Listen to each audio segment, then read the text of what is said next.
Welcome back, legends. This is Animemonster Pro. Today's story is, we will see second part. What if Harry Potter defied a forced magical marriage and took control of his fate? Here's a quick glimpse. When the Ministry tries to bind Harry to a magical marriage, he refuses to let others decide his future.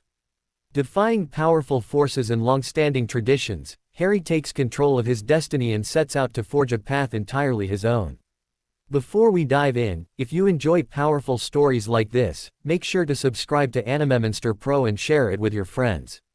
Let's start the story. Daphne finished with her makeup, and gave one last look in the mirror before coming out of the bathroom. She had taken extra care with her appearance today as she wanted to make a good impression. Today was the first time that betrothed couples were allowed to enter the village of Hogsmeade. It was one of the promised special privileges Umbridge had spoken of back in October. However, this privilege had come with a price. In this case, those who wanted to go into the village had to sign up to meet with one of 3 ministry-approved wedding planners, and a solicitor. Daphne had dressed fairly conservatively for today. She wasn't looking forward to either meeting as she had absolutely no intention of retaining the services of anyone that had the backing of the ministry. However, she thought that perhaps maybe if she and Harry gave the impression of maturity, perhaps then these ministry flunkies wouldn't treat them like children. At least, that was her hope. On the other hand, she was kind of hoping that today would help her relationship with Harry even more. Things between Daphne and Harry had settled down quite a bit, and there was much less tension now. The first week that they were living together again, Daphne felt as if she was walking on eggshells around her betrothed. It wasn't anything he said or did that made her so cautious. It was actually her own fear that he might change his mind and disappear for good that made her second-guess everything she said in his presence. This had led to more than a few awkward moments, usually ending with Daphne's face burning crimson. There was still tension between them, but most of it came from outside influences, specifically Harry's 2 best friends, Hermione Granger and Ron Weasley. The 2 Gryffindors had been joining them every evening to do homework, and every evening, Daphne felt as if she was under a magnifying glass, especially by Weasley, who looked at her as if she was a disgusting, foul thing that needed to be burned. The redhead was also quick to make disparaging remarks about her. Although in the last few days, he'd begun making those remarks quietly, and usually when Harry couldn't hear or wasn't paying attention. Granger, on the other hand, remained distant. The bookworm barely spoke to Daphne directly, and usually it was to ask to see a book, or something. Granger never glared, or gave any real indication of how she felt about Daphne, but Daphne was certain that the bushy-haired girl shared Weasley's sentiment about how deserving Daphne was to be with Harry. With a weary sigh, Daphne entered the main room of the suite and found Harry sitting at the table, looking over a large book that was filled with some rather interesting, if not obscure spells that Daphne had also found intriguing. "Okay, I'm ready," she said softly. Harry did a double take at her outfit. It wasn't much, really, just a simple black pencil skirt with black tights and her favorite ankle boots, along with a cream-colored blouse and a black and green patterned vest. She had done her hair in a simple French braid style, and she had applied a little more makeup than she usually did. However, Harry appeared to admire the outcome, which led Daphne to wonder just what kind of reaction she would get if she pulled out all the stops and got really fancy. A part of her, which had a voice that sounded remarkably like Tracy's, was screaming in her head for her to find out. "So, what did you want to do first?" Harry asked, rising to his feet. He had taken her suggestion and put some effort into his own appearance today. His hair was still messy, but Daphne had witnessed him trying to tame it and had been the one who told him it seemed to be a lost cause. Then again, Daphne was also forced to admit, if only to herself, that it did have a sort of charm, and along with his charcoal gray pants and black Oxford, Harry did look rather fetching today. "I don't know. Our first appointment is around noon, and we did promise Tracy that we'd be there when she goes to meet her father around 1. Honestly, I'd prefer it if we could get those appointments out of the way earlier. Do you think we should try and see if we could get in early to one of them? Preferably the solicitor." Daphne looked hopeful. "That's probably a good idea." Harry nodded as he grabbed his heavy traveling cloak. "My uncle never had a good word regarding solicitors, and honestly, I'm leery of anyone the ministry has approved for us to meet with." Daphne gave a soft laugh at that and nodded. "Why do we have to meet a wedding planner anyway? Why can't we plan it ourselves?" Harry wondered aloud. No one said we couldn't. Daphne smiled. But having a wedding planner isn't that bad of an idea. Basically you tell them what you want and they make it all happen. A lot of people use them to keep their stress levels low, especially if you're planning a big wedding.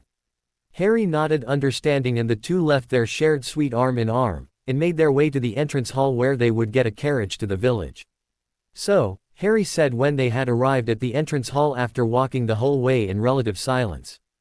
Did you have any thoughts on what you'd like for our wedding? Daphne looked rather flustered for a moment, her brow knitted, and her lips pursed. Did I say something wrong? Harry said, but Daphne shook her head. No, you caught me off guard is all. We've never once talked about our actual wedding. Daphne admitted. Kind of made it real for a second. I just figured maybe we should talk about it. We are getting married, and we do have to see a wedding planner today. Kind of felt like a good time to bring the subject up. Harry shrugged. Daphne had to laugh. Yeah, I can see how you would. She snickered. Harry gave her a small smile and shrugged. I don't know. I mean, yes, when I was little, I used to imagine what my wedding day would be like, just like every other girl. But as I got older, and other things began to weigh on my mind, I just didn't think about my actual wedding day. So, I guess I don't have anything specific I'd like. I should probably give it some thought though. You probably should, Harry suggested. What about you? Daphne said, turning the tables. Any thoughts on what kind of ceremony you'd like for when our lives are joined? I can honestly say I've never once thought about my wedding. Always had bigger things on my mind, you know. Harry shrugged again. I can understand. Daphne nodded. Kind of hard to daydream about your wedding when you've got a madman hunting you. Exactly. Besides, I had enough trouble dealing with the idea of asking a girl to the Yule Ball. He said with a bit of exasperation in his voice. But you did ask a girl out, right? Daphne asked with a raised eyebrow. I do recall you didn't enter the Yule Ball alone. It was out of sheer desperation. Harry said. Not that Parvati was a bad date, just not who I wanted to be there with, and to be honest with you, I was a terrible escort. But now I don't have to worry about any of that because who I'm going to marry has been decided for me. Daphne's face fell, and Harry winced. I'm sorry, that. No, I get it. She said, holding up her hands. You're not the only person who is unsatisfied by their circumstances. It isn't that I'm unsatisfied. Harry started. It's more about what has been taken away from us. You're right. Daphne agreed. We don't get to choose who we want to spend our lives with.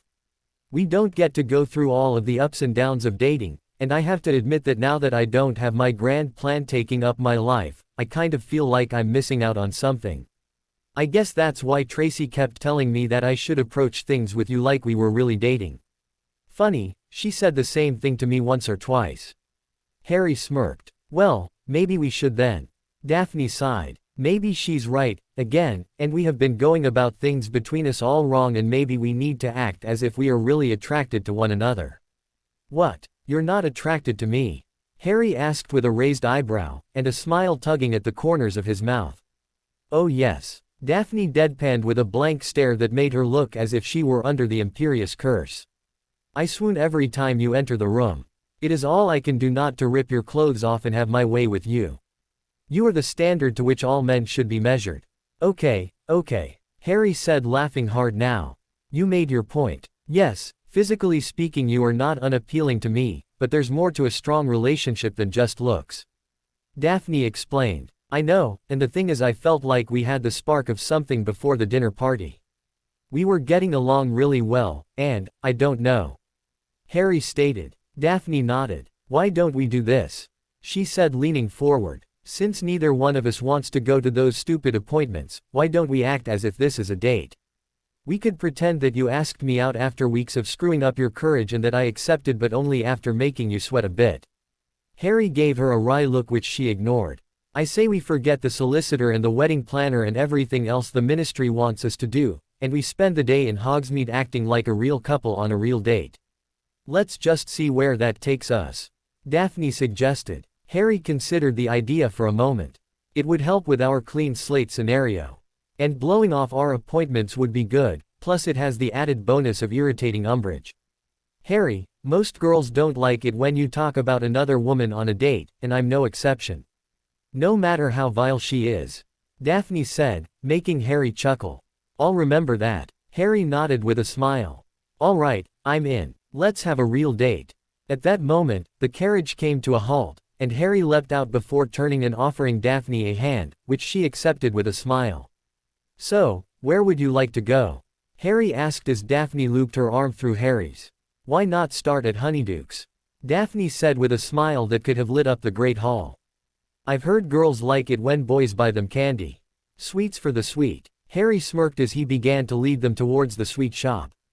Smooth Harry. Daphne rolled her eyes. Sorry. Harry smirked. Okay. Tracy said heavily as she stared at the door. Okay. Tracy had gone above and beyond in regards to her appearance this morning. She had donned a strikingly beautiful, though somewhat conservative black dress along with dark tights and shoes. She really looked stunning, Neville thought as he watched her seemingly psyching herself up in preparation to meet her father and his betrothed. It was strange that she was the one appearing to be so nervous, rather than him.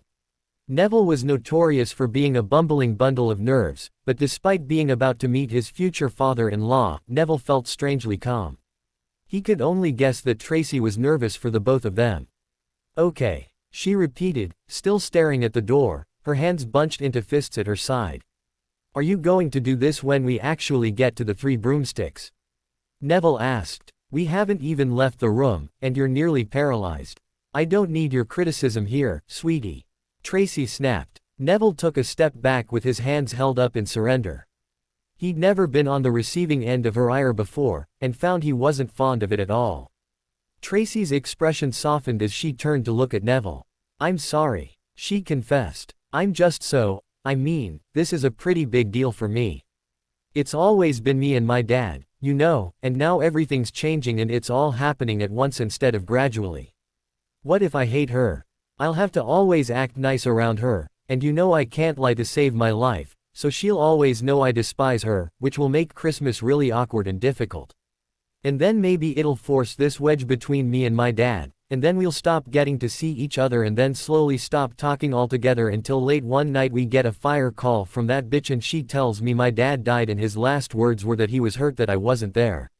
What, she hates me? What if she just can't stand the very sight of me and she poisons my dad against me? Neville closed the distance between himself and his lady and kissed her soundly, putting an end to her tirade, and at the same time, draining a bit of tension from her body language. Better? He asked when he broke the kiss and gently swept a lock of her auburn hair behind her left ear. She gave a soft smile and nodded. Good. Now I want you to listen to me. Everything is going to be fine. Just like you've been telling me for about a month now. We're going to go and see your father, and have a nice lunch and then we can figure out the rest, alright?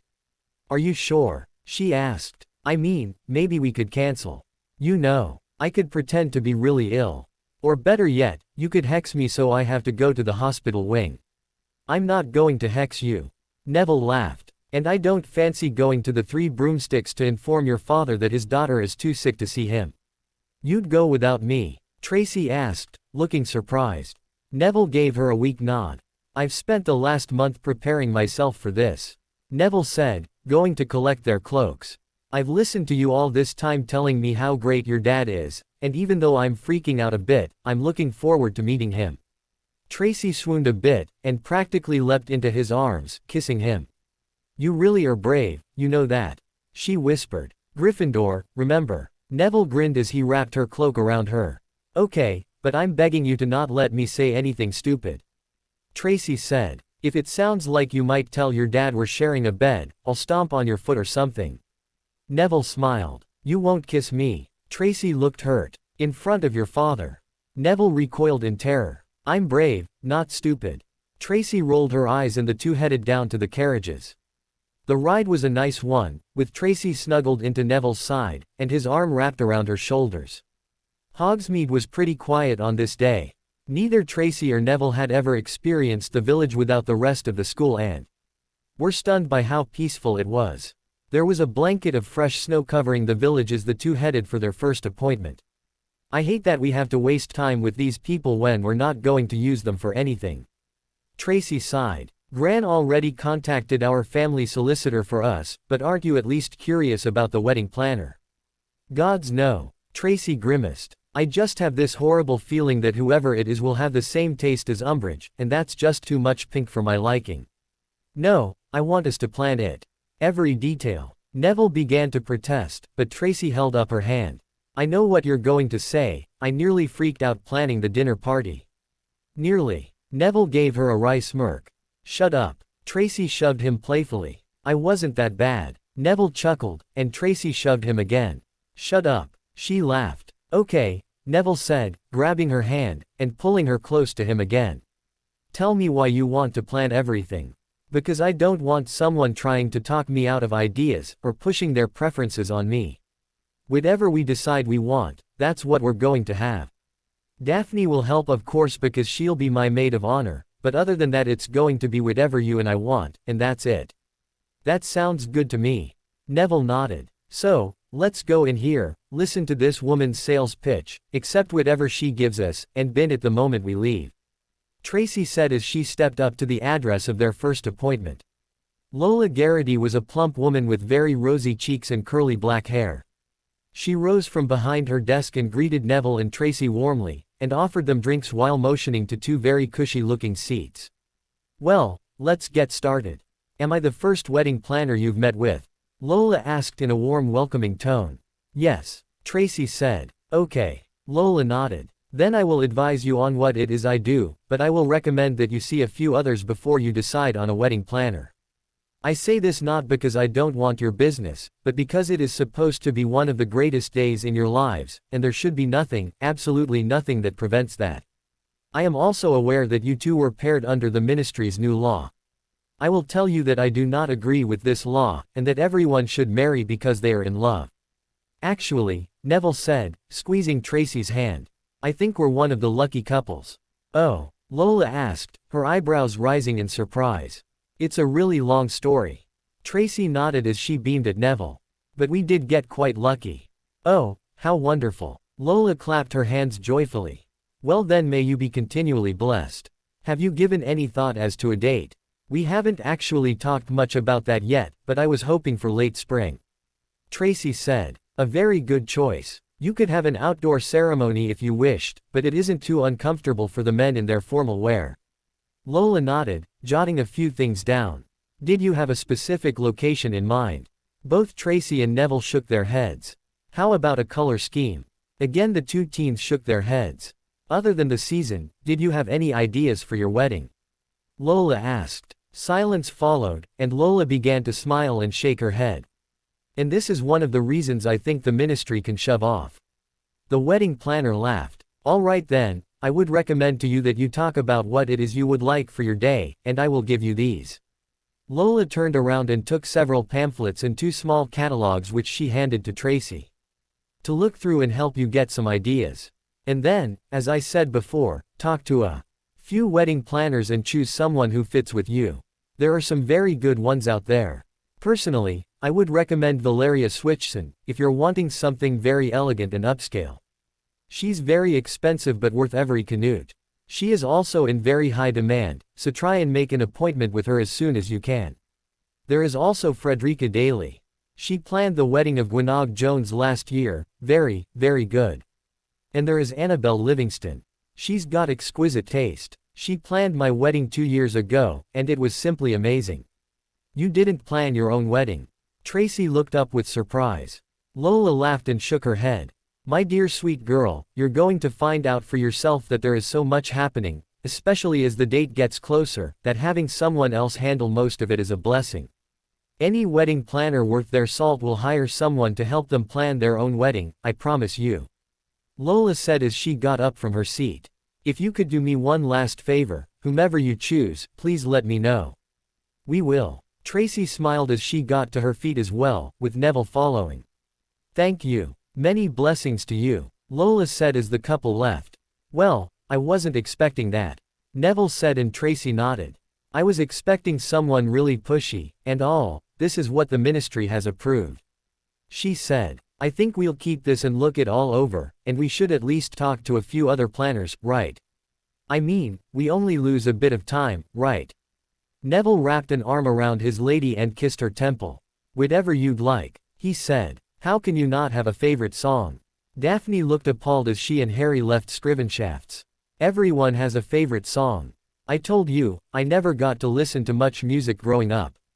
I've only ever hear the Wizard Wireless, and frankly most of it sounds old. Well, I agree with that. Daphne nodded. I've heard some Muggle music, and it was all really interesting, and honestly, easier to dance to, but even still, you don't have a favorite song, Harry. That's so, it's sad, frankly. I know. Harry shook his head. Can I ask you something though? Sure. Daphne shrugged. I don't mean to bring things down, but it's been weighing on my mind for a while. Our last meeting with Umbridge, you defended me even though you don't believe me. Why did you do that? Daphne sighed, and her shoulders slumped a bit. Not what I was expecting you to ask me. Harry gave her an apologetic look, and Daphne took a breath before looking at him earnestly. First off, I was trying to get on your good side. You'd been missing for a week practically, and I thought for sure I was going to lose my magic. I guess I just overcompensated. You had me convinced that you believed me. Harry said, sounding a little dejected. Actually, I wasn't faking that part. Daphne admitted. See, that's the thing, when no one is talking to you, you get to do a lot of thinking, and I did. Everything that Lisa Turpin said really resonated, and I thought about a lot of other things, like why you weren't in prison. If you had actually killed Cedric, you'd have been locked away. But you weren't. And then there's the fact that, like I told Umbridge, you've never lied to me. At least that I'm aware of. You've definitely not told me everything, but you've never lied either. So, yeah, I believe you. Harry looked floored by this, and Daphne gave him a soft smile. Now I have a serious question. She said. Why didn't you run away? Why didn't you just give up your magic and disappear? I mean, you grew up in the Muggle world, surely you could get along there pretty well. And even if you know whoever did manage to find you, I know Muggles have. Like a million ways to kill each other. Couldn't you use one of their, what are they called, gums? Guns. Harry corrected with a smirk. Guns, right, couldn't you use one of those? Daphne wondered. Harry shrugged. Maybe, but Voldemort is pretty powerful, and I know he's very fast with his wand. So yeah, I could get a gun, but there's no guarantee that I could kill him with it. Plus, he's a half-blood like me, so he would likely know about Muggle weapons. What? Daphne looked stunned. I thought he was a pure blood. No. Harry shook his head. It's just one of the billion things he would prefer people never know about him. His father was a Muggle. He told me himself. My gods. Daphne gasped. But it isn't just that. Harry went on, looking all around them with fondness in his eyes. It's this. The magical world. Until I was 11, and learned I was a wizard, this is the first place that I felt as if I was a part of. That I belonged. All of my friends are here. All the people who are important to me are here. It would feel as if I'm turning my back on them, and I would never feel right about that. So, but now you're stuck with me. Daphne said. Harry sniggered. That's not so bad. Sure, we've had a few problems, but it could have been a lot worse. I could have been betrothed to some vile witch with warts, and a mustache. Or, oh gods. Imagine if I'd been matched to Umbridge. Okay, stop. Daphne said, cringing. I get it, I'm not the worst person out there. Not even close. Especially when you let your guard down and just be yourself. I like that, Daphne. Harry said. Why do you do that anyway? Do what? Daphne asked. Put up that sort of mask. Whenever we're in the Great Hall, or classes, or anywhere, you have this sort of cold, hard look on your face, and you always keep people at a distance. Why is that? Harry inquired. Ah, the Ice Queen. Daphne nodded her understanding. That actually came from my dad. The facade, not the name. When my dad learned I was in Slytherin, he gave me some advice to keep me safe. He told me that while Slytherins would support me, they would also be looking for a way to use me for their own ends. Almost everyone in Slytherin has a goal, even if they don't know it when they're first sorted there. They all want power, in a sense. Some want political power, others just want to own or manage a big company or something like that. So, my dad said that the best way to avoid getting used is to appear indifferent to everything. Act as if you just don't care. Act like everyone is beneath you. If they can't see the real you, they can't use the real you.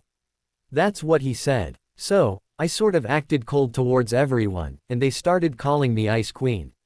At first it didn't bother me, but now I can't stand it. My sister is so much colder than me. She's also far more cunning than I am. She never would have let herself be pressured into revealing her plan, if she had one. Do you like being in Slytherin? Harry wondered. Daphne shrugged. It's all right. And it's useful to network with people who may one day be able to help me, but, after spending this year where it's just you and I can actually drop the facade, it's a lot nicer. I'd forgotten who I was, and who I want to be, and that person who was willing to do whatever it took to get what she wanted. I didn't like her at all. And who do you want to be now? Harry wondered. Daphne gave him a soft smile, and brushed a tendril of hair that had come loose behind her ear. Someone who can look at themselves in the mirror and be proud, she said. Harry gave her an encouraging smile, and nodded. I like that, he said. We should head to the Three Broomsticks. Daphne said. It's getting late, and I want to be there for Tracy. I can't even imagine how freaked out she might be right now. Neville and Tracy left the office of Cadmius Ottmeyer III, attorney at law, both feeling a bit drained. Mr. Ottmeyer had quite a bit to tell them, and refused to listen when Neville told him that they would be retaining the services of the Longbottom family solicitor. Apparently, no, was not a word Mr. Ottmeyer was used to hearing. The couple breathed a collective sigh of relief when the door shut, and they were back in the village. My head hurts, Neville said, pinching the bridge of his nose. Can we go get a butterbeer, please? Sure, Tracy began before abruptly freezing up. Trace. Neville looked up. It's time, isn't it? Tracy whispered in a frightened little squeak. Neville began to smile, and hugged her tightly. I'm going to be right by your side the whole time, and your dad is going to be there.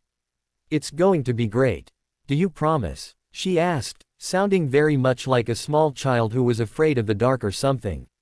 Neville laughed a little and kissed her softly. I promise. Tracy took several deep breaths and then nodded that she was ready. They walked hand in hand all the way to the Three Broomsticks, and Neville held the door open for his betrothed, who gave the weakest smile he'd ever seen on her face as she entered. Almost at once there was a call across the pub, and a man stood, waving his hands over his head. He was a stoutly built man with a barrel chest and very warm, kind eyes. He had shaggy sand-colored hair with a neatly trimmed goatee. Tracy all but ran over and hugged the man tightly. It's so good to see you, Dad, she said as the man laughed, holding his daughter. I've missed you, he said in return. And this must be him.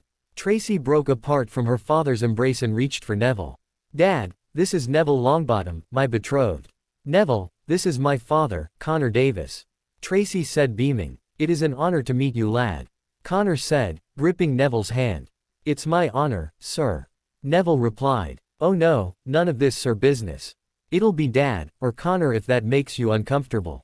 I could never call my father-in-law Dad, but then again he wanted me to call him Pappy, which was just weird, you know. It was a long time before I could even call him Malcolm. It was always Mr. Thatcher. That is until he threatened to fillet me alive if I didn't lighten up. Seems I was making him feel really old. Anyway, once I started calling him Malcolm, our relationship got much easier, and I don't want there to be any tension between us now. Had quite enough uncomfortableness to last me 3 lifetimes, you know. So it'll be Dad, or Connor from here on out, or I might have 2. Dad, Tracy said, holding up her hands. He gets the message. Oh. Connor looked abashed. Right then. Oh, this is going to be great. Neville laughed to himself as a truly joyous smile broke out onto his face. He had always assumed that Tracy took after her mother in her instances of what was known as word vomit, but apparently she took after her father.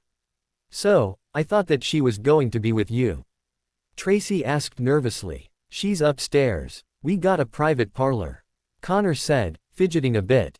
She wanted a few moments to freshen up. Seems she's a bit nervous. There's a lot of that going around.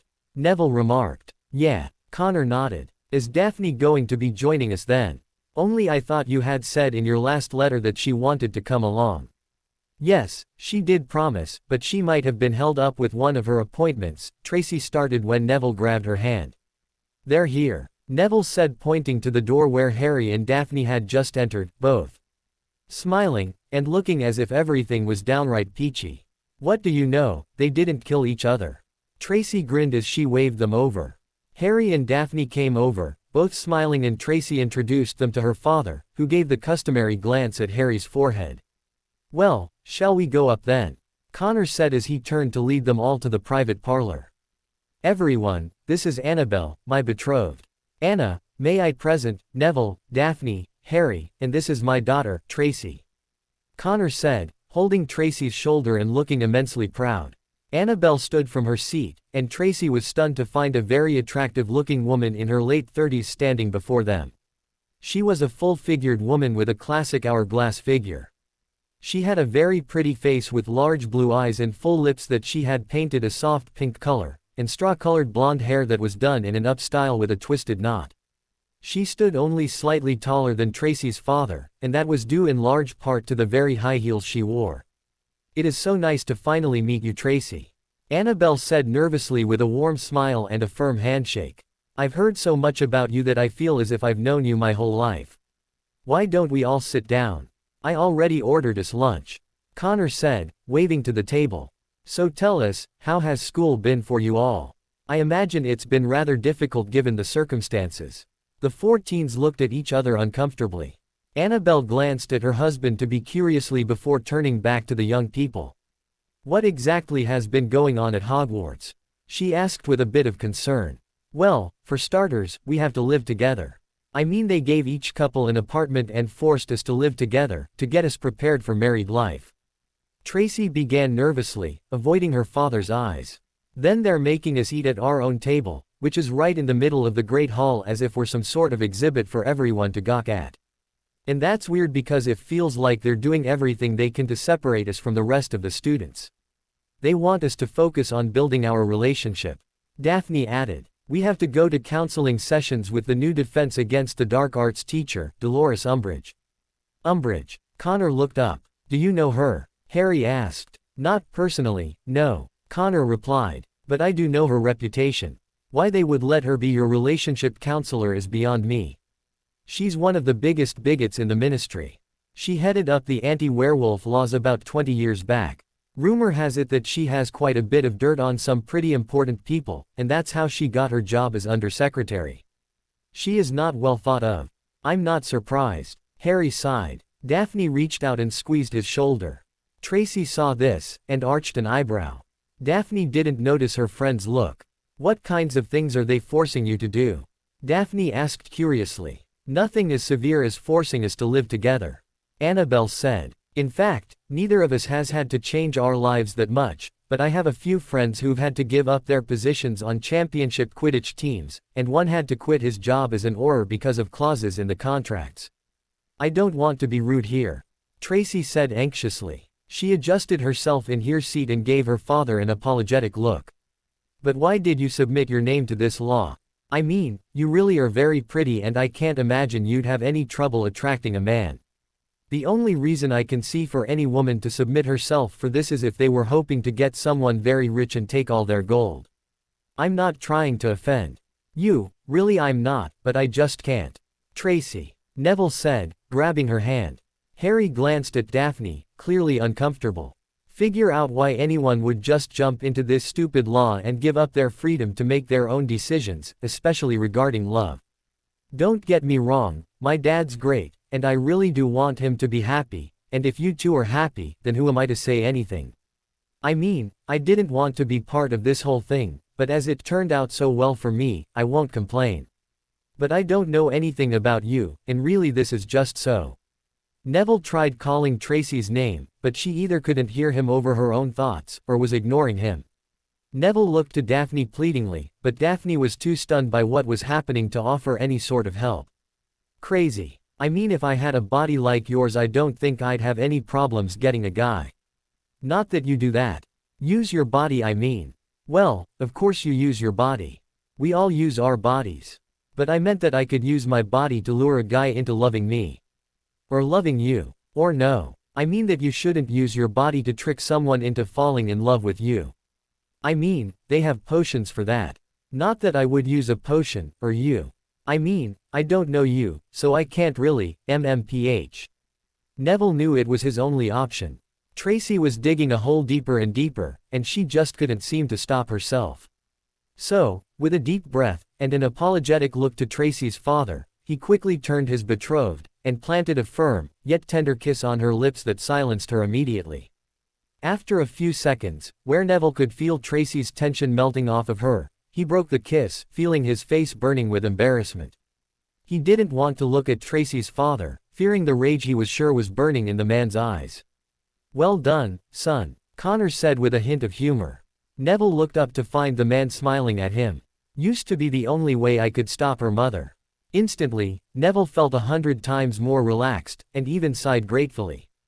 "I see you inherited your father's, what did you call it, Connor?" Annabelle was laughing softly as she looked between Tracy and her father.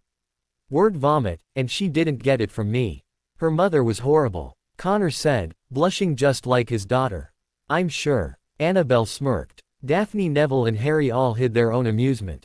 "First, thank you for your compliment," Annabelle said with another warm smile. "But looks aren't everything, and I haven't been very lucky in the romance department. Perhaps I'm too picky, or I might have a type that I used to go for. The truth is, I've never been very good with romance.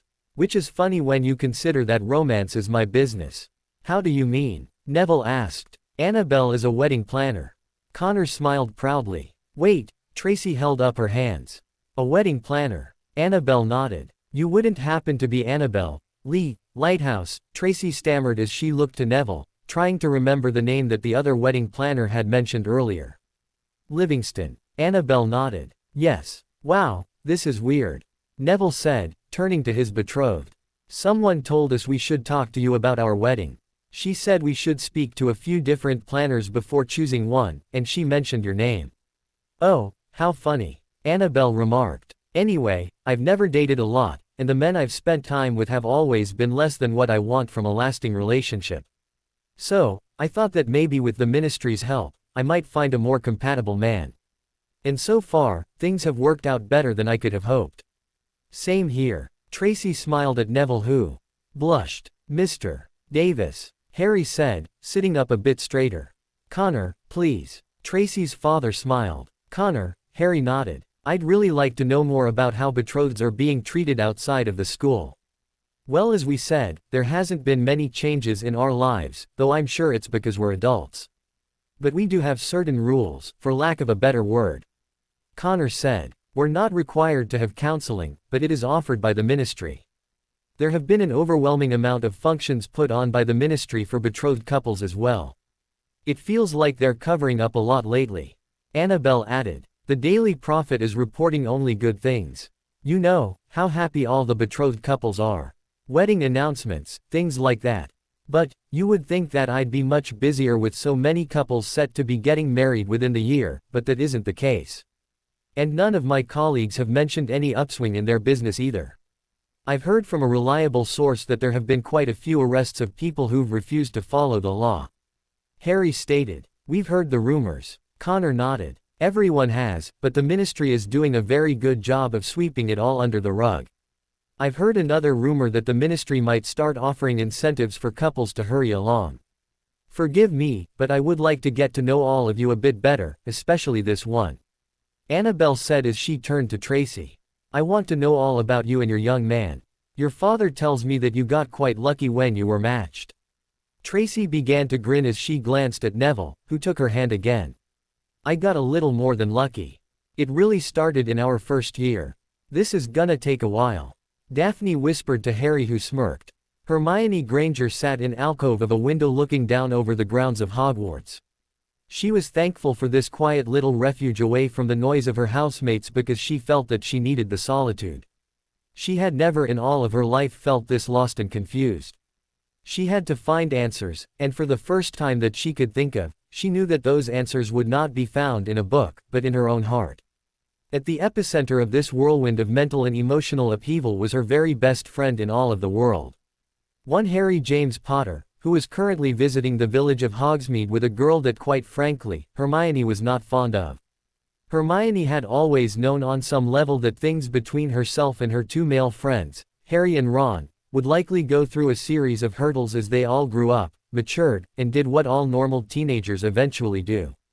Discover the opposite sex. She had envisioned that things with Ron would likely be more difficult as Ron was quite jealous, and very protective of those he cared about. Yet, Hermione had always believed that she, and her two closest, and in all honesty, first friends would always remain close. But that wasn't what happened.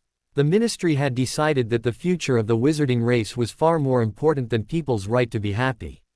Those government idiots had complicated something that was already pretty complex.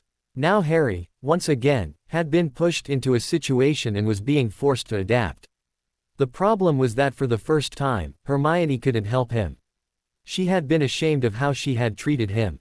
When they'd spent time at Grimmauld Place over the summer, things had been normal, and the whole marriage law was just something that was hanging over them. An intangible threat, so to speak. But when they got on the train, and Hermione saw Harry with Daphne, it became real, and she knew that. Everything had changed, and Hermione suddenly had no idea how to relate to the boy who'd been by her side for 4 years. It was almost as if he'd become a different person. That wasn't true at all, and Hermione felt a deep shame for treating Harry as if he were contagious, and shunning him. None of this had been Harry's fault, and Hermione knew that the problem was with her. Ever since Tracy's dinner party a month ago, Hermione had sworn to herself to be there whenever Harry needed her.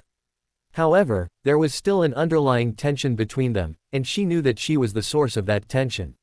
Hermione suspected there were 3 reasons for this. The first was Ron. With each passing day, it was becoming clearer that Ron either couldn't accept that his best friend was getting married, or refused to. There was likely a lot of reasons for this, but as Ron refused to talk about it, Hermione could really only guess, though she suspected she was right. Ron was highly suspicious of anyone from Slytherin House, first of all. As Daphne belonged to that house, it automatically made her evil in his mind. Something Daphne had confirmed when she admitted to having plans for Harry, something which according to Harry she had dropped altogether. Ron was singularly of the mind that Daphne was rotten to her very core, and would eventually hurt Harry, possibly even handing Harry to Voldemort himself. Second was the idea that Harry was once again getting something which Ron could not have even if it was something Harry did not want. Ron was an extremely jealous person. Though he truly cared for Harry, Ron had a tendency to perceive Harry as being given special treatment. This, to Ron, was just another example of Harry getting preferential treatment. Finally, there was the fact that Ron coveted his friendship with Harry. Hermione had suspected that Harry didn't have more friends due in part to Ron, who had inadvertently kept people away from Harry over the years. To his mind, Daphne was stealing Harry away from him. This was putting a strain on Hermione's friendship with Ron as well. Without Harry in Gryffindor Tower every night, Ron and Hermione were beginning to drift apart. Ron was just not the studious type, and preferred to play games, while Hermione went right to work on any homework she had. When they did spend time together, it was usually with Ron begging for her help to finish work he'd put off, and a constant diatribe about what Daphne was likely doing to Harry. The only other friend Hermione had to spend time with in Gryffindor was Ginny, and the youngest Weasley had become rather cold of late. She barely spoke to anyone anymore, and constantly looked on the verge of tears. Hermione knew that Ginny had had an almost lifelong crush on Harry, but the way Ginny was acting it was as if she had lost her lover. The second reason she was sitting here all alone contemplating her friendships and how strained things felt was the girl Harry was set to marry. Daphne Greengrass was beautiful, and smart, and with each passing day, Hermione felt like this girl was slowly beginning to replace her. Now it was true that Daphne had, at least at one time, planned to use Harry for her own gain. An extremely flawed plan that Daphne had abandoned after the fallout of its revelation. She had recanted her intentions, and was at least on the surface, trying to mend the bridge that she had very nearly burnt to ash between she and Harry. Harry had assured both Hermione and Ron on numerous occasions that things were getting better between them. As much as Hermione hated to admit it, she had seen for herself that Daphne had become less guarded, especially when they were all in what she and Harry laughingly called Snowy Plains, the suite they shared. There was far less tension between Daphne and Harry now. Whenever the 3 Gryffindor friends would meet in the room of requirement for more training, Harry would share some of the conversations he had had with his betrothed, and to Hermione's extreme ire, she was beginning to like Daphne. Hermione couldn't help but think that maybe, if things continued the way they were, that maybe Harry and Daphne could find true happiness in the end. But this begged the question of how would Hermione fit into Harry's life? Would he even need her anymore? Another problem was that Hermione still hadn't forgiven the girl who'd confessed to wanting to control and manipulate her best friend. Hermione couldn't stop watching Daphne for any sign of deception. But either Daphne was being 100% genuine, or she was an extremely talented actress, and it was driving Hermione insane. Maybe if she didn't have Ron constantly yammering about how truly horrible Daphne was at her core, she might believe that Daphne was exactly as Harry described her, and she could at last be happy for Harry to be making good progress with the girl he would be marrying soon. And this led to the third reason she felt like things were strange between herself and Harry. He was actually moving forward with his life, and trying to build a real relationship, while she was trying desperately to keep things as they had always been. Harry was growing up, and she was trying to keep hold of the 11-year-old who had saved her from a troll. When they talked, she felt like she couldn't relate to him. She couldn't contemplate his relationship woes because she had never had a romantic relationship herself. And why was that? She wondered. Because she had always had Ron and Harry. Yes, there had never been anything even remotely romantic between any of them, but it had been interesting, and fun. And safe. And that was the problem. Hermione knew that the only way that things could ever improve was if she did what any other normal teenage girl would do. It was time to start dating. Not only so she could relate to Harry once again, but because she had to grow up. She knew that there was a chance that eventually she and Harry would grow apart and that maybe one day they would stop speaking altogether, but there was a chance of that regardless. That was life, after all. Hermione stood up, and pulled her sweater a little tighter around herself. She took one last look outside before turning to head to the library. The way she saw it, there was really only one way to resolve the matter. She had been thinking a lot about her life, and what it would mean to start dating, and what kind of boys she wanted to spend time with. She had first considered Ron, but had quickly disregarded that option. Ron had his good qualities, certainly. But his less favorable qualities outweighed the good ones, and Hermione knew that if she and Ron did attempt dating, they would end up hating each other. As it was, she had a sneaking suspicion that Ron would see her attempts at finding love as abandonment. And once again, Ron would have been a safe choice, and Hermione didn't want safe. She wanted to branch out of her comfort zone. She had considered a few boys from Gryffindor, but had dismissed them all for various reasons. Seamus was too perverted and if the stories were true, would likely push her for a more physical relationship. Dean was a possibility, but Hermione found that Seamus did influence his best friend, and though Dean appeared gentlemanly often, Hermione had heard a few unflattering stories.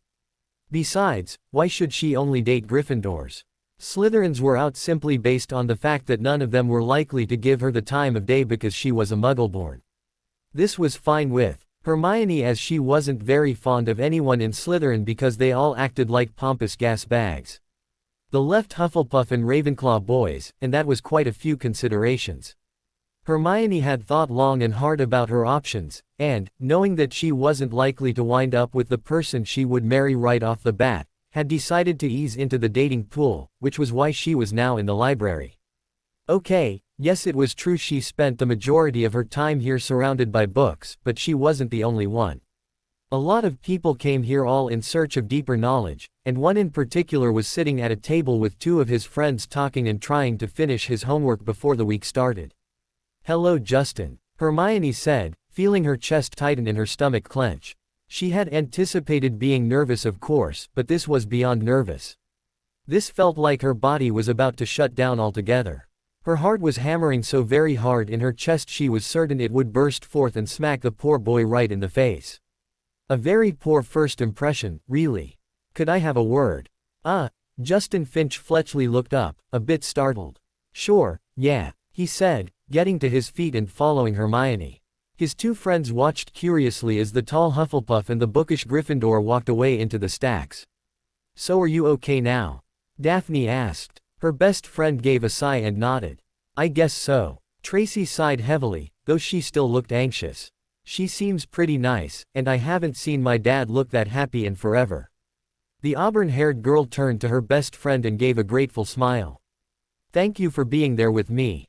"No need to thank me," Daphne said, wrapping her arm around her best friend's shoulder. "It was important to you, and therefore it was important to me." You're my best friend. You're practically family, and there isn't anything I wouldn't do for you. And really, I should be thanking you. Me. Tracy looked bewildered. What did I do? Daphne glanced over her shoulder where Harry and Neville were walking a few paces behind them, talking quietly to one another. I finally took your advice regarding Harry, and we spent the day acting like it was an actual date. Daphne admitted. And? Tracy asked anxiously. And it was really good. Daphne admitted. We pretended that we didn't have nearly 3 months' history and acted as if this was the first time we spent any real time together and just got to know each other. He's nice. Duh. Tracy rolled her eyes. I've been telling you that for about 3 months, remember? I know. Daphne shook her head. But remember, I had blinders on. I wanted things to be a certain way, and now that I've accepted that things aren't going to be like I thought they had to be, I'm getting a chance to have something good.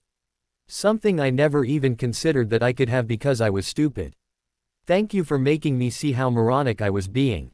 Anytime. Tracy smiled. So what now? I don't know. Daphne shrugged. I don't have a lot of experience with this sort of thing.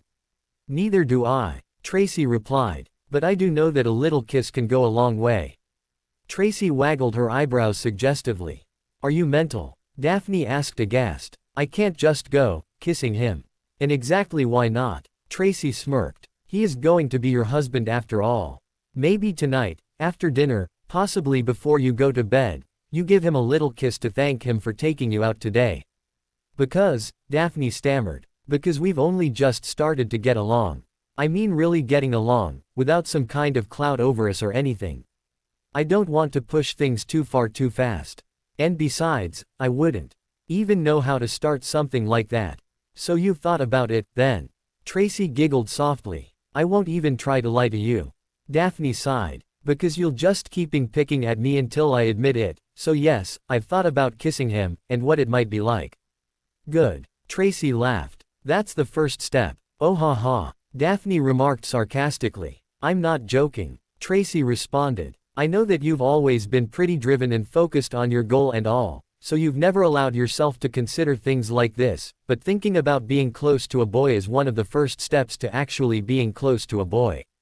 At least I think so. You know how much I thought about being with Neville last year. Yeah, I remember. Daphne nodded. Well, I think it's part of the reason that he and I have been able to get to where we are, physically speaking. It also helps that Neville doesn't try to take advantage. He respects my boundaries, and I'm learning to respect his. Tracy explained. Learning? Daphne asked, raising an eyebrow. Yes. Tracy nodded. Sometimes, I'm ready for more than Neville is, and sometimes I want things to go a bit further than they do. We've had a few, heated discussions on the matter. Wait. Daphne started to laugh. You and Neville have had fights. Not fights. Tracy said adamantly. Just disagreements. And it's only been lately. And it's usually about our physical relationship. Gods love him, Neville is trying to be a good man. He's so bloody noble, and such a gentleman, and it's starting to frustrate me a bit. You remember I told you we started sharing our bed, right? Daphne nodded. Tracy glanced over her shoulder to make sure the boys weren't too close. Well, it isn't every night. In fact, it's kind of stopped. We got kind of, things. Spit it out. Daphne urged. We were making out, okay. Tracy blushed crimson. And it was getting pretty intense, and I pushed for things to go farther, and it freaked him out. Since then, he's been sleeping on the couch again, and even though we talked about it, he's still kind of avoiding any situation where we could wind up making out. Daphne finished her friend's thought. I know that this is temporary and that he's just got to get comfortable, or whatever, but I can't stop thinking I've scared him or scarred him. Tracy admitted. But I really miss having him next to me when I go to sleep, or wake up. Trust me, it's really comforting. I'll take your word for it. Daphne smiled. They had reached the doors of the Hogwarts entrance hall at last, and were met by Joshua Montague, who almost sprinted over to them. Afternoon, I was wondering if, there they are. Excuse me, Montague said, brushing past the girls and walking over to Neville and Harry. The girls turned and wandered over to find out what Montague wanted with their men. Ask you again to join us for a discussion, Montague said. Harry looked at Neville and then over to Daphne and Tracy. Daphne gave him a shrug. A few weeks ago she would have pushed him to go to whatever meeting Montague was putting together in an effort to forge some allegiances with some potentially powerful people. However, now that she had abandoned her grand plan, she felt it was best if Harry decided for himself. She knew he and the Slytherins didn't get along, and Daphne knew that whoever was at this meeting was likely also from Slytherin. "Can you at least tell me what this is all about?" Harry asked. "The future," Montague replied. "What is this?" Harry Potter said suspiciously as he glanced around the room. He'd accepted Joshua Montague's invitation to a secret meeting along with Neville, who was standing at his side at the present moment, looking just as confused and tense as Harry felt. "I told you, you would be meeting with," Joshua Montague started as he stepped forward. "I told you, Montague." Draco Malfoy sneered as he folded his arms over his chest. "Potter is next to useless, and Longbottom is a complete waste of." "Shut it, Malfoy," Theodore Nott shouted. "Is this some kind of initiation?" Harry snapped, his wand now in his hand. "You lot overpower me and take me to your Dark Lord and get some kind of reward." "What?" Montague actually looked genuinely confused. "You're all trying to become Death Eaters," Neville said, looking horrified as he clutched his own wand tightly in his hand. He knew in his heart that he would likely be next to useless in a fight, but he wasn't about to let Harry go down alone. "You don't have to insult all of us, Potter," Blaise Zabini said, sounding quite bored. "Sure he does, Blaise," Malfoy drawled. "Potter has never learned proper respect for his betters." "Seems to me it's you who's never learned respect, Malfoy," Gabriel Warrington pointed out. "Montague is right, we need Potter with us, so shut you gaping maw, Malfoy, before I shut it for you." "Potter, I swear to you that no harm will come to you here," Joshua tried. "We just want to talk." "Sure, like I'm going to listen to anything Death Eaters have to say," Harry said with a growl as he took another step backward. "First off, we're not going to get anywhere if you keep insulting us. None of us here serve the Dark Lord," Montague snapped sourly. "But your parents do," Harry said, his eyes locked with Malfoy, who stared back in defiance. "That's half true," Theodore Nott said, stepping forward. "Some of our mothers and fathers have taken the mark and serve him like sheep. But that doesn't mean we agree with them, or are lining up to take the mark. Besides, this isn't about that. It's about reclaiming our freedom." "What?" Harry asked, glancing at Neville, who was still trying to look menacing in case a fight broke out. "Potter, not all of us are happy right now," Montague explained. "Most of us are downright furious to have our lives planned for us. As you aren't a pureblood, and spent your life being raised by muggles, you don't have any idea what being a pureblood means, or the expectations placed on us from the time we're born. You mean that eventually you'll have to lick the boots of a half-blood liar?" Harry snapped bitterly. "Okay, I've had enough of this." A tall, broad-shouldered boy stepped forward. "You think you're so great because you're Dumbledore's favorite. Some of us are fed up that you get handed everything, and I for one think that it's time that it stops." "Sit down, Selwyn," Montague shouted. "Why should he?" Malfoy asked. "You're under this delusion that Potter is the answer to all our problems when in truth he's the reason we're all in this mess to begin with. I think it's time you saw Potter for what he really is. It's time you learn what I've known from the very beginning. Harry Potter is nothing special. He's barely more powerful than a squib. Care to try your luck, Malfoy?" Harry said, his eyes narrowing. "I don't think we need to see Malfoy get embarrassed by you again, Potter," Montague said, pinching the bridge of his nose, clearly irritated that this meeting wasn't going the way he had intended. "I think it would be better if you faced someone who could actually use their wand," the boy named Selwyn said, pushing off the wall he'd been leaning against and sliding his wand out of his sleeve. "We've all seen how lucky you are, Potter. I want to see how truly skilled you are. Snape says you're a waste. Let's find out." Selwyn swung his arm and a bright blue spell shot across the room at Harry.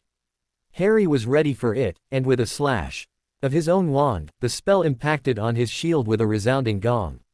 Selwyn was actually stunned by how fast Harry was, and it cost him as Harry sent a string of spells in blinding succession back at the blonde boy. Selwyn ducked under the first, but the second hit his ankles, knocking his legs out from underneath him. The third spell slammed into his head, and Selwyn was unconscious before his body hit the cold stone floor. "Son of a whore," another boy snapped, rushing forward with his own wand raised. Before he managed a single spell, Harry sent a tripping hex followed by a length of strong rope which wrapped around the falling boy, binding him before he hit the floor. "Defindo!" Malfoy shouted. Harry sidestepped, and fell as Neville was still right next to him. Both boys went down heavily, with Neville apologizing, but Harry conjured a shield to protect them both from 2 more of Draco's spells. Harry rolled to his feet, and retaliated with a few hexes of his own, one of which split the pale flesh of Draco's forehead. The Malfoy scion snarled and launched into a string of fast curses, but Harry managed to dodge or shield himself from everyone while he waited for an opening, which came quite quickly.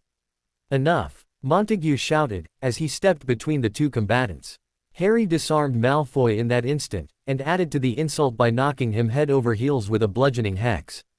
"I said that's enough," Montague said again, glaring at the 2 Slytherins that looked to be preparing to join in the fight. The rest of them all stood rooted to their spots, all with impressed expressions on their faces. "This petty bickering is getting us nowhere. Have you forgotten the reason we're here? We want to be treated like adults, and you're all acting like the children the ministry thinks we are, and it stops now. Potter is here because I asked him to come. He is my guest and is such under my protection. The next one who attacks him will deal with me as well. Although, I don't think he needs my assistance as he can very clearly wipe the floor with any of us. So put your damned wands away." Montague turned to Harry and let out a heavy sigh. "My apologies, Potter. I had thought we could be a bit more mature, but clearly some of us still need to grow up a bit. Would you mind freeing Gibbon, and waking up Selwyn and Malfoy?" Theodore Nott stepped forward, smirking as he knelt to undo Harry's handiwork. "Let's start with introductions," Montague said. "Some you will know already, but at any rate, this is Blaise Zabini, betrothed to Anna Lannister. A lot of us in Slytherin would have given our right arm to be betrothed to her, but Blaise here doesn't seem to feel as blessed." Blaise rolled his eyes at this. "None of them would say that if they lived with her. This is Gregory Goyle," Montague continued, "betrothed to Shannon Fawcett. Greg has spent more time in the hospital wing than in his suite because Miss Fawcett can't get her message across with her words." Goyle's face burned crimson as he stared at the floor. Harry was certain that Goyle wanted to punch Montague, but he didn't say or do anything other than sulk. Harry met Marcus Selwyn, Fabian Gibbon, Gabriel Warrington, Arthur Jugson, Terence McNair, Connor Woodford, Hugo Edgemont, Oliver Collins and Theodore Nott. With each boy, Harry was given the name of the girl each one was set to marry. When the introductions were finished, Harry was asked to sit down, while Montague found a chair for himself. "As pureblood males, we're all groomed to basically replace our fathers," Montague began. "No matter if it's something we want or not, it's what's expected of us. Now some of us might get a chance to begin whatever careers we might dream of before we take over as head of the family, and some of us might even get a chance to experience whatever our dreams are, but inevitably, we all wind up following in our father's footsteps. What we do when we take over the family is up to us, but—" "I get the picture," Harry said, and Montague gave a little smirk. "The only thing that we have to really look forward to is dating, and falling in love and marrying the women we choose. A freedom that was taken from us with this stupid law, which we've figured out as some way to get you in the ministry's pocket." Montague continued. "Some of our Death Eater fathers talk too much." Nott snickered. "You could always choose to leave," Harry said, looking around at all of them.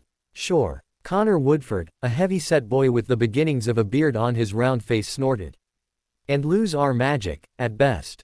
For most of us, Potter, this would effectively be suicide." Nott explained. "Some of us just wouldn't be able to adjust to life without our magic. Not to mention the shame we'd bring to our family names. Better to grit our teeth and bear it than that."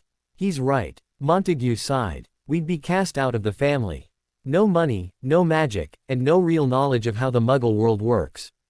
Where would we go? How would we carve out an existence in a world we don't understand, and in some cases fear? Like it or not, we're all trapped in this law, but that doesn't mean we're powerless." "What do you mean?" Neville asked. Montague sat up a bit straighter. "By getting the ministry to recognize us as adults. We're being forced to live the lives of grown-ups, yet at the same time, we're being treated as children. It's hypocritical at best. If we can get the ministry to recognize us as adults due to our status under the law, a lot of things would change." "Like what?" Harry asked curiously. "Some of us could renounce our families and forge our own path." Theodore Knott said, looking hopeful. We could make our own choices about how we live our lives. Montague went on. We'd be responsible for our lives instead of our parents. It would definitely help in forging bonds with our betrothed. Blaise Zabini said, unfolding his arms and scratching the back of his neck. And some of us would even get access to trust funds that we couldn't otherwise touch until we were of age. So, this is about money. Harry looked puzzled. This is about freedom, Potter. Montague corrected. Yes, I could get my hands on some gold, but what do you think that would go to? I'd need to buy a house for my future wife and I, not to mention our children. Draco sneered at this, but no one saw. There's also the fact that a few of us in this room could petition the Wizengamot for seats. Gabriel Warrington pointed out. Neville's eyes widened as he realized what Warrington had said. That's right, Neville said, looking to Harry. Gran's always telling me that when I come of age that I'll need to petition the Wizengamot. She says that my father held a seat, and that she had to take it when he. Josh, Arthur, Theodore, Blaise and I all can petition the court thanks to family histories. You could as well, Potter, along with Longbottom. We'd be low level and we'd only get a single vote, but more than that, we'd be able to make alliances with older members who carry more votes. Warrington explained. Which means, Montague began. We could get the Legacy Preservation Act repealed. Harry nodded. And you said he wasn't smart. Montague said over his shoulder to a scowling Malfoy. Okay, but how exactly are you going to get the Ministry to recognize us as adults? Harry asked, curious. That will take some work, but all we need is someone to present the amendment.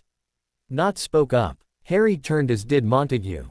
Montague gave the younger boy an appreciative smile as Knott stepped forward, hands in the pockets of his robes. He was rather lanky in build, with close-cropped dark brown hair and chiseled features. He had dark, hard eyes that almost glowed with intelligence. We've been working on a draft that we could submit, but that isn't the problem. The problem is that we need someone influential and respected on our side to present it.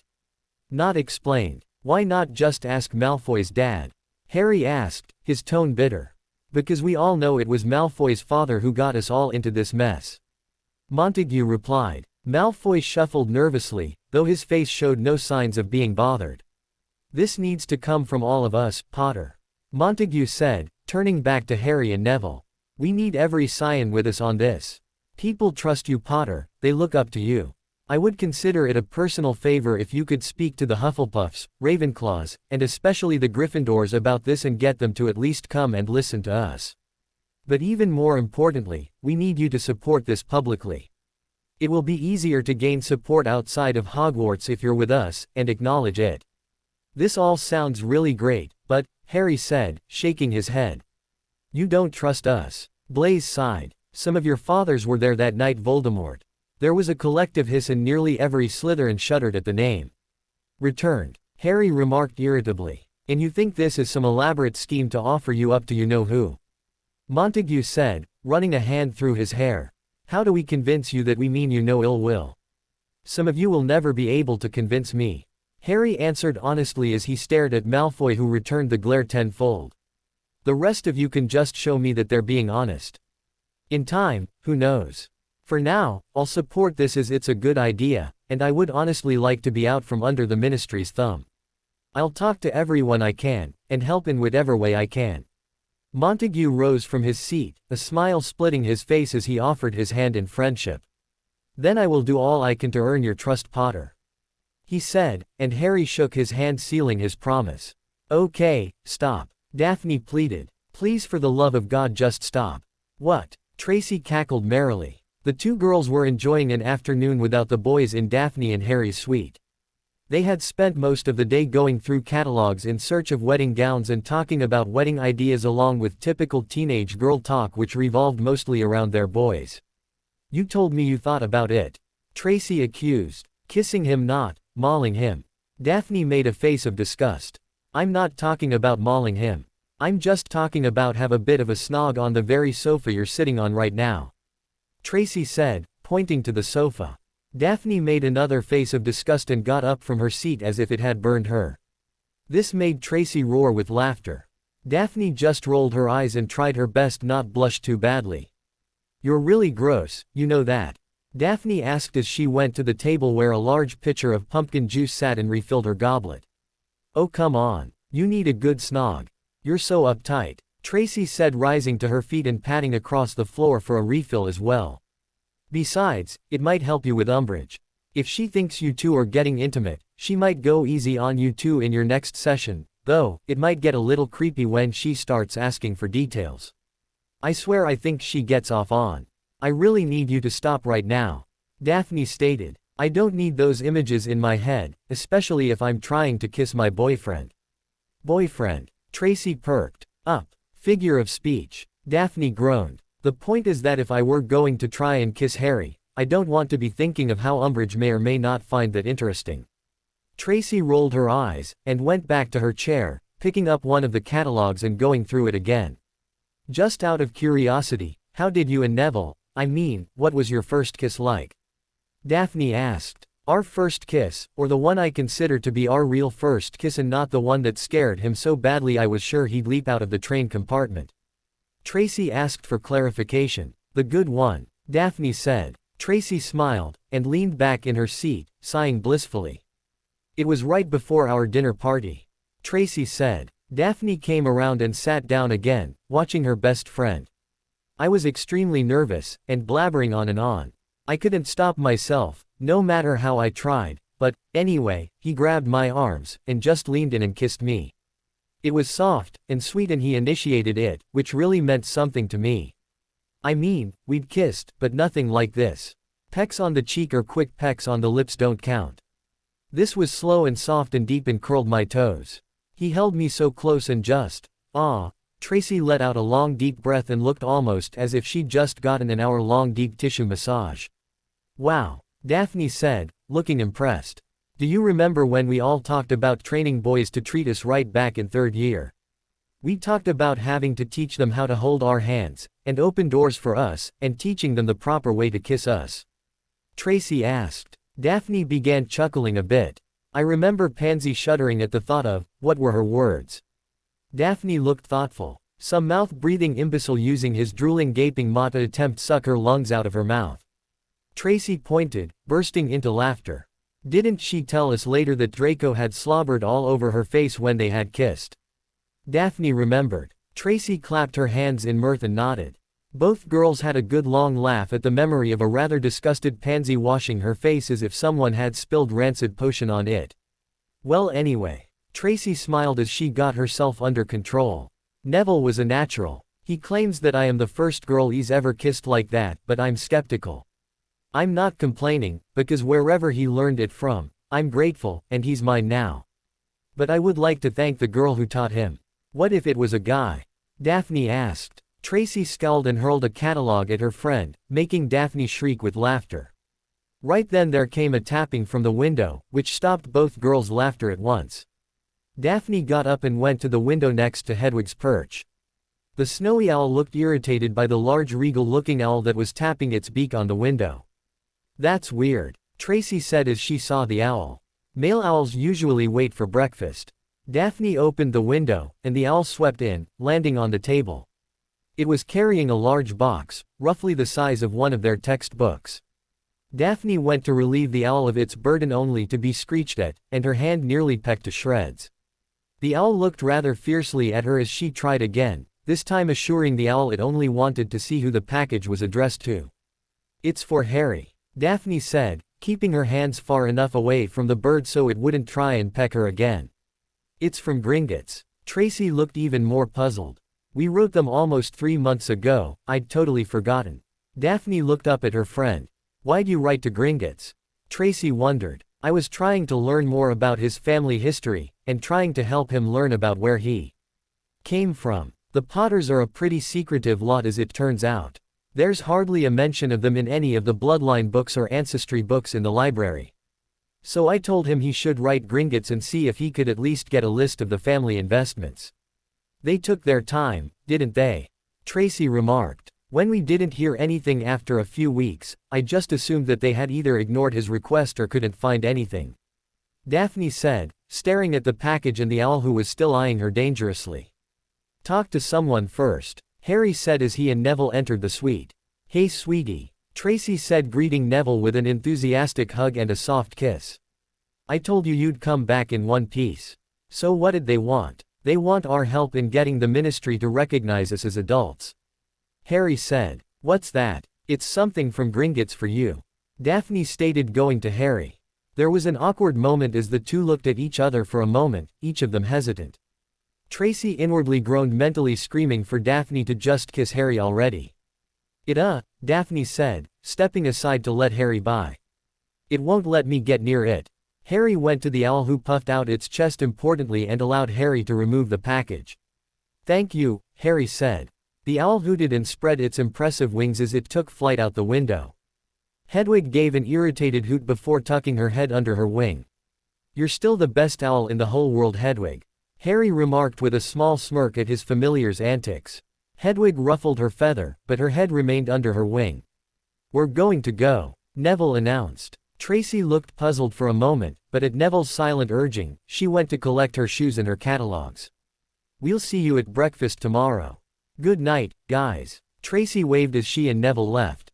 Harry was unwrapping the package and barely noted the departure, while Daphne went to shut the door behind them. She turned back to Harry, who had finally opened the package and was reading a letter. She quickly went over to read over his shoulder. Dear Lord Potter, we apologize for taking so long in processing your request of a list of the Potter family holdings. In order to provide you with a complete and up-to-date look at your current wealth, we had to do a full audit on all Potter holdings. We have provided you with a ledger that is connected to all Potter assets and will be updated regularly. Should you have any further questions, please contact your family's account manager, Rotfang.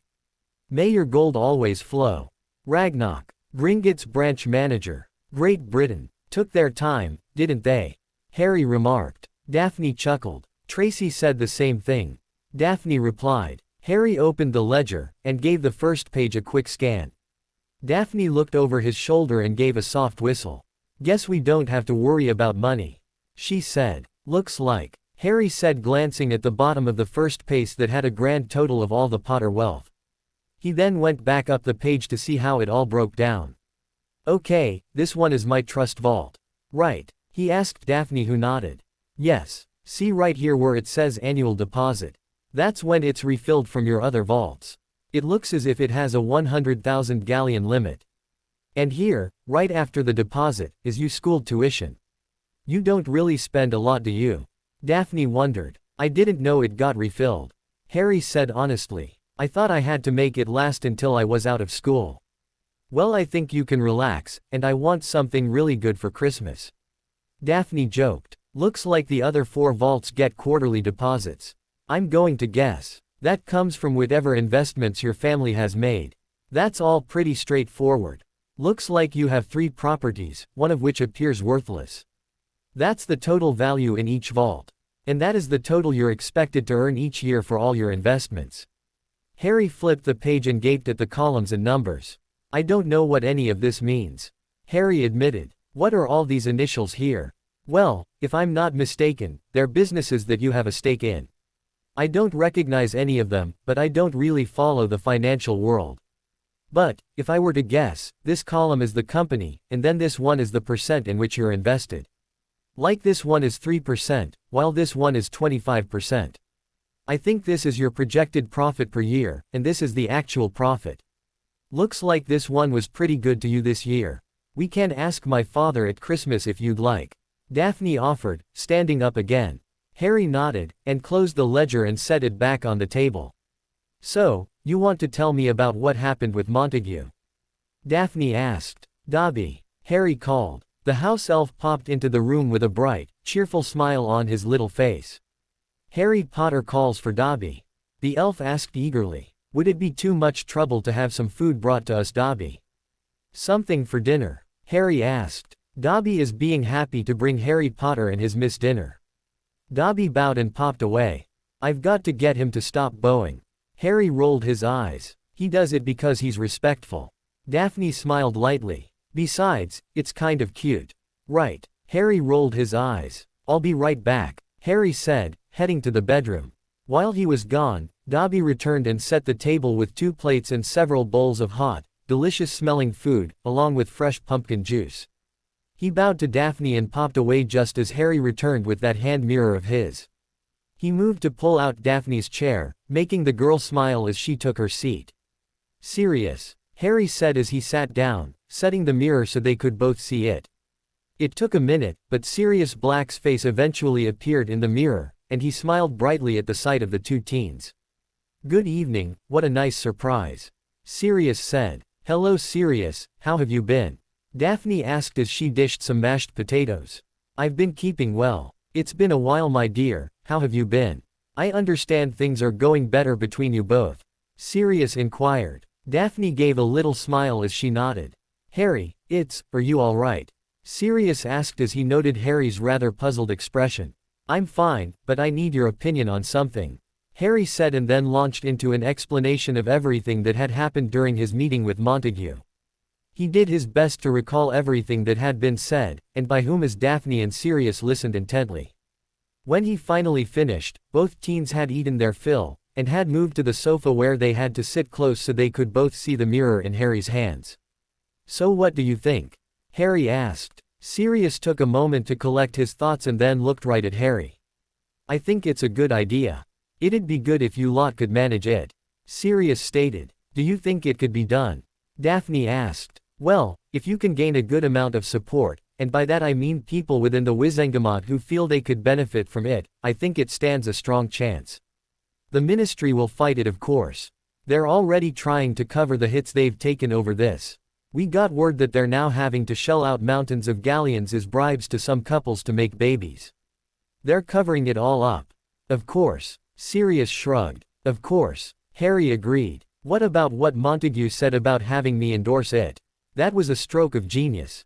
Sirius smiled cheerfully. "We all know how much you hate your famed kid, but if you came out in support of this little amendment, it would go a long way in getting the kind of support you need." And he wasn't wrong. You can get the others to listen. It might even be a good idea, once you've got the bill written and you've got some support behind it, to talk to the press. Public opinion will go a long way to getting it passed. People aren't really happy with how the law was handled, no matter if they support it or not, which by the way, most don't. Fudge is barely hanging on to his office because of all this. He might pass it just to hold on to his office. Montague made it sound rather easy. Harry said. "I just wanted to check with someone else to make sure I didn't get involved with something that could blow up in my face." "Well, signing your name to a petition isn't going to lock you into anything like a contract." Sirius smirked. "I wouldn't worry, but, if you're asked to sign anything else, read it through, or have a solicitor do it. Speaking of, did you meet with one yesterday?" Harry and Daphne blushed slightly, and looked at each other, and then away rather quickly. Sirius saw this and began laughing. "You skipped out on that, didn't you?" he said chuckling. "And the other appointments," Harry admitted. "We decided to have a date," Daphne explained. "A very wise choice," Sirius remarked. "And good for you for not just blindly doing what the ministry wants you to do. If I may, the Potters used a firm based in London. Your grandfather was good friends with one of the partners. His name was, Hennessy. Wesley Hennessy. You grandfather trusted him, it might be worth arranging a meeting." "I'll write him tomorrow." Harry nodded. "Thanks Sirius. It's what I'm here for kid," Sirius said. "Anything else?" "Yeah, I got a ledger from Gringotts, but it's all confusing," Harry said, glancing back at the table where the ledger lay. "I can go through it with you at Christmas." Sirius waved off Harry's concern. Actually, I'm supposed to be going to Daphne's." Harry looked crestfallen, but his disappointment was nothing compared to Sirius' hangdog look. "Oh, right," Sirius said. "I'd forgotten." "Oh no," Daphne said, shaking her head in adamant refusal. "Oh no, no. If either of you think we're spending the whole holiday at my house when I have a chance to meet a famed mass murderer in the flesh, you are both sadly mistaken. Harry and I will be opening gifts with you on Boxing Day even if it kills me." Sirius roared with laughter at Daphne's proclamation. "I'll make sure to wear my best then, and I'll have a feast prepared in your honor." He smiled at Daphne, who gave him a nod of approval. Sirius then bade them both a very good evening, and disappeared from the mirror. Harry set the mirror on the table and sighed. Daphne looked at him for a moment, noting how tired he looked.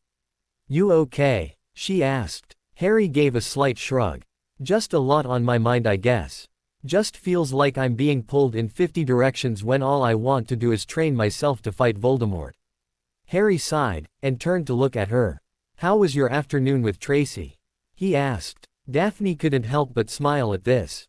It was something she had been noticing about Harry lately. He was a giver. He was always more concerned about the people around him than himself. It was endearing but worrying. She had thought a few times that she would have to watch him to make sure that he did what he needed to do so he didn't get sick or anything. She wondered briefly why she felt that way, but shoved it aside. As she had a more pressing concern on her mind currently. You know Umbridge is going to be really upset with us tomorrow.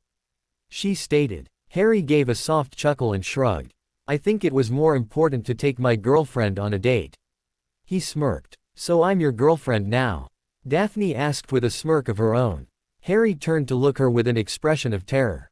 I didn't mean that, what I meant was, he stammered. Daphne couldn't help but laugh at this and gave him a playful shove and shook her head. It's fine Harry, I know what you meant, she said, and Harry relaxed again. You think she'll give us detention or fine us or something? Harry wondered. Probably, but Tracy had a thought that might maybe make her go a little easy on us. Daphne said, her chest suddenly becoming tight. She couldn't believe she was even considering using this as a means to. But it could work, and we really should. She thought. What was her idea? Harry asked, shaking Daphne from her thoughts. Daphne bit her lip nervously. She thought that if we could show Umbridge that our relationship has evolved, she might back off a bit. Evolved? Harry asked for clarification. Become closer. Daphne said, her voice trembling. More intimate. So you want to go in there and tell her that we're snogging buddies now or something? Harry gave an amused grin. I don't think we can just tell her. Daphne said nervously. I think if we tell her, she might see through it somehow. I think we might actually have to, you know. What? Harry's eyes threatened to pop out of his head at that. His whole body went cold and he looked as if he might run from the room. Not all the way. Daphne verified. No, gods no. Just, you know, if we were to kiss a bit. Oh. Harry let out a breath and relaxed again. Oh, yeah, I suppose that we could try it, you know, to get Umbridge off our backs or whatever. Daphne noted how Harry began avoiding her eyes now. Harry usually looked right into her eyes when he got embarrassed by the topic. Daphne was suddenly overcome by how cute it was that he did that. And, we should anyway. We're going to be married one day after all, and that means we're going to have to get intimate at some point. After all, we're going to have to conceive children together and I for one would prefer it if when that time came it wasn't painful. Painful? Harry looked up startled with worry evident in his eyes. What do you mean painful?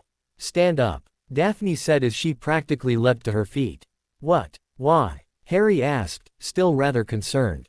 Because I don't know how many girls you've kissed before now, but I'm certain that you don't know how I like to be kissed. Daphne said, feeling suddenly confident.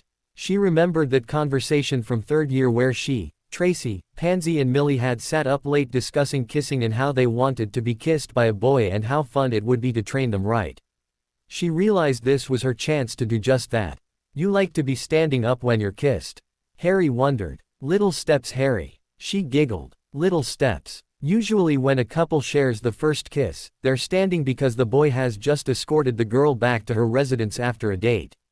Now get on your feet so you can kiss me. Harry grumbled something, but got to his feet. It was then Daphne realized what a perfect height Harry was to her. He was just over 3 inches taller than she was, so neither of them would have to strain to kiss. Daphne straightened her shoulders, and looked him in the eye. She tried to look as if this meant nothing even though her stomach felt as if a swarm of butterflies was fluttering inside. Harry was shifting a bit, and avoiding looking directly. In her eyes, something that Daphne didn't feel was proper given what was about to happen. Okay, kiss me. She said. What? Harry asked, taking a step back. Just like that. No warm up or, oh for Merlin's sake just put your lips on mine. Daphne snapped. Harry sighed and then steeling himself stepped forward and leaned in, kissing Daphne quite quickly and chastely. He almost leapt back from her when he was finished. Daphne just looked as if he'd slapped her instead of kissed her. Really? Daphne looked at Harry rather disappointedly. Am I that abhorrent that you'd kiss me like I was a dying grandmother or something? Look, This is ridiculous. I don't see what. Is that how you'd want to be kissed? So, stiff and lifeless. Daphne continued. I can see we're going to have a lot to work on. How is it you're an expert on kissing? Harry asked accusatorially. I'm not, Daphne snapped back, her irritation rising. I just know how I want to be kissed, especially by my boyfriend. Daphne said, cocking an eyebrow. Harry gave a small smile and Daphne allowed herself to relax a bit. A woman wants to feel special, Harry. When you kiss me, it should make me feel as if I'm precious somehow. I should be able to tell how you feel about me when you kiss me. Even if it's a small kiss, it should be meaningful. Okay. Harry nodded. Okay. Daphne said, waving him closer. Let's start like this. Put your hands on my hips. Harry hesitated, but then gently rested his hands on her hips. Now, this time, go slow. Be soft, and sort of press your lips on mine. Take a little time, and taste them. Okay. Harry nodded and then took a breath. He started to lean in, and Daphne suddenly pulled back. Try and keep eye contact. She said. It's okay to glance at my lips, but eye contact is important. Harry nodded, and tried again. He pressed his lips to hers, and just as she'd instructed, lingered there a bit. He noted that her lips tasted vaguely fruity. But more importantly was how pretty she smelled. Like vanilla and raspberries in a summer rain. That was better. Daphne breathed when Harry pulled back. It had been very nice, and Harry took direction well. Daphne wondered if it was something he wanted to do and that's why he was listening to her, or if it was his selfless nature acting up again. Either way it was making her heart hammer in her chest. Okay, she said, letting out a breath. This time, draw me in. Make me anticipate the kiss. Make me really want it. How? Harry wondered. With your eyes. Daphne said as if it was obvious. Communicate to me using only your eyes that you want to kiss me, and draw me into you. And then, when you kiss me, take your time. Try and enjoy it. Harry muttered. What? Daphne looked up intrigued. I did enjoy it. Harry said, his cheeks going crimson. Kissing you, I mean. You should. Daphne replied. It's supposed to be fun, not a chore. Now remember, slow and soft. Harry nodded again and took 3 breaths to calm himself as he wondered just how he was supposed to communicate to Daphne that he wanted to kiss her. After he let out his 3rd breath, and felt a bit calmer, he looked up into her soft blue eyes, and tried to imagine that they were not betrothed, or that there was some stupid law or anything. They were just Harry and Daphne, and had met somewhere innocuous and had gotten to know each other and there was no Voldemort, or no ministry or anything hanging over them. They were 2 normal, average everyday teenagers who were attracted to each other, and how he would feel with her if they had just gone a great date and he had been charming and funny and hadn't made a complete jackass of himself. He just stared into her eyes and very slowly, without any conscious thought, started to lean forward, at the same time slipping his hands, which had been resting on her hips around to the small of her back. He noticed how she looked back at him with eyes full of hope, or perhaps intrigue, but she had also started tilting her head to his left, ever so subtly. At the same time, Harry noted that her hands were on his chest, and slowly slipping up and around his neck. Daphne could hardly believe it when Harry looked up at her again. His eyes were shining brightly and it was as if this calm settled over him, and he seemed to relax more than she had ever seen him do in the nearly 3 months they'd been locked together. And then his eyes darkened and became these smoldering orbs, and Daphne felt this instantaneous tug towards him. She had no idea how he was doing it, but as he looked at her she truly wanted to kiss him more than she ever had before. Not just a soft press of the lips, but a real kiss. Something sensuous and passionate. She wanted him to feel as desired as that look he was giving her was making her feel. She placed her hands on his chest, noting idly how wiry it felt. She couldn't stop looking at those beautiful green orbs as she allowed herself to be pulled towards him. Just before his lips touched her, her breath hitched and a shiver of delight shot up her spine. Unlike their previous attempts, this kiss felt pure, and they both felt the spark of electricity through their entire beings. Daphne felt herself molding into him as his arms encompassed her tightly. Harry caressed her lips with his own, familiarizing himself with her taste. He was amazed at the softness of her lips and the way she was kissing back. And then he felt her tongue touch his lips. It shocked him at first, but he had heard Dean and Seamus both talk about snogging and kissing with tongues and all that. When they had talked about it, the whole act it had sounded disgusting, but now, here with Daphne, he was intrigued by the idea. Again Daphne's tongue slid across his lips. Harry returned the gesture. Just a light touch as their kiss began to deepen, and then the kiss became something more, and the two teens pulled each other even closer. Daphne couldn't think. She didn't want to think. She just wanted to keep on kissing Harry. Her left arm remained around his neck, holding her close to him while her right hand slipped into his hair and began to ruffle his already unruly locks. But then she felt him do something that lit a fire in her chest. At first she had been startled, but as his hand cupped her cheek, Daphne felt a euphoria like she had never known take her. Harry was not the first boy she had kissed, but in this moment, she was pretty sure she didn't ever want to kiss anyone else ever again. Slowly, ever so slowly, the kiss's intensity began to ebb until they were sharing soft, lingering pecks. Both Daphne and Harry were breathing rather heavily now as they drew back from each other. "Wow," Daphne muttered. Harry began to chuckle and agreed with her assessment. Daphne said, trying to catch her breath.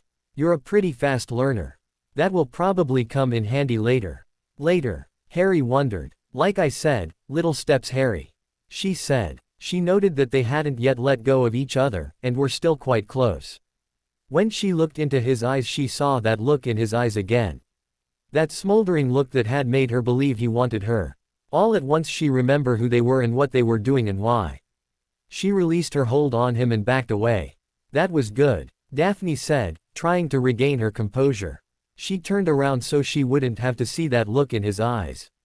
Could I ask you something?" A very confused Harry cleared his throat and answered in the affirmative. "What were you thinking about?"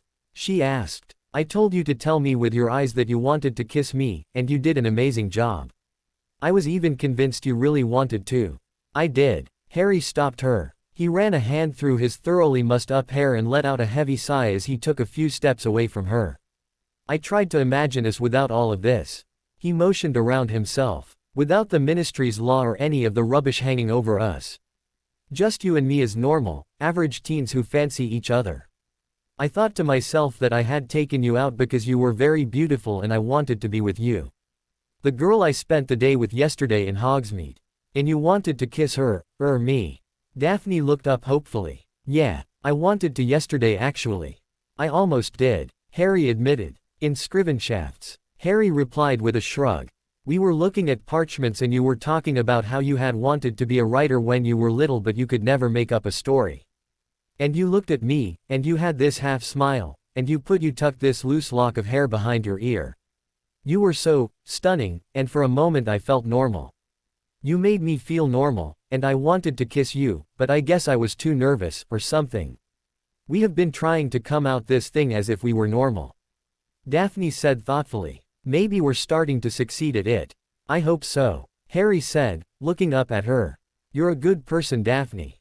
I've seen it in you, especially these last couple of weeks. That girl, the one I've talked to and took to Hogsmeade yesterday. That's the girl I like, and that's the girl I'd be more than happy to spend my life with.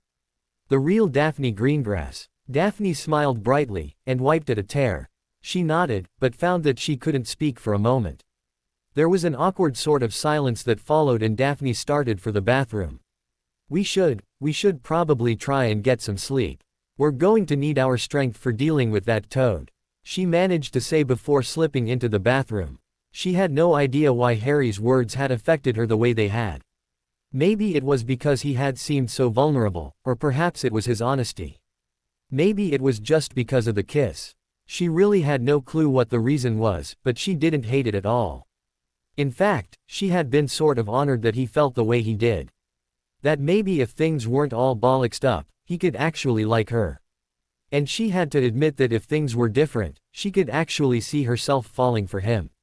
She found that strange, and was comforted by it all the same. She calmed herself down and cleaned her face and brushed her teeth. She pulled her hair into a ponytail and then left the bathroom to get her pajamas and hoping that she might be able to sleep tonight, though she was sure that she was going to lie awake on that god-forsaken couch thinking about the way Harry had felt pressed against her, and how he had tasted, and that ever so soft growl she had sworn she had heard him make when she ran her fingers through his hair. That had been so adorable. She found Harry leaning against the door frame that led to the bedroom, looking a bit confused, and a bit disappointed as well. "Everything okay?" she asked. Harry gave her a non-committal shrug while keeping his eyes on the floor in front of him. "What is it?" she pressed. "You said that we couldn't just tell Umbridge that we were snogging before. You said it like she would know we were lying. I was wondering how in the world she would know, and then it occurred to me that you said Tracy thought we should start kissing." Tracy. The same girl who thought we should act more like two people who were dating instead of two people being forced to marry. And then I started to wonder if I had wanted to kiss you. Daphne asked, thinking she knew where this was going. "Well, you did kind of bring it up out of nowhere," Harry said, looking at her now. Daphne felt herself shiver with desire again as she stared into his eyes, seeing that look again. How is he doing that? She wondered. Is he doing it on purpose? Does he even know he's doing it?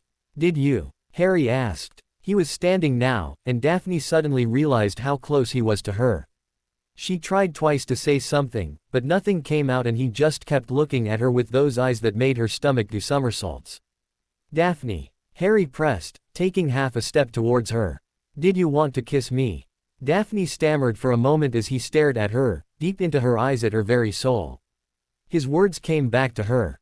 He thought he could fall for the real person who she tried to keep hidden. The girl who he had spent the day with in Hogsmeade.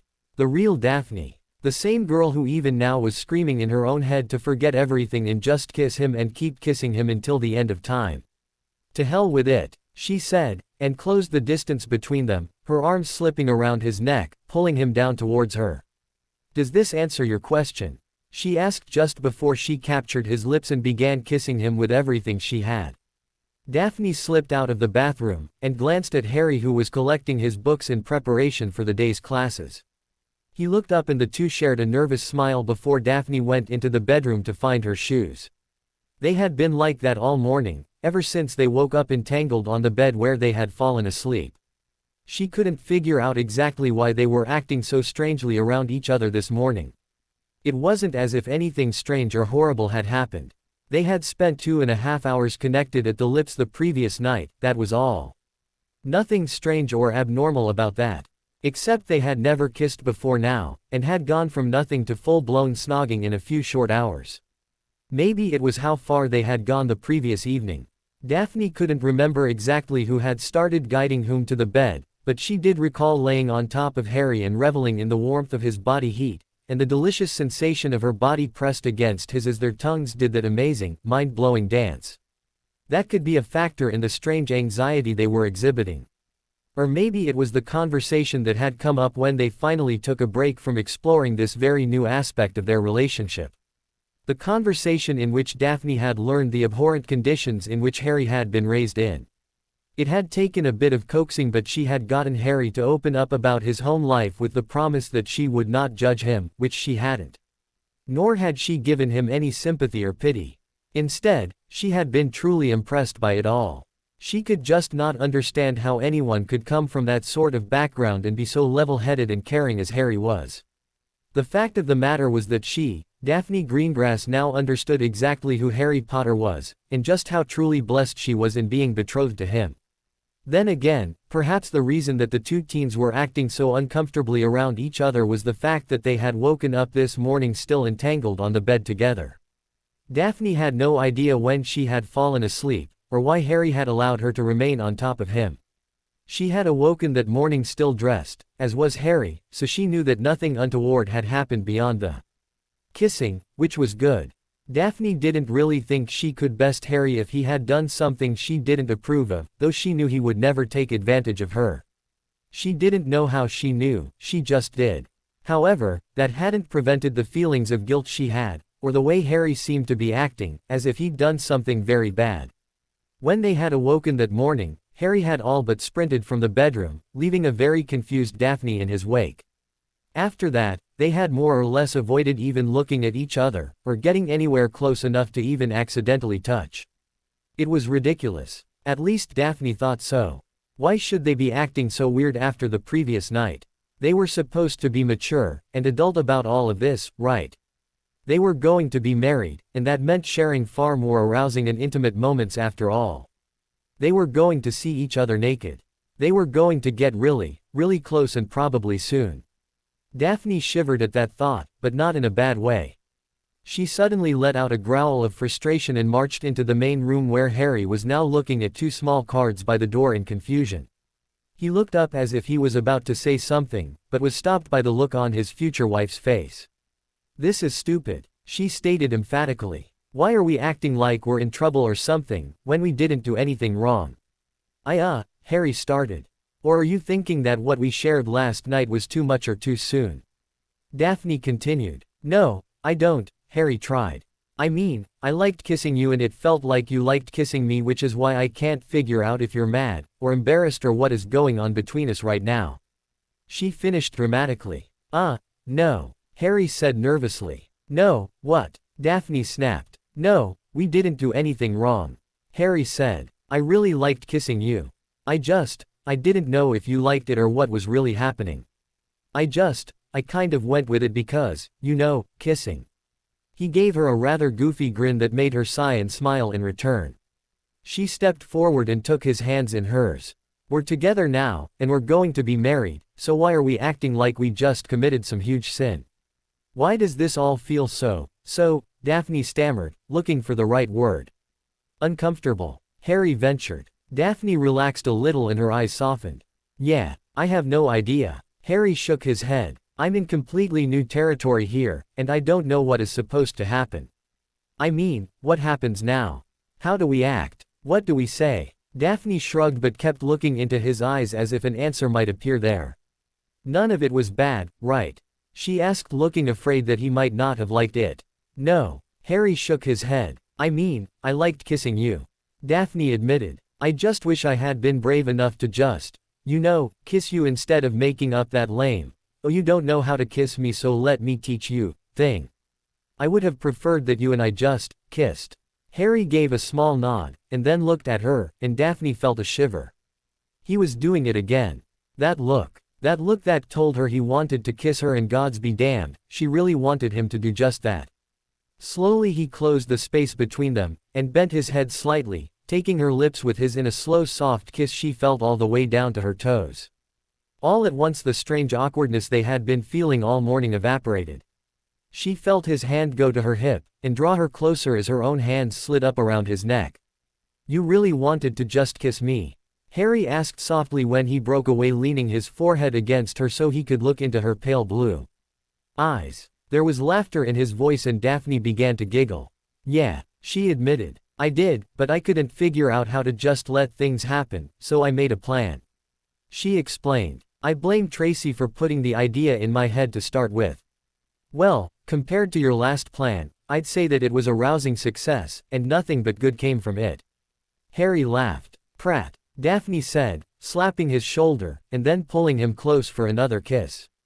Harry held her tightly, and lifted her slightly, making her squeal with delight. Their moment was broken by a knock on the door. Harry let his betrothed go to answer the door. "What was that you were looking at?" Daphne asked over her shoulder before greeting Tracy and Neville. "Oh, you got them too," Neville said, seeing the cards in Harry's hand as he handed them to Daphne, kissing her temple as he retrieved their book bags. "And when did that start?" Tracy asked with interest, pointing to the couple. "What?" Harry and Daphne asked in unison, trying to appear innocent. "When did Harry start kissing you?" Tracy all but shouted. Neville looked interested by this change as well, fighting to hide his smile. Daphne shrugged, turning to Harry. "What would you say? Around 10 o'clock last night." "Sounds about right." Harry nodded. Tracy gave a squeal of delight and rushed forward, hugging both Harry and Daphne. "I'm so happy for you. I was beginning to think I might have to slip you a lust potion or lock you both in a room with compulsion charms or something equally devious," Tracy said excitedly. "I wouldn't have let her do that," Neville said, shaking Harry's hand. "I don't think you would have been able to stop her," Daphne said with a shake of her head. "Well, I'd say you two had a very progressive weekend, and deserve a treat." Tracy smiled. "I'll see about getting you two some cookies." Harry and Daphne rolled their eyes and Neville slipped an arm around Tracy's waist and guided her out of the Potter suite to breakfast. As they began their trek, Daphne finally got a chance to look at the cards, noting they were appointments for meetings with the ministry-appointed relationship counselor. What was strange was that they were for separate appointments. That's a bit odd, isn't it? Daphne asked the others. Suddenly she wants to speak to us one-on-one. I'm surprised it took so long.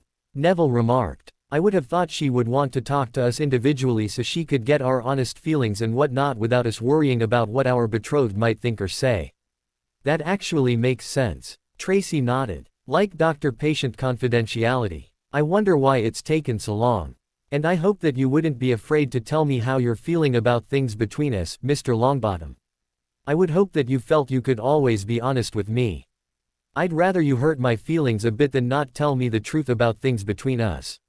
She's right, Daphne said, looking to Harry. If we aren't honest, it'll just make things worse when the truth eventually comes out, and the truth always comes out. You and I learned that the hard way, and I don't want to repeat our mistakes. I agree, but not everyone is as enlightened as we all are. Harry smirked. And maybe that's what she's trying to do, in her own twisted way. Personally, I'm more worried about how she's going to punish us for missing our appointments. Daphne rolled her eyes. I don't know if I want to go to this without you there. That woman is 10 shades of creepy and I always feel dirty when we leave. Tracy shuddered. It's going to be worse now that you two are actually snogging. She's gonna want to know about your technique, how Harry tastes too. Please stop, Daphne said, holding her stomach. Length of his tongue, where you touch him, where he touches you, Tracy continued, clearly enjoying that she was making everyone else uncomfortable. Really, that's enough, Harry said, wrinkling his nose. If you prefer standing, sitting or lying down, if you're on top do you grind his hips with yours, if he's on top does he thrust or grind? Okay, seriously, if you don't stop, I'm going to throw up, and likely won't be kissing you ever again, because all I will ever think about is Umbridge wanting to do all those things with me. Neville said quite firmly while looking rather nauseated. Tracy gave an apologetic smile and leaned to kiss him, but Neville backed away. Not a chance. Not until I can get those images out of my head, Neville warned. Tracy looked to Harry and Daphne as if asking for help. Hey, that was all you're doing. Daphne shook her head. You made your bed, now you gotta lie in it. But it'll be so lonely without my man. Tracy whined, making the others laugh. By the time Daphne stepped into Professor Umbridge's office for her appointment, word had spread through the betrothed couples about how this special session with Umbridge was actually surprisingly friendly and helpful. Girls especially seemed to be feeling particularly grateful for these one-on-one conversations. It was actually nice. Tracy has stated the day before at dinner. She had just come from her appointment and looked very impressed and a bit confused. We had tea and just talked. She asked how I thought things were going between Neville and I, and if we'd made any plans as far as the wedding and stuff. Then she asked about my future career plans, and gave me some advice on how I might manage starting a career and still have children to fulfill my obligations under the law. She actually acted like what I thought a counselor should act like. She even gave me a list of people I might get in touch with to talk about my career path and possible apprenticeships. So it was with an abundance of curiosity that Daphne entered the office of the ministry-appointed relationship counselor. Miss Greengrass, punctual as ever, please, come in and have a seat. Would you like to join me in a cup of tea? Umbridge said as she got to her feet and went to prepare the drink. No thank you. Daphne said with a shake of her head. Oh please, I insist. Umbridge smiled, and it was actually a very pleasant smile. It's a special blend, and I do hate to drink alone. All right then, thank you. Daphne nodded. Very good. Umbridge said as she set a large platter with a small pot of hot water, cups, sugar bowl, milk, and a few biscuits down on a small table. Please do help yourself. Daphne waited until Umbridge had collected her cup and sat herself down before she prepared her own tea. I must apologize, I should have had sessions like this before. So, I'd like to start by asking how things between you and Mr. Potter are going. The last time you and I spoke things were not well. Umbridge said, stirring her tea. Things are a lot better. Daphne confessed. We've finally come to an understanding, and things have started going well. That seems to be the case all around. Umbridge smiled. I know this had been hard on all of you. It's a very big adjustment, and you're all being pressed to do what you all would have done in your own time anyway and with people you might not have chosen. Daphne nodded as she sipped her tea. Umbridge had been right, it was quite good, and she felt herself relaxing. She thought she should ask what kind this was so she could get some for herself in the future. I notice you still have not received a betrothal ring, Umbridge stated. You should be aware that the minister is going to begin fining couple who have not procured their rings. We just have been rather involved with working out our disagreements. Daphne replied. We'll have it before Christmas. What was your disagreement about? My plans to manipulate Harry into the Wizengamot in order to pass laws that would benefit anyone not of pureblood descent. Daphne said. Her eyes went wide, and she dropped her tea as both hands went to her mouth. She stared in shock at Umbridge, who was smiling rather wickedly. Please explain, she said coolly. Daphne's mind was scrambling to figure out why she had just blurted out something so private while fighting the compulsion to do as Umbridge asked. It's pointless to fight it, my dear, Umbridge said, setting her cup down, and slipping her wand out of her pocket. Before Daphne could move, Umbridge had stuck her to the chair. I'd like to thank you for joining me for tea. If you hadn't, I would have had to force you to take a dose of Veritaserum. As it happened, you dosed yourself.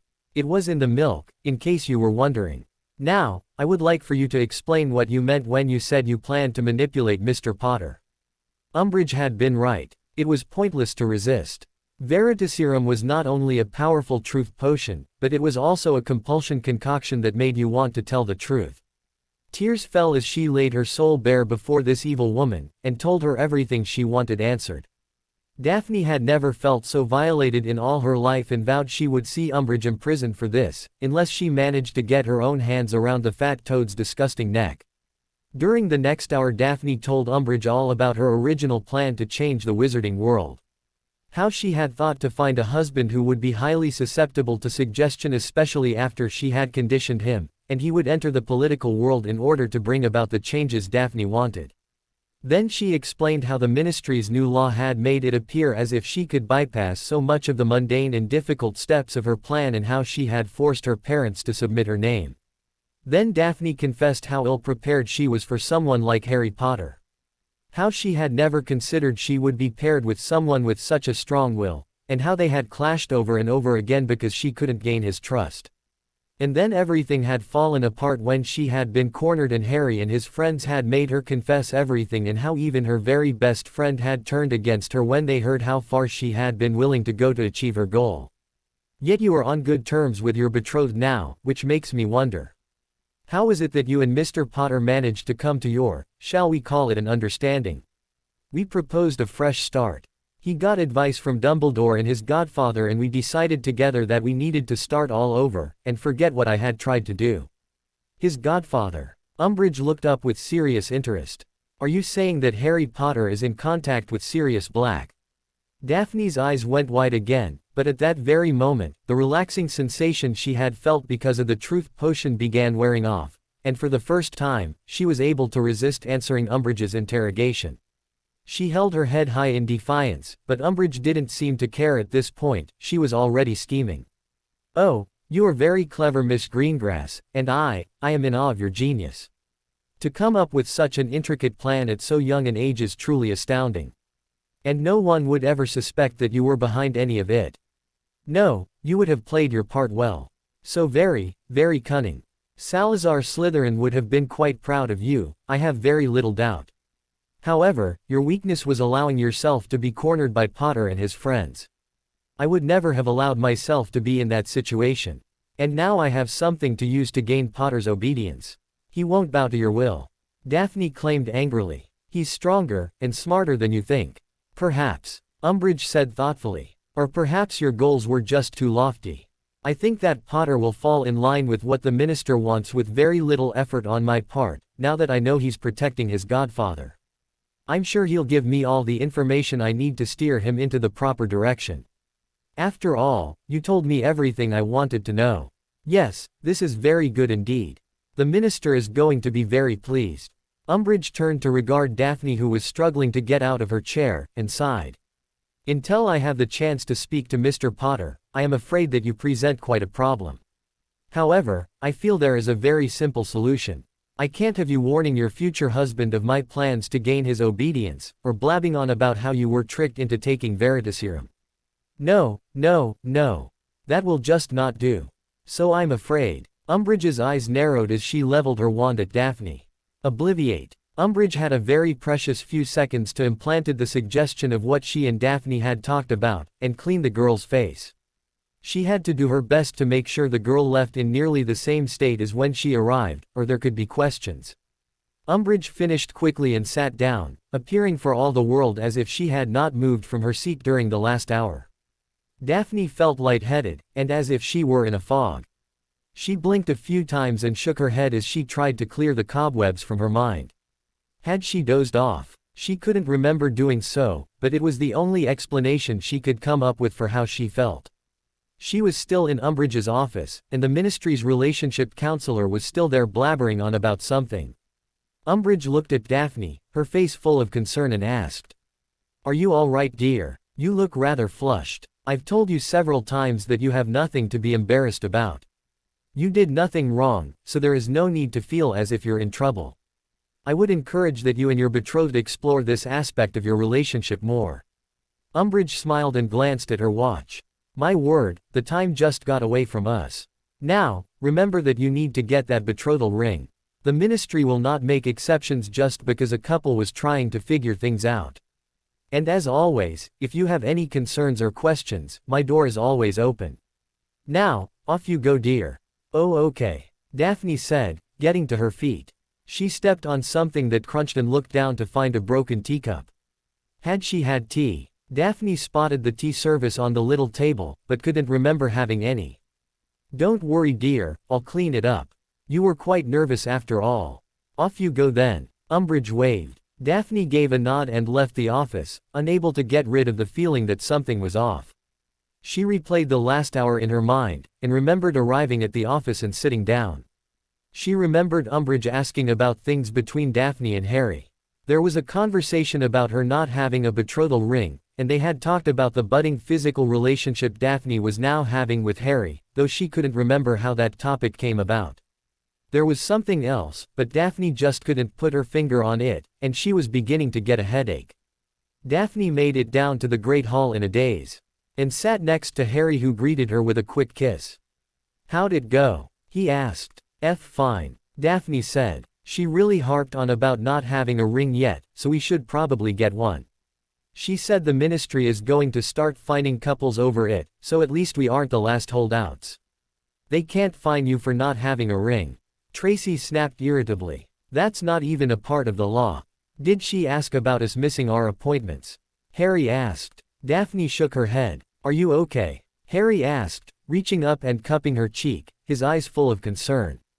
Daphne was overcome with warmth at the gesture. "You look a little pale. Dealing with her always takes it out of me." Daphne sighed, leaning into his touch. "I think I need to see Madame Pomfrey though. I've got a killer headache." "Okay, let's go," Harry said, getting to his feet. "Don't you want to finish dinner?" Daphne asked. "I can get Dobby to bring us something later. We need to take care of you first." Harry smiled. Daphne smiled as she accepted Harry's offered hand. "We'll see you guys tomorrow." Harry nodded. Neville and Tracy waved and Harry took Daphne to get something for her headache. Daphne couldn't help being flattered that Harry would put her first like he was.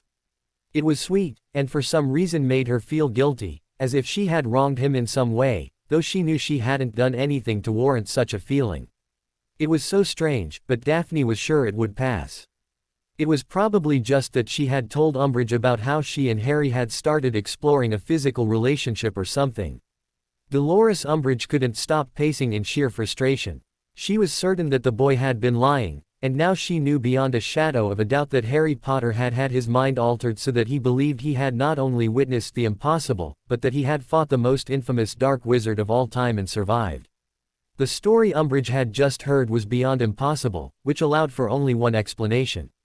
Albus Dumbledore had altered the boy's mind so he would spew the story Dumbledore wanted people to believe.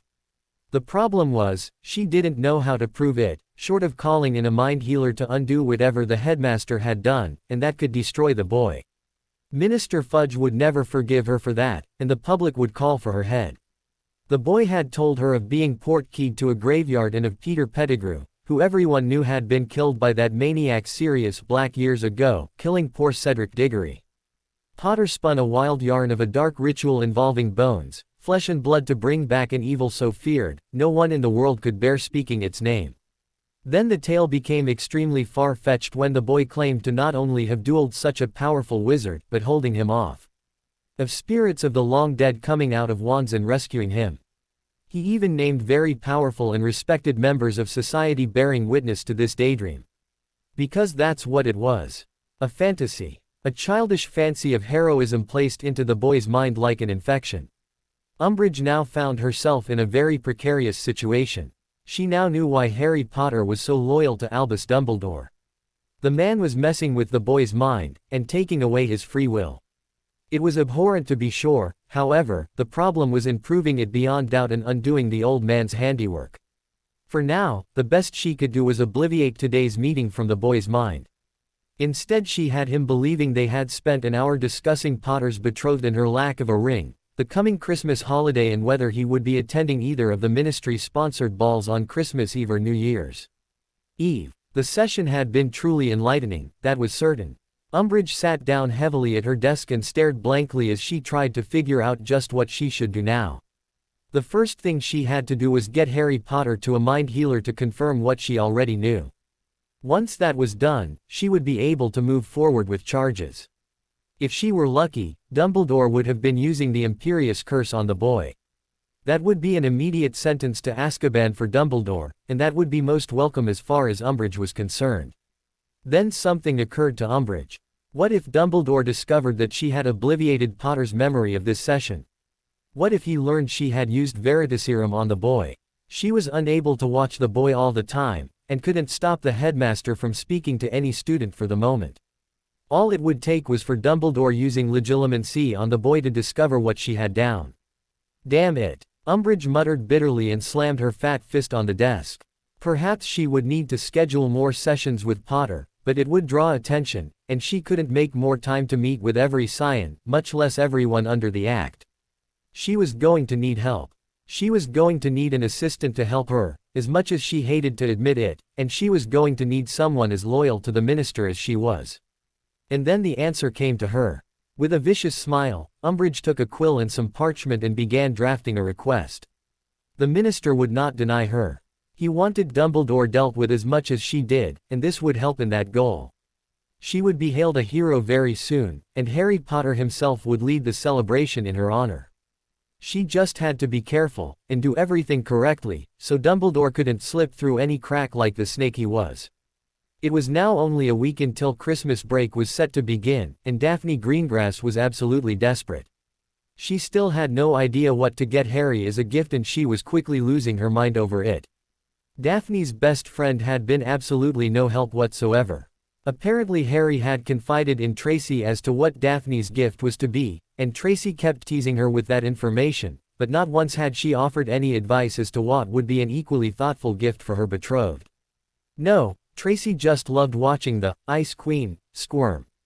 It was maddening. Of course, Harry had not suggested anything he wanted, and Neville wouldn't be a friend and try and probe Harry for ideas, likely on Tracy's orders. This left her with two options. 1. Take a chance that she could choose something on her admittedly limited knowledge of her betrothed and likely embarrass herself, or, and she hated that it had come to this, ask Harry's closest friend. Daphne and Hermione hadn't really talked much or been in the same room since the disastrous dinner party, and Daphne was sure that if she could, Hermione would see Daphne wiped out of existence. The problem here was that Daphne knew that Hermione was entitled to her opinion. Daphne hadn't done anything to alter the Muggleborn's perception of her since that night. She had been too concerned, and rightfully so, with her relationship with Harry. Daphne realized now though, that Hermione would always be in Harry's life, and if nothing else, she and Hermione would need to get along for Harry's sake. So, Daphne felt it was long past time that she and Hermione tried to forge some kind of truce. What better way to start than by putting their heads together to find a gift for someone they both cared about? Finding the bushy-haired Gryffindor was proving difficult. She wasn't in the library, and Daphne was pretty sure that Hermione wasn't in Gryffindor Tower. At least that's what the two first-year girls had told her so. Daphne wondered for the millionth time how it was Harry seemed to be able to find anyone in the castle whenever he wanted. Daphne caught a break when she made it to the Great Hall, just as Hermione and Justin Finch-Fletchley were leaving, hand in hand. "Granger, could I have a word?" Daphne called out. Hermione stared at Daphne for a second before she turned to Justin and told him she would meet up with him later. Justin gave Daphne a wary look but nodded and headed off. "Sorry, I didn't mean to interrupt your whatever." Daphne shrugged. I need your help." "With what?" Hermione asked a little too politely. Daphne fought down a biting retort, and pressed on. "I want to get a really nice gift for Harry, and I have no ideas. I know that you and Weasley know him best, but I doubt Weasley would be willing to help me. You're at least more accepting of me even if you don't like me," Daphne stated. Hermione's brow furrowed a bit at this. "It isn't that I don't like you," Hermione stated. "It's that I don't really trust you. I'm aware that things between the two of you have changed, and Harry keeps on saying that you've changed for the better. I've seen you two together with my own eyes, and it looks as if things are much better now. He's happy with you. And to be honest, it frightens me a little, because I can't forget how you wanted to control him. You and I really haven't talked these past 2 months." Daphne sighed, crossing her arms. "I suppose I shouldn't really be surprised you feel that way. I could tell you that I have no intention of hurting him and that my plan is over, but I don't think that would convince you." "Not really," Hermione agreed. Daphne gave a small smile and nodded towards the door and the two girls started walking. "So you and I need to find a way to get along." Daphne sighed. "You're Harry's best friend and I'm going to be his wife. And to be honest, I think that given time, you and I could become good friends." Hermione didn't reply, but looked as if she was considering Daphne's words. She hated to admit it, but Daphne was right. She was going to be Harry's wife, and Hermione had no plans in abandoning Harry again, especially not after how she had inadvertently pushed him away because she couldn't deal with her own feelings at the time. So, she would have to find a way to get along with this girl if for no other reason than for Harry. Finally Hermione heaved a sigh. "Whatever you do, don't get him a book. Harry's smart, but he isn't super fond of reading except defense books or Quidditch, and he has quite a few of those already. I would suggest something personal. Something that says you care about him, and you want him to feel good about himself." Hermione said. "Why not a jacket or something like that? Given how you helped him to realize his personal appearance is important, it would continue that, and it would be something from you. It would show that you thought about how he would look and feel." Daphne thought about it for a few seconds before she began to nod slowly. "That could work," she said thoughtfully. "I think I saw something really nice in Hogsmeade. I think he'd look good in dragonhide leather, and, well, with everything, it would give him a bit of extra protection." Hermione raised her eyebrows. She hadn't really given any thought to Daphne wanting to keep Harry safe. Daphne gave an appreciative smile and the two continued walking in silence for a moment before Daphne cleared her throat. "So, Finch-Fletchley, when did that happen?" Daphne asked as they rounded a corner on the 3rd floor. Daphne wondered idly how long they had been walking together. Hermione gave a non-committal shrug. "A few weeks ago. He's nice." Daphne gave the Gryffindor a look of confusion. "Nice. Yes," Hermione said snappishly. "Sorry." Daphne backstepped quickly. "I didn't mean to upset you." "I'm not upset," Hermione snapped. "It's just, well, there isn't really any spark between us." "Well, he isn't unattractive." Daphne started. "Quite cute really. And I suppose being nice is good as well. But, if there's no spark, as you say, then why did you agree to go out with him?" "I didn't agree," Hermione corrected. "I asked him out." "Oh." Daphne nodded her understanding. "Wait, I'm confused here. Why did you ask him out?" Hermione became a bit fidgety, and Daphne guessed that Hermione didn't really like the Hufflepuff boy after all. "I thought we'd have more in common.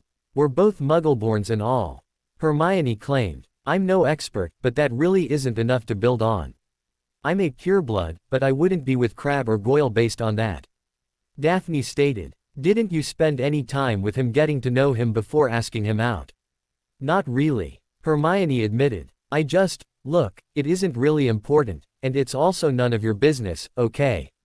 Hey, I'm just trying to help," Daphne said, her patience ebbing away. "I didn't ask for your help," Hermione quipped. "Sorry," Daphne replied with annoyance. "Look, it's my problem and I'll deal with it. I don't need the advice of someone who knows nothing about dating." Hermione said bitingly. Exactly how many boyfriends have you had?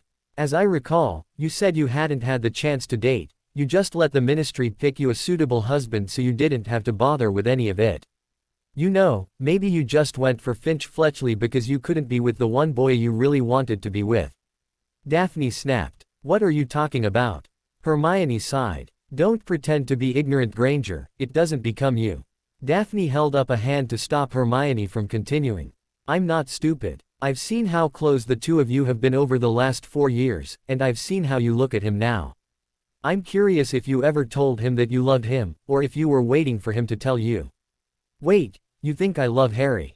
Hermione looked aghast. Don't even try and deny it, Granger. I see how you look at him. All doe-eyed and hurt. Like I stole him away from you. And, you clearly asked out Finch Fletchley because he resembled Harry a bit. You mess up his hair, and get him to glamour his eyes green, and bam, he's almost a dead ringer. I am not in love with Harry. Hermione snarled. And you've got a lot of nerve to talk about changing someone to make them what you want. I've been wondering how you got Harry to start acting all affectionate to you. The only thing I can think of is a lust potion, but Harry refuses to let me take him to see Madame Pomfrey to find out. He keeps defending you, telling Ron and me that you've changed and that you're actually a good person, but wouldn't he say that if he'd been dosed with potions? I would never use a potion, Daphne started to say, but Hermione shouted over her. Except you told us all that you'd do whatever it takes to accomplish your goals, remember? Hermione shouted. I would never use a potion, because I don't need to. Harry and I are becoming closer because I've earned his trust. I know I've earned his trust because he told me all about how his relatives treat him. He told me that even you don't know everything about that. Daphne claimed. I know as much as you, I'm sure. Hermione replied bitterly. Do you know how he was forced to live in a cupboard? Daphne challenged. Yes. Hermione crossed her arms. Do you know that they withhold food from him? Daphne asked. Yes. Hermione narrowed her eyes. I've even sent him food over the summer before. Do you know that his uncle once beat him with a leather belt while Harry wasn't wearing a shirt? Or how about how his cousin kicked him downstairs at school? How about how his family laughed at him while he was trapped in a tree by a vicious dog? Daphne pressed. Hermione's glare melted into a horrified expression, her eyes tearing up, and her mouth opened wide as shock. Daphne suddenly felt sick with herself. She had been petty and childish, and it had been stupid. She had no idea why she had wanted to hurt Hermione, but she hadn't really been able to stop herself. Daphne sighed heavily and pinched the bridge of her nose. I'm sorry. That was really childish of me. I told Harry when we first met that I would never, ever make him choose between me and his friends, and I meant it. I don't want to fight with you, Granger, I really, really don't. You're important to Harry, so you and I need to find a way to get along. You're right, Hermione said heavily. For the record, I have always had strong feelings for Harry, but I do not love him. At least not in a romantic way, and I never have. If things between the two of you are genuine, as Harry claims, then I am happy for you because he's happy. I know that it isn't my business, but if you truly don't like Finch Fletchley, then you should move on. Daphne advised. I know you've been hanging out with Tracy, and she'd be the first to tell you that you should date a guy because you find him fanciable, not because you're both Muggleborns. I know that, Hermione said, getting heated. She then shut her eyes and took a couple of deep breaths. Perhaps we should try this again after Christmas, when we've both had a chance to think properly. With that, Hermione walked away, and Daphne sighed with exasperation, knowing that it could have gone a lot better. Hermione was clearly having a difficult time and was trying to figure out her relationship with Finch Fletchley. Daphne hoped the next time they spoke Hermione would be less emotional. Daphne heaved a weary sigh as she opened the door to her suite and found Harry sitting in a chair across from Joshua Montague. Neville and Tracy shared the sofa, both looking very interested in what Montague was saying. Harry looked up and gave her a smile, which Daphne returned. The last 2 weeks had been really good. Since they had begun treating their relationship as if they were dating, things had taken a strange and exciting turn. What Daphne was coming to enjoy the most and look forward to is the kissing. The soft, gentle pecks Harry gave her before they parted ways to go to their separate classes, or the long, tender kisses he gave her in the morning, or the snogging. Oh, the snogging. As much as she sometimes hated to admit it, Tracy had been right all along. Daphne had to push those thoughts out of her mind for a bit, as she really wanted to know why Montague was in their suite. Finishing a final draft, Montague was saying, "We want to make sure that we close any loophole they might try and exploit. Theo's kind of a genius with this stuff, so I have every confidence that it will be airtight." "So what's next then?" Harry asked, clearly interested in what Josh was saying. Daphne came around to stand behind Harry's seat. He reached up and interlaced his fingers with hers.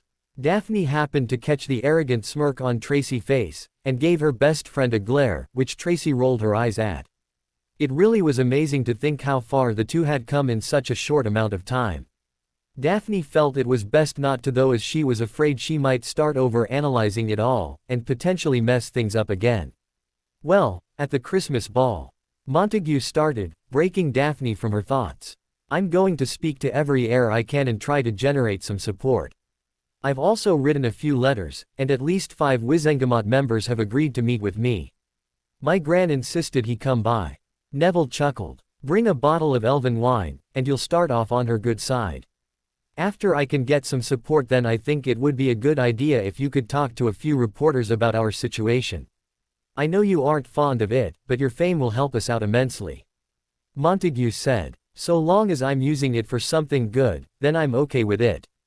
Harry nodded. "So that's it on that front." Montague clapped his hands together, then glanced at Tracy and Neville, then to Daphne before locking eyes with Harry again. "I want to ask another favor. This one's a bit more personal." "What is it?" Harry asked, leaning forward and letting go of Daphne's hand. The blonde grimaced slightly, but took a seat next to Tracy on the sofa. "I was wondering if you'd tutor me," Joshua asked. Harry stared at him for a second before a smile split his face. "Funny." Harry snorted. "I'm serious actually," Montague said. "The way you handled yourself when those idiots tried to attack you. I've never seen anyone as fast or as accurate as you were.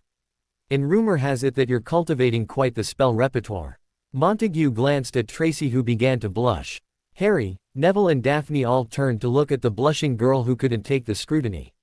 "What?" she shouted. "He asked me about Harry to see how best to approach him because Daphne wouldn't talk to him, and I may have let it slip that he was amazing with defense. Besides, no one can deny your performance during the tournament last year. And I just thought that MMPH." Neville had turned Tracy's face and planted a kiss on her lips. "It's the only thing that seems to stop her nowadays," Neville said, fighting down his own blush as Tracy settled down again. "Not that you're complaining, Longbottom." Montague waggled his eyebrows, which made them all laugh. "So how about it, Potter? You know, I don't know why you don't just start a defense club." Tracy said. "Loads of people need the help." "A defense club?" Montague perked up. Harry sighed heavily and ran a hand through his hair. "Yeah," he said heavily. "Hermione suggested it like a month ago, and she's been kind of harping on about it lately. She thinks I'm probably the best person in the whole school to teach defense since Umbridge isn't teaching us anything." Daphne bristled at that, still feeling less than friendly towards the bushy-haired bookworm at the moment. "She's not wrong, you know," Tracy exclaimed. "If even half of what she's told me you've done before this year is true, then I'd want you to teach me. Plus, you still haven't shown me how to do the Patronus charm." "You can do a Patronus?" Montague asked, now extremely interested. "When did Hermione tell you what he's done?" Daphne asked a bit contemptuously. "What? She and I talk." Tracy shrugged. "I'm not with you or Neville all the time, you know." "Seriously, you can do a Patronus?" Montague was still pressing Harry. "Since 3rd year," Harry said somewhat reluctantly. "Then that cinches it." Montague smiled. "You need to teach me." "I don't," Harry started, but Montague held up his hands. "Look, Potter," he said patiently. "I'm in my 7th year, and to be blunt, I've barely learned how to ward off a pygmy puff. I'm going to take my newts this year, and I only just scrapped an acceptable in my owl, and that was only because I exhausted myself studying for the written portion. But more importantly, when I leave here, I have no doubt that the Death Eaters will come calling. Since I'm from a prominent pureblood family, I'll be given a choice. Fight with them or die. I don't plan on joining them, and I certainly don't plan of dying for a very long time." Harry considered what Montague had said as he glanced at his friends, who were all looking at him interestedly. He makes a good point, Harry. Neville said. People need to be able to defend themselves, and I doubt there's anyone in the whole school who could take you in a fair duel. Plus, teaching others helps you to refine what you've learned, Tracy added. Harry turned to focus on Daphne, who gave him a supportive smile, even though she was upset that this was all Granger's idea. You did promise to teach us the Patronus, and if we're going to be married, don't you think it would be good if I had an inkling of how to defend myself and our children? She said. Harry gave her a smirk and shook his head. Daphne reached out and took his hand and squeezed it. All right, Harry nodded. But not right away. It would probably be best to start after the Christmas break. I agree. Montague nodded with a triumphant grin. People are having a hard enough time focusing right now as it is. Just let me know when and where, and I'll be there, and if you're willing, there's a few others I think would leap at the chance to learn. I'm not teaching Malfoy, Harry snapped, but Montague shook his head. I wouldn't let that little shit anywhere near a class where he could learn more ways to hurt people. Arrogant little prick, Montague stated. Is it just me, or has Malfoy been looking off color lately? Tracy asked, looking around at everyone for confirmation. He's more irritable, that's for sure. Daphne said. He keeps snapping at everyone, even teachers. Professor Flitwick gave him detention for it the other day. I didn't think about it at the time, Harry started thoughtfully. But when he tried to attack me at that initial meeting, I noticed his spells were rather weak. I'm not saying he's ever been a powerhouse, but Draco's always had pretty strong spells. He looks really ill, Tracy said. He's a lot paler, and he looks like he's losing a bit of weight. Maybe if he'd just stop resisting and accept that he's going to be married to Millicent. Montague shrugged. I mean, even you two came round, right? Montague motioned to Harry and Daphne, who both smiled as they looked at each other. They just took their heads out of their asses. Tracy grinned. Pansy and I were similar. Montague shrugged. But things have turned around. You know, she actually not as bad as I thought. I mean, she was always kind of a stuck-up overprivileged little bit, but she's not really that bad. Sure, she's got a bad attitude, but she's come around. Hell, just last night she dragged me into the bedroom and... I don't think we need to hear the sordid details of your sex life with Pansy. Daphne held up her hands. We heard enough about hers when we all shared a dorm. Right. Montague smiled with only a hint of embarrassment. I should get going. I've got a load of transfiguration work to get done. I'll be happy when newts are over with. I'll bring the final draft of the bill by when Theo finishes it, and you can give it a look. Montague rose, and then turned back to Harry. Have you given any thought to attending the ministry's ball on Christmas Eve? He asked. It would help our cause if you were there to speak to some of the people we're trying to get support from. Harry and I have other plans, I'm afraid. Daphne said politely, but she gave Harry a small smile which he returned. You know what they say. Harry shrugged. Happy wife, happy life. Montague laughed and nodded. He then waved to them all as he left. We should go too, Tracy said, getting up from her seat, and giving her betrothed a hand to help him up as well. We both have a potions essay to finish, and I have 2 chapters to read for runes. Are we still going to Hogsmeade together tomorrow? Daphne asked as she and Harry escorted their friends to the door. Yeah, Tracy nodded. I've got to finish my Christmas shopping, and I need a dress for Neville's grand New Year's party. Speaking of, Neville brightened. Can we expect the 2 of you? It depends, Daphne said as Harry wrapped an arm around her. My parents usually throw a party every year, and Dad usually likes to have both his daughters there to greet guests, but he might allow an exception this year. We'll try, mate. Harry nodded. Neville smiled and then opened the door for his wife-to-be and the future Longbottoms left. Where were you all afternoon? Harry asked. You said you'd only be a few minutes, but you were gone like 3 hours. I was about to go look for you when Neville and Tracy showed up with Montague.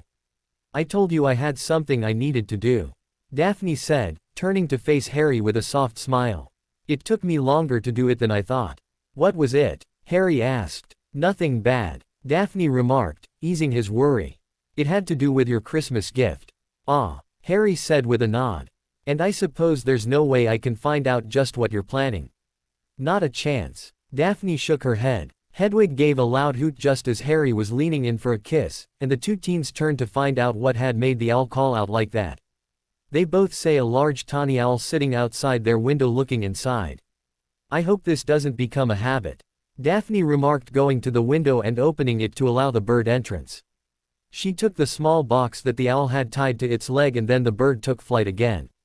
Daphne closed the window quickly as it was bitingly cold outside. What is it? Harry asked. Oh, Daphne said as she looked at the box to see where it had come from. Well, yet another thing Umbridge won't be able to gripe about. My ring is here from Tothman's.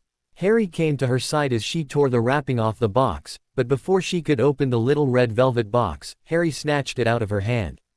Hey, she shouted, but Harry leapt back before she could make a swipe for the box. I've thought a lot about this, he said seriously, though he was smiling. And I don't think it's right that we just go along with all this without observing some traditions. Traditions? Daphne asked, looking suspicious. Harry dropped to one knee, smiling like a fool as he opened the box.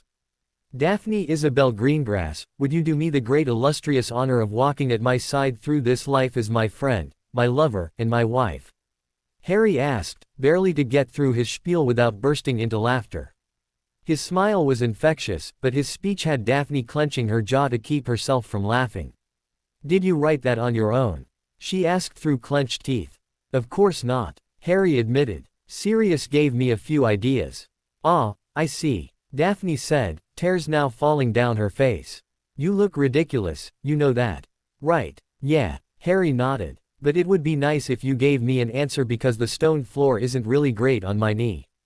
And it would be cruel of me to make you stay there and potentially ruin your poor knee.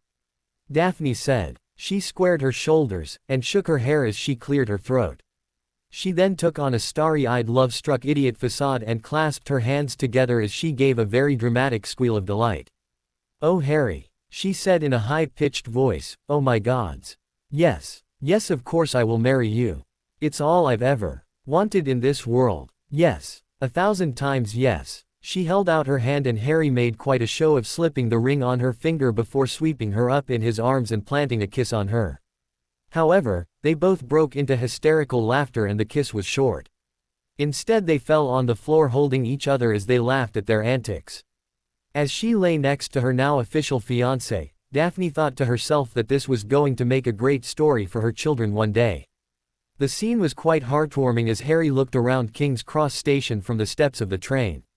Everywhere were children reuniting with their families for the Christmas holiday. Harry caught sight of a mother bending down to hug her daughter while the girl's father looked on with a proud smile.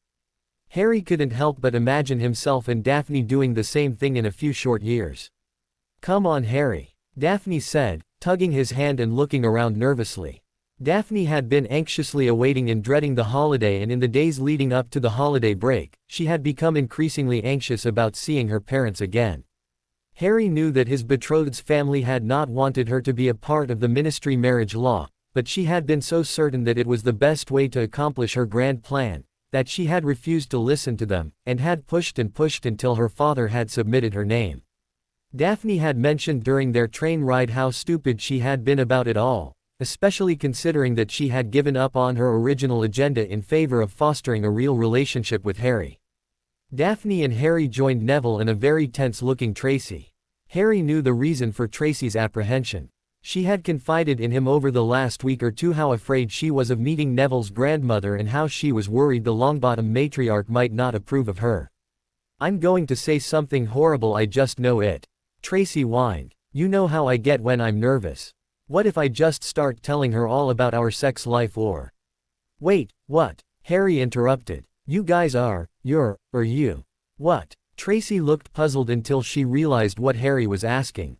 No, not that it's your business, but you see what I mean. What if I just start spitting out how much I want to? You know, she might hex me into oblivion. Neville says she's really strict, and, oh gods, what am I going to do? There's Gran, Neville said a bit nervously though he was smiling. He took Tracy's hand and began leading her along. Come on, I'll introduce you. They all approached a tall, rather imposing older woman wearing a hat with a stuffed vulture on it. She observed the four young people as they approached rather critically. Hello Gran, Neville said. Harry swore the woman actually flinched when Neville spoke. She was staring at him now as if she had never seen him before. Harry noted that she looked rather impressed as she looked her grandson over. "May I introduce Lord Harry Potter and his betrothed Daphne Greengrass, and my betrothed, Tracy Davis," Neville said. His grandmother continued to stare at the young man for a second before turning to the others and offering her hand in greeting, which Daphne shook, while Harry gave a more formal greeting, placing a kiss on the old woman's knuckle. "It is indeed an honor to meet you all, especially you, Mr. Potter. I knew your father and grandfather. Good men, the both of them. Can we expect you at our New Year's celebration?" she asked in a rather formal tone. "I am afraid our plans are not yet confirmed, so we unfortunately can't commit to anything as of yet, but we are striving to be in attendance." "It sounds too lovely to miss," Daphne said, with a smile. Augusta Longbottom gave the young woman a nod. "Well then, we will hope to see you at our home. In the meantime, we must be going. My grandson and I have quite a lot to catch up on, and I am anxious to get to know my future granddaughter-in-law. Good evening, and Happy Christmas." Before Harry or Daphne had a chance to reply, Lady Longbottom had turned, and was leading Neville and Tracy, who was looking rather trepidatiously over her shoulder, away. "There you are," came a bored female voice. Daphne's sister Astoria had come up behind them looking very unhappy as she looked at Harry. Harry gave a small smile which Astoria rolled her eyes at. Harry wondered idly if Astoria would ever warm up to him. "Shall we go, or do you plan to keep Mum and Dad waiting indefinitely?" Astoria asked snobbishly before pushing past Harry to head towards the far end of the platform. Harry watched her curiously, wondering where she was going. The barrier that led to Muggle London was in the opposite direction. "Where is she going?" Harry asked. "The Flow Network," Daphne said, watching her sister with a disappointed glare. "Come on, my parents will be waiting." Harry hefted his bag onto his shoulder and took Daphne's bag as well, making her smile at his thoughtfulness, and together they navigated through the crowd towards a line of fireplaces that were flaring up as people left for their homes. "Oh wow," Daphne said, her eyes widening in surprised delight. "Aunt Julia's here." "Who?" Harry asked just as a woman came rushing out of the crowd, barreling right for the two of them. "There she is," a woman shouted, moving towards Daphne with open arms and a wide smile. She was only slightly taller than Daphne with the shoulder-length platinum blonde hair, and bright brown eyes. She was dressed in very tight trousers, and a bright red jumper under a long black coat. Knee-high, high-heeled boots finished her outfit. The woman had big, bright blue eyes and bright red painted lips. She wrapped Daphne in a firm embrace, making a delighted groan. "My gods, you've grown so much, I don't even need to bend down to hug you anymore. I can hardly believe it. You're growing up so fast, Daph. Move aside and let her mother greet her," a second woman said proudly. The second woman to hug Daphne looked like an older version of the Slytherin teen. She had longer honey blonde hair and soft blue eyes. She was dressed far more conservatively than the first woman, and kept looking at Harry with interest. "How was the term?" the woman asked as she pulled back from Daphne and looked her over properly. "It was. I don't think I could summarize it all in a few words." Daphne sighed, but then gave her mother a warm smile before glancing over her shoulder at Harry. "But it wasn't bad." Daphne turned to Harry, reaching out to take his hand before turning back to face the two women and schooling her expression. "Mother, Aunt Julia, allow me to present my betrothed, Lord Harry Potter," Daphne said proudly. "Harry, my mother, Abigail Greengrass, and my Aunt Julia Greengrass. It's a pleasure to meet you both," Harry said as he took each woman's hand and placed a kiss, remembering the proper pureblood greeting. Daphne's mother arched an eyebrow, looking somewhat impressed while Julia pretended to swoon. "You are much cuter in person than in the photos the Daily Prophet ran last year." Julia winked. Harry had to fight hard not to blush. Daphne just chuckled behind her hand before glancing around. "Is Dad not here?" Daphne asked when she managed to stop giggling at Harry's embarrassment. "He's just over there with your sister, and Corbin Montague," Abigail said as she slipped an arm around her daughter's shoulder and began guiding her towards her father while Julia took Harry's arm to lead him. Harry couldn't hear what Daphne and her mother were saying to each other, though he thought he could hear concern in Abigail's voice. "So Harry, tell me how it is that you returned my sweet niece's smile," Julia asked. "Excuse me," Harry looked up with confused concern. I haven't seen that girl really smile since before her first year at Hogwarts. It's not that surprising given she was placed in Slytherin, and that house does have a habit of taking something from those sorted to it. But with each passing year, she kept getting colder. We were beginning to think she might never truly smile again, and then today when I saw her, I very nearly didn't recognize her. Julia looked at Harry with a grateful smile. Her light is back, so I'm curious how you managed such a feat.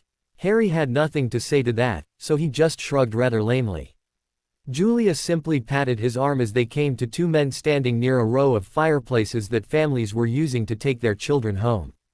Daphne and Abigail were standing next to the taller of the two men. He had shiny dark hair that was graying at the temples and a short trimmed dark beard with some gray starting to appear there as well. He wore a dark cloak over a fine black silk suit and red shirt. His hands were folded in front of him as he listened to the second man who was finishing the conversation and bidding Daphne's father farewell. "Darling," Abigail said, earning the man's attention. "Daphne." The man smiled warmly. Harry swore he felt some tension between daughter and father, but a moment later swore he had been mistaken as they embraced. The man held onto his daughter almost as if she had just returned after having been missing for years. A moment later the man straightened and backed away, though he kept his hands on Daphne's shoulders and gave her an appraising look. Daphne looked as if she were fighting happy tears, and Harry remembered that Daphne hadn't really parted on good terms. Her aunt's words rang in his head as he watched father and daughter reunite. The man turned and his dark eyes found Harry standing next to Julia. Harry felt an urge to run as fast as he could as the man's eyes narrowed slightly, but he remained rooted to his spot. He'd faced Voldemort, the most evil and dangerous wizards of all time. His betrothed's father shouldn't have been able to intimidate him. At least, that's what Harry was trying to convince himself of. "So this is the one," the man said sternly, his eyes looking over Harry critically. "Lord Potter," Daphne said, motioning to Harry. "My father, Lord Cyrus Greengrass." "An honor, sir," Harry said, holding out his hand which Cyrus took firmly. "The honor is mine," Cyrus said. "I didn't know your father outside of his reputation, but I did know your grandfather. He and my father did business from time to time. We didn't always agree, but he was a good man." "Thank you, sir," Harry said, unsure of how to respond to Cyrus' statement. "We should get them home," Daphne's mother suggested. "We can speak at length over dinner." "Indeed. I've already sent Astoria along." Cyrus nodded and motioned for an open fireplace. Daphne went first and was followed by Julia. Harry went next, and tossed the glittering powder into the flames before calling out the destination of the Greengrass home. The green flames roared up and engulfed him and the world began to spin. And then he was falling. "Get off of me," Astoria roared as Harry scrambled to get to his feet. He had tumbled out of the flow and apparently knocked Daphne's younger sister to the floor. Daphne's Aunt Julia laughed, though she tried to help. Astoria was livid, and before Harry could utter a single syllable of an apology, Astoria had stormed out in a rage. "Don't worry about her," Daphne said, pulling Harry aside as her mother stepped out of the fire. Cyrus followed his wife. "Daphne, why not show Harry to his room and then you both can join us in the dining room? I'm sure Alfie has dinner prepared by now," Abigail said. Daphne nodded, and slipped her hand into Harry's and guided him out of the parlor and up the stairs. "They seem nice," Harry said. Daphne smiled and nodded. "They are. I have to admit that I was really nervous today about seeing them. When I left for school, things were really bad. I know that I told you that we weren't getting along, and they were really unhappy with me, but I wasn't being completely honest about it. We argued every day. I was really rude and unpleasant to them, and to be honest, I expected a much colder greeting than what I got. Anyway, this is my room here." Daphne opened a door on their right, and quickly went inside to drop her bag on the bed. Harry hadn't been sure what to expect, but it was nice. There was a single bed next to a night table with 2 stuffed unicorns on it. There was a wardrobe and a vanity on one wall opposite a door that looked as if it led to a bathroom. "I share that with Astoria. You'll have one to yourself. Down here," she said, taking Harry's hand again. They had taken only a single step when Daphne gave a soft hiss and winced in pain, her hand going to her temple. "Another headache?" Harry asked. Daphne nodded. "It's fine," she said evenly. "No it isn't." Harry shook his head. We've both been having these damned headaches too often, and you said it last night. Whenever you get one of them, you feel like you're about to remember something important. I think we should go to St. Mungo's and, Harry, do you trust me? Daphne asked suddenly. She had led him to a room at the end of the hall. Harry looked at her for a moment before he gave a single nod. She opened the door, and they went inside. Daphne shut the door behind her and turned to look at Harry. I think I know why we're getting these headaches, she said quickly before he had a chance to ask anything. I think Umbridge did something to us. Harry started to protest, but then sat down on the bed in the room, setting his own bag on the floor. He sighed heavily as he began to nod. In truth, he had felt the same way as Daphne. Something had felt wrong to him over the last few weeks. As if he was missing something and yet always on the verge of remembering something important. That actually makes sense, he sighed. We started getting these headaches right after seeing her that last time. I remember taking you to Madame Pomfrey, and then I had to go see her after I saw Umbridge. She told me that a few people had been asking for headache relief. The last few nights, I've been having weird dreams and it's always about me being in her office. Daphne confessed. Harry, I asked if you trust me because I want my Uncle Sebastian to perform legilimency on us. Legil what? Harry asked. Legilimency. It's a way for someone to look into your mind. He could look into our minds and be able to see if someone has messed with us. Mind healers sometimes use it, but it's frowned on because it's so invasive. Someone who uses legilimency would be able to see every one of your thoughts and memories. Daphne explained. Harry immediately frowned and Daphne rushed to his side. I know how you feel about your privacy, which is why I'm asking you instead of just forcing this on you. If you don't want to, I understand, but if that woman has messed with us, I want to know. I want to know, and I want her to pay for it. Daphne said, her voice deepening to a snarl. How would we be able to make her pay if only your uncle knows? How can we prove that it was her? Harry asked. What if it can't be undone? Daphne's shoulders slumped a bit, as if she hadn't thought of that. Harry wrapped an arm around her and pulled her close. I want to know, Harry. I want to know if she did something to us. I just know she did. Can we just find out if something happened to us, and then figure it out after? She pleaded. Harry nodded, and Daphne smiled. Harry leaned in and kissed her softly, and Daphne reached up to cup his face, holding him there to let the kiss last a bit. A knock on the door broke them apart and Julia opened the door with a bright smile at finding the two teens sitting so close. Your parents sent out a search party. They're hungry and you're holding things up. Julia explained. Harry and Daphne were led down to the dining room where Astoria, Abigail, Cyrus, and another man who was introduced as Sebastian Greengrass sat. Sebastian very clearly Cyrus' brother, with the same dark eyes and sharp features, though Sebastian appeared to be the younger of the two, as he had no gray in his hair. So there've been quite a few stories coming out of Hogwarts. Cyrus began, looking to his eldest daughter as a house elf emerged from a door behind him and began setting plates of food before everyone. Your mother and I would have liked a few more letters from you, but we figured you were likely focusing on Dad. It's okay. We were expecting that you'd have questions, and I know I haven't been the most communicative these past few months. Daphne smiled at her father, making the man return the expression with relief in his eyes. He had to fight down a chuckle while his wife smirked knowingly at her husband. We'd all love to know how you two are getting along and exactly what's happening at school. Aunt Julia spouted. Daphne glanced at Harry before taking a breath. We were all placed into private quarters on the first night back. It's been the hardest adjustment really. Suddenly living together, but thankfully, Harry's been nothing less than a gentleman the whole time. I've been pretty thankful for that. The hospital wing had more than a few visitors that first night. Daphne stated. I can imagine. Cyrus said disdainfully. The ministry's restricted a lot of what we do as well. For instance, Harry wasn't allowed to join his house's Quidditch team. Daphne continued. What reason did they give for that? Sebastian asked. We're not allowed to take part in anything that could lead to serious injury. Harry replied. Also, they want us to spend more time together. Interesting. Abigail said, looking to her husband who nodded. What do you mean? Harry asked. There was quite an uproar when individuals were being put on unpaid leave a while back. Cyrus explained. Aurors, Quidditch players, a few potioneers who specialized in more rare and volatile potion making. I seem to remember hearing of an unspeakable who was removed from his job as well.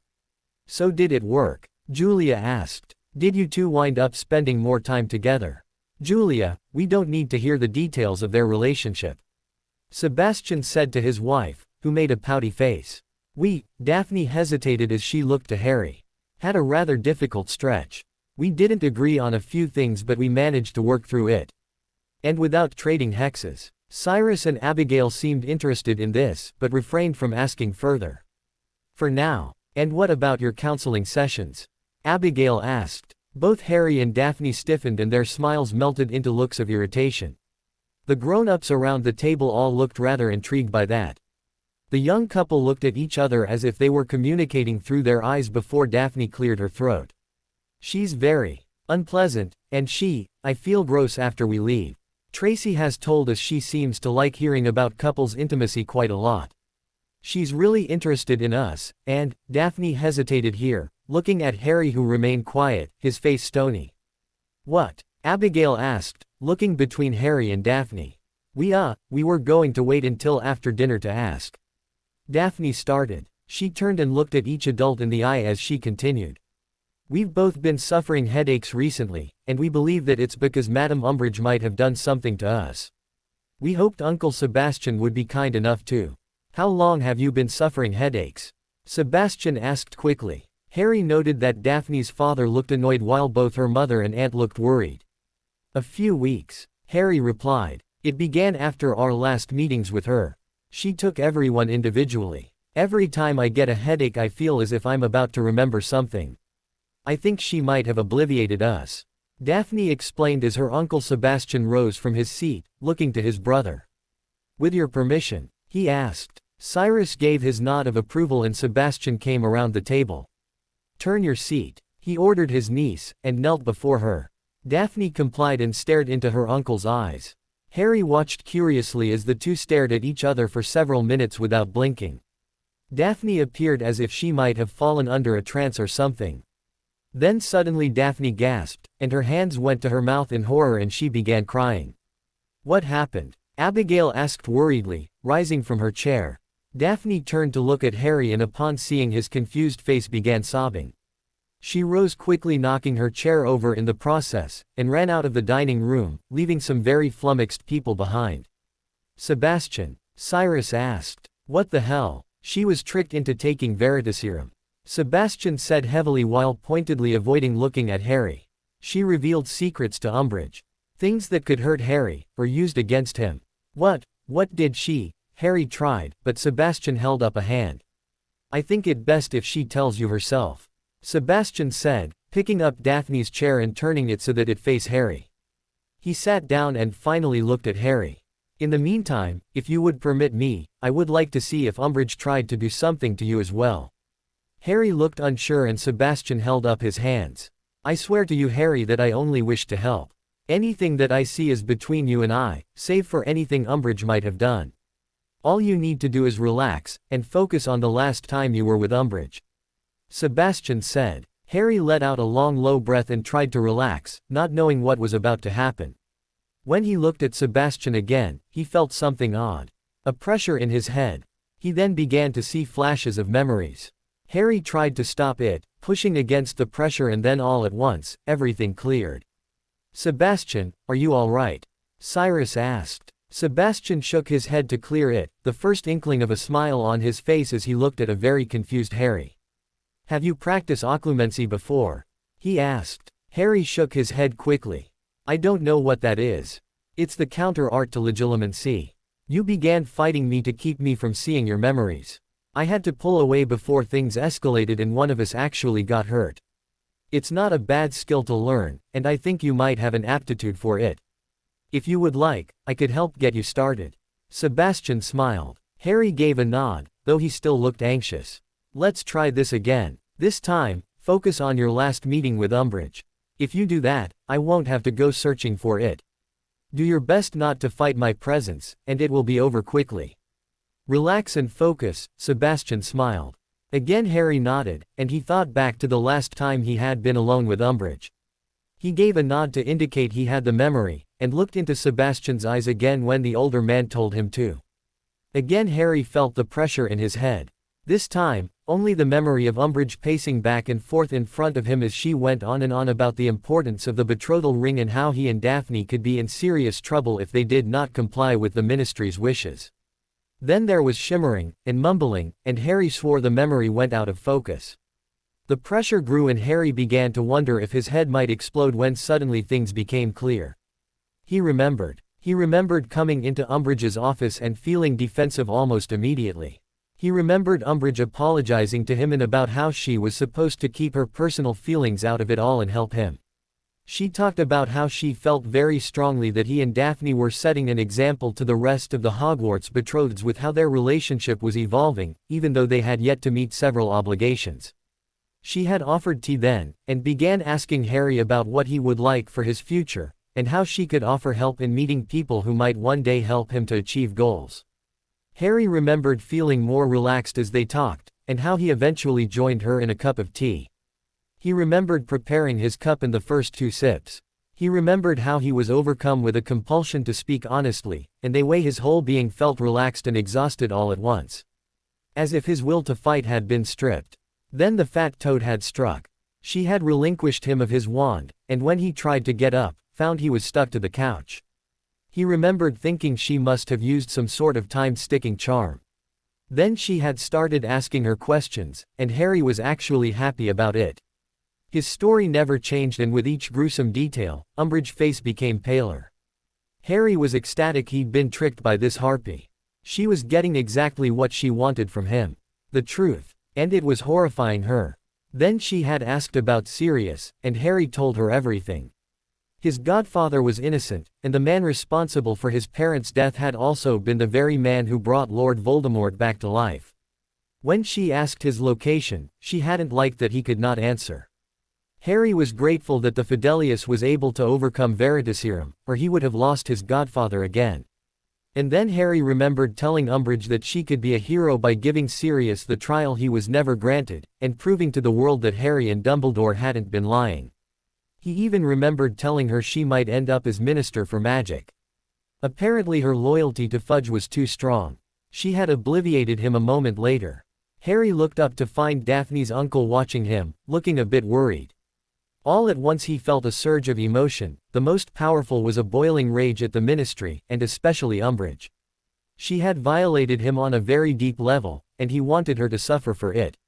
"You all right there, son?" Sebastian asked. "No." Harry shook his head. "I'm really, I know," Sebastian said, patting Harry's shoulder, and looking to Cyrus. They were both dosed with truth serum and then obliviated. It was easy to lift the block. Apparently she isn't very good at it, which is why they had headaches. Why on earth would she need to use Veritaserum on teenagers? Abigail asked, obviously stunned by this. She got to her feet, tossing her napkin on the floor rather angrily. "Excuse me, I'm going to check on my daughter. She probably just wants to know what Dumbledore is planning," Astoria said sourly. "Everyone knows Potter is the headmaster's favorite and Dumbledore wants to take over the Ministry. Astoria, I've told you many times that you shouldn't speak on matters of which you know nothing about." Cyrus scowled. "But I know about this," Astoria protested. "Everyone knows how Dumbledore lets Potter get away with whatever he wants. Professor Snape is always telling us. Professor Snape is a pathetic lying bastard who is ruled by a grudge," Harry said in a snarl. "Or maybe he's just sick and tired of seeing mediocre students get away with," Astoria snarled back, but her father cut her off. "I think that's quite enough," Cyrus said, glowering at his daughter. "I think you should go to your room. Alfie will bring your dinner to you." "But Astoria began to protest, pointing at Harry, but stopped short out the look on her father's face. Huffing, Astoria pushed her chair back and stomped angrily all the way up the stairs, leaving Harry with her father and an uncle. "My apologies for my daughter," Cyrus said as he turned to Harry. "She's a bit upset that she wasn't allowed to bring her own boyfriend to visit. Abigail and I felt it might be too much and we wanted to focus on getting to know you as you will be a part of the family. Now, I would very much like to know just what in Hades is going on, if you wouldn't mind. I'm sure you've kept up on what they've been saying about Dumbledore and I in the papers." Harry began. When Cyrus and the others nodded, Harry continued. I guess the ministry will stop at nothing to get to the truth. The problem is, they don't want to believe it. Umbridge must be convinced I've been lying about everything on Dumbledore's orders. But Voldemort is back, and war is coming. Cyrus and Sebastian looked at each other, and Julia rose shakily to her feet. I think it would be best for me to go check on the girls and see if I can offer any help to Abby, she said, hustling out of the dining room. Silence followed as the clicking of Julia's heels faded away, and Harry kept looking between the two men. Finally Sebastian turned to Harry, placing a hand on his shoulder. Harry, it might help speed things along if you would consent to allowing us to view your memories. Sebastian said. My brother has the family pensieve in his study. Harry said, looking at the three adults with suspicion. I understand your reticence. You have no reason to trust us, Cyrus said calmly. But Harry, you're going to be a part of this family soon, and we Greengrasses protect our own. But we need to know what we're fighting. Harry considered the man's words for a moment. He realized then that he was woefully ignorant in the ways of the law. He had been outsmarted and Harry really didn't like that. He had no reason to trust these people except that the same thing had happened to Daphne, and they were likely looking to repay Umbridge for using Daphne in such a despicable manner. He trusted Daphne and this was her family, so hesitantly, Harry nodded and Sebastian and Cyrus rose from their seats. Harry followed them into a small study.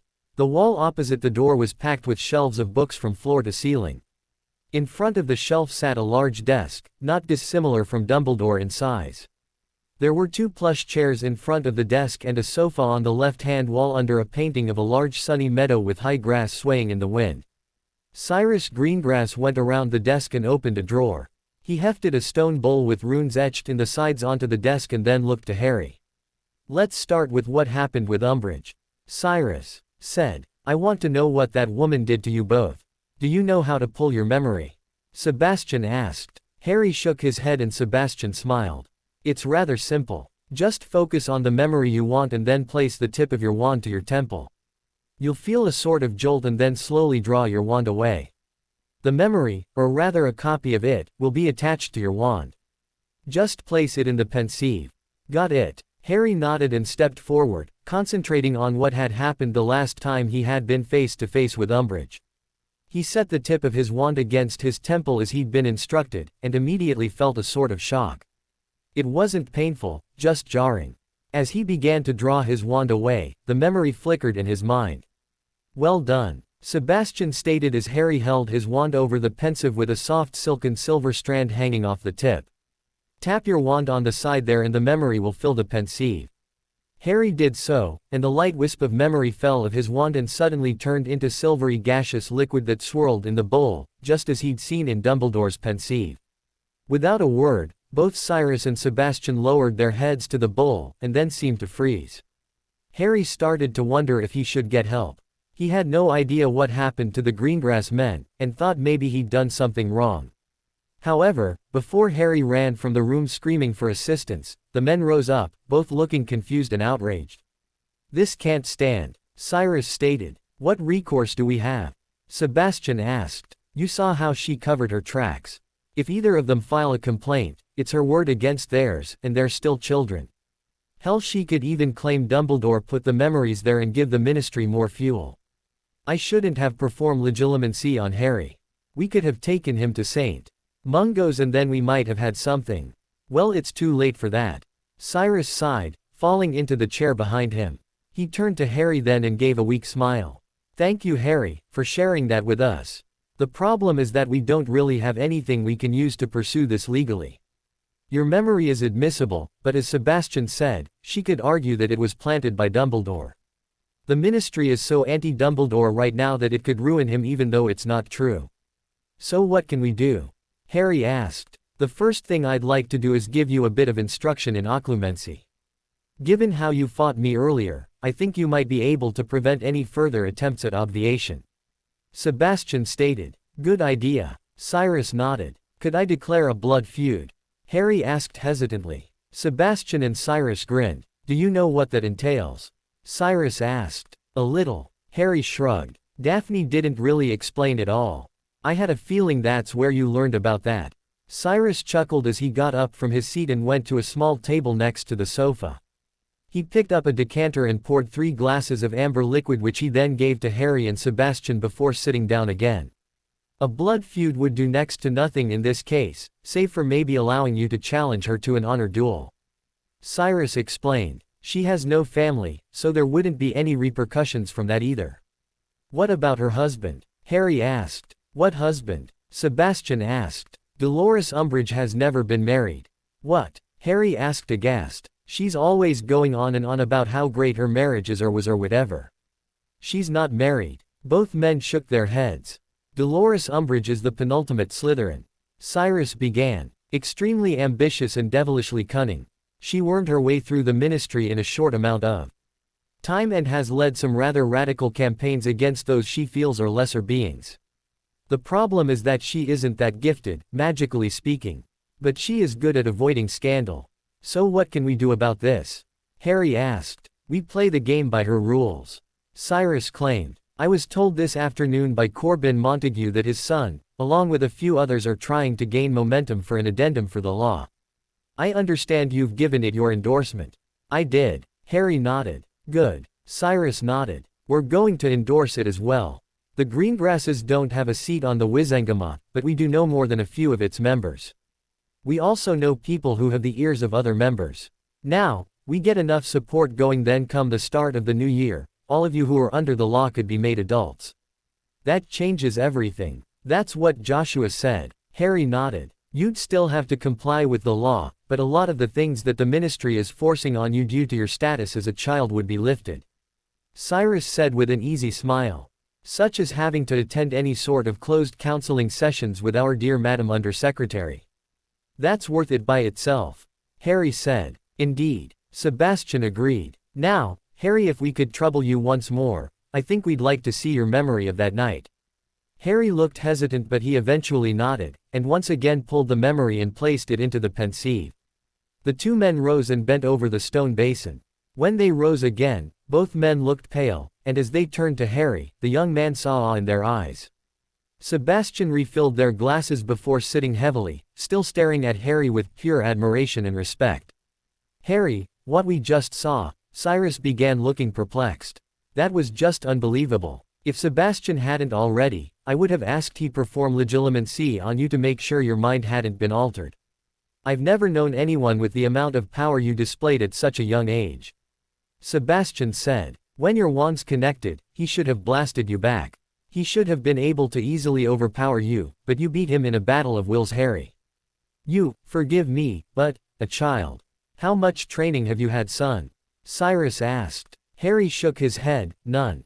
He said simply. I worked really hard to learn stuff last year for the tournament, but I haven't had any more training outside of my normal classes before this year. You're receiving training now? Cyrus asked. Again Harry shook his head. I'm training myself at school.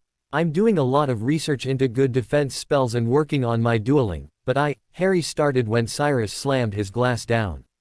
I don't understand. This madman has tried to kill you twice now, and no one is trying to teach you how to fight. Cyrus snapped. Actually, he's tried 4 times. Harry said. And I'm getting help, but with Umbridge and the ministry. If it was discovered certain individuals were showing, let's call it favoritism, then the ministry might have a bit more fuel for the fire it was trying to set. Sebastian said, showing his understanding. Harry nodded, and Cyrus huffed. They remained silent for a few moments before Cyrus finished his whiskey and sat up a bit straighter, fixing Harry with a proud smile. I was going to wait to have this conversation with you, Harry, but things have changed pretty significantly since I met you a few hours ago. Cyrus smiled, and summoning the decanter so he could refill his glass. I had been looking forward to giving the time-tested traditional fatherly speech to the man my daughter brought home. Ever since I held her for the first time, I have been working on it. Perfecting it. But it seems that fate, and the ministry, as well as my daughter, all had different plans. Harry grimaced slightly, but Cyrus pressed on. I know that you had no choice in all of this. To be perfectly honest, I had half expected you to be very different when I met you. I had expected Daphne to be much harder, and disconnected, especially given how things were left when she left for school. She was so insistent on having her name submitted, and foolishly caved into her demands. I consider myself to be quite strong-willed except when it comes to my daughters. Harry nodded, and Sebastian muttered an agreement that earned him a glare from his brother. When we received word on whom Daphne had been matched to, I felt a small sense of relief. I had more than a few sleepless nights thinking of who she could have wound up with. But things between my daughter and her mother and I did not improve. When she left, I felt certain that it had been the last time we said goodbye. Ever since she returned from her first year, she had been getting colder and harder and less my daughter. She was building a wall around her heart, and it was killing me. And then she came up with that moronic plan to fix the world. Cyrus looked up at Harry with another proud smile. I'd like to know how you broke through to her. The girl I greeted on the platform tonight, I haven't seen her in some time, and I missed her deeply. Cyrus said. I didn't really do anything. Harry shrugged nervously. We sort of cornered her. She let slip that she had this sort of plan, and we kept butting heads over it because it kept coming up. Anyway, we got her to tell us what it was, and I don't have to tell you that it didn't go over well. To be perfectly honest, I was seriously considering running away after that. Magic be damned, if my circumstances had been different, I might have done just that. You wouldn't have been the first, Sebastian said, sipping his drink. I've heard a few people have done it, Harry added. Sebastian and Cyrus nodded. Harry continued. Anyway, I didn't talk to her for about a week when someone told me that she was young and that if I tried, she might see how wrong she was being about things. Well, we talked, and she was already realizing how bad her plan was. I don't disagree with her aims. No one does, Sebastian said. It's very noble to want to better the world. It was her method I had issue with. We had a really rough patch, but then we started to open up, and she agreed her plan was horrible, and now we're working on us. Harry finished with a shrug. You care for each other, Cyrus stated. I saw it at dinner when you were talking about what happened to you, and I can see it now. I have to tell you, Harry, I'm quite relieved. I don't know what you've done, but I beg you to continue. Daphne is extremely headstrong, and when she believes something should be done a certain way, it's nearly impossible to get her to change. Something she gets from me, I'm afraid. She needs someone to challenge her, to show her there are other ways, other viewpoints.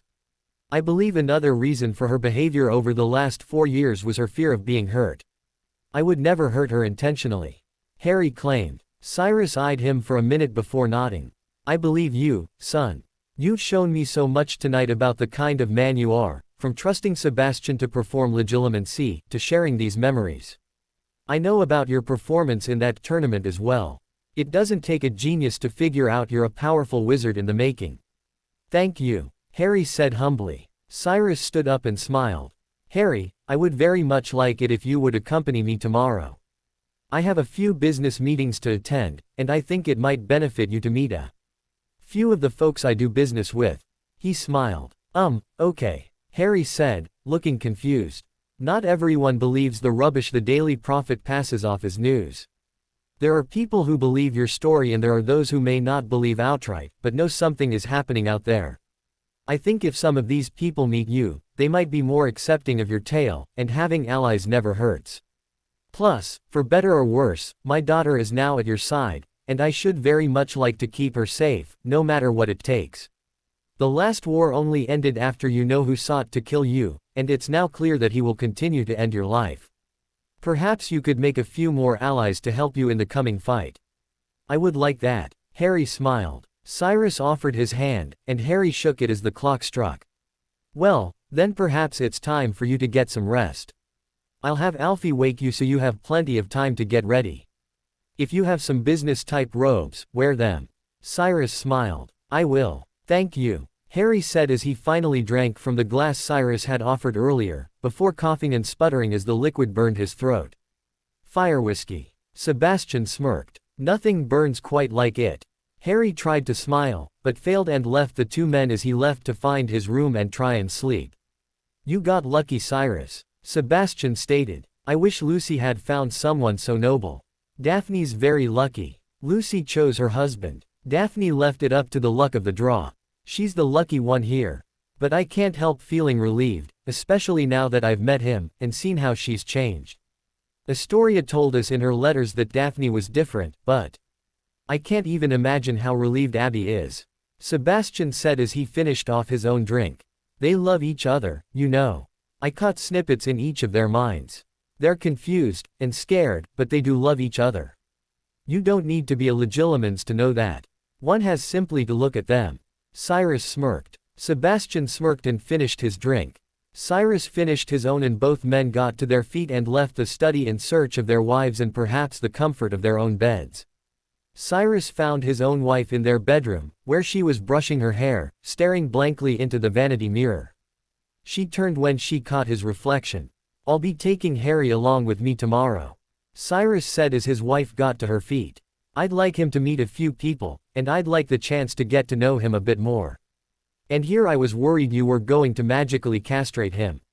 Abigail smirked. Cyrus chuckled lightly. Were things different? He let the remark hang as he began to undress.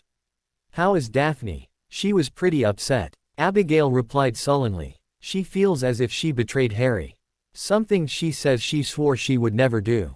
I had to make her see that being forced against her will to reveal secrets isn't a betrayal. My gods, Cyrus, I haven't seen her that upset since she was 9 and the dogs were killed. You think she loves Harry like she loved Thatcher and Pugsley? Cyrus smirked. No. Abby shook her head, smiling to herself. I think she's actually falling in love with him, the way I fell for you. Cyrus nodded, as he stepped into the bathroom to brush his teeth. Abigail noted his lack of reply, and followed him. You know something, she said, folding her arms. Sebastian saw something else, didn't he? Cyrus continued brushing his teeth, actually enjoying how his wife was becoming more anxious and impatient for his answer. She began fidgeting as he carried on. Unfortunately for him, she was aware he was dragging out her suspense. Cyrus Archibald Greengrass, if you don't spit and answer me, I'll make sure you never have to brush your teeth again. She snapped. Cyrus spit and began laughing. He rinsed his mouth and then turned to his wife and nodded. Yes, he caught glimpses, but I know that you could see it as plainly as I did. The question is more whether or not they recognize and realize what it is they're feeling.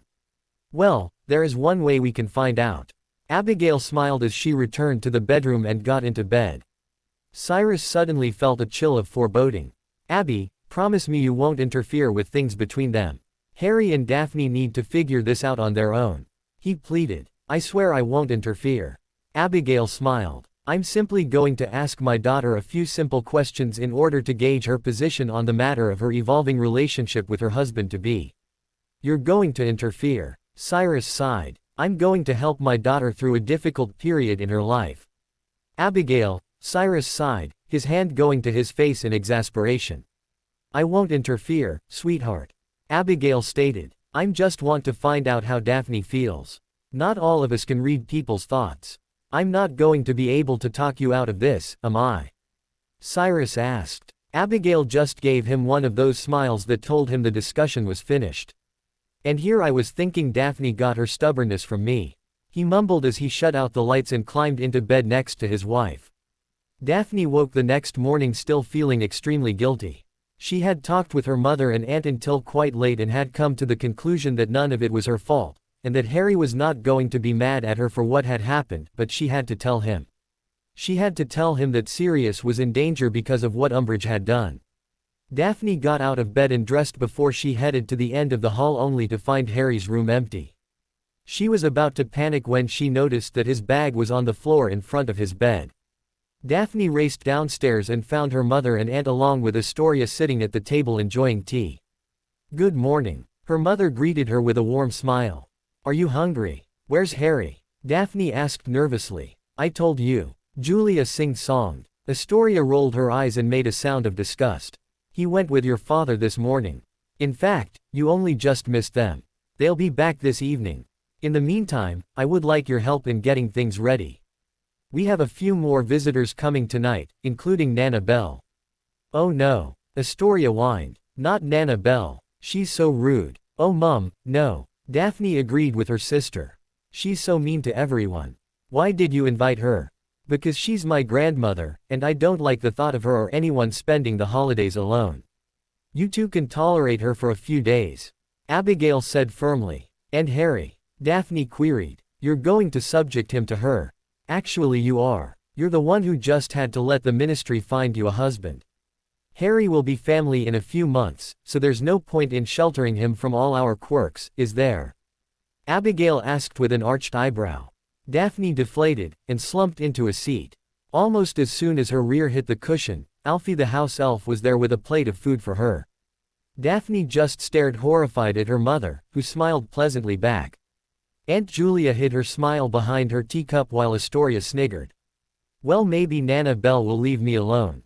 She'll have you and your husband to drive mental. The younger Greengrass stated. Mum, seriously, Harry doesn't deserve this. Daphne pleaded. Astoria, why don't you go upstairs and get your homework done? Abigail suggested pointedly. Why? I have loads of time. Astoria argued. I want to stay and watch you. Astoria Delilah Greengrass. Abigail said in a hard tone that gave no room for backtalk. Go. Now. Honestly. Astoria said, slamming her tea down. Not even one day back home and I've been sent to my room twice. Harry Potter is ruining my life. Don't be so dramatic, Tori. Julia called after the younger girl. He's ruining your sister's life too. He is not. Daphne snapped. I know. Julia snickered. But she's only really happy when you're miserable. Got that right. Daphne mumbled. I will make you a deal. Abigail began, folding her hands on the table before her. I will do my utmost to keep yours and Harry's contact with Nana Belle to a minimum, if, and only if, you answer my next few questions honestly. Remember, Daphne, that I have always known when you were lying. If I hear just one fib, not only will I set Nana Belle on you at every opportunity, but I will sit Harry down in that very chair, and show him every photo of you from birth until you left for school for the first time. Oh, Abby. Julia looked horrified for Daphne. That's beyond cruel. Why not just place her under the Cruciatus curse? It'd be more humane. You wouldn't. Daphne said, trembling with fear of ultimate humiliation. That's my offer. I have questions that I want answered. Abigail stated matter-of-factly. You don't wish to be tormented for the next 2 weeks, nor do you want your husband to see certain pictures of you carrying your father's wand without your hands. Okay. Daphne shouted, holding up her hands to stop her mother from speaking anymore. All right. Just ask your questions. I swear I'll tell the truth. I'll start with something easy. Abigail smiled superiorly. I want to know what happened that made you drop the ridiculous plan of yours. The one that you were willing to be disowned by your family for. Harry. Daphne sighed. She ran a hand through her honey blonde hair and took a couple of breaths before recounting the first 2 months of her relationship with Harry and how it had nearly ended when she had been cornered by Harry and everyone else at Tracy's dinner party. She explained how Harry had disappeared and how she had been convinced that she was about to lose her magic.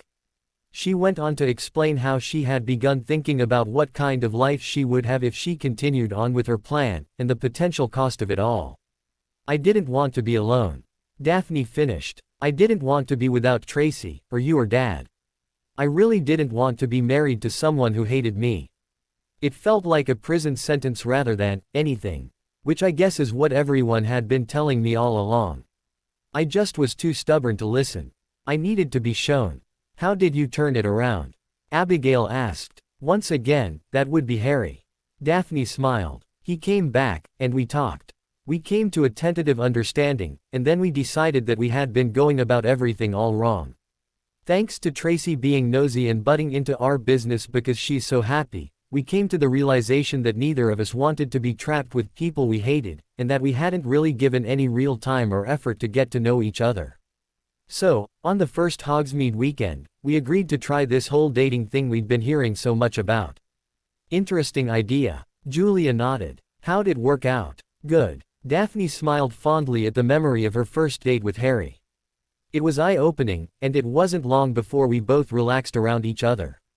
The next night, we had our first kiss. Oh, this just got juicy. Julia smiled brightly. Could you act like an adult? Abigail said with a roll of her eyes before turning to Daphne. Don't stop now, we need details. Both Julia and Daphne burst into laughter and Abigail grinned. It was nice. Daphne shrugged with a dreamy smile. Every time since then has been nice too. We've come a really long way in a short amount of time, and I can't believe it half the time, but I'm really happy. He makes me happy. Corny I know, but there's nothing corny about love, sweetheart. Abigail smiled. I never said anything about love. Daphne argued. You didn't have to. Julia pointed out. It's all over your face. Has been since you got off the train yesterday. It was really evident after Sebastian took out that block in your mind. You felt like you'd betrayed him. You ran out of here so fast, and I'll tell you something. It broke his heart to see you hurting, even if he didn't know why. What? Daphne looked shocked. She's right. Abigail nodded. He looked so confused, and if we hadn't all been here, and he hadn't been so nervous, he would have ran after you. And the way you cried last night. I know you care about him. I can see it in your eyes even now. I can also see how it scares you, but you don't need to be afraid. I don't want to hurt him. He's had enough of that in his life. Daphne stated. How do you mean? Abigail asked. I shouldn't say, but I need to tell someone. I don't think his friends even know all of it. He's so protective of his secrets. Daphne said, her hands fidgeting. Out with it, Abigail said, and Daphne sighed deeply. His life at home wasn't the best. Daphne began timidly. She went on to tell her mother and aunt all Harry had revealed about his life with the Dursleys. She felt horrible about it, but she had kept that secret in for a month, and she had hated it. She had never pitied Harry when he had told her, but admired his strength for enduring. On the other hand, she had felt a powerful sense of injustice and hoped one day those beasts named Dursley would face justice. I don't know how he managed it without becoming some horrible beast. Were it anyone else, I'm sure they would have delved deep into the dark arts and sought revenge, but Harry chooses to rise above it and be a better man. Daphne said, feeling as if a weight had been lifted. I told you. Julia smirked at Abigail, who rolled her eyes. All right, you are all-knowing, we get it. She replied sarcastically. Can we focus a little on what Daphne just told us about the boy's upbringing? What did she tell you? Daphne asked. When Julia first heard that it was Harry Potter you were to marry, Abigail sighed, pinching the bridge of her nose. She kept going on and on about how by Christmas you would be head over heels in love with him. But I'm not in love with him. Daphne shook her head. Oh really? Julia queried with raised eyebrows, and a fiendish grin. Let me ask you a few questions then and we'll find out whether or not you are falling in love with your future husband. What was your first thought when you woke up this morning? That I had to find Harry and talk to him. Daphne replied hesitantly. And when you were telling us about Harry's relatives, what were you thinking about? Julia pressed. Abigail was now beginning to fight a knowing smile. That they were horrible people and should suffer immense amounts of torment. Daphne said. Because they hurt him. Julia pressed. Yes, they should suffer twice as much as they made him suffer. Daphne stated firmly. What about when you aren't with him? Abigail asked. Julia gave her sister-in-law a smirk of thanks for aiding in the cross-examination. Do you miss him? Well yeah, but, Daphne started. What about when he talks to other girls? Abigail suggested. Do you ever feel irritation or annoyance when he talks to Tracy or anyone else? Well no, Daphne said slowly. Except Granger, but that's just because she thinks she knows him so much better than I do. And let's not forget that our dear sweet, pig-headed girl who was hell-bent on changing the world by any means necessary, no matter who got hurt, gave it all up. Why? Because of a boy, Julia added. That's not entirely true, Daphne argued. What about how you want to protect him from Nana Bell? Abigail asked pointedly. No one should ever have to suffer, Nana. Daphne objected. Then why were you so upset last night? Julia tried. If you don't care about him, why did we spend 3 hours consoling you when you believed you'd betrayed him? Because he doesn't give his trust easily, and he shared something very important with me and that ghastly. I need to protect him if I can because, oh my gods. Daphne gasped as realization hit her and she began to feel the sting of tears. It wasn't sadness that engulfed her in that moment, but joy. Pure and simple. Daphne's hands went to her chest as it tightened while her mother and aunt smiled proudly at her. Daphne stared blankly into nothingness with confusion on her face. All at once everything made sense, and the confusion melted away to be replaced by anxiety and self-doubt. We've only been dating like 3 weeks. I can't be, I don't love Harry. She protested. I beg to differ. Julia said. I concur. Abigail nodded. Sweetie, from what you've told us, it seems that you've seen each other at your very worst. You've seen each other's ugly sides, and still you manage to not only find a balance, but you both have come to care for each other. One of the hardest thing in any relationship is opening yourself up to your mate. No one likes showing their flaws. Yet you two just threw all your ugliness out there from the word go, it sounds like. Julia remarked. Not to mention how your face lit up when you talked about kissing him. What am I supposed to do? Daphne asked, looking rather panicked. Nothing, Abigail and Julia said in unison. Honey, you just keep doing whatever it is you have been doing. Enjoy being together and don't try and figure it out or overanalyze your feelings. In fact, you and Harry might use the next 2 weeks away from school in the law building on the foundation you have. I will do my best to make sure you and Harry have time to yourselves, but you have to do your best not to waste that time. She means you need to kiss him as much as possible. Julia smirked. That is not what I mean, Abigail said, looking sharply at her sister-in-law. Further conversation was stopped when Astoria came back with a smile on her face. We have guests. Harry stepped out of the flow without stumbling for the first time in his life, and mentally thanked Sebastian and Cyrus for giving him those little tips that prevented him from falling flat on his face. He took a step to his left and was followed by Cyrus, who patted him on the shoulder, still looking proud at how well Harry had done during the day. Sebastian followed his brother, and with a wave of his wand, cleaned the ash from Harry's suit. Madeline, Cyrus said as a woman came into the room, a bright smile on her face. She was shorter than Sebastian and Cyrus, but had the same dark eyes and dark hair. The two men embraced the woman tightly before stepping back. Harry, this is Madeline, our younger sister. Sebastian said. Maddie, this is Harry Potter, Daphne's betrothed. An honor, Harry said, kissing Madeline's hand. The woman smiled. So you're the one I've heard so much about this afternoon. You've made quite an impression. Maddie said. Did you come alone? Cyrus asked with concern. No, I brought the whole brood. Adam and the little ones are all in the sitting room. And Belle is likely still with Julia tormenting that poor woman into insanity. Maddie remarked. Oh dear God, Sebastian said, looking very concerned. Where were they? The kitchen, Maddie replied. Excuse me, Sebastian said, rushing from the room. Maddie began chuckling lightly. How have you been, big brother? Madeline asked as she turned back to Cyrus. Very busy. But we can talk about that later. I would very much like to see my niece and nephews. Right this way. Madeline smiled, leading Harry and Cyrus to the sitting room where Abigail sat talking to a tall, strapping man with long hair which was tied back, and a sharp hawk-like nose. Daphne sat on the sofa holding a baby who was shrieking with laughter as Daphne cooed to it. A young boy of about 5 lay on the floor organizing chocolate frog cards intently. Cyrus, the man said, standing up with his hand held out. Good to see you, Adam, it's been far too long. Cyrus smiled, shaking Adam's hand.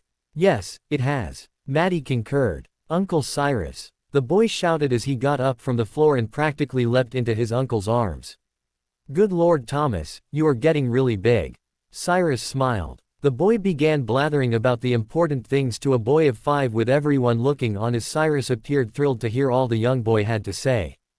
Adam, this is Daphne's betrothed, Harry Potter. Madeline introduced Harry. Harry, my husband Adam Archer. A true honor, Adam said, shaking Harry's hand. Hey, Daphne said as she stepped over to her husband-to-be. She placed a soft kiss on his cheek and wrapped her arms around him quickly. How was your adventure with my father? Interesting, Harry smiled. Oh, tell me my dear brother didn't drag you all over the family warehouses and tell you all about how he's revolutionized the import and export aspect by contracting with Muggles. Madeline sighed dramatically. Our profits have doubled since I started working with Muggles. Cyrus called out over the boys' prattling. Maddie rolled her eyes and Adam chuckled. No, he wanted me to meet a few people is all. It was really enlightening, Harry said with a smile which Cyrus returned. You're going to tell me about it, right? Daphne looked a little worried. Of course, he said, and Daphne rewarded him with a quick kiss on the lips. Oh, you two are adorable. Maddie smiled. I have no idea what you were so worried about. That's because I never got to tell you the whole story. Cyrus pointed out, and Daphne's face reddened a bit. Harry wrapped an arm around her, and gave her a comforting squeeze. I would very much like to hear it, came a rather stern voice. Everyone turned and found a woman about Madeline's height, leaning on a cane in the doorway. She had steel gray hair done in a tight bun on top of her head and oval spectacles perched on her nose. Her piercing dark eyes took in everyone, and when they found Harry he felt as if she was looking into his very soul. And who is this child pretending to be a man with his very fine robes? The weathered old woman asked. Nana, Cyrus said, setting his nephew on the floor and stepping towards the old woman. This is Lord Harry Potter, Daphne's betrothed. Harry, this is Belle Greengrass, my grandmother. He doesn't look like a lord. Belle harumphed. Harry, unsure what to do, stepped forward to greet the old woman in the traditional manner. She watched him critically as he greeted her, and Harry found himself questioning whether he'd done something wrong. I've heard of you, of course. Belle said airily, taking her hand back from Harry and pushing past him. The Daily Prophet apparently loves writing of your exploits. Obviously they have nothing better to report on, Harry replied, trying to sound polite though he had difficulty in hiding the venom in his tone. Belle spun to look at him with interest. Spoken like someone who covets his fame. Belle said. Harry's hackles were raised. With respect, Harry began as Daphne came to his side in order to lead him away. You have no idea what you're talking about. Oh, don't I? Belle countered. Young man, I am 103 years old, and I have seen a great many things in my time, so I think I know a thing or two. In my many years, I have never seen anyone so desperate to keep their names at the forefront of people's awareness. What I've never been able to figure out is how you managed to befuddle such a powerful magical artifact like the Goblet of Fire. It's never been done that I know of. I would be disappointed to learn you simply manipulated someone into putting your name in. And then, you cheat your way to the end, and then kill your only real rival. Daphne's grip on Harry's arm tightened as he tensed, readying for a reply. Harry noted Cyrus raising a hand as if to stop the old woman, but she pressed on, her eyes boring into Harry's own. And you managed to get away with it with some poppycock story.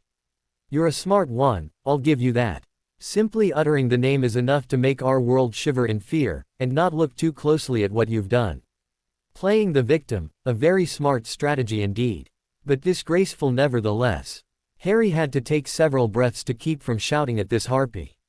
He stared hard back into the woman's piercing gaze, no longer feeling intimidated by her. He could feel everyone's tension, and even heard a few failed attempts to speak from Cyrus, Abigail, and even Daphne. How dare you stand there acting as if you know a single thing about me? Harry snarled. You think you know it all because you read a few slanderous articles written by a pathetic, manipulative harpy, but you haven't got a single clue because you weren't there. Harry responded coldly. Belle arched an eyebrow with interest at this. Cyrus managed to clear his throat, but Belle held up a hand, stopping him from speaking further. You did get one thing right. It is my fault Cedric Diggory died, but I wasn't the one who killed him. Harry continued. I tried to convince him to take the cup.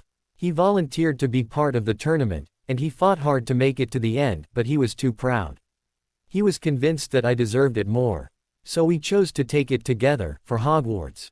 And then he was cut down in cold blood by a man you probably think is dead, but fooled everyone. I never wanted to be part of the tournament. I never wanted to be famous. And I most certainly never wanted to be part of a war against Voldemort. There was a collective hiss in the room. Harry glared hard now at Daphne's great-grandmother. I don't care what you believe or don't believe about me, but don't ever speak to me as if you know who I am or what I've been through. So you just keep pretending like war isn't coming. Bury your head in the sand just like the Ministry. Maybe Voldemort will show you mercy because you're 103. I doubt it, though. Harry turned and slipped from Daphne's grasp, intent on retreating to his room to cool down. However, when he got to the door he stopped and turned to face the old woman once more. Just one more thing, he said. Age does not equate wisdom. He turned once more to leave when Belle called out to him. Hold on just 1 minute, young man, she said, walking over to him, leaning heavily on her cane. She began to smile as she moved closer to him, and then she began to laugh. She reached out when she was close enough and took Harry's hand, giving it an affectionate squeeze. Very well said, she laughed. Very well said indeed. Oh, I like you. You've got a fire in your heart, young man. She reached up and drew him close for a warm embrace. Harry looked over the woman's shoulder at his betrothed, who looked just as confused as he felt. I am impressed. Please, come sit with me. And you too, Daphne, Belle said as she turned, leading Harry by the hand. Oh, we have so much to talk about, the three of us. Come now, sit down, the both of you. Harry looked around as he sat down and saw nearly every face wore the same expression of shock. Daphne gave him the most stunned expression as she sat next to him, taking his hand in her own while her great-grandmother got settled. You clearly have no qualms with being honest, Belle began, looking proudly at Harry. And I think this family needs a bit more of that fire you just showed us. Oh, we could learn a lot from you. Now tell me, I am told you have met our illustrious minister on the horrible night. Tell me, is he as pompous a jackass as I believe him to be? What just happened? Cyrus whispered to his wife, who could only stare in wonder along with the rest of the room's occupants. A Christmas miracle, was Abigail's only explanation. Daphne sat on the windowsill of her bedroom in a pair of dark green soft cotton pajama pants, and a white camisole, staring down to the lawn as snow fell, covering the world in a fresh blanket of purity. It was so peaceful that she thought she could easily forget the troubles of the world as well as her own. There was only one thing she thought might have made the moment better, and that would be sharing it with Harry. Things had been so crazy these last few days, Daphne had hardly spoken to her betrothed thanks to her very inconsiderate relatives. Sure, they had been in the same room with one another often, sat together at meals and such, but they hadn't really talked. They hadn't even had a proper kiss since the first night they'd arrived. Everyone was so interested in Harry that they were robbing her of precious time with him. The Christmas holiday was only so long, and Daphne really wanted time alone with Harry before they had to go back to school. She hadn't been too surprised at how popular Harry was with her family. He was after all the famed boy who lived, and how often did any of her family get to hobnob with this kind of celebrity? Thankfully they had all been very mature, and Harry had been really good about it all. Daphne's aunts and uncles and cousins had badgered him incessantly with questions and stories of their own, Nana Belle being the worst culprit. She had monopolized Harry since she had arrived. One might think that Harry was marrying her, given all the time they had been together. Daphne sighed heavily, thinking of how strange the holiday was this year. First, there was the fact that so much of her family had come to celebrate this year, which seemed an odd coincidence considering this was the year she brought home a boy. It had been quite a long time since the family had gathered like this. Usually it was just Uncle Sebastian and Aunt Julia along with Daphne's cousin Lucy, or maybe Aunt Madeline and Uncle Adam along with their brood. But this year, it was all the Greengrasses and relatives from her mother's side of the family as well. The house was so full of family that Daphne actually felt crowded. There were so many people in the house that she was forced to share her room with her cousins Amanda and Callie. They were currently sleeping peacefully on the conjured camp beds as Daphne enjoyed a moment of peace.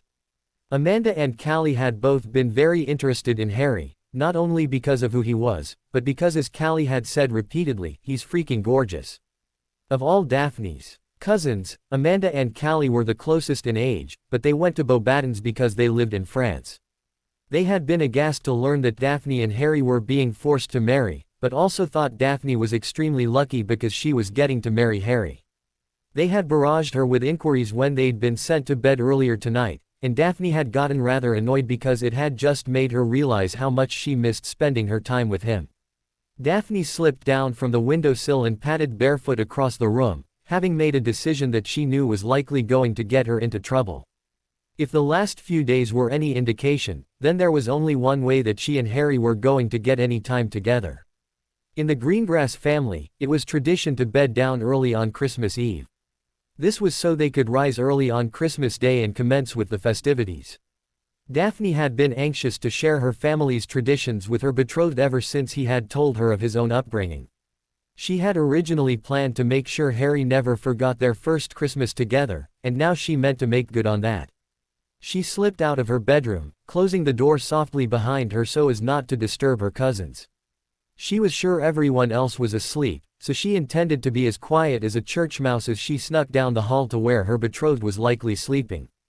Daphne had every intention of waking her betrothed up with a good long passionate snog. If they got a moment, she might bring up the topic that had been weighing on her mind ever since her mother and aunt had talked to her 2 days ago. But first she needed to get into his bedroom without being seen or heard. Unfortunately, someone else happened to be in the hall at that very moment. Just as she closed the door of her bedroom and turned to make her way to Harry's room, she found her mother standing in the hallway in her dressing gown, arms folded across her chest and a knowing smile on her face. "I know you're not going to the bathroom," Abigail said in a whisper. Daphne started to stammer, but Abigail waved it off, a smile tugging at her lips. "I know exactly where you're going," she said with a knowing glance over her shoulder. "Harry's attention has been rather monopolized over the last few days." Daphne could only nod, sure she was going to be told off for attempting to sneak into a boy's room. "Perhaps we should have allowed your sister to bring her boyfriend home as well." Abigail chuckled softly. "I'm not angry," Daphne said in a whisper, stepping closer to her mother. "I knew he'd be popular here, but I also thought that he and I could connect a bit more here, away from all the pressures of the world and this law. I just wanted us to be two people who liked each other and see where things went." "Liked?" Abigail raised an eyebrow and Daphne rolled her eyes. "Look, I've thought a lot about what you and Aunt Julia said to me, and I'm still not certain of anything. It's something Harry and I need to figure out together, and that's why I wanted to see him tonight," Daphne said with a pleading look in her eyes. "Then what are you waiting for?" Abigail smirked as she stepped aside. "Go and find out if you're actually in love with your husband-to-be. I'll make sure I'm the one to collect the two of you in the morning. Just don't rush into anything you're not ready for." "Thanks, Mum." Daphne grinned, hugging her mother tightly before silently rushing towards Harry's room. "Happy Christmas, sweetie." Abigail smiled as she turned to head back to bed. Daphne knocked lightly before opening the door, shocked to find that not only was Harry awake, but looking out the window, just as she had been. He was dressed for sleep with a pair of shorts and a loose tank top. He looked up rather curiously as she shut the door behind her and practically sprinted across the room to envelope him in her arms before planting a rather heated kiss upon his lips as if she hadn't seen him in months. "What are you doing here?" Harry asked softly when they managed to tear their lips apart. He was smiling fondly at her as he brushed a loose lock of her hair from her face. "I've missed you," she sighed, hugging him tightly. "It's been 3 days, and we haven't had any time together since our first night here." "I mean, I know we've been together but we haven't." "I know what you mean," Harry said, squeezing her tighter. "I've really missed you too. I'm so sorry about all of this," Daphne said, pulling back so she could see his face. "I had no idea that every single member of my family would be here. I thought it would be Mum and Dad and maybe Aunt Julia and Uncle Sebastian. I never thought it'd be a full-blown family reunion. It's okay, really. Better here than at our wedding. Maybe they'll get it all out of their system." He smirked. Daphne couldn't help but chuckle at that. "Care to tell me about what I'm in for?" Harry asked. "I keep hearing everyone talk about family traditions, and then your father ordered us all to bed at 9 o'clock. Well, Greengrass family tradition is that we all go to bed early because we're woken up around 6 in the morning. Sometimes earlier, sometimes later, but pretty close to 6. Daphne said, guiding him to the bed where they sat down, still holding hands. "We don't have breakfast, but there'll be loads to eat and drink. We all have a mug of cocoa together before we open gifts and then it's sort of a frenzy for about 15 or 20 minutes, depending on how many gifts we got. Then it's kind of a calming down where we all sit around enjoying our gifts and spending time together." Daphne was smiling brightly as she explained it to Harry, who was growing more interested as she told him what he should expect. "Then around noon we venture outside for some fun. The last 3 years there's been some pretty epic snow battles. Last year, Dad made this great hill for us to sled down. And I think I heard him talking to Uncle Sebastian about doing it again. Then we have dinner. And that's always great, though I imagine you'll be right next to Nana Belle for that. She seems to love you, which is really strange because she hates everybody." Harry began to laugh and shake his head. "No she doesn't," he sniggered. "She loves making people uncomfortable. She told me. She says because she's so old, people are always too polite around her, like they think she's some fragile little old lady, so she loves putting them on edge. She likes me because I didn't let her do that to me. I fought back and didn't bend just because she was old and frail or whatever.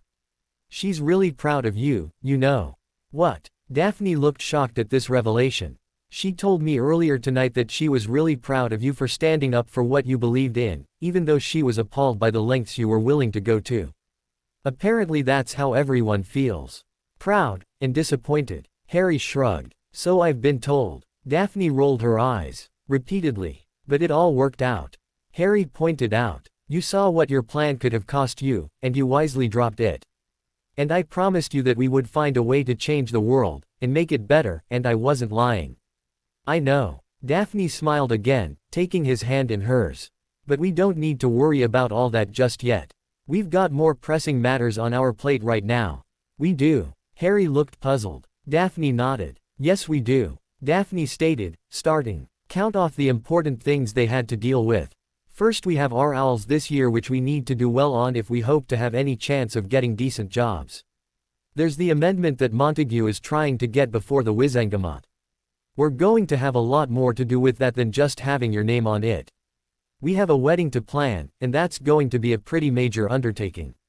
A lot of people plan for 2 years, and we've got months. We have to figure out where we're going to live because I have no intention of living with my parents when we're married, and I don't think your relatives would like us staying with them. They'd lose their minds, Harry said, and then smirked. Maybe we should. Daphne shook her head while grinning. We're not going to drive your relatives insane, on accident. Harry roared with laughter and fell backwards on the bed. Daphne couldn't help but laugh along with him. When they calmed down, Daphne lay down beside her betrothed and continued counting off all the things they still had to accomplish.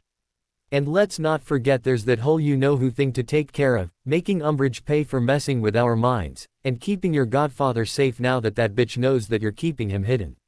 She finished. Okay, you're right, we do have quite a bit that needs our attention, though I don't know that we need to worry about Sirius just yet. Harry replied. He smiled at her affectionately. He leaned over to her and kissed her softly, making her smile sweetly. He's safe for now, Harry stated. I talked to him right after we learned what happened to us. He was furious about it all of course, but he said that thanks to certain charms that are in place, he's safe for the moment. He said he'd talk to Dumbledore about it all as well. He told me we shouldn't worry about it too much and that he couldn't wait to meet you on Boxing Day. I'm looking forward to that as well. It'll be nice to escape my family, if only for a day. Daphne sighed. She suddenly got up and crawled onto the bed properly, sitting against the headboard, and patting a spot next to her for Harry. He took the hint, and a moment later they were sitting up together with Daphne leaning against her betrothed who had his arm around her. His free hand became intertwined with hers between them. I really do love my family, you know, she said with a sigh. Even when they're all annoying me and getting rather personal with their questions about us. I won't even tell you the things Lucy was asking me earlier, and Callie and Amanda wanted to know. Well, it isn't important, really. I'm just sick of all the questions. I can understand that. He nodded. Frankly, between you and me, I'm getting a little tired of your sister's glares and sarcasm. It's really starting to grate on me. I don't think that'll change. Daphne smirked, giving a soft laugh. Tori really doesn't like you. She's always had a hard time making up her own mind, and has always just followed the crowd, so to speak. I know this will shock you, but there aren't a lot of people in Slytherin House who like you. What? Harry feigned surprise. You're kidding. Daphne laughed, and playfully slapped his chest. I imagine that all of that is changing thanks to your helping Montague. I don't think it will ever truly go away so long as Malfoy and Professor Snape's voices are so prevalent. Astoria's not stupid, but all she's ever heard about you before now is the poison they spew about you. She hasn't gotten to know you like I have. And because of everything that's happened in the last few months she feels like you're to blame for all the unhappiness our family suffered. She was never aware of my true intentions or the reason I wanted my name submitted to the ministry. So basically, she blames me for everything. Harry sighed. Daphne just looked apologetic. It's more than that. She thinks you're trying to gain notoriety and power. Daphne continued. Like I said, she believes what Malfoy and Professor Snape has said about you, and with everything the Daily Prophet wrote about you over the last year or so, she thinks that you're not very powerful, magically speaking. After you and I were paired, I tried to explain to her about the examination and how they were trying to pair people together based on our levels of power. But she flipped it on me and told me that maybe I got paired with you because my power was high and yours was low, and that the ministry was trying to put more power back into the Potter line because you're the boy who lived. Did they tell you how strong you are? Harry asked. Of course. Daphne looked up. They expect I will be quite formidable when I reach my maturity. They explained how magic was like water in a glass and where the average witch was, and that I would be on the higher end of the scale, so to speak. I remember that. Harry nodded. They told me I would be pretty strong too. Dumbledore looked rather impressed. I expected that you were likely pretty powerful, and not just because of the examination, but because I've watched you these past 4 years, and I've seen it. I've seen you struggle to get spells right, but when you do, it's like you've been performing them for years. Not to mention you can do a Patronus. That takes a lot of power, and a lot of grown-ups can't even do it. That says a lot, Daphne said. Isn't it strange though? Harry said thoughtfully. If the Ministry's plan was to purify the bloodlines, matching someone with a low power base with someone with a strong one would be the way to go, wouldn't you think? Daphne thought about it for a few minutes and nodded. Actually, that makes a lot of sense.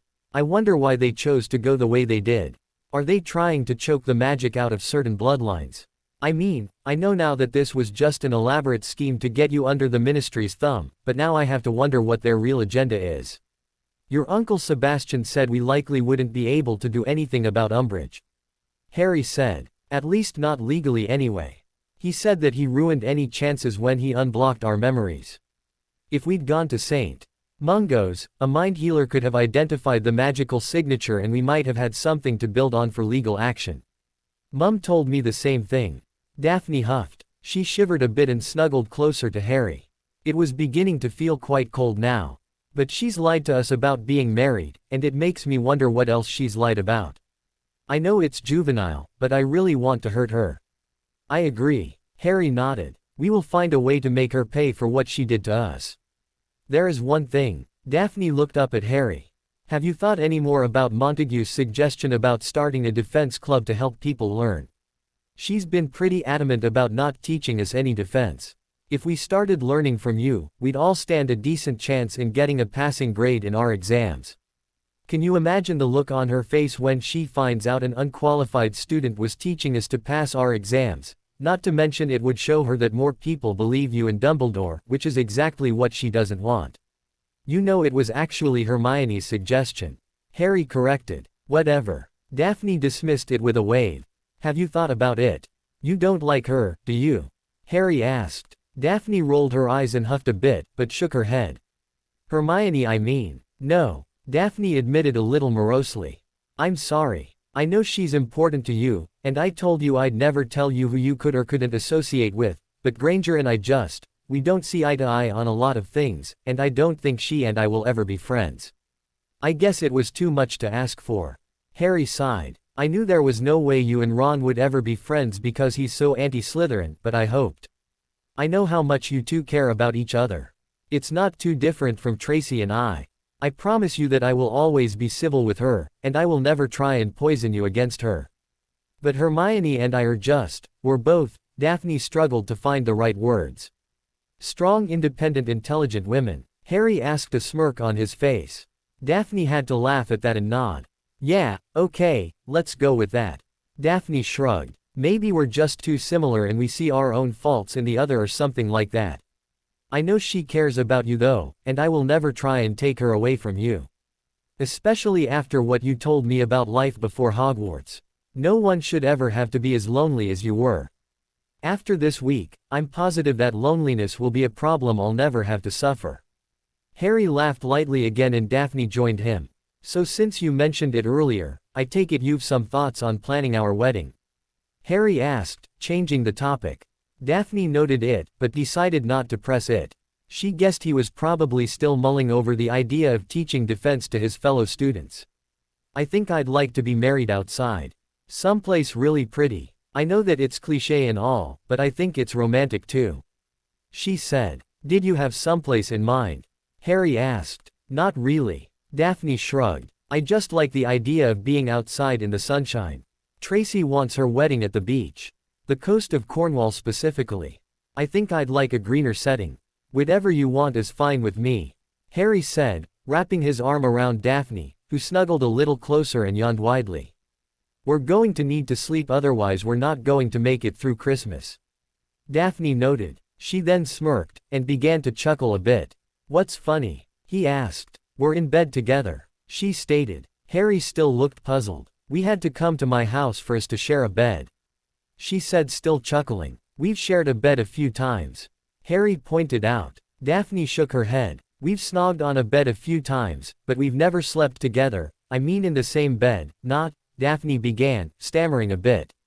I know what you meant. Harry sniggered. So you plan on sleeping here then? Are you okay with that?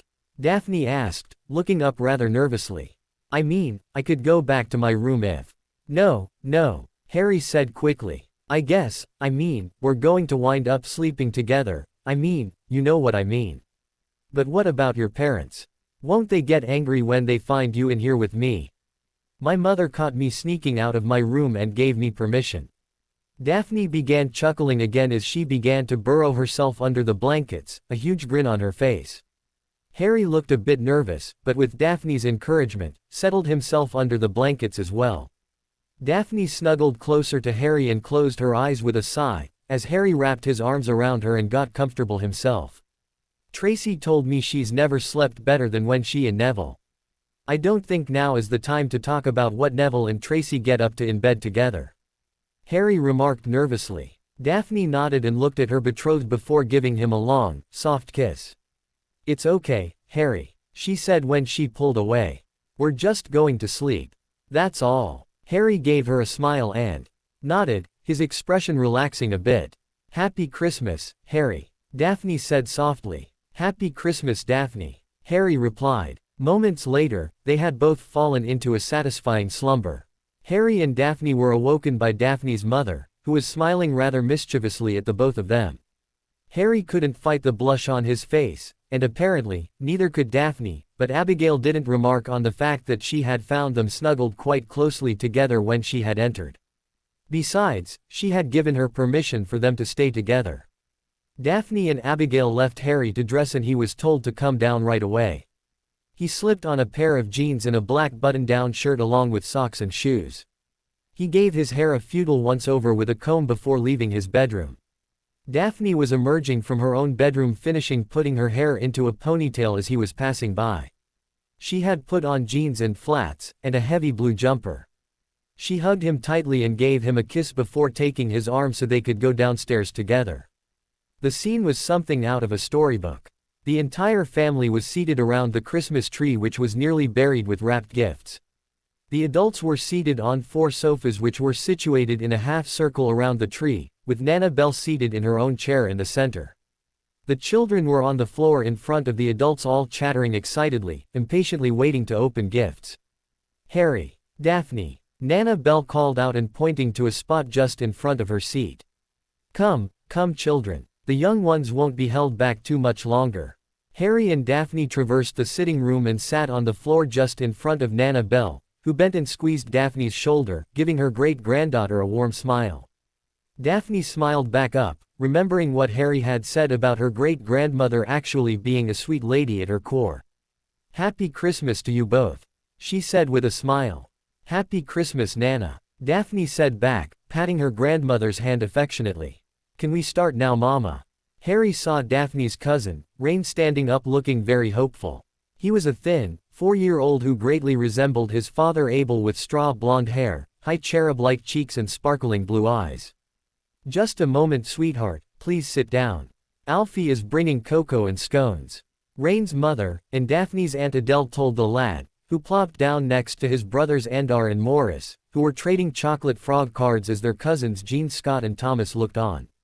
Harry noted that the boys and girls kind of stuck together. All the boys sat together while the girls were together on the other side of the circle. Daphne's cousin Callie, who was Daphne's age, had leaned over and was whispering something in Daphne's ear, making Harry's betrothed laugh softly and shake her head. Daphne's other cousins, Amanda and Veronica, sat with Astoria near Julia, who was cuddled with her husband Sebastian on the sofa next to Sebastian's sister Madeline and her husband Adam. Mom, I thought Gran and Papa were going to be here. Daphne asked her mother. They'll be here for dinner.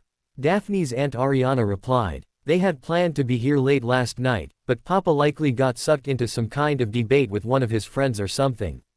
More likely a card game. Abigail remarked. She and her sister all sniggered a bit at that. They promised to be here and they never break their promises. Daphne's Aunt Adele said quickly. Papa said he had loads of gifts for everyone. Jean Scott smiled knowingly. He said he'd been shopping all year for this. Papa likes to exaggerate. Abigail smirked to her two sisters who nodded their agreement. The Greengrass house elf appeared carrying a large tray loaded with mugs of cocoa and 3 large platters of scones, muffins, and danishes. A few moments later everyone had a mug in their hands, and Sebastian rose from his seat and addresses them all. It has been far too long since we were all together like this, and I would like to thank my younger brother for extending invitations for all of us to celebrate together, he said, nodding to his brother who inclined his mug in acknowledgement. And to you, the present and future members of the family, I wish that each day brings you a little more happiness than the day before, and that you always remember the strength and love you can only find within our family. Here, here, Cyrus said, and everyone chimed in with cheers as they drank. Now we can open presents? Rain asked eagerly. His mug was empty and he had a thick chocolate mustache on his upper lip, which he kept trying to clean with his tongue. Yes, Rain, his mother replied with a grin. Have at them. Shrieks of delight echoed as the youngest children practically dove into their gifts, while Abigail and her sisters levitated gifts out of the onslaught and piled them in front of their proper recipients. Which one is from you? Daphne asked as a pile settled in front of her. I forget, Harry said, fighting down the smirk. Daphne gave him a playful shove and began unwrapping her first present. Belle gave a laugh, that she tried to hide behind a cough, but Harry grinned at her. The first thing Harry unwrapped was from Hermione. Clearly she still wanted him to consider teaching defense as she had given him 2 books. Fighting the Dark, and Know Thy Enemy, Know Thyself. Impressive, Nana Belle said over Harry's shoulder. Whoever gave you those books must have great faith in your ability. They are not for beginning duelists. Then I'll have to read them carefully, Harry remarked. See that you do, Belle said pointedly. Daphne had glanced over to see what books Harry had received, knowing they were likely from Hermione. When she saw the titles, Daphne realized that it was likely Granger's attempt at pushing Harry towards teaching defense to other students. While Daphne supported the idea on principle, she had a real problem with Hermione's involvement in it all. On top of that, the books felt to Daphne somewhat manipulative. Pretty hypocritical considering Hermione was so vocal about what Daphne had originally intended. Daphne turned to her own gifts, smiling at the new boots from her parents, and the hat, scarf and gloves from Nana Belle. There was the new silver knife and scales for potions, along with a gift certificate to Alistair's apothecary in Hogsmeade and clothes, of course. But it was the gift from Harry that made her heart stop. There were 2. The first was a pair of emerald earrings. Simple, yet elegant studs, but beautiful nonetheless. Daphne was rather impressed by his choice, and happy she had left the Tothman's catalog lying around. The second gift, however, was the one that made her breath catch. She had no idea how he could have known because she knew she had never once mentioned it to him. Tracy didn't even know how much this particular book meant to her. Only her mother and father could have possibly known, and she knew that Harry had bought the gift before he even met her parents, because Tracy had seen it. She had teased Daphne about it for weeks. How did you? Daphne asked, turning to Harry with tears stinging her eyes. Daphne was completely unaware that many of the adults were watching her and Harry at that moment. Harry looked up from examining the new Quidditch gloves he'd received from Fred and George to look at Daphne, a small smile playing at the corners of his mouth. I never told you about this, she continued. I know, Harry nodded. I wanted to get you something meaningful. Something to show you that I really cared, and that you meant something to me, but you've always been pretty guarded. Tracy didn't have any ideas, so I took a chance and wrote a letter to someone who knew you better than anyone. Harry nodded over Daphne's shoulder, and the blonde turned to find her mother and father smiling proudly back at her. She turned back to Harry as he continued. It was pretty hard to track down, but I managed to find someone who had a copy. I figured since you loved having the stories read to you that maybe you would enjoy reading them too. Our children one day, Harry said, his face starting to blush. Came the swoons of some of Daphne's female cousins and aunts. Daphne ignored them all and turned the leather-bound copy of Fitcher's Fables and Fairy Tales in her hand. Memories flooded her mind as she opened the front cover, and slid her hand over the first page reverently. She hadn't been able to read it herself the last time she had seen a copy of this particular book, but she could probably recite every story within its bindings. Nothing on earth would ever mean as much to her as this book. This was a favorite of hers because her grandfather had brought it to life for her. Grandpa Greengrass loved his grandkids more than anything in the world, and he loved to see them smile and hear them laugh. He would read to Daphne an Astoria from this book, adopting funny voices for each character, and even acting out some of the more ridiculous moments within each tale. Daphne could remember how excited she would get when she knew she was going to see her grandfather because it meant a new story from Fitcher's Fables and Fairy Tales. She had been devastated when he and her grandmother had died. Daphne had wished countless times that the book hadn't been destroyed when her grandparents' house had been burned. She would have given anything to have that last connection to her beloved grandfather. And now she held it in her hands, and she couldn't believe it. She looked up at Harry, who was watching her with unease. By the look on his face, he wasn't sure if he'd done wrong.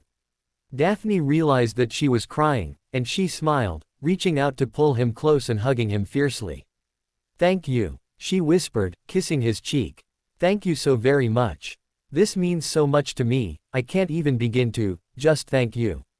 When she let Harry go, his face was crimson, but he was smiling at her. He turned back to his gifts, mostly to avoid further discomfort, but he looked pleased that she had appreciated his gift. Her mother had asked to look at the book, and Daphne reverently passed it to her mother, and picked up another gift, but she had barely registered the lunar crystal figurine of a Pegasus from Tracy because she was still in shock by the depth he had shown. A gasp from her sister broke her from her state of amazement. Astoria was holding a small box that Daphne recognized as a Tothman box. Instantly Daphne's curiosity piqued, especially since her younger sister was now looking at her betrothed who was, to Daphne's sudden shame, was happily looking at the dragon hide jacket she had bought for him. It seemed such a trivial gift when compared to the lengths he had gone to. It was clear that Harry had gotten something rather expensive for Astoria, even though she had treated him like pond scum. It was also clear that whatever the bright sparkly item was, it had altered her sister's perception a bit, and likely it was causing some confusion for the younger Greengrass. Daphne wondered if maybe Astoria might actually warm up to her future brother-in-law. Hopefully he wouldn't have to buy her friendship. Eventually everyone managed to get through their gifts, and were thanking each other for their thoughtfulness and generosity. Daphne noted that Astoria didn't say anything to Harry, but she kept looking at him as if she were ashamed. The older sister part of her made Daphne want to call out her younger sister for not even thanking Harry for his gift, but the human side decided to leave it be. Astoria would likely approach Harry in her own time. Daphne couldn't stop smiling as she took in the scene around her. This was hands down her favorite part of Christmas. After the gifts had been opened, and everyone settled down and really enjoyed being together and showing off their new baubles. Daphne herself had picked up the book Harry had given her, but didn't open it. She just seemed to enjoy holding it at the moment, almost as if it might disappear if she set it down. "So, you made it through, what did you think?" Daphne asked Harry as she scooted closer to him. "It was nice." Harry grinned. "Thank you for the jacket. I really like it. Hungarian horntail. Seemed appropriate." Daphne smirked, rolling her eyes a little. "Thank you again. You really have no idea how much this book means to me." "Given the reaction, I think I have some idea," Harry said. Daphne shook her head and then kissed him. "Ew," Rain said as he passed them. The little boy was clearly unimpressed by Daphne and Harry's show of affection. "Oh, so you don't like kisses?" Daphne said challengingly. Rain shook his head, making a disgusted face. Daphne lashed out, grabbing hold of the little one and tickled him as she kissed him, making loud noises as she did so while the boy laughed hysterically. Harry could only grin as he watched the cousins play. "Hello," came two new voices. "We're all in here," Abigail said as she got to her feet. Her sisters, Adele and Ariana, also leapt up as two people appeared in the hall, just outside of the sitting room, wearing heavy cloaks and cheery smiles. Harry watched as the older man and woman embraced the three women and then started saying hello to everyone. Rain squirmed out of Daphne's hold so he could run over and show the new arrivals his new favorite toy. Daphne motioned to Harry and the two got up so Harry could be properly introduced.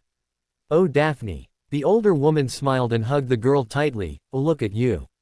You're so grown up. And who is this now?" Harry couldn't help but notice the older woman's smile faltering when she caught sight of him. He had the sudden urge to run from the room, but ignored it for the moment. Papa, I'd like to introduce Lord Harry Potter. My betrothed. Daphne said proudly. Harry, this is Derwin and Matilda Witham. My grandparents on my mother's side. An honor. Harry said, going through the traditional greeting.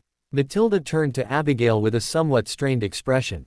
Betrothed. I thought you were going to talk her out of all that marriage business. We did try. Abigail said, a slight tone of irritation in her voice.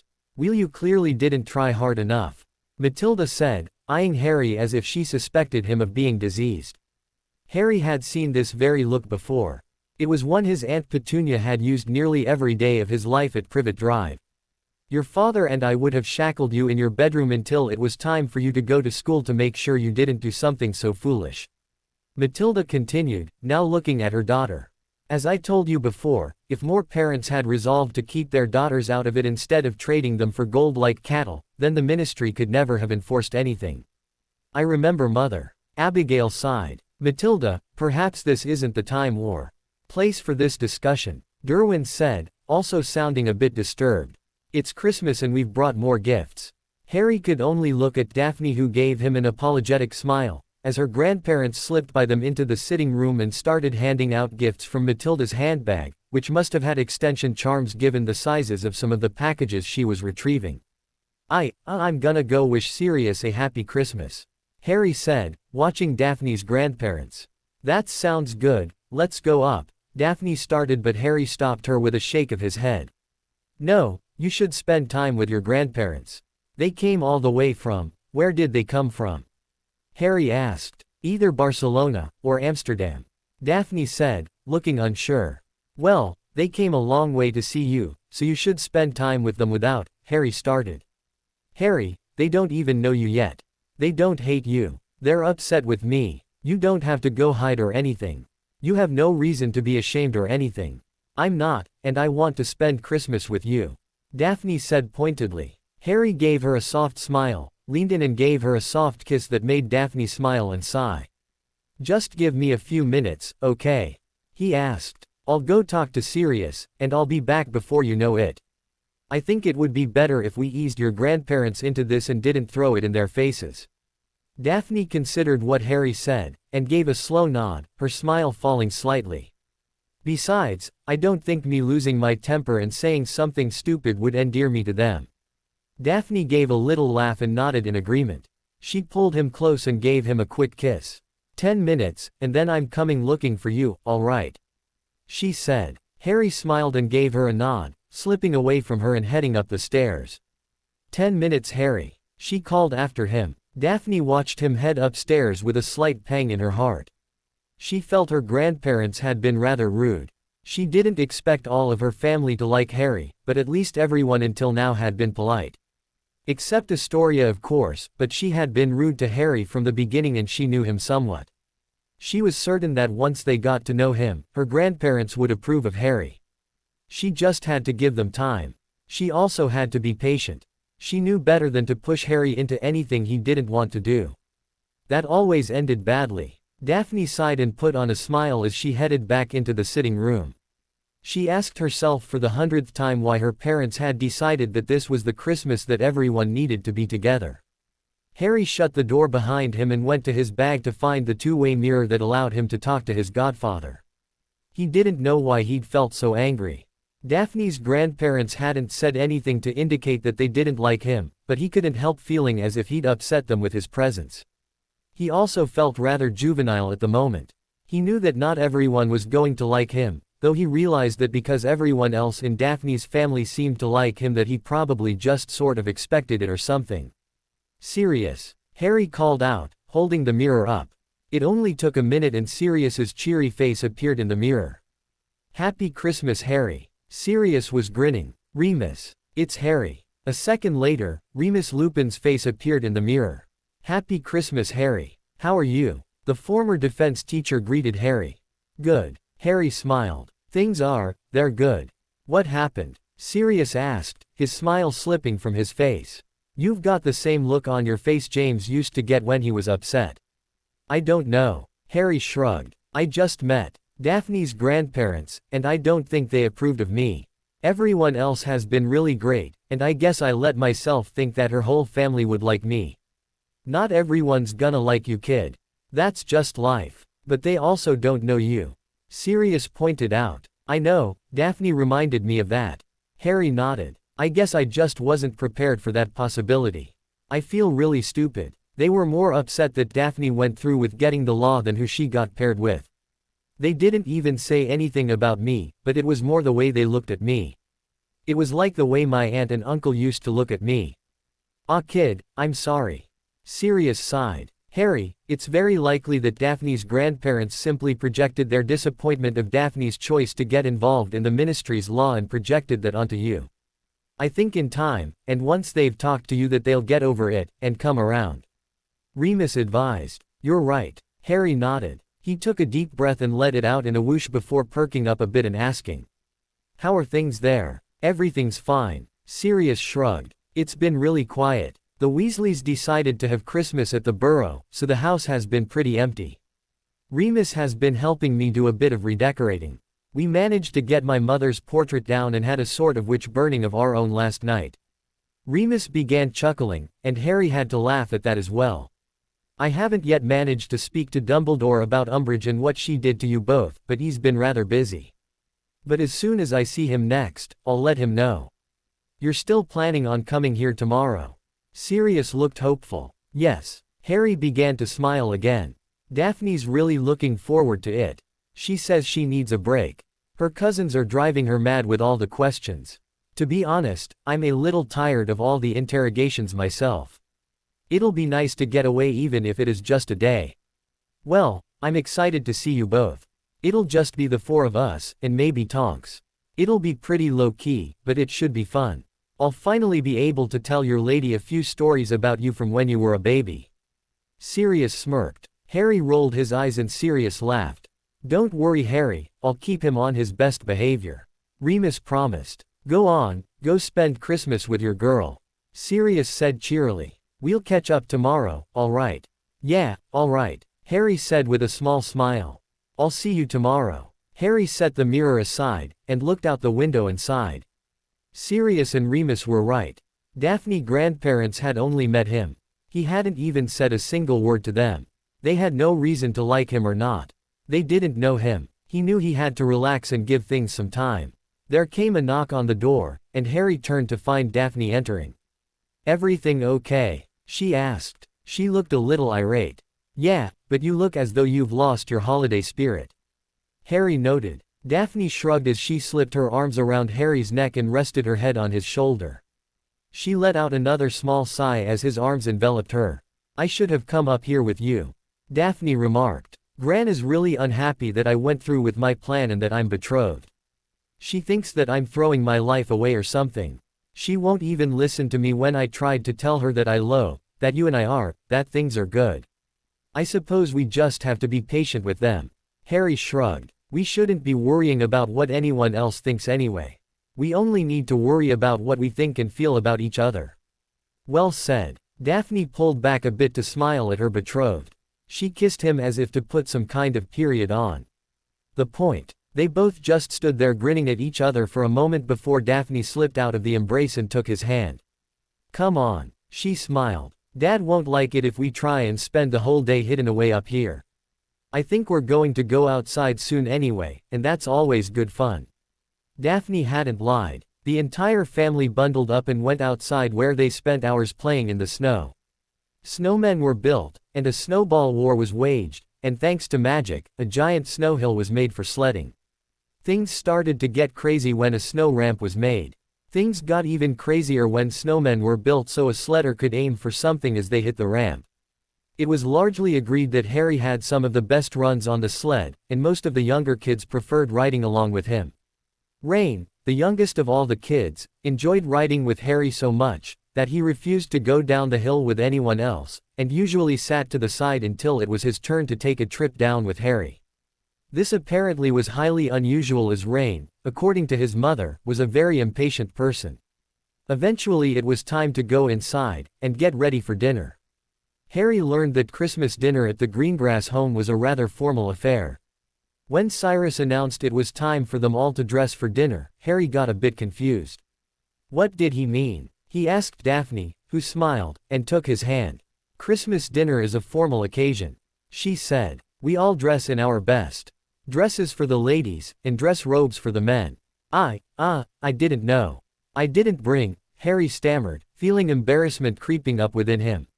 Not to worry, sweetheart, Daphne smirked. I made sure Dobby packed you something suitable. Now, get dressed, and then wait for me at the bottom of the stairs. Won't be a moment. Daphne gave him a wink, and Harry knew he'd likely be waiting for her for an hour.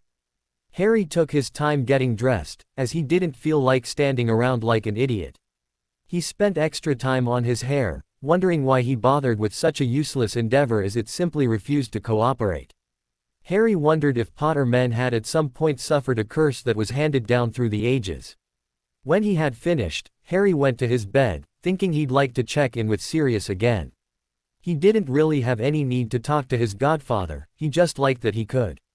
It was rather nice having someone in a pseudo-parental role to give him advice and listen whenever he needed it. Harry had the two-way mirror in his hand when there came an excited knock on the door, and Daphne's cousin Rain popped his little head inside. His face was still pink from being outside, and his bright blue eyes sparkled with cheeriness. He was wearing bright blue robes with a smart little bow tie. His blonde hair had been combed neatly and he was smiling as if he'd just gotten another present. Andar, Morris and me are going down to dinner now, do you want to come with us? He asked with hope in his eyes. Harry nodded, and absent-mindedly slipped the mirror into a pocket. He followed the little boy out of his room, down the hall and down the stairs, stopping at the bottom to wait for Daphne as he'd been instructed. Rain, who had been leading Harry by the robes, looked confused when Harry stopped. Come on, Rain urged. Andar might eat all the pudding by himself if we don't hurry. I have to wait for Daphne, Harry said. Why? Rain asked. She knows where dinner is going to be. But she wants me to wait so we can go in together. Harry explained. Are you gonna kiss again? The little boy asked, making a disgusted face. Hopefully. Harry grinned. Blah. Rain grunted. Girls are gross. You say that. Now, Astoria said as she came down the stairs. She wore a violet dress that might have been made of silk and ended just below her knees. She had on black tights and high-heeled buckled boots. Harry noted that she was grasping something around her neck, and rubbing it between her fingers. Come on, Rain, if we don't hurry we might have to sit next to Nana Belle, she said, urging the little boy towards the dining room. She glanced over her shoulder, giving Harry a strange inquisitive look. Harry gave her a small smile and Astoria looked away.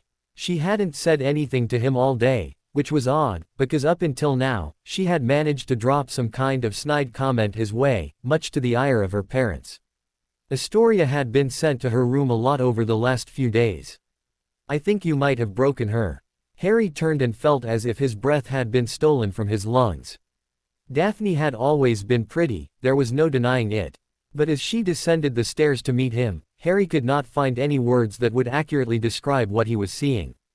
The dress was crushed velvet with long sleeves and a low neckline, and hugged her curves in the most delightful way, accentuating the fact that she was a woman. The skirt flared out a bit at her hips and ended just above her knee, giving Harry quite an eyeful of her legs. She wore black stockings, and shiny high-heeled Mary Janes. She had a black choker around her neck that held a small emerald at its center, and seemed to lengthen her swan-like neck. Her honey blonde hair was done elegant updo style, with a few loose tendrils framing her face. Wow, Harry breathed. I take it you approve then? Daphne asked, sounding ever so slightly self-conscious. I really do, Harry said, making Daphne smile as she drew him close and kissed him very softly in gratitude. She then gave his suit a quick smoothing as she admired his appearance.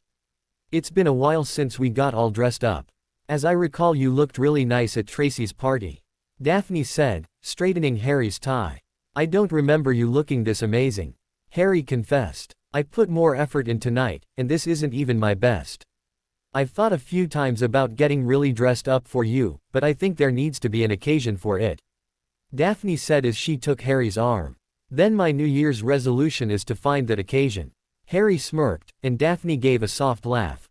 They entered the dining room arm in arm and Harry was a bit surprised to find the dining room had been expanded, and the table lengthened. The rest of the family was gathering around and taking seats. Daphne was slightly relieved to see that her Aunt Madeline and her Uncle Abel were sitting on either side of Nana Belle, which meant she and Harry would have a bit of a reprieve tonight. Daphne found them seats roughly in the middle of the table across from her grandparents, Matilda and Derwin. As soon as they sat down, Harry saw Daphne's grandmother's brow furrow slightly. There came a chiming sound, and Harry, along with everyone else, turned as Daphne's father rose from his seat at the head of the table, holding a knife that he tapped against his crystal goblet. He was smiling with pride as he took in every face before him. It has been far too long since our family has been gathered together. I for one, believe that this has been a great sin, and we should strive harder to be together more often, especially as our family continues to grow. Cyrus glanced at the baby that Daphne's cousin Lucy held, before turning to Harry. It is my sincerest wish, that you all find true happiness in your life in the coming year. To our family. Cyrus raised his glass. To family. Everyone chorused back, and drank deeply. Seconds later, the table began to fill with scrumptious-smelling dishes as Alfie, the family's house elf, scampered about serving his family. Immediately dishes began being passed around as the family began to fill their plates. In moments the sound of knives and forks scraping against fine china was the only sound. This lasted only a few minutes as conversation began to break out. Daphne, your mother tells us that you and your betrothed had some difficulties. I am curious what they were, and how, if at all, you managed to overcome them. Matilda said, looking rather indifferent. It's disgusting if you ask me. Derwin grumbled. Making you live together as if you're already married. I would have hexed him the moment I saw him. Cyrus. Lords only know what kind of foul things he's attempted to do to your daughter. I'm still waiting, Matilda said pointedly, staring hard at her granddaughter. Well, what exactly did mother tell you, Gran? Daphne asked, looking towards her mother, who was staring at her own mother contemptuously. Simply that you two butted heads quite a bit in the beginning. I know how good young people are at deception, and I can't help but wonder if what I've observed between the two of you today is genuine, or if it's just an elaborate charade for our benefit so you can avoid dealing with the consequences of such foolish actions. Matilda sniffed, taking a bite from her dinner. I admit that I made a very impetuous decision in volunteering my name to the ministry's law. I was blinded by my own ambition. Everyone tried to dissuade me from my initial agenda, but it was Harry who actually got through to me. If not for him, I don't know that I would have truly contemplated what I was risking until it could have been too late. Daphne said, giving his hand a squeeze under the table. I think you would have realized how foolish you were as you matured. Matilda argued. Once you began dating proper young men, you would have seen soon enough how vile your intentions were, and you would have abandoned those childish plans of yours. I don't understand why you thought giving up your freedom and the thrill of a real genuine courtship with a civil, upstanding young man of proper breeding was such a good idea at all. Derwin remarked. We are courting, Daphne argued. Oh really? Derwin looked offended by that statement. How could this young man possibly court you while the both of you are living in the same quarters at school? Teenagers aren't known for their restraint, and when you allow boys and girls to coexist in a single room, how long was it before he took your virtue? Father. Abigail snapped, looking cross. Dad, how dare you? Daphne's Aunt Adele looked mortified. Excuse me, Harry said, his eyes darkening. First off, it's extremely rude for you to speak about me as if I'm not here.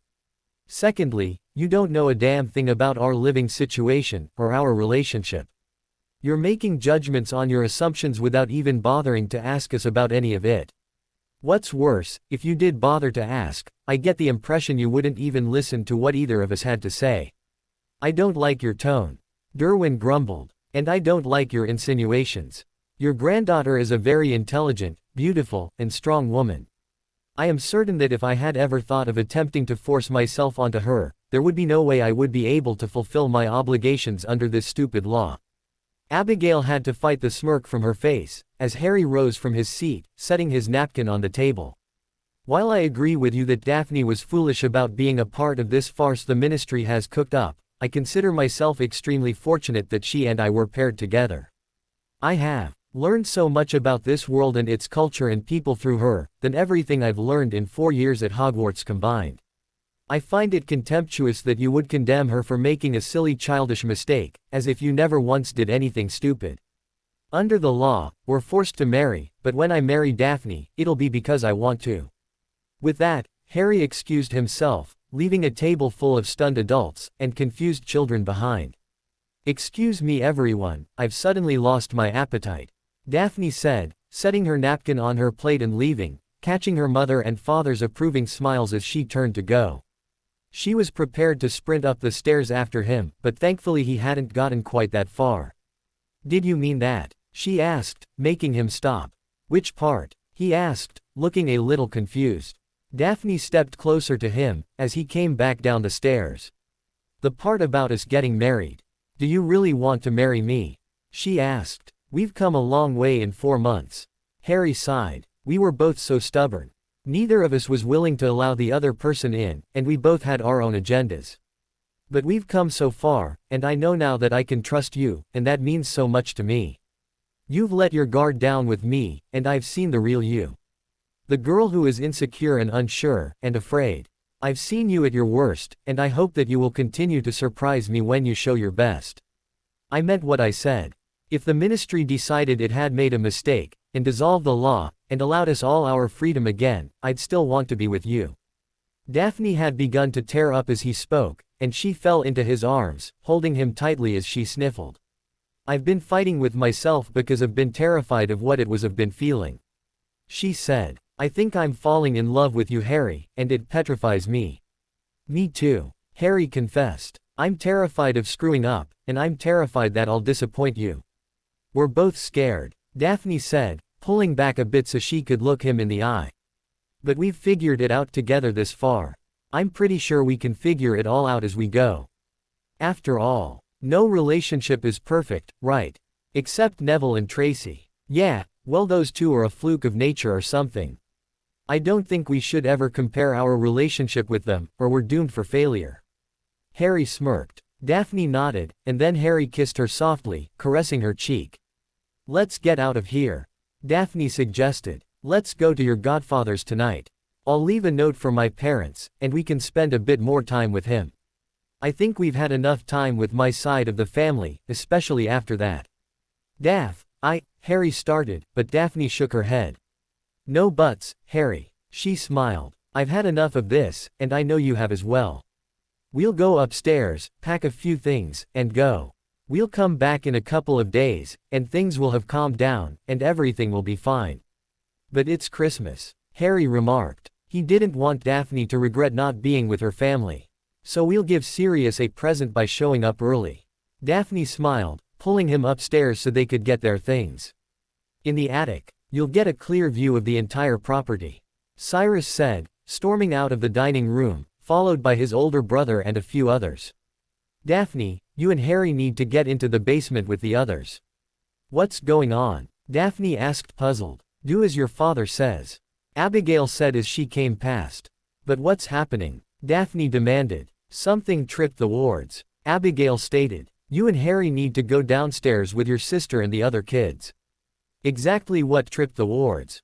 Harry asked. Suddenly there was a thunderclap, and the entire house shook. Daphne gripped Harry with shock, and several screams were heard, likely coming from the other children. "I count 20, someone said, though Harry wasn't sure who it was. "What is going on?" Daphne demanded. "There isn't time to explain, now please do as you were told," Abigail shouted. Daphne gripped Harry's hand and began to lead him to the basement. Harry allowed himself to be led until they were in the basement along with all of Daphne's cousins and sister. Everyone had looks of bewildered fear on their faces, and it made Harry feel anger. Not at those before him, but for those who instilled it by attacking on this day. "Astoria, what happened?" Daphne demanded. Mum was telling off Gran and Papa when she and Dad went sort of rigid, and then they looked at each other. "Then we were told to come down here and hide. I heard Dad say something to Uncle Sebastian about Lucius Malfoy making good on a promise," Astoria explained. "Malfoy?" Harry asked. Astoria nodded. "Happy fucking Christmas," Harry muttered, drawing his wand and turning back towards the stairs. "What?" Daphne asked, still very confused. "Death Eaters," Harry said, running a hand through his hair. "They must have known I'd be here." I never even thought about it. But it makes sense, what better opportunity to snatch me and take me to Voldemort. Harry started up the stairs when Daphne held him firm. Where do you think you're going? She demanded. I'm going to help, Harry said. Not by yourself you're not, she replied, slipping her own wand from out of her sleeve. Harry looked impressed as the dress was so form-fitting he hadn't thought where she had been keeping it, though it should have been obvious. Daphne, I really think, he started, but she cut him off with a look. Don't even try and tell me to stay behind. I don't want to hear anything about wanting to keep me safe or any other macho rubbish. That's my family up there, and this is my home, and you are going to be my husband. I told you before, we're partners, and that means your fight is my fight, are we clear? Because we're never going to have this argument again. And if you even think about stunning me, I swear I will spend the rest of our lives making you miserable. Harry was too gobsmacked by her bravado to do anything but nod. Astoria, lock the door behind us, and don't let anyone in until mother or father gives you the password. Daphne said as she took Harry by the hand and led him back upstairs and into the fight. They could hear the battle going on outside. Daphne surmised that the adults likely went out to meet the invaders head-on to keep them away from the house. She started to lead Harry outside, when he pulled her aside. I already told you, she started to shout. Not that. We need to call for help. Harry said. You want to use the flow. Now, Harry, we don't have time for a flow call. They're going to. Daphne started to argue, but Harry ignored her. Dobby. At once the little house elf appeared before Harry, bowing grandly. Master Harry calls to Dobby and Dobby is coming straight. The elf's ears perked up at the sound of battle, and he cringed a bit.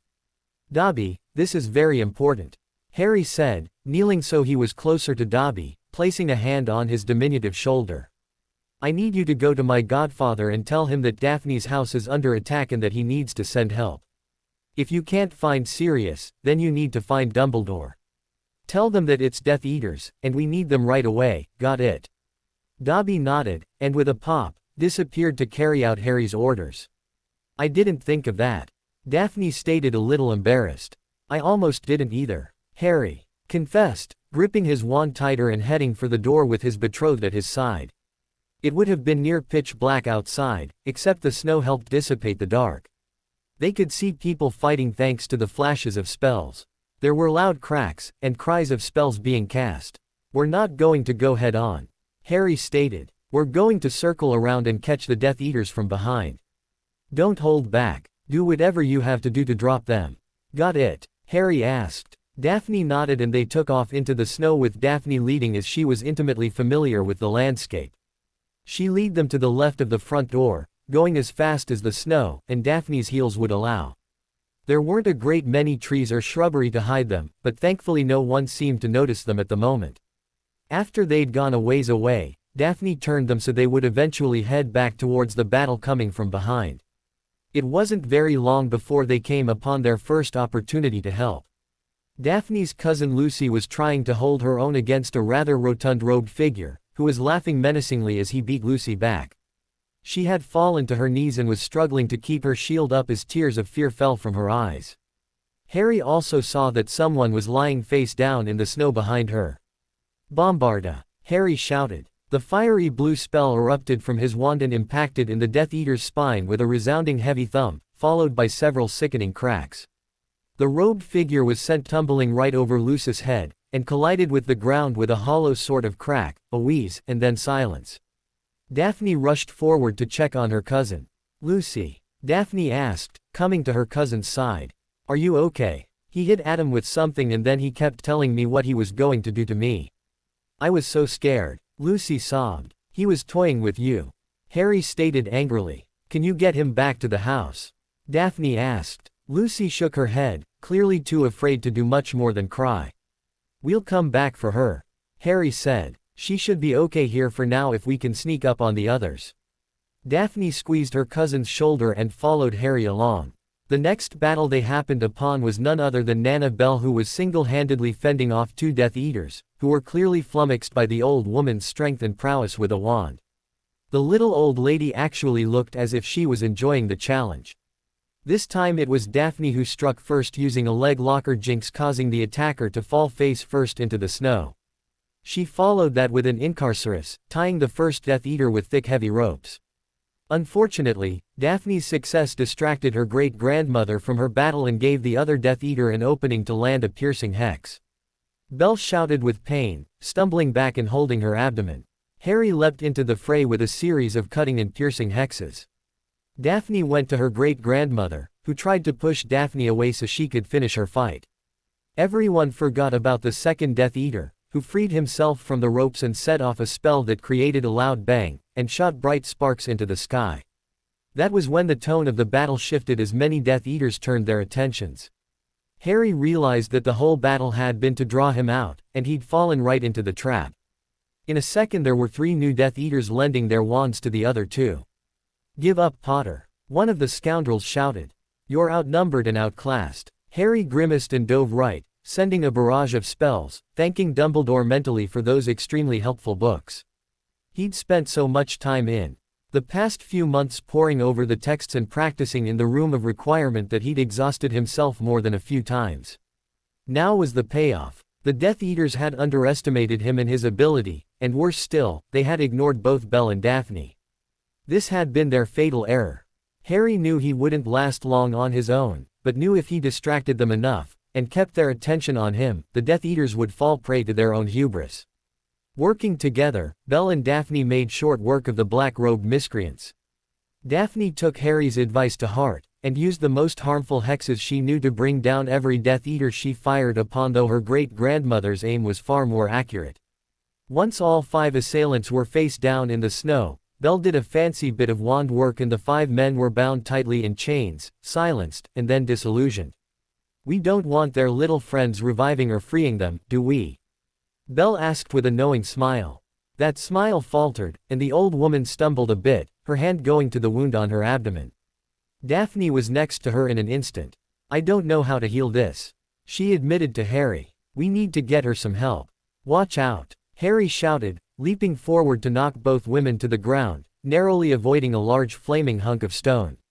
"That's from the fountain," Daphne gasped as she sat up. "We need to go help," Harry said, getting back to his feet. "Daphne, please stay with me," Belle said, looking a bit pale. "I do not wish to be alone." Daphne looked between her great-grandmother and her betrothed, her heart being pulled in 2 directions. "Stay with her," Harry said. "I'll send someone to help as soon as I can." "Be careful," Daphne said, still looking torn. He gave her a smile, and dashed off. Daphne knelt beside her grandmother, looking at the still bleeding wound. She conjured a clean cloth that she pressed to the hole the Death Eater had inflicted, and Belle hissed. "Sorry, Nana," Daphne said. "No need to apologize, my dear," she said, and then she coughed, and Daphne's eyes widened as a black sort of slime came up. "You were hit with something else, weren't you?" Daphne asked, looking horror-struck. "That's why you wanted me to stay with you." "I'm afraid so." Belle nodded. "A black lung curse. It kills you slowly by rotting your lungs. I've got to get you help," Daphne said, making to go find someone, but Belle held her wrist, keeping the young girl at her side. "No, you need to stay here with me," she said, coughing again. "I have been rather hard on you over the years, and I know that you think I am some hideous, vile old woman." "Nana, Daphne started to protest. "Don't try and deny it. I cultivated those feelings in you because I saw myself in you a long time ago. When your parents first informed me that you wanted to change the world to help your half-blood friend, I knew you were exactly like I was when I was younger. I thought I knew better than the rest of the world, and perhaps I did. But I was not prepared to play the game by their rules. I feared you'd be eaten alive by politics. My fear only got worse as you got older." Belle began coughing harder now with more of the black ooze coming up. Belle gagged and spit out a thick glob of the disgusting slime onto the snow. Daphne's eyes began to sting with tears and she held her great-grandmother's hand tighter. "You've changed though, the same as I did when I met your great-grandfather, Leopold. That man had fire in his heart, the same as your young man. I don't know the depth of your feelings for him, nor how he feels for you, but I have seen how you two have been together these past few days. I kept you too close to me so I could observe you, and I believe that, despite your unorthodox beginning, you two have the ability to find true happiness together. I would like to offer one piece of advice to you. Never hold back. Do you understand?" Never hold back. When you're angry with him, tell him. When you're upset about anything, let him know. Don't keep quiet and let him figure it out. Don't play silly games to see if he gets you. Never hold back. I won't, Nana, Daphne said as her great-grandmother succumbed to another coughing fit. I promise I'll never hold back. Astoria Greengrass had never felt so stupid in her life. It had been her pride that had landed her in this situation. Her stupid pride that had told her that she was a Greengrass, and that she was just as capable of fighting off anyone who tried to take her home as anyone else. Forget the fact that she was only 13, soon to be 14. Forget that she hadn't learned anything in the way of defensive magic this year, thanks to the ministry and Professor Umbridge's policy that said school children shouldn't be bothered with protecting themselves against the dangers of the world. So she had stormed into battle without really thinking about the situation. She just kept telling herself that if Potter could fight Death Eaters, then she could too. She was a Greengrass, and this was her home, and no one was going to harm her family. She had never felt so foolish in all her life. Now she sat cowering just around the corner of the house gasping for breath, having fled after her wand had been shattered from an extremely lucky shot from the Death Eater that was stalking after her now.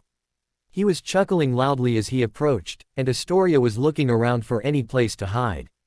She hadn't even thought about the fact that wherever she went she'd be leaving a trail in the snow for her stalker to follow. Suddenly the laughter stopped. Astoria could still hear the battle, but she couldn't hear the man who had been chasing her. She'd been so stupid. She'd seen the man fighting her mother with one of his fellows, and the best she could do against him was a stinging hex. Sure, it had gotten his attention. But that was it really. He'd turned to find out who had tried to defeat him with such a childish jinx, and Astoria had fired off a tripping jinx, which he'd batted away like an annoying fly. She's tried half a dozen hexes and jinxes, but her spell repertoire in defense apparently was extremely limited. The Death Eater had begun taunting her about wanting to act grown up. He promised to show her how to be a woman, which had confused Astoria at first. He kept saying things to her that didn't really make sense. That is until he mentioned wanting to see what was under her skirt. She had gagged as she realized what the man had been insinuating, and she raised her wand to try something else. That was when the Death Eater had fired something that splintered her wand in her hand. Astoria had been taken aback when she'd held up what remained of her wand, smoldering and shattered. Her heart broke, and her fear began to constrict around her heart as she turned to run, the Death Eater laughing at her as if she were the punchline to some cosmic joke. To make matters worse, when she turned, she found herself sprawling out on the ground. As if being killed wasn't enough, she was going to die from embarrassment as well. That is until she heard the Death Eater laughing about using her own little tricks against her. He had used a tripping jinx. Well, go on then, little rabbit, the man said while roaring with laughter. Run. That was how it had begun, and now she sat here, trying to catch her breath, desperately searching for someplace to hide and knowing that she had no hope in hell of getting away. Oh my, lovely, Astoria screamed at the sudden appearance of her pursuer. The Death Eater had silenced the snow in his feet so he could sneak up on his prey and give it a good scare. Astoria scrambled on all fours to get away, but the man grabbed her ankle and pulled her back. Astoria kicked out hard, hoping to hit the man in the face, but he flipped her over, and she smacked her head on the ground pretty hard. Everything went fuzzy, but she continued to flail and kick. She landed 2 or 3 good kicks that faltered the man, but also made him laugh. I thought you wanted to be a grown-up, my lovely. The man laughed as he avoided her flailing feet. Then the man let her go rather suddenly and rose to his feet again. Astoria heard footsteps approaching from behind her and twisted her body so she could see what had captured her attacker's attention. Potter. The man growled. Oh, how the Dark Lord will reward me for bringing you before him at last. I don't know how you outwitted the others, but you're not going to escape from me. Leave her alone, Harry said, his tone low and threatening, which made the Death Eater laugh. Walk away, and I'll let you live, Harry stated. Let me live, the man roared with laughter. You're Dumbledore's protege. You ain't got the guts to kill anything. Walk away, Harry said, his eyes narrowed. His grip on his wand tightened and Astoria swore she smelled ozone, and heard a crackling sound. Incarcerus, the man said, tying Astoria up. I'll be with you in a second, love. Festuca, Harry said, and a bright neon blue spell shot from his wand. The Death Eater fell backward to avoid being hit, having been caught off guard by Harry's bone splinter hex. "Where'd you learn that one, boy?" the Death Eater asked, all humor gone from his voice now. "I gave you a choice," Harry snarled. "I'm not playing around with you lot any longer. You attacked people I care about and now you're going to reap what you've sown." "Still pretending to be tough?" the man asked. "Well then come on, boy. Let's see what you got. The Dark Lord only ordered that we keep you alive. He didn't say nothing about what shape you were in." Crucio. Harry sidestepped and countered with another bone-splintering hex which the Death Eater managed to shield himself from. They circled and the Death Eater fired a few spells trying to trip up Harry, but the youth managed to just dodge everything. Astoria could only watch as the two circled around her. She remained perfectly still and made no noise in the hopes that the Death Eater would forget about her when he finished with Harry. The man continued to taunt Harry, but it was clear to Astoria that Harry wasn't even listening. He was looking for an opening, waiting for the perfect moment. And when he found it, Harry wasted no time, or energy. His wand snapped up, and the night was lit up in a series of flashes, the last of which was clearly a piercing hex that struck the Death Eater directly in the eye. The man shouted out as he stumbled back, tearing off his mask and clawing at his face. Harry didn't allow his enemy time to recover from his injury, nor did he show any mercy. He lashed out with a blasting hex that slammed the man into the side of the house, and then Harry ended it with another bone-splintering hex. The Death Eater's screams fell silent, to be replaced by a death gasp. The man's bones had been shattered and exploded outward, tearing up his innards. Harry was at Astoria's side, using a low-powered cutting hex to release her from the ropes. You, she stammered, staring in horror of the bloody man. "You actually. Don't look at him," Harry said, finishing releasing Astoria and helping her to her feet. "What are you even doing out here? Your sister told you to. Stay where you were. Where are the others?" "They're still in the basement. I thought I could help," she admitted. "You could have been killed," Harry remarked. "I would have been." Astoria nodded, looking over his shoulder at the crumpled dead man. Harry was prevented from remarking further as loud pops could be heard. Harry gripped her shoulder and began to lead her. "I need you to get back into the house and call for help.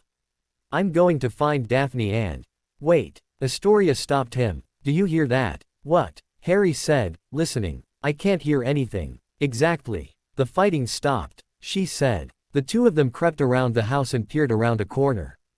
The first thing Harry saw was Kingsley Shacklebolt speaking to Cyrus Greengrass, while others were levitating unconscious Death Eaters into a single group. Harry urged Astoria to return to the house so she wouldn't get into trouble with her father, which she thanked him for. To his utter bewilderment, Astoria actually hugged him before sneaking back into the house. "As soon as he heard your apparition," Cyrus would say as Harry approached. Kingsley saw the young teen and breathed a sigh of relief. "Are you all right, Harry?" he asked in his rumbling baritone. Harry nodded. "I take it my message was received then," Harry remarked. "Indeed," Kingsley confirmed. "I'm told your elf was rather insistent and loud regarding your need here." "Is Daphne all right?" Cyrus asked. Harry's eye widened in realization. "She was with Belle. She got hurt and made Daphne stay with her, while I went for help," Harry said, turning to lead the two men to where he'd last seen his betrothed. They found Daphne holding her great-grandmother in her arms while she sat in the snow. Belle's breathing was quite shallow, and she looked dreadfully pale. There was a black film coming from her mouth and several globs of black ooze in the snow. She was hit with a black lung curse, Daphne said tearfully when she saw her father. "She needs help." Kingsley turned and conjured a Patronus, which ran off. Cyrus knelt and took his grandmother's hand in his. Belle slowly opened her eyes and gave a small nod. Seconds later 3 oars appeared and quickly conjured a stretcher before apparating away with Belle. Harry helped Daphne to her feet and held her tightly as she cried softly. "Perhaps the Death Eaters will think twice about coming here again," Kingsley said to Cyrus. "Your family struck quite a blow too." Kingsley. Nymphadora Tonks came running up looking very confused. "Kingsley, we found another one around the back of the house. He's dead, but, Kingsley, it was McNair. Someone made his bones explode inside his body." "That was me," Harry said. I saw him trying to sneak into the house when I was looking for help." Cyrus raised an eyebrow at this but didn't remark. Kingsley and Tonks looked stunned. Nana Belle disillusioned some more over there. They're tied up and knocked out. Daphne said, pointing to a strange indent in the snow a few feet away. Tonks went over, and tripped over the hidden Death Eaters. I think it would be best if I got my family all back in the house. Cyrus said. A good idea. My team will finish up out here, and I will have more questions later. Kingsley said, turning to Tonks who was back on her feet while Cyrus had turned and began leading Harry and Daphne back inside. Was anyone else hurt? Harry asked. Unfortunately. Cyrus grimaced. Nana Belle wasn't the only one to be taken to St. Mungo's tonight. Or Shacklebolt informed me that it's because of you that they arrived. Thank you, Harry. We should have called for help before facing those animals.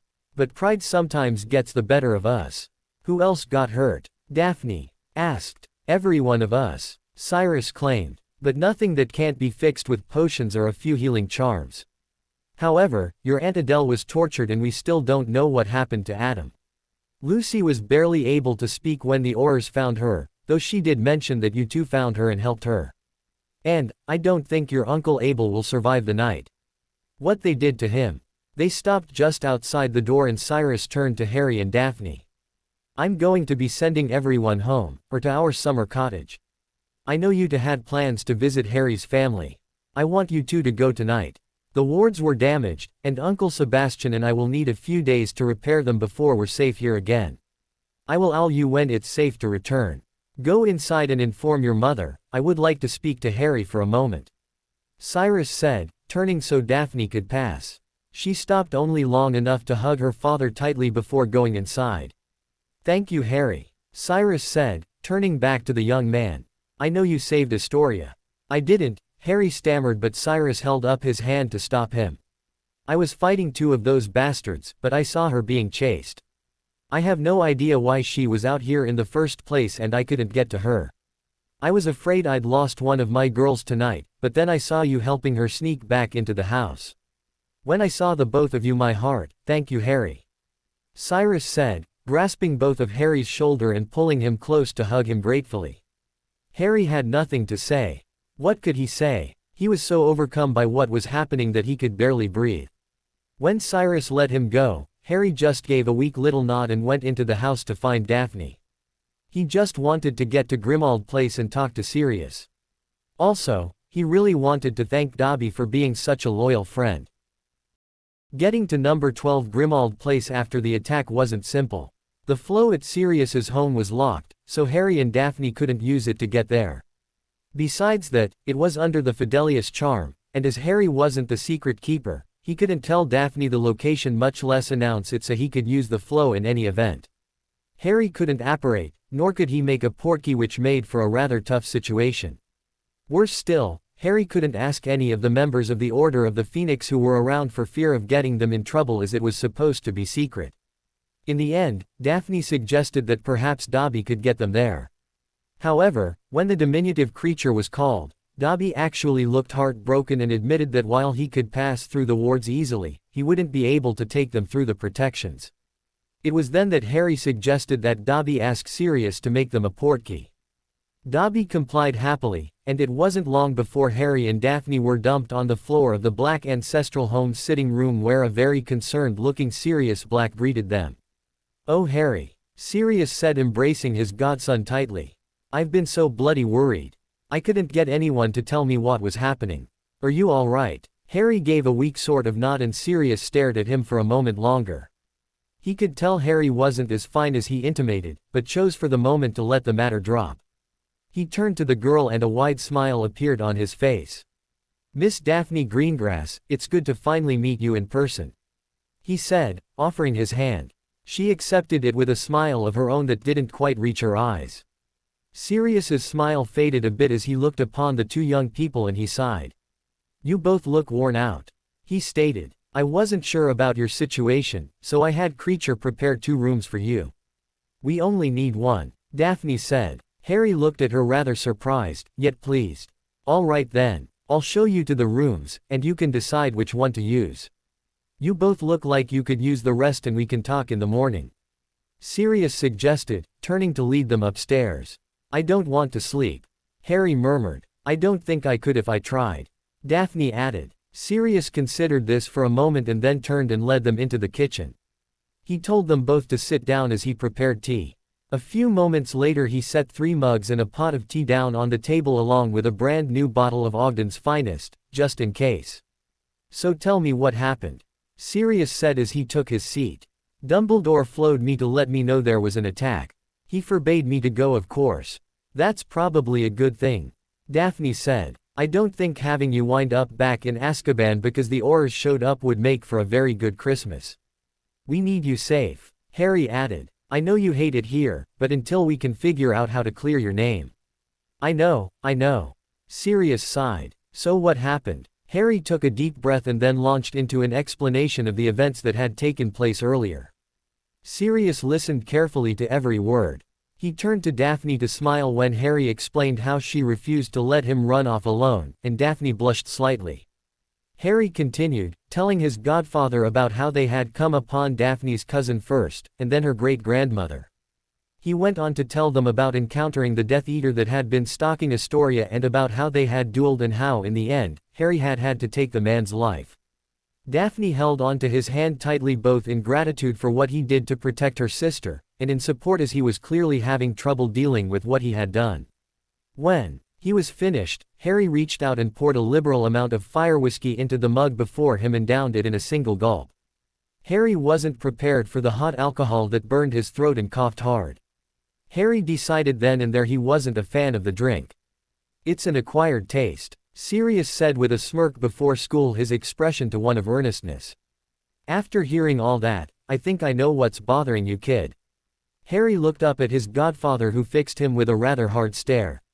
"I need you to listen to me right now and understand, Harry," Sirius said, leaning forward. "You did nothing wrong. You defended people who are going to be family soon, Harry. You did what you had to do in order to keep them safe." "Then why do I feel so guilty?" Harry asked. "I took someone's life. I murdered." "No you didn't," Sirius snapped, startling Daphne. "You did what you had to do. And the fact that you feel guilty about it actually makes me feel a bit better. I'd be truly worried if you felt no remorse at all. You need to focus on what's important right now, and that is that you and Daphne are alive. You fought well, and did all you could to protect her family. That's what counts here. But some of them got hurt. I think some of them might not make it," Harry said through the lump in his throat. Daphne took his hand and fought against her own tears, her great-grandmother's words ringing in her ears. "You can't be everywhere at once, Harry," Sirius replied. "You did all you could, and you were smart. You sent for help before you leapt into it.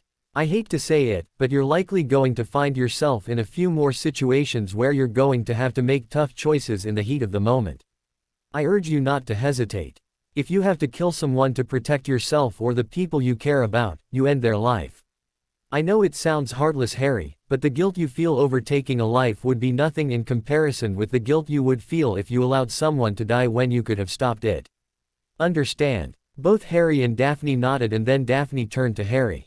"I want you to teach me," she said pointedly. "The way you fought tonight. Without hesitation, without fear." "I was terrified," Harry said barely above a whisper. Daphne gave his hand another squeeze and pressed on. "I realized when I was waiting for help with Nana that I need to be better. It's like Sirius said, you're gonna be in more battles no matter how much you try to avoid them, and there is no way I'm letting you fight alone, Harry. I also know that your friends feel the same. You need to teach us." "You haven't started the defense club yet?" Sirius asked. "Wait, you knew?" Daphne looked confused. Harry blanched and gave a weak shrug while Sirius looked as if he'd been caught with his hand in the cookie jar. "Ah," he muttered. "I only just found out a little while ago." Daphne snapped. She narrowed her eyes and turned to look at her future husband, who was wisely looking at the table. "How long have you known, Sirius?" "About a month." Sirius shrugged. "Harry told me right after Hermione proposed it." Harry's head sunk a bit more as Daphne glowered at him. "Okay then," Sirius said, quickly getting to his feet. "I'm going to leave you for the night. Your rooms are 1 floor up on the left. I'll see you in the morning.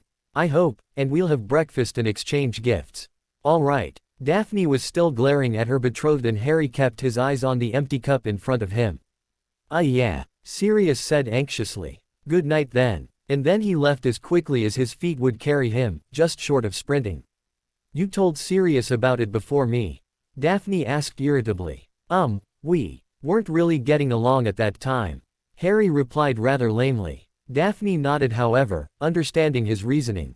But you didn't tell me about it until Tracy blurted about it after Montague asked you for tutoring. Daphne added, her tone softening now. We had a lot going on, and I was still thinking about it. Harry shrugged, finally looking at her. I still don't know. No. Daphne cut across him. No more thinking about it. Harry, you need to teach anyone who's willing to learn from you to defend themselves. If I hadn't already believed you before, tonight proved that you know who is back. War isn't coming. It's already here. You've stood against him and lived, and now you need to teach the rest of us how to do that. Harry stared at her, mulling over everything she had said, and finally gave a small nod. Daphne smiled, pleased that he agreed with her, and leaned into him, placing a lingering on his lips. So now we only need to work on our communication. She laughed lightly as Harry rolled his eyes. Come on, Harry, Daphne said with a small yawn and got up from her seat. Sirius is right, we do need some rest, and there's no way I'm going to be able to sleep without you next to me. You used to sleep just fine without me, Harry said, though he got to his feet. Are you saying you don't want to go to bed with me? Daphne challenged. Harry stopped short and began mumbling and muttering, which only made Daphne laugh at his attempt to dig himself out of an ever-deepening hole. Daphne finally took pity on him, and led him upstairs by the hand while he continued to stammer and trip over his own words. She finally placed a slender finger on Harry's lips to quiet him before giving him a very long, slow and deep. I haven't thanked you for fighting to protect my family, Harry.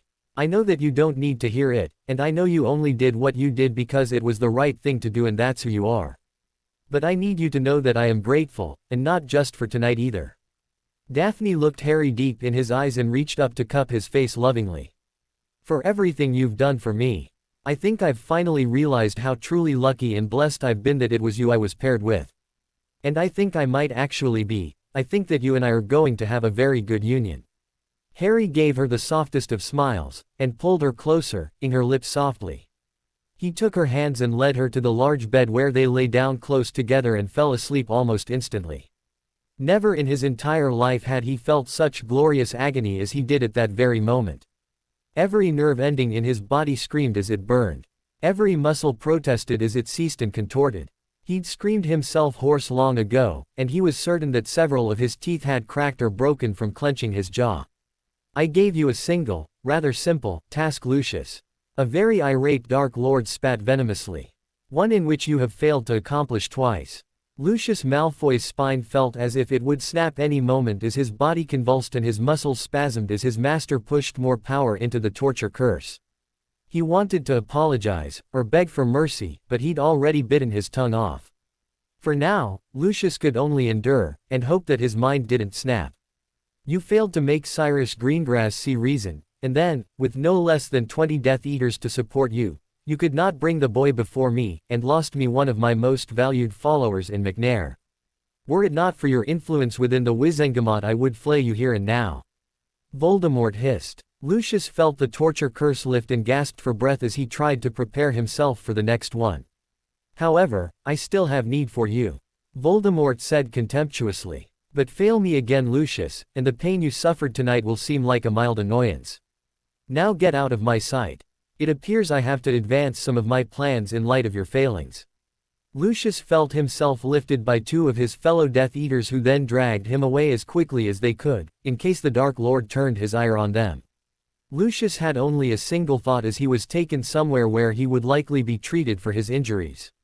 He swore to himself with each strangled, shallow breath that if he ever got the chance to go after that wretched boy again, he would sever his legs at the knees to make sure the little bastard couldn't escape. After all, the Dark Lord never once said he wanted the boy whole, only alive. Lucius felt that without legs, Potter would likely be much easier to deal with. Lucius vowed that he would avenge himself upon the Potter brat if it was the last thing he ever did. 6 other attacks that they responded to.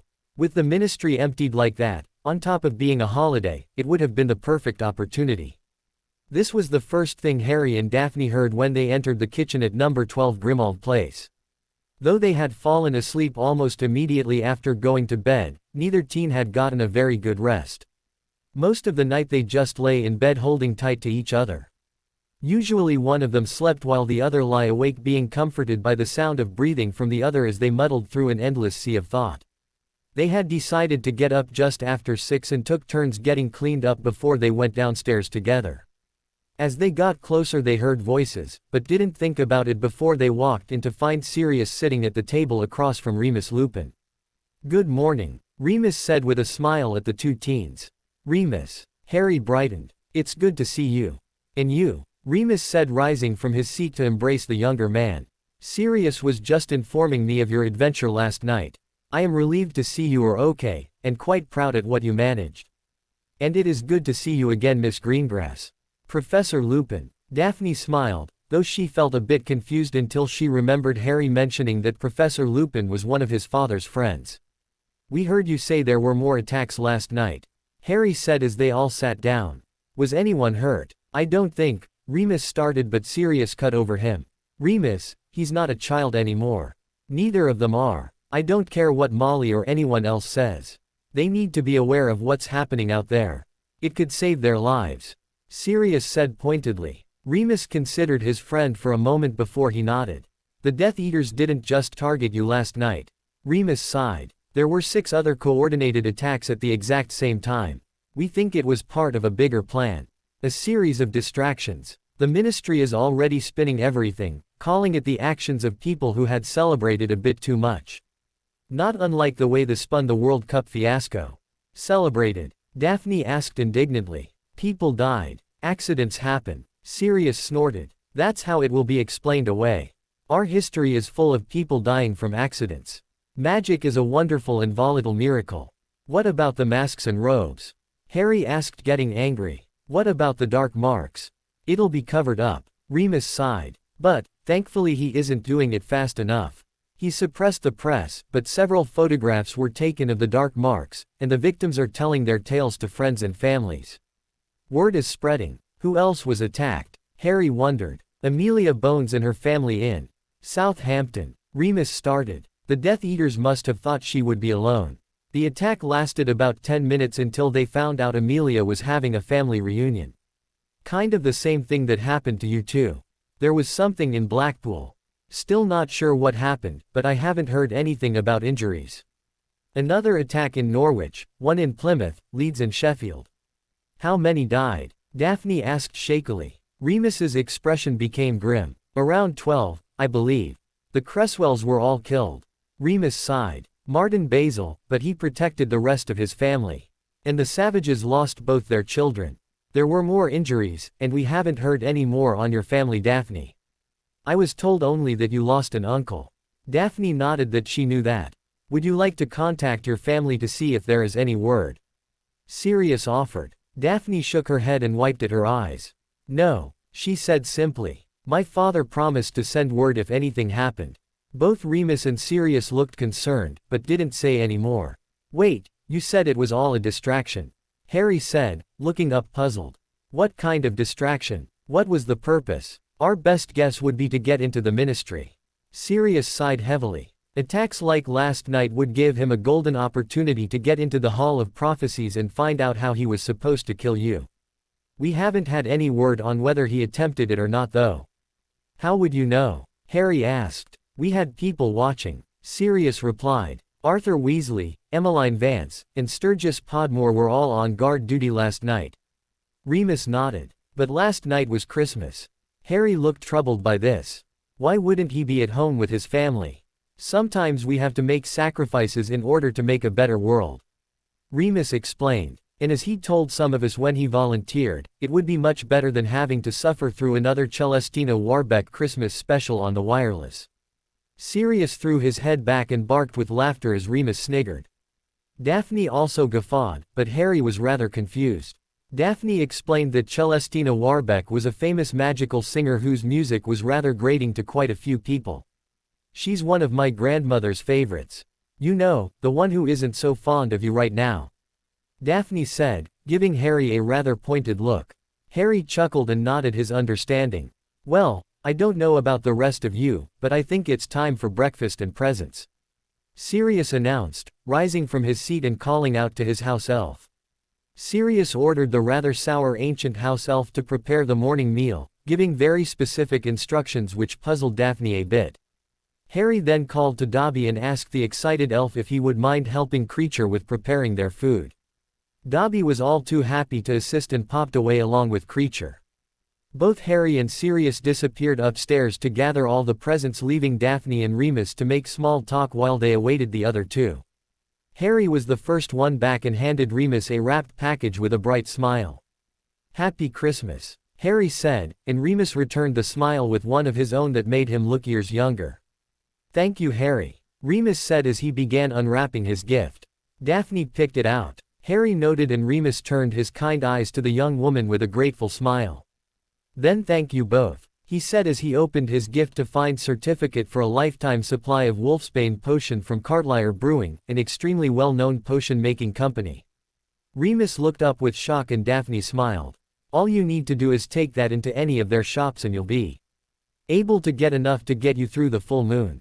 My father does a lot of exporting for them, so thank you," Remus said, looking a bit overwhelmed. "Thank you both. All right," Sirius said as he burst into the kitchen with a stack of presents that he was barely managing to hold on to, which he then dumped onto the kitchen table with a bright, cheery smile. "Sirius, this too much," Harry stammered as he observed the pile of gifts that now covered the table. He glanced at Daphne, who was trying to control her laughter at Harry's godfather's antics. "No, it isn't," Sirius countered. "Harry, I missed out on a lot of your life. Had I stopped for even a second, I would have fought Dumbledore's decision and made sure you lived with me. And now, you're about to be married. Sure, it's sooner than any of us could have imagined, but there it is. I have no children of my own either, so, allow me to spoil you." "All right, Harry, never argue with someone who gives you a gift," Daphne said wisely. "Accept it graciously, and know that the person giving the gift is clearly fond of you and wants to show you their appreciation." "Well said, Miss Greengrass," Remus chuckled. "I think I'd like it better if you called me Daphne." Daphne replied, "After all, you aren't my professor anymore, and when you call me by my surname, I kind of feel like I'm about to get detention." Remus raised his tea mug in acceptance and praise of the young woman. It wasn't long after Harry and Daphne began tearing into the pile of gifts before Creature began setting platters on the table with delicious-smelling food, and Harry noted that Dobby had apparently helped, as his own little elf was cheerily setting the table, humming Christmas carols. Breakfast was delightful, and after all the plates had been cleaned, and all the gifts opened, Remus, Sirius, Daphne and Harry retired to the sitting room where Sirius and Remus regaled their guests with tales from their own days as Hogwarts students. Daphne couldn't remember ever laughing as hard as she did that day or seeing Harry as relaxed as he was. While he'd definitely become more himself in the past month or so, Daphne still felt that Harry was on guard when they were at school, even when they were alone in their rooms. But here, far away from all the worries of their world, Daphne was seeing Harry at his most comfortable, and she really liked it. Around noon, however, the talk turned serious once again when Harry's godfather asked about the amendment that Harry was part of trying to get worked into the Legacy Preservation Act. "I know that the final draft was written and that Joshua Montague was going to try and get someone to present it in the first part of the year." Harry shrugged. "He's also going to try and drum up support for it during some parties he's supposed to attend. Joshua's family is very well connected politically." Daphne added, "I've no doubt he'll find someone who's at least sympathetic and willing to present the amendment." "What is it the amendment is asking for?" Remus asked curiously. "At its most basic, it's asking that those of us who are underage and still in school be recognized as adults with all the rights and privileges." Harry explained, "If we're going to be forced to marry and bear children, we want to be able to make the decisions that normal adults would be able to make without having to run those past guardians. It's hypocritical to ask us to become parents if we can't choose how we raise those children for another 2 or 3 years. It's going to be rough trying to get it passed." Sirius remarked. "The ministry isn't going to want to give you lot any more rights than they have to. On the other hand, there are a few seats on the Wizengamot that might see this as an opportunity to gather a few more favors or support. You'll have quite a few people trying to garner favor with you particularly." Remus added, You're going to have to be much more careful. We still don't have any good ideas on who is working for Voldemort. No, we don't, but I've made it a sort of priority to know and understand the political leanings of everyone on the Wizengamot. Daphne remarked. Back when I had certain goals, I felt it was important to know who could help and who could hinder my intent. Know thy enemy. Sirius chuckled. Well done. Speaking of which, I think that these attacks are proof that people need to know how to fight, and you should be teaching all you know to your friends and anyone else who wants to learn. Harry. I know that you think you're not the person to do it, but I guarantee no one else at Hogwarts has faced as much as you have, save maybe Dumbledore. It also sounds as though someone needs to step up and teach defensive magic anyway. Remus added. Not only will you be helping your fellow students pass their exams, but you'll be saving their lives by giving them the knowledge to fight should the need arise. I don't know the first thing about teaching. Harry muttered. That's a terrible excuse, Harry. Sirius rolled his eyes. I get it, you'd rather focus solely on yourself and preparing for the inevitable meeting between you and that tosser, but I think you'll find that by teaching others, you'll discover that you start getting better as well. Not to mention that some of them might know a few spells they'd be willing to share with you. Remus added. Don't think of it as teaching, but getting together with friends and sharing knowledge, like a club. Sirius added. What about Umbridge and the Ministry? Harry queried. They obviously don't want us learning how to fight. She's not about to approve the formation of a club, and I wouldn't put it past her to do all she could to stop me from forming a club. She already stopped me playing Quidditch. So we keep it secret. Daphne stated. You know how fast gossip travels at Hogwarts. Harry pointed out. I also know how well secrets can be kept. Daphne smiled a little wickedly, and Sirius and Remus both chuckled. Where would a secret group meet?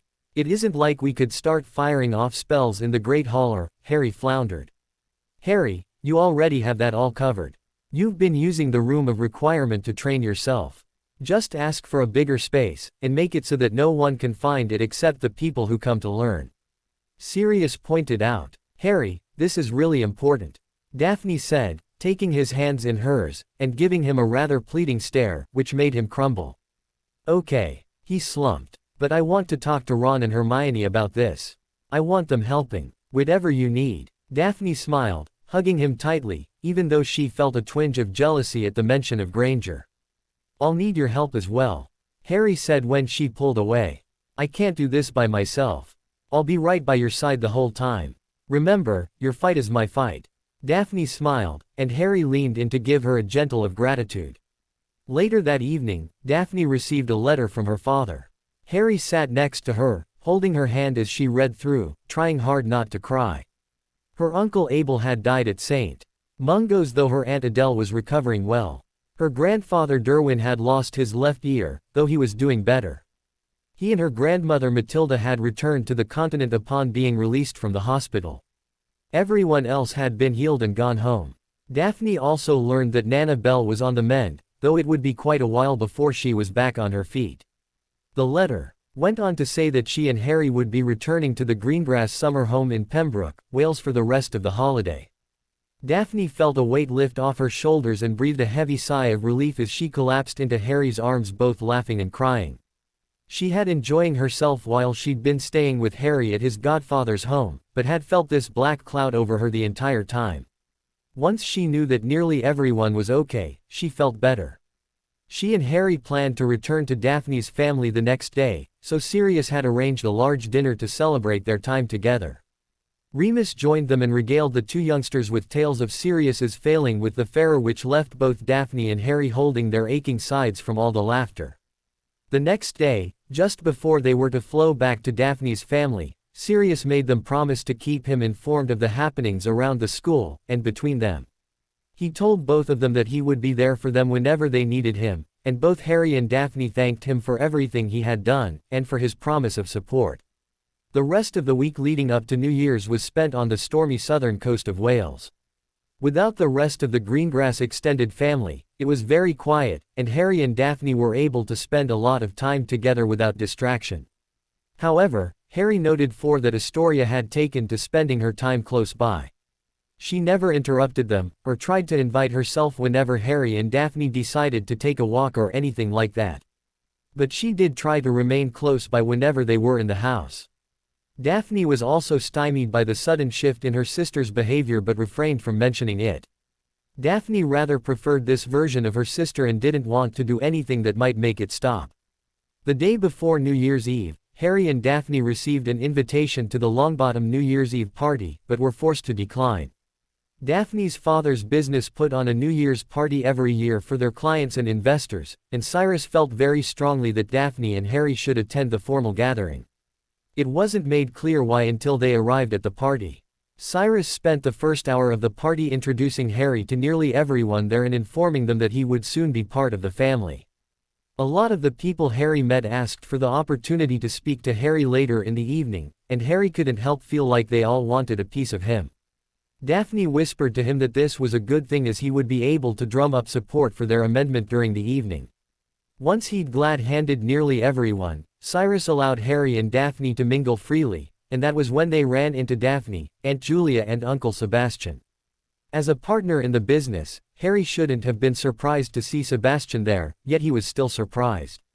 "I want to thank you, Harry, for what you did for my family," Sebastian said when he greeted Harry. "Cyrus told me what you and my niece did, and I am forever in your debt." "No, you're not." Harry shook his head. He gave Daphne's hand a squeeze as he glanced at her with a smile. "We're nearly family, and we protect our own."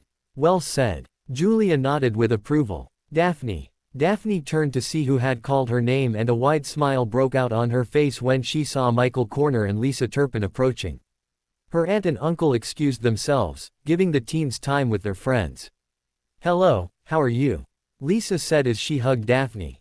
Michael shook hands with Daphne and Harry while Lisa hugged Harry as well. Harry had never really seen Lisa Turpin outside of school. At least not dressed in the manner she was tonight. She wore a form-fitting yellow dress with very short sleeves and a skirt that flared out when it reached her hips. Her very long legs were accentuated by her 6-inch stiletto heels. Harry felt that Michael had gotten just as lucky as he had during the pairing part of the marriage law. Michael's smile seemed to agree with Harry's assessment. "What are you doing here?" Lisa asked. "My father's company put this on," Daphne explained. "Why are you here?" "My grandmother's company does a lot of import business, I guess through your father's company.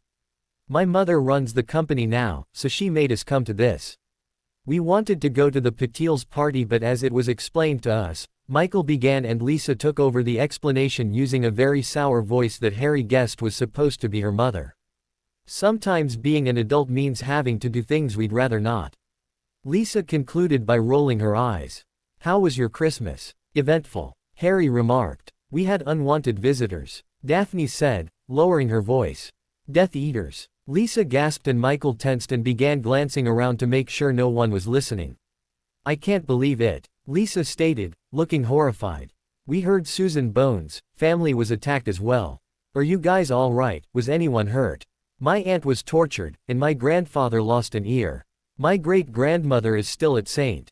Mungo's, and my uncle," Daphne's voice caught, and Harry squeezed her hand. Lisa came forward and hugged Daphne tightly, giving her condolences. "And the ministry covered it all up nicely." Michael shook his head in bitterness. "I'm told they didn't do a great job," Harry stated. "If they had, we likely wouldn't be talking about it. All they did was make sure no stories were printed in the papers, but they didn't send out obliviators or anything." "Potter." Harry and the others turned to see Blaise Zabini approaching with a stunning-looking brunette on his arm. Blaise, who was usually rather stoic-looking, was actually smiling slightly as he and the girl came over. "Good to see you, Zabini," Harry said when the taller boy stopped in front of them. "May I present Anna Lannister, my betrothed," Blaise said, and then introduced Harry, Daphne, Michael and Lisa to the beautiful girl on his arm. Anna smiled politely at each of them in turn, and then suggested that they all find a table to sit down at as her high heels were killing her feet. The other two girls agreed and a few moments later the 6 of them had found a table set far away from the rest. The boys gathered drinks for them all and they sat down together. Daphne followed Anna's example and slipped out of her shoes, placing her legs across Harry's lap with a smile. She felt a twinge of envy when Blaise began rubbing his betrothed's feet lovingly, while Harry either seemed oblivious, or too bashful or whatever. Then again, most of the other couples appeared to be further along in their relationships, physically speaking, than she and Harry were. It was something that was going to need to be thought about, Daphne decided. I spoke to Montague a couple of days ago. Blaze began as he massaged Anna's feet, making the girl purr at his thoughtfulness, not to mention his prowess at easing her aches. Daphne couldn't help but feel a little jealous. He told me that he found a sponsor for the amendment. His father did it actually. Blaze smirked. When the Wizengamot reconvenes this month, our amendment will be presented. Now he's trying to gather support for it. There's a few of our group at that ball the ministry is throwing tonight, all of them trying to get people behind this thing. That's good. Harry nodded. What do you think our chances are? Blaze shrugged. Hard to say, but I had a thought. Something that will help the amendment. Michael asked, remembering when Harry convinced he and Lisa to sign a petition that would help build an amendment that would make them all legal adults in the eyes of the ministry if they were under the Legacy Preservation Act. Blaze nodded and looked hard at Harry. You need to give an interview to a reporter and condemn the ministry for not making this part of the original law. I know you don't like being famous, but it's high past time you use that fame for something, Potter. Something that will help not only you, but all of us. That's actually a really good idea. Daphne nodded thoughtfully. The more people are aware, the more likely you'll have more support when it goes for a vote. I could ask my friend Mandy if her aunt will do it. She's a great reporter, Lisa said brightly. Harry looked hesitant, and Daphne gave him a supportive smile. Potter, have you really thought about what this amendment would mean to you? Blaze pressed when Harry appeared hesitant. I mean, do you understand what will happen if it gets passed? Sure, we'll get to make our own decisions and, Harry started, but Blaze held up his hand. How about finally getting access to your family accounts? Or taking up your position as head of house for the Potter family? How about getting to read the wills of your parents? Harry looked up at that. Blaze nodded. I don't know who's been looking after your family accounts all this time, but I can't imagine being happy to let anyone else handle my family's holdings, especially when there was a chance I could take that control back. This isn't just about defying the ministry but taking control of our lives, Potter. Not to mention being able to petition the Wizengamot for a family seat. Lisa added. Harry thought about that for a moment before he began to nod slowly. He looked over at Daphne, who was smiling encouragingly at him, both her hands holding onto his left hand, squeezing it with affection. He knew that they all needed this amendment to pass. It was the only way they'd be able to undo the ministry's blunder before others had to suffer it. Shortly he gave a single nod and Blaze smiled again. He looked at his betrothed, who looked as if she approved as well. Both Lisa and Michael appeared pleased as well. It was about that time, and a big surprise to everyone, that a four-piece band stepped up onto a small stage and began playing music. Many couples got up to dance to the gentle, cheerful tunes, and Daphne looked at Harry, a bright smile on her face. She quickly put her heels back on and took Harry by the hand. Harry noted that he wasn't the only guy being pulled onto the dance floor, but didn't really mind that much when Daphne wrapped her arms around his neck and pressed her body close to him, resting her head on his shoulder. I'm not that great a dancer, he warned, but Daphne lifted her head and smirked at him. I know, she chuckled. I saw you at the Yule Ball. But if you step on my feet, then you'll just have to rub them later. Fair enough. Harry nodded, and Daphne lay her head back on his shoulder. I guess I'm going to have to teach you because I won't have you screwing up our first dance at our wedding. Daphne said with a smirk. We have to dance? Harry asked, a little anxiously. Daphne raised her head again, though the smile was gone, replaced by a look of shock. Of course we do. Don't you know anything about weddings? She asked. When Harry shook his head, Daphne deflated a bit. We're going to get very busy in the next few months, she stated. I do know one thing about weddings, and it's probably something we should discuss before we start anything else. Harry said, making Daphne look at him with interest. We need to set a date. Daphne snickered and nodded. I suppose we should. After all, we only have a year from the time we were paired together. Any thoughts? Harry asked. Daphne shrugged. Definitely summer. Daphne said. I think it's going to be tough planning for a wedding while trying to get ready for owls. But if we compact that with actually trying to have the wedding during the school year, even if it is after the exams, no thank you. Okay, so summer it is. Harry smirked, and Daphne chuckled again. Let's talk to my parents about it tomorrow. Daphne suggested. I think it'll be good to get their input. After all, they've actually had to do all this before, and maybe they have some good advice about it all. Another good idea. Harry smiled. Daphne couldn't help but want to her betrothed then, and did so, just because she could.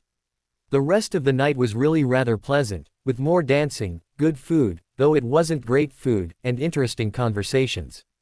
Thanks in part to Daphne's father and uncle, Harry did manage to speak to a few people who claimed to know certain members of the Wizengamot and also supported the idea that those under the marriage law should be able to act as adults, especially as they were being asked to become parents of their own children. Harry also got to ring in the new year with a very soft, yet passionate from his soon-to-be wife. They grew into a bit more when they arrived back at the Greengrass house. Daphne decided that as she and Harry were going to be married that it was quite acceptable for them to share a bed. Harry had proven time and time again that he could be trusted with her virtue, and so long as they didn't shout about what they did in private, her father would accept the arrangement. At least she hoped. Until that night, Harry and Daphne had not really explored the physical aspect of their relationship, save for some pretty heavy snogging here and there, but the two had been respectful of each other and of Daphne's family. Yet, when they arrived home that night, Daphne had led Harry into his room, shut the door, and all but leapt on him. She didn't really know why she had done it, outside of typical teenage hormones screaming for a bit of attention, that is. And Harry seemed pretty willing to explore her body a bit more. They hadn't gone far, just some touching and such, not unlike the first night they had begun. However, when they finally went to sleep a few hours later, they both felt both satisfied, and strangely enough, rather frustrated and wanting for more. The last week of the holiday seemed to fly by and was spent mostly with Daphne's parents discussing potential plans for the coming wedding. Astoria spent a lot of time with them as well, offering actual helpful suggestions, and kind and honest opinions. She had also been much friendlier to Harry, which kept him wondering what exactly had changed. Yes, he had saved her life, but he was sure there was more to it than that, but he felt it was best not to ask just in case she got mad and went back to being basically a. Before they realized where the holiday had gone, they were boarding the Hogwarts Express once again. Again they were only allowed to be in the betrothed carriages, but this time they could enjoy the company of other couples, which was really nice, especially when Tracy reached out to pull both Harry and Daphne into the compartment she and Neville had taken. "I've missed you both so much," Tracy exclaimed as she held her best friend tightly. "Good holiday, Nev," Harry asked as he shook hands with his friend. "The best, mate." Neville was smiling so brightly that Harry thought his face might split. Harry couldn't say for sure, but there was something different about Neville, and Tracy for that matter. Harry just couldn't pinpoint it. "How was yours?" Neville asked. "Eventful," Harry replied as he sat down. A moment later Daphne and Tracy took seat next to their respective men. "So what happened with you guys?" Tracy and Neville looked at each other for a second, both of them grinning like mad before Neville turned back to the other couple. "Well, things were a bit tense at first between Gran and Tracy," Neville said cheerily. "But it didn't last very long. Gran was just trying to see how strong my future wife was. I thought she hated me," Tracy admitted. "That first night I wanted to cry, and Neville didn't know why his grandmother was being so harsh. By the end of the second day I had enough and I confronted her about the way she was treating Tracy." Neville continued. "Gran is scary at the best of times, but I was sick of the way she was acting. As soon as I cornered her and asked about it, she started smiling at me and hugged me. She hasn't hugged me since I was around 5. She told me that she was so proud of me, and that I have changed so much since I got paired with Tracy. She told me she'd been trading letters with Professor McGonagall since my first year, and I've made huge strides this year and she couldn't be prouder of me. Then, and I still can't believe this, she told me that she was afraid of losing me. It's always been the two of us, you know, and she just got a bit scared. She's also going to support the amendment. She thinks that we should be considered adults, otherwise how will we be able to properly care for children? She told me that she's always been tough on Neville because she always knew he could be a great man, but only recently realized she'd been too hard on him." Tracy added. "She even thanked me for helping boost his confidence. I'm still gobsmacked." "Any incidents of word vomit?" Daphne asked with a little smirk. Tracy went bright red almost at once. Neville also went red, and Harry sat up a bit straighter, a smile emerging on his own face. However, Tracy quickly shook her head and then became focused on the passing buildings. Daphne just snickered slightly and figured she'd find out what her best friend blurted out in front of Madame Longbottom later on. Neville then asked about how the holiday was for Harry and Daphne, and the couple told all about the meeting of the Greengrass relatives, how Harry had managed to get along with Daphne's great-grandmother, and made Daphne understand that the woman wasn't actually mean, just feisty. Daphne told them about the uncomfortable conversations she had with her cousins regarding her relationship with Harry, and how her youngest cousin Rain was a firm fan of Harry's. Then my grandparents arrived, and the good mood kind of disintegrated. Daphne explained. Grandma Matilda was not thrilled that I had pushed to get my name submitted, but she projected all her ire on Harry. Grandpa was just as bad, and at dinner it all kind of exploded. I tried to keep my temper. Harry shrugged. I'm surprised you managed as long as you did. Daphne sighed, squeezing Harry's hand with pride. Anyway, I had had enough, and convinced Harry that we should leave for his godfather's house early when the Death Eaters attacked. What? Tracy and Neville shouted together. Are you serious? Tracy asked, looking between the two teens sitting across from her. Both of them nodded and Tracy looked stunned, while Neville leaned forward, clearly intrigued. He sent people for you, didn't he? He said, looking right at Harry. Again Harry nodded. I don't think he expected so much of my family there. Daphne continued. I don't know how many he sent, but it wasn't enough. Between my family and Harry and I, they were completely outmatched, mostly. Daphne's smile faltered, and Harry wrapped an arm around her. Tracy gave the softest of ohs as her hand went to her mouth.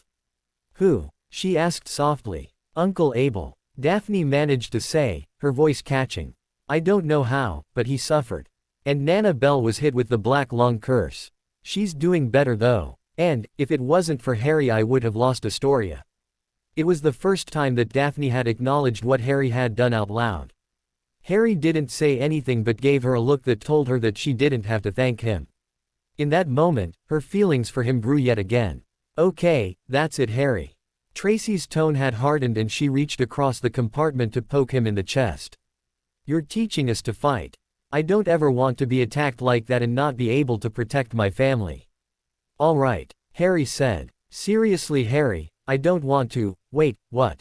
Tracy looked confused now. I said okay. Harry smiled. Still Tracy looked rather flummoxed for the moment.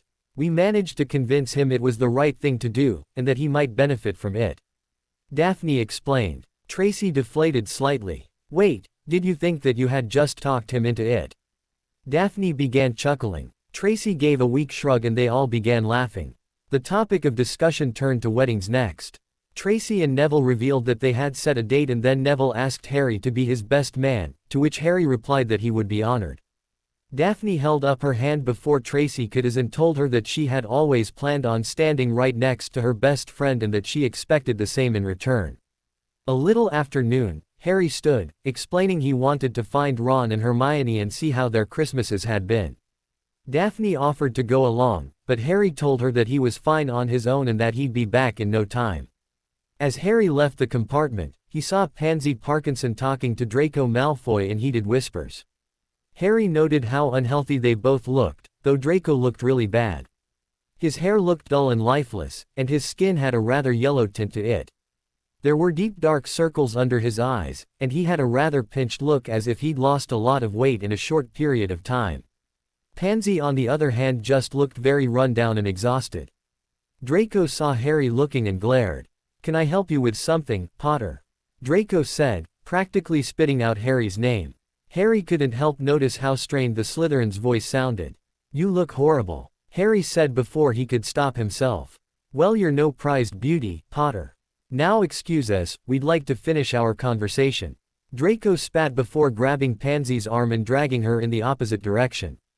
Harry couldn't help but watch them go, wondering what was making him look so ill, and hoping it wasn't something that would spread.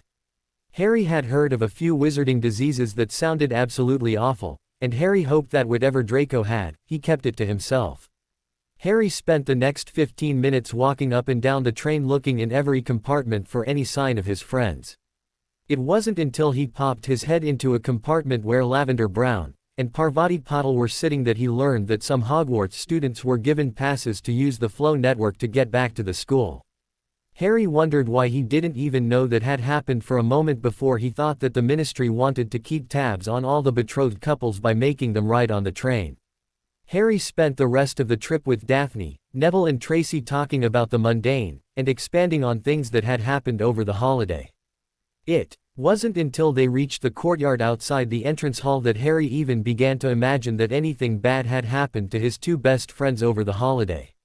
Hermione was standing outside the great doors, scanning the crowd, her hands fidgeting wildly.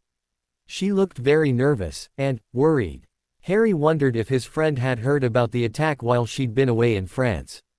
As soon as Hermione saw Harry, her eyes teared up and she ran towards him, wrapping her arms around her best friend where she began to cry. Harry had never seen Hermione this upset, and it cut him to his heart. He kept patting her back and reassuring her that he was all right and he was safe. It took a while, but eventually Hermione managed to calm down and tell him why she had been so upset. "Mr. Weasley," she sniffled. "Mr. Weasley was killed on Christmas night." What? Harry's eyes bulged in shock. He felt as if he'd just had his heart ripped from his body. Hermione nodded, wiping at her eyes. "He was." She glanced around making sure no one was listening. "He was on guard duty and he was attacked by his S. They found him the next day, but it was too late." "Why didn't anyone tell me?" Harry shouted. "Why didn't?" "I don't know why, Harry," Hermione said, trying to keep control of herself. "I only found out a little while ago." "Harry, he's taking it really hard." "Where is he?" Harry asked, wanting to go to his best friend and help if he could. He wasn't sure what he would do or say, just that his friend needed him so he had to go. "I don't know." Hermione frowned tearfully. "I haven't seen him. I ran into Fred and George and they told me." "Okay," Harry said, taking Hermione by the arm and leading her and Daphne, along with Tracy and Neville, into an alcove where Harry reached into his bag and drew out a very old folded bit of parchment. "What is that?" Daphne asked. "Part of my father's legacy, and how I can find anyone in the castle at any time," Harry said as he unfolded the map and then tapped his wand to it. "I solemnly swear that I am up to no good." Neville, Daphne and Tracy all let out gasps of wonder as the Marauders map revealed itself. They watched in fascination as the tiny dots, each labeled with someone's name, moved about the map. Before any of them could ask, Harry tapped the map again saying, "Mischief managed," and then folded the map again and slipped it back into his bag. "He and Ginny are in the Great Hall," Harry said quickly as he began leading the group again. They found Ron sitting roughly about halfway up the Gryffindor table with his head resting in his hand, while he pushed food around on his plate idly. Ginny sat next to him staring blankly across the hall. "Ron," Harry said lightly as he came close. "Ron, I just heard." "Mate, I'm so sorry." Ron looked up, his eyes darkening. "Where were you?" he asked, his voice low and cold. "What?" Harry looked a little confused. "I asked where you were, Potter. You're supposed to be my friend. I expected you to show up. Write a letter. Anything," Ron said, rising to his feet. "My family, they took you in. They accepted you and cared about you like you were one of us, and where were you?" "Ron," Hermione said, trying to get in front of the redhead. "Off shagging your," Ron started. "Ron, I know you're upset, mate." Harry tried. "But I didn't know. I didn't know anything had happened. No one told me anything." "Since when do you need anyone to tell you what's happening?" Ron scoffed. "Savior of the wizarding world and no one tells you anything. You never needed anyone to tell you stuff before. You always managed to figure it all out in time. Have you gone mental?" Harry tried. "We always figured it out. Together. You, me and Hermione. I didn't see anyone from the Order, and I was attacked by Death Eaters at Daphne's house. I never once saw Dumbledore, and I only got to see Sirius for a day. And you know that if he had known about your dad he would have told me." "Maybe you should just go away, Harry," Ginny said, speaking to him for the first time in months. Her voice was icy and her expression actually made Harry's heart sink. "You've made it very clear what's important to you now. You've barely spoken to any of us in the last few months, and even though he died protecting you, you obviously don't care about our father, or the rest of us." "That's not true," Harry said, feeling as if he'd had the wind knocked out of him. By now a lot of people were watching, and Daphne felt it would be better to move the whole situation to somewhere more private, for everyone's sake. She tried to suggest it, but Ron snapped at her. "Shut up," he snarled. "This is all because of you. You've wrapped him around your little finger and he's forgotten all about what's important. His friends, family. You've twisted him all up.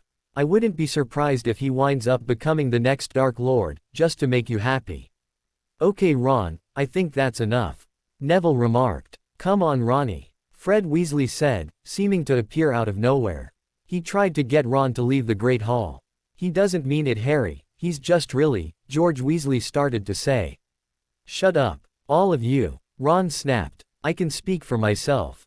Ron shook off his older brother's hand and stepped forward towards Harry, who was completely taken aback by Ron's rage. "I've stood by you through almost everything. My family has stood by you. And then she comes along." "She didn't just come along Ron," Harry said quickly. "I didn't have a choice remember. But she's not evil, and she didn't make me turn my back on you. I have always been your friend, and I'm really sorry about your dad. But I don't know what you think I could have done. You know, I don't even know why I expected anything of you. I don't know why I thought you could help my dad," Ron said, his voice dripping with venom. "It's not like you managed to save your own family." There was a collective gasp from those around them. Again, Fred tried to grab his younger brother and take him away. Hermione looked truly horrified by what Ron had said, while Harry sighed and hung his head. He realized it was useless trying to talk to Ron while he was this upset. He gave his friend a nod and started to back away. He turned to leave when Ron grabbed his shoulder and spun him around. "Where do you think you're going, hero?" he snapped. "Look Ron, I am truly sorry about your father, and if you or your family needs anything from me, you know that all. We don't need you charity or your pity Potter," Ron shouted, shoving Harry back. "Then what do you want from me?" Harry asked, now starting to lose his own temper. Ron's anger flared, and before Harry knew what was happening, Ron's fist connected with Harry's jaw, sending him sprawling on the floor. "Ron, what are you doing?" Hermione shouted. "Mr. Weasley," came McGonagall's shrill cry. Harry just looked up at Ron, whose eyes blazed with rage. "Ending a friendship," Ron snarled. "Why wasn't I told?" Harry shouted as he entered the headmaster's office. "Why didn't anyone tell me what happened to Mr. Weasley?" "Harry, please try and calm down," Dumbledore said evenly, though Harry could see pain in the old man's eyes, which is what helped to ease some of Harry's rage. "I know how upset you must be feeling right now, and I am deeply sorry. I know that I have kept things from you in the past, and that you likely feel as though I am reverting to my old ways. I promised you this past summer that I would keep you informed and not hide things from you, and I meant it. This was not my choice." "What do you mean?" Harry asked suspiciously as he took the seat Dumbledore had indicated. The headmaster gave a deep sigh as he leaned forward, placing his elbows on his desk. He looked so tired to Harry, and it made his heart hurt, though he couldn't say why. Arthur volunteered along with 2 other members of the Order. Sturgis Podmore could only stay for a few hours, but was happy to keep Arthur company for as long as he could. Emmeline Vance posted herself on the other side of the Ministry, and was unaware that there had been anything wrong because Arthur was unable to alert her. The attack was that fast. "I don't get it," Harry claimed, running a hand through his already messy hair. "It was Christmas. Why didn't he want to be with his family? Why didn't he want to be home?" Dumbledore gave a small, rather pained chuckle, and Harry noted that the headmaster looked as if he might start crying. "Arthur told me and Sirius when he volunteered that he'd rather face Voldemort himself than have to listen to another Celestina Warbeck Christmas special," the headmaster replied. "Arthur loved his family, Harry. He was not trying to get away from them. He believed in our cause, and if he felt it was the right thing to do, there was no one, not even his wife, who could dissuade him." Dumbledore paused to take a breath, and Harry noted the pain in the headmaster's eyes. Harry wanted to remark, but refrained from speaking. After a moment Dumbledore continued. "I was awoken around 3 in the morning by Molly Weasley's terrified screams. She informed me that her family clock had been tolling and that Arthur's hand had fallen off. I sent word with Fawkes to Emmeline, who I assume went to check on Arthur. I am not sure what happened after that. However, Emmeline was arrested and charged with Arthur's murder." "What?" Harry sat up a bit straighter, looking mortified. She has been cleared, Dumbledore said quickly. Amelia Bones interrogated her personally, and then Amelia and I had a very long, rather unpleasant discussion. She is not very pleased with me at the moment, though I believe her ire is more directed at our minister. But that is for later. I then went to see Molly, and she was less than pleased to see me. She blames me for Arthur's death, and I admit that I am partially to blame. But you didn't make him go, Harry started to say, but Dumbledore held up his hand. I may not have made him go, but I chose to leave the prophecy where it is. I chose to use it as bait in the hopes to lure Lord Voldemort out into the open. I am, at least in part, responsible for what happened. Dumbledore sighed, looking much older than Harry could ever remember. Molly forbade me from speaking of her husband's death, claiming she wished to be the one to inform people, and I suspect, to poison other members of the Order against me. Molly has always been rather verbose in her objections regarding how much you, or her own children, are informed. I'm afraid she still believes that you are still a helpless child. But why didn't she tell me? Harry looked hurt and confused. While I cannot speak for Molly, Dumbledore began, looking quite apologetic now.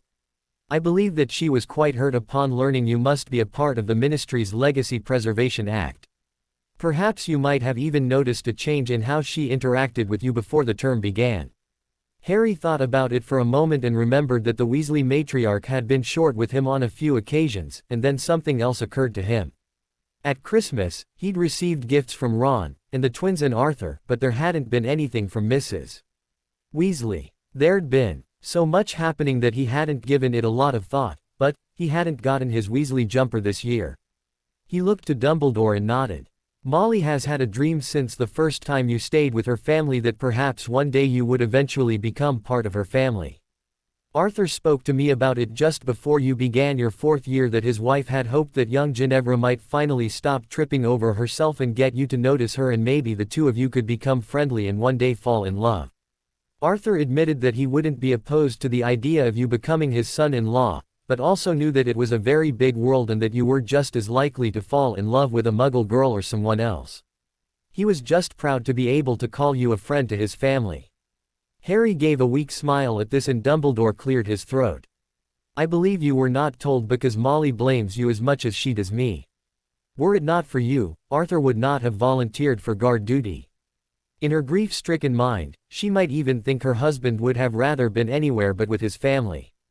Dumbledore said heavily. Why would she think that?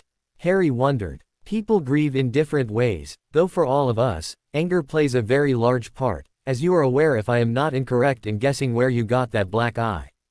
Dumbledore said, pointing at Harry's bruised eye. Harry reached up to touch where Ron's fist had connected. He hadn't felt any pain, but now that Dumbledore had pointed it out, and the adrenaline had left him, Harry could feel a dull throbbing pain there now. Of all his sons, Arthur was most concerned with young Ronald.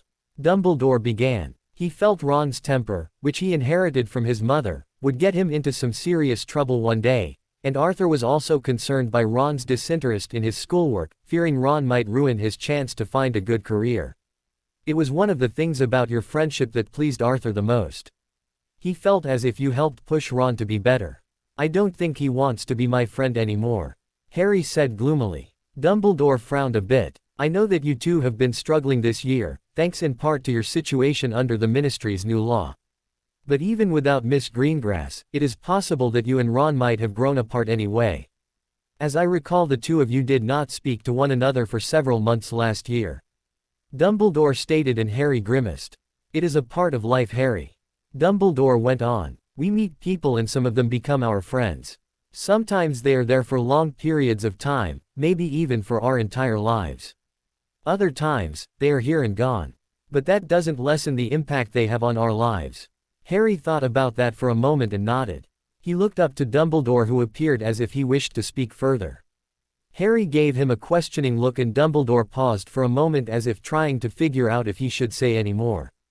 Harry, I would never tell anyone whom they could be friends with or not. That isn't my place and it would be wrong to do so. However, I would like to offer you a bit of advice, if you would allow. When Harry nodded, Dumbledore continued, though it looked as if it was really hurting him to do so. I am certain that young Ronald will eventually get to a point where he will be able to think clearly. He will realize what he did and said was wrong, and will likely come to apologize. I also believe that because of your past, and your loyalty to him, that you will likely accept Ron's friendship without question. Dumbledore paused here, and caught Harry's eye. However, I would like to advise caution to you. Consider his past behavior. While he has shown he can be a trustworthy and loyal friend, he is most unfortunately ruled by his jealousy and low self-esteem.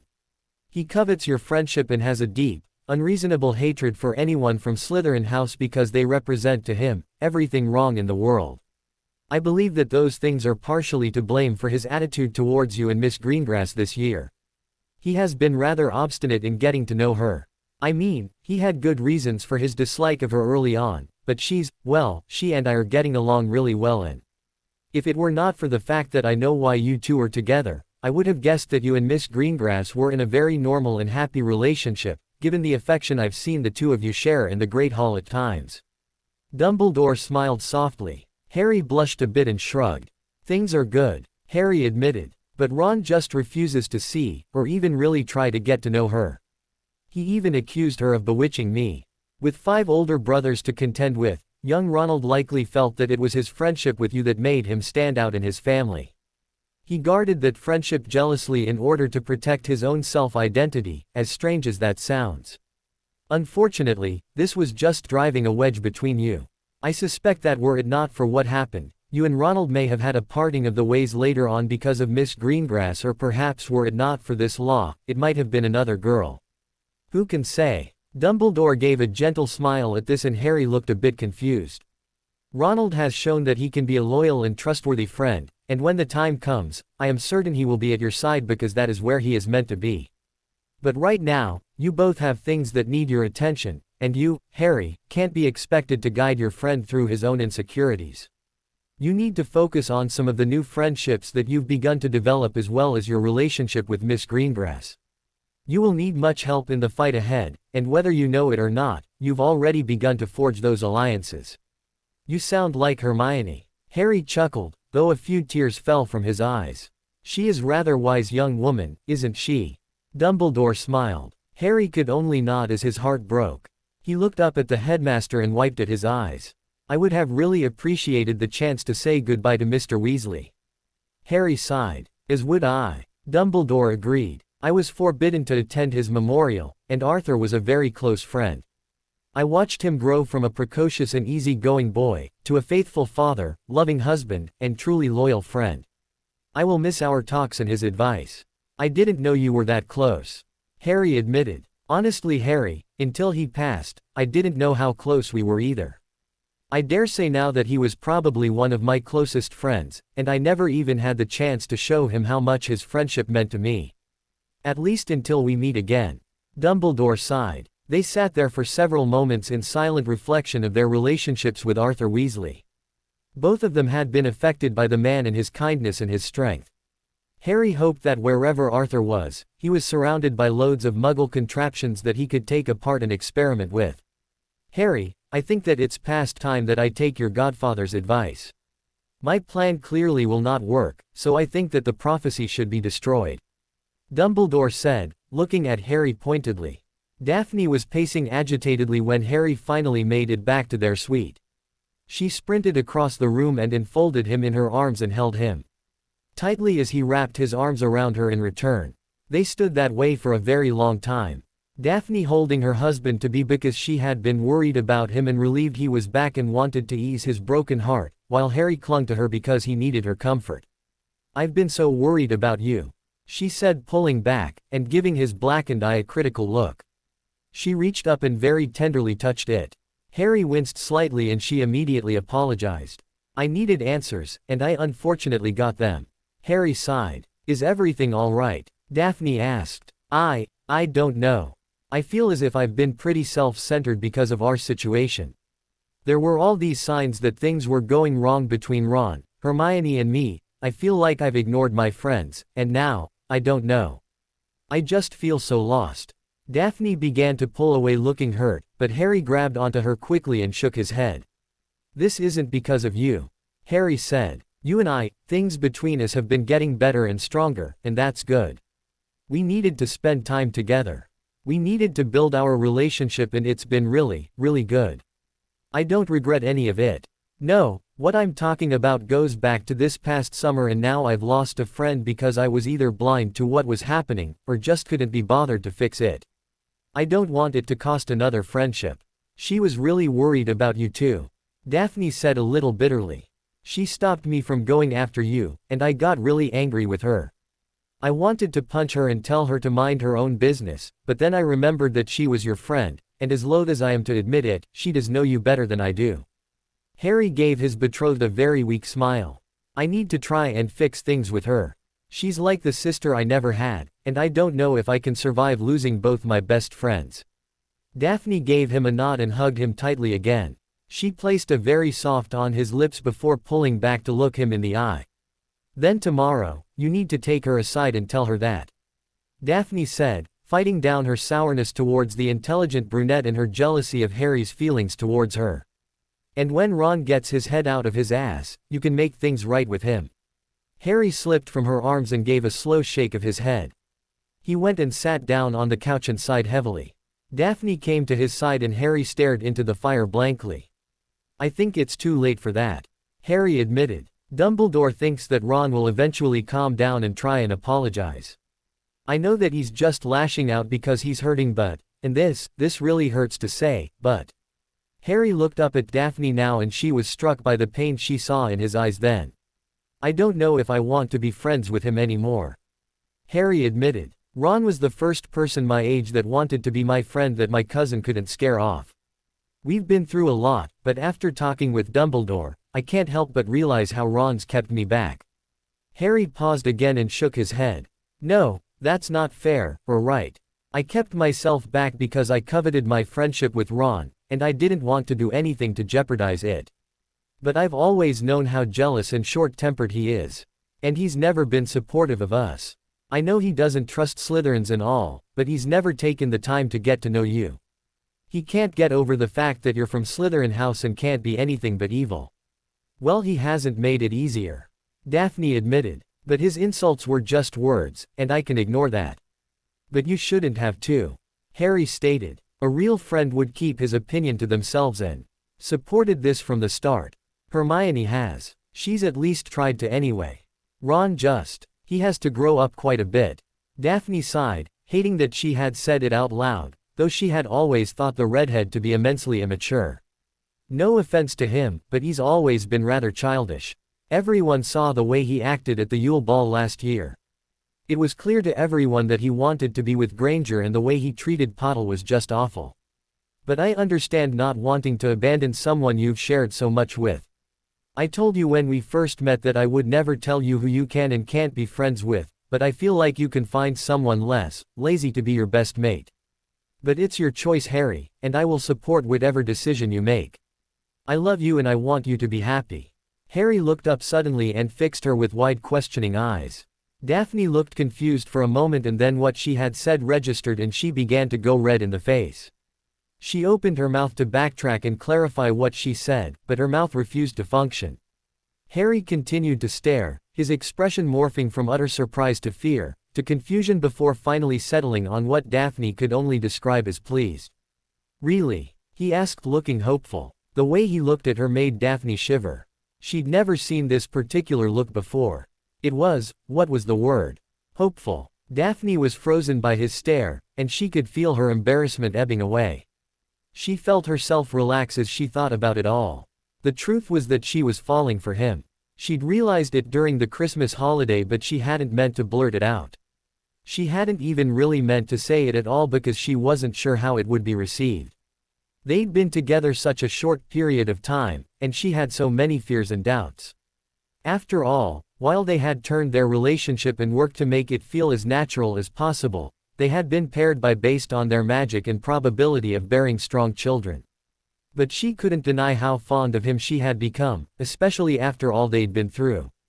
Yeah, she nodded finally. I think I do. I mean, when you ran off, all I wanted to do was find you and hold you and tell you that it was all going to be alright. When you ran off to fight at Christmas, I felt like someone had ripped out my heart because I didn't know if you were okay.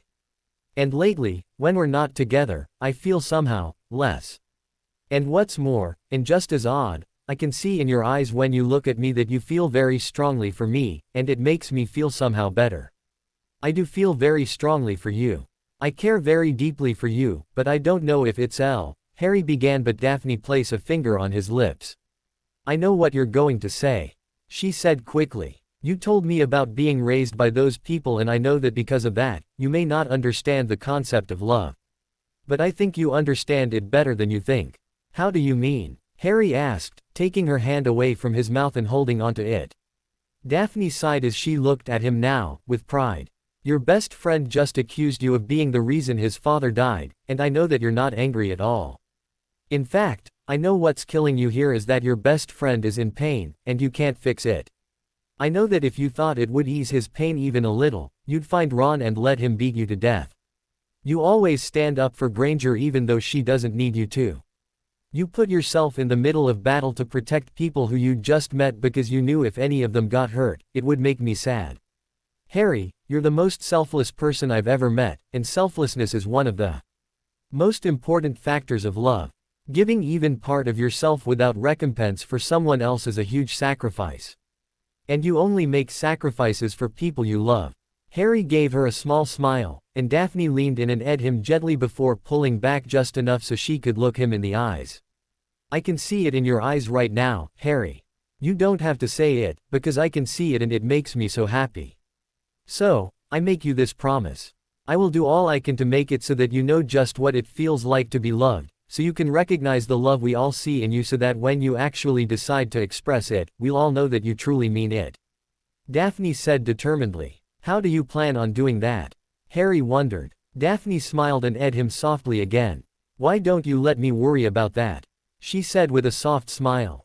After dinner the next day, Daphne urged Harry to go find Hermione and fix things between them. Harry did as she said, but couldn't help but notice how sour she was when she said Hermione's name. Harry wondered if this was one of the ways Daphne intended to show about love, especially given that Daphne was not fond of Hermione. He remembered her mentioning sacrifices, and Harry thought that Daphne was sacrificing her time with him so he could mend things with his best friends. Harry found Hermione in the first place he looked. The library. She smiled when she saw him. Hey, she smiled as he sat down at the table. How are you? We didn't really have time to talk in class. Do you want to go for a walk with me? He asked. Hermione nodded, looking almost relieved as she started packing up her things. A few minutes later they were wandering the castle together. We haven't talked in a while, and I'm sorry. Harry began. I've been pretty wrapped up in my own world and you don't have to apologize to me, Harry. Hermione countered. I know you've got a lot going on. I get it. I'm your friend and I'm here when you need me. I always will be. But I should be there for you too. Harry said quickly. You are there. You've always been there for me, and Ron.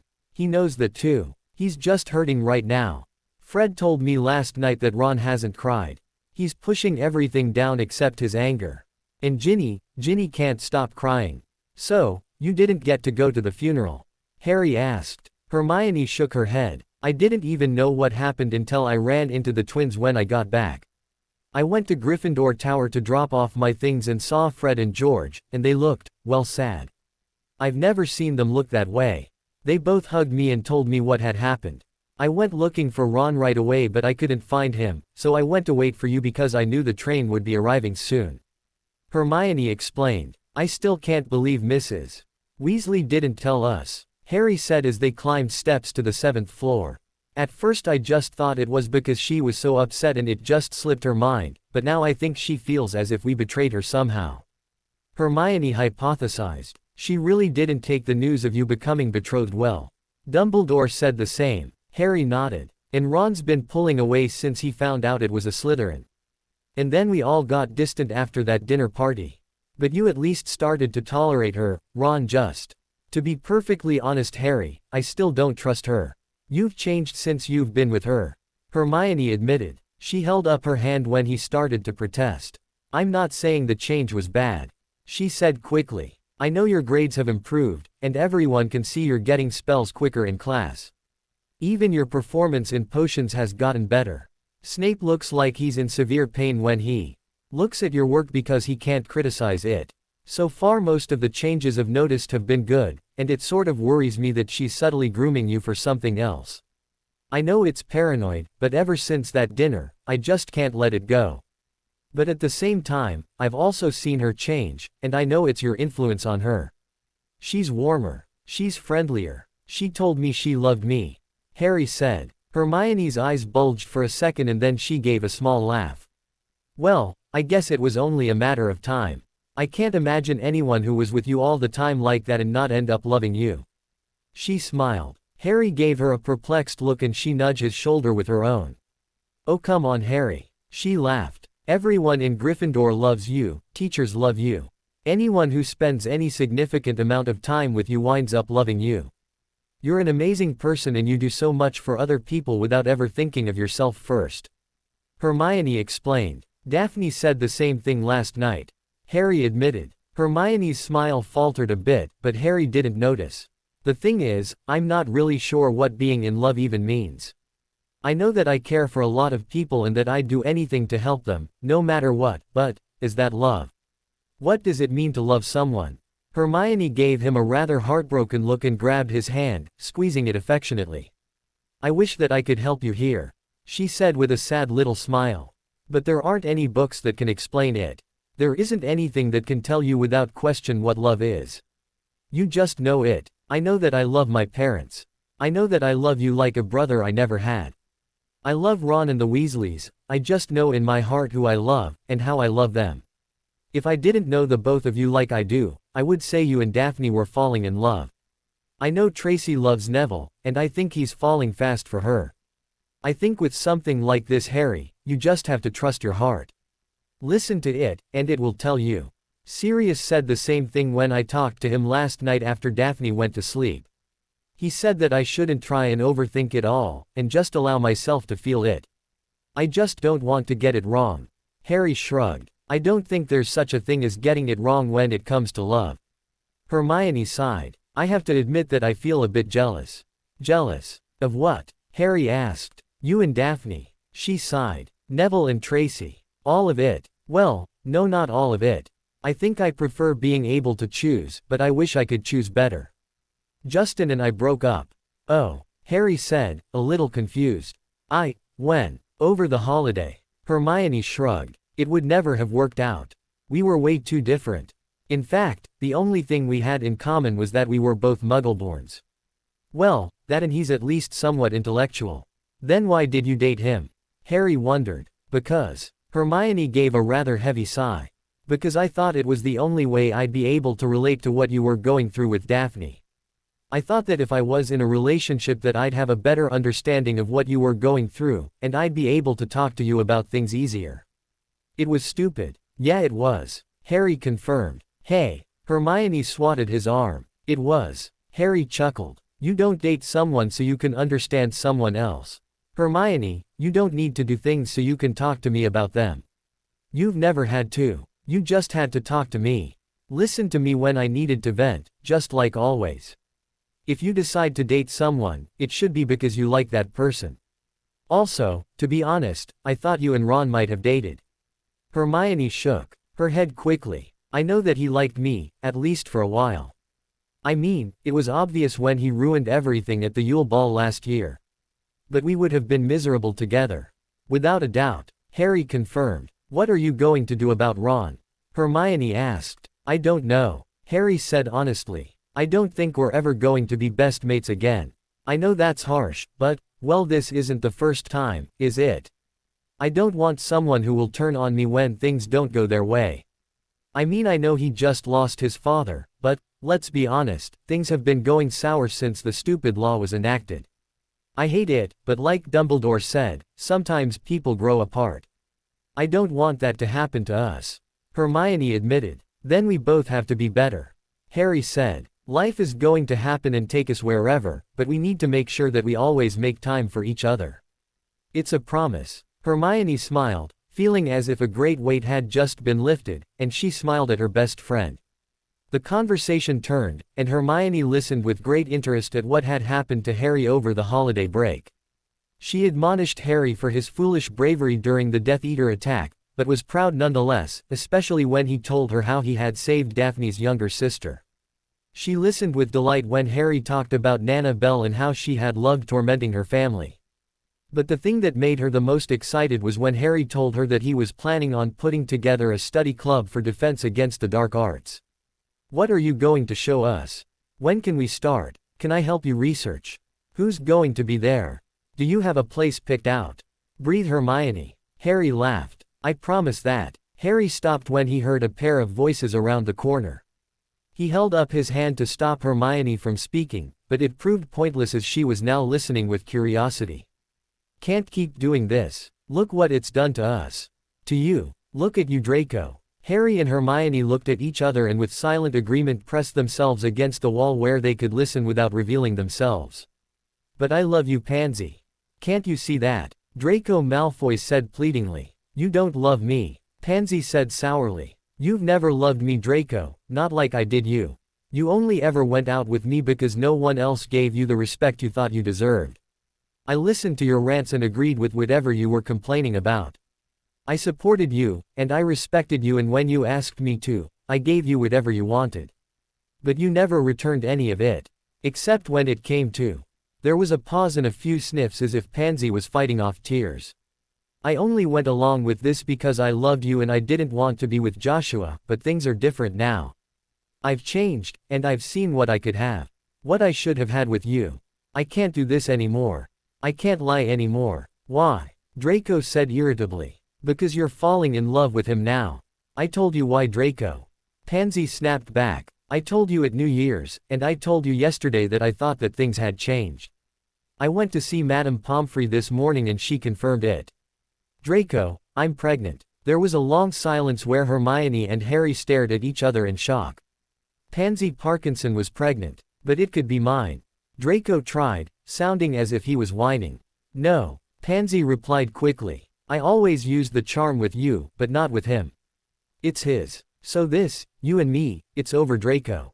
I'm with Joshua, and he's the father on my child. We can't be whatever we were anymore.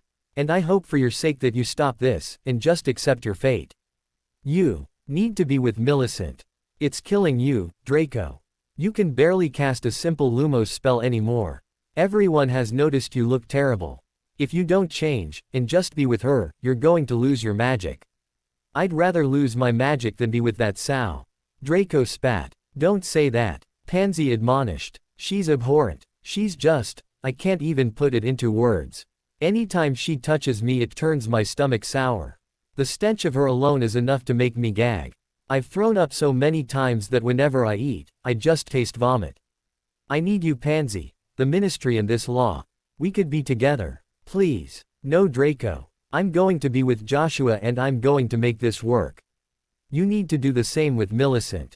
Goodbye," Pansy said. There was a scuffling sound and a bang followed by footsteps.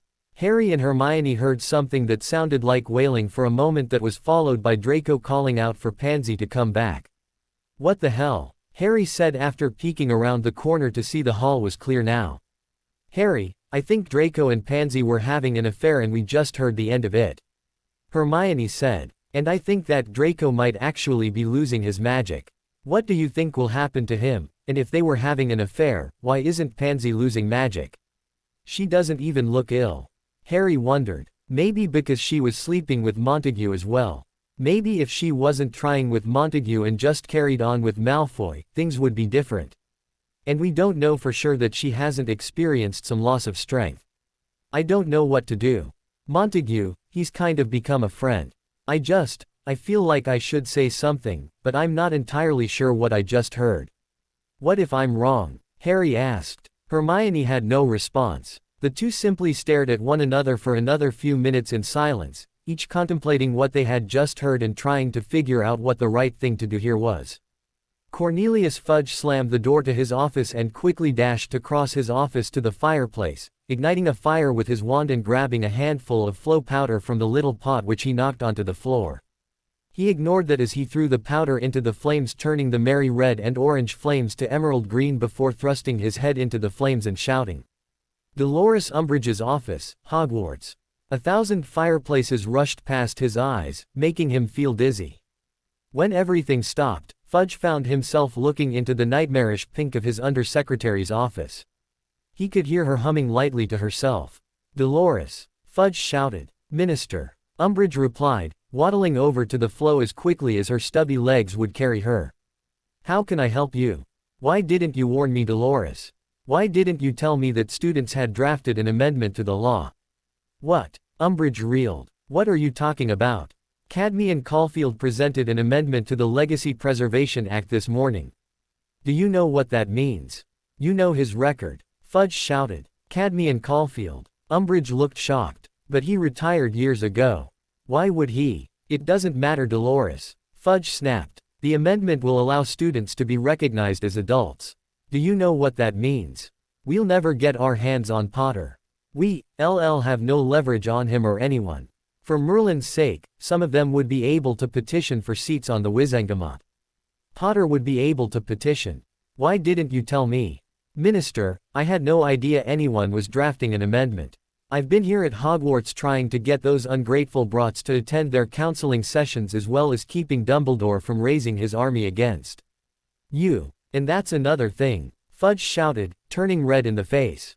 "You'd better start teaching them something. I've received so many owls regarding your lack of progress and parents worried their children won't get good marks. My desk is covered in droppings. Something has to be done, Dolores." "It's Dumbledore," Umbridge claimed, clutching her pink cardigan tightly. "He's guiding Potter. He likely even introduced Potter to Caulfield and drafted the amendment. Very clever." "Oh ho, yes, very clever." "Minister, when is the vote?" Chief Warlock Gibbon was able to put it off for 1 week while the amendment could be debated. "But with Caulfield presenting it, it's going to pass." Fudge sighed. "But that's enough time to add something to it that will benefit us, and give me access to Potter once again. We can require that all student couples come to weekly 1-hour sessions with a ministry-appointed counselor.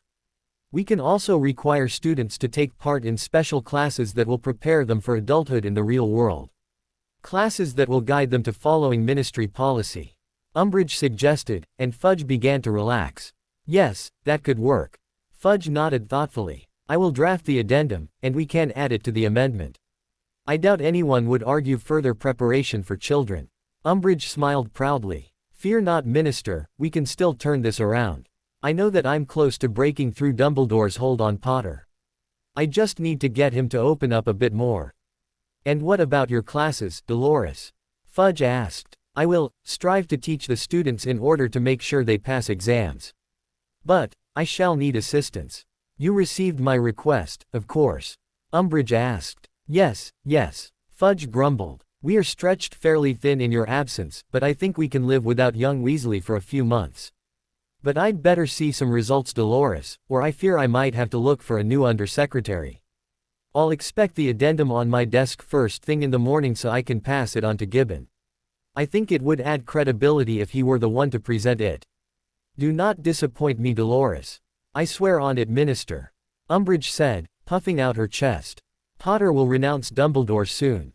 Fudge pulled his head out of the fire and rubbed his face before sneezing 3 times. He really hated Flo calls, but this had been urgent. Fudge knew that Umbridge had to be right. Dumbledore must have contacted Cadme and Caulfield and somehow convinced him to come out of retirement to present the amendment. Caulfield had been well known as being a man who could sway an audience. If you wanted to have your bill passed, you convinced Caulfield to back it. Dumbledore had been quite a good politician and was friendly with Caulfield. Of course the old fool would do this. Fudge had clearly underestimated the former Chief Warlock. Something he would have to be sure not to do again. That was when Fudge began to wonder how far the old man would be willing to go in order to instill fear into the public with his continued attempts to convince the public that he who must not be named had somehow returned from the grave. "I'll bet my best bowler hat he was behind those attacks," Fudge declared. He got to his feet and leapt behind his desk, quickly drafting a summons which he tapped with his wand. The parchment folded itself into a paper airplane that flew itself out his window heading for the office of the head of magical law enforcement.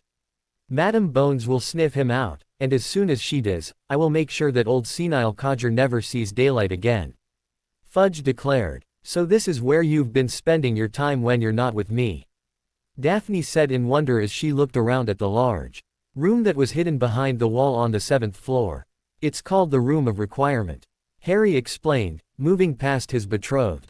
It becomes whatever you need it to be. Usually it's much smaller with only 2 training dummies. But, we need much more space tonight. So, whatever I need, the room provides. Daphne asked thoughtfully. Pretty much, Harry said. So, if I wanted a cozy little getaway with a hot tub, Daphne asked. Harry stopped and looked at her with curious interest. Daphne gave him a very sly, meaningful smile, and Harry swallowed hard. Daphne stepped closer and took his hands in her as she leaned in and whispered conspiratorially into his ear. Maybe we'll have to see what the room can do a little later, she said, and Harry cleared his throat just as Hermione arrived. Hello Harry. Daphne, she said, her tone going slightly colder when she looked to Harry's lady. Daphne just nodded curtly. Others began to arrive then. Blaise Zabini and Anna Lannister. Joshua Montague and Pansy Parkinson, Theodore Knott and Samantha Pike. They were followed by Dean Thomas and Seamus Finnegan. Michael Corner and Lisa Turpin along with Mandy Brocklehurst. Fred and George Weasley, Katie Bell, Angelina Johnson, the Creevy brothers, Lavender Brown, Parvati and Padma Patil. Hannah Abbott, Susan Bones, Neville and Tracy, Anthony Goldstein, Cho Chong and Marietta Edgecombe. They were followed by Ernie Macmillan, Zacharias Smith, Marcus Selwyn, who actually glowered at Harry. He was with a slim girl with curly hair who looked very intrigued by the room and the people in it. They were followed by Lilith Moon, and 6 students in Ravenclaw robes that Harry didn't know, though he knew they weren't in his year, and looked younger. 4th years if he had to guess. Hermione went to the door and looked out and then moved back as Sue Lee and Eloise Midgen darted inside, followed by Kevin Entwistle, Megan Jones and Terry Boot with his betrothed, and finally, and to Harry's great surprise, Ron and Ginny Weasley. Wow! Harry whispered to Daphne who gave his shoulder a squeeze. She began to step away to allow him to get the gathering started, however they were both surprised when Hermione called for attention. All right everyone, Hermione shouted as she came forward after shutting the door behind them. We all know why we're here. It's time that we started learning real defense since the Ministry has seen fit to foist that useless toad on us.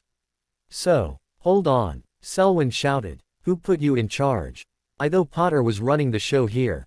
Here's a better question. Zacharias Smith shouted over Selwyn. What are they doing here? He pointed to the Slytherins, who had sort of gathered together. We want to learn how to defend ourselves as well. Theo Knott said, stepping forward. More like you want to learn how to hurt people better. Seamus Finnegan snapped. Only narrow-minded bigots like you Finnegan. Selwyn snapped. Stop it all of you. Hermione snapped. This isn't about fighting each other, it's about protecting ourselves and our families. Harry invited them so. Exactly. Selwyn shouted. We came to learn from Potter, not his show-off know-it-all sidekick. Who do you think helped him learn how to fight? Hermione snapped heatedly. Did any of you spend hours in the library last year looking up every spell they could find to help him survive that stupid tournament? Were any of you standing next to him when he fought off 100 Dementors? Which one of you figured out what it was petrifying students and hid in the Chamber of Secrets? No, none of you. That was me and Ron. Right. Selwyn snorted along with a few others. Like any of those rumors are true. Just like that bullshit story about Potter facing you know who. Are you calling me a liar? Hermione challenged. Yes I am, Selwyn said, taking a step forward as the other Slytherins stepped back, recognizing the challenge. How about me? Harry asked in an icy tone as he stepped forward, his green eyes locking on Selwyn's. Are you calling me a liar? Selwyn actually flinched slightly under Harry's stare. Harry then turned and looked at each and every person in turn, holding their gaze for a moment before moving on to the next. Let me just make a few things crystal clear. Harry said loudly to everyone in the room. I did protect the Philosopher's Stone. I did fight and kill a basilisk. I did fight off 100 Dementors. And I faced Lord Voldemort last year and got away with my life. And I could not have done any of those things without the help of my friends. Harry glanced at Hermione and blushed slightly. Harry then looked at Ron who refused to meet his eyes. If you don't believe me or think that you could have done any of those things half as well, the door is right there. I don't have the time, or the patience to change your minds. I'm here because some of you asked me to help you learn to defend yourselves. I will do all I can, and I hope that you'll teach me a few things. This isn't a class, but a club with the goal of making sure that if the very worst happens, we'll be able to protect the people we care about. So what are you going to show us tonight? Joshua Montague said, stepping forward, attempting to show that the Slytherins were in support of Harry, though he got quite a few glares from the others. I'm glad you asked, Harry said, stepping forward and motioning for people to separate. Josh, try and disarm me. Wait, disarming spells. Pansy Parkinson rolled her eyes. That's what you're going to teach us, Potter. There were more grumbles of disappointment, but Harry nodded to Josh, who went to the other side of the room. Both boys took out their wands and Harry nodded again to let Montague know he was ready. Expelliarmus! Josh shouted. The spell sailed at Harry, who stepped to his left and flicked his own wand at Joshua, whose wand was ripped from his hands to fly across the room and land gently in Harry's hand. What did he do wrong? Harry immediately asked the room. He wasn't fast enough. His aim was off. He didn't expect you to move. All correct, Harry said, tossing the wand back to Montague. Your enemy isn't going to just stand there. He's going to move around, or conjure a shield.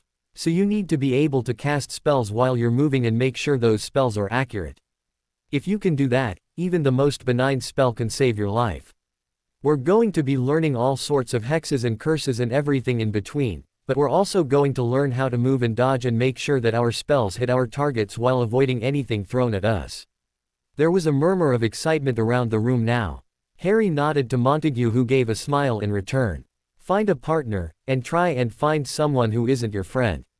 Someone you don't know. You can anticipate, you friends. Harry ordered. Let's find out if any of you can actually disarm an opponent. There was a long awkward pause as people looked around without moving. The Slytherins gathered a little closer together.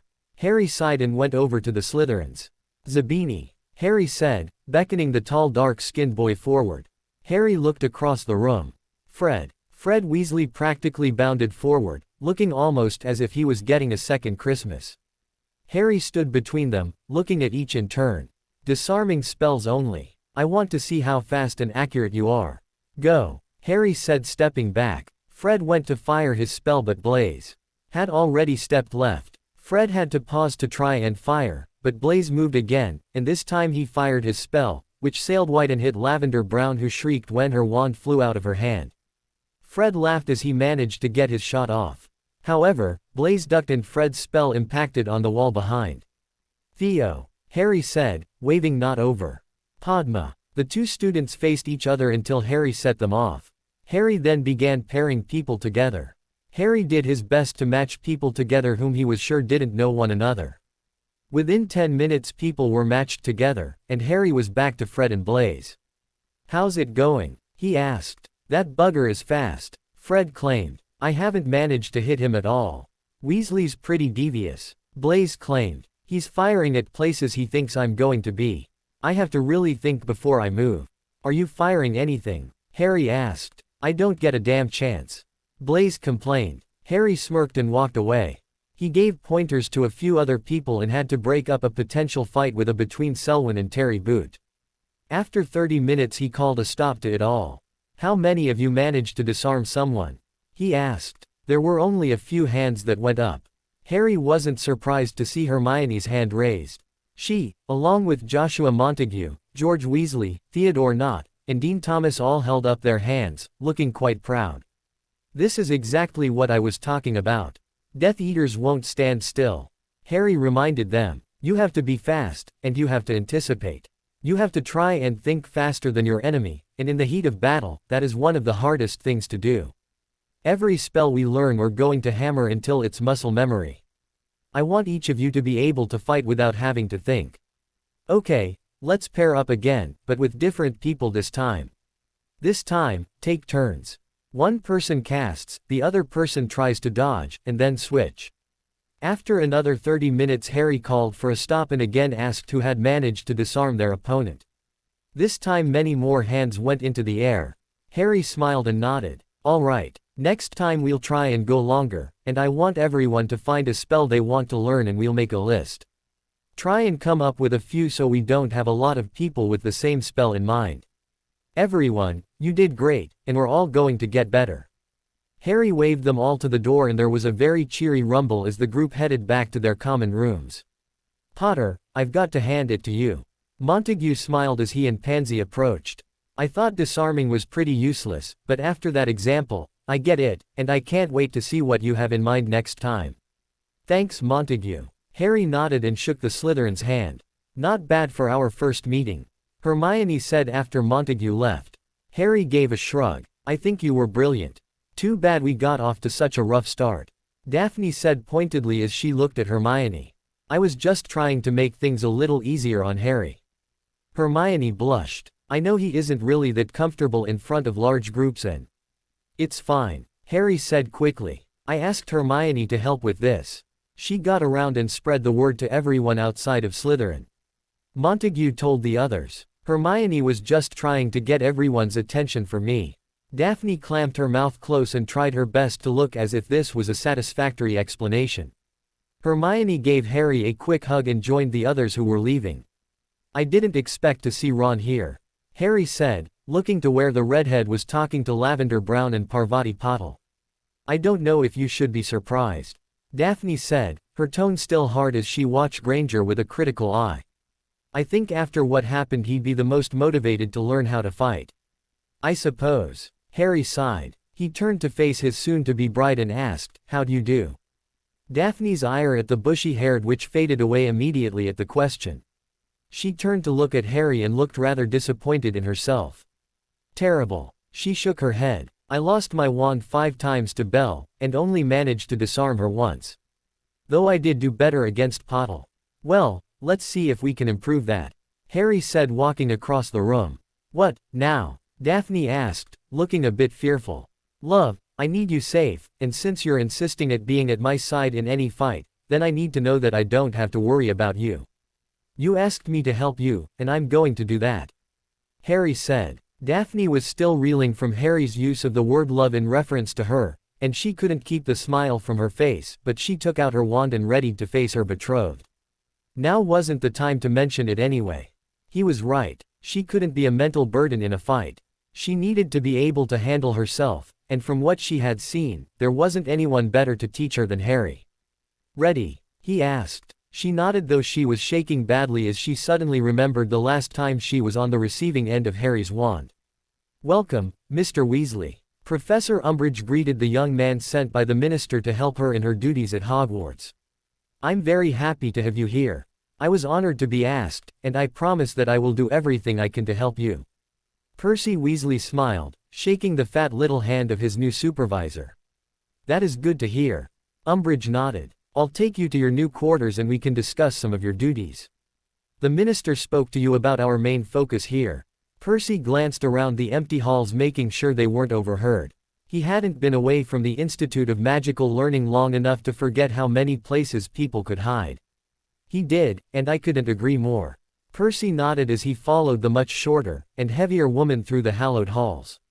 We certainly can't allow anyone, no matter who they are, to upset our society. This attempt to usurp our government by using fear tactics needs to be quelled. Umbridge smiled over her shoulder very proudly and Percy gave a rather proud smile back. They continued on in silence for a bit, with Percy gazing about fondly. I've placed you in the same hall as all of our young couples. Unfortunately it was all we seemed to have available at the moment, Umbridge said as she rounded the corner that led to the betrothal hall. Percy gave a nod, though Umbridge couldn't see it. Percy wondered for a brief moment which room Potter was in as he clenched his teeth in annoyance. In Percy's mind, his family had been doomed from the moment his younger brother Ronald had befriended the so-called savior of the wizarding world. Percy hadn't spoken to his family for 6 months, and the last time he had had words with his father they had said a lot of things that would now never be able to be taken back thanks to his father's devotion to Albus Dumbledore and Harry Potter. Percy knew that Dumbledore had used that loyalty and exploited it, and wanted the old headmaster to pay for his crime. While Percy didn't know why his father had been in the Ministry or near the Department of Mysteries, he was sure it was on Dumbledore's orders.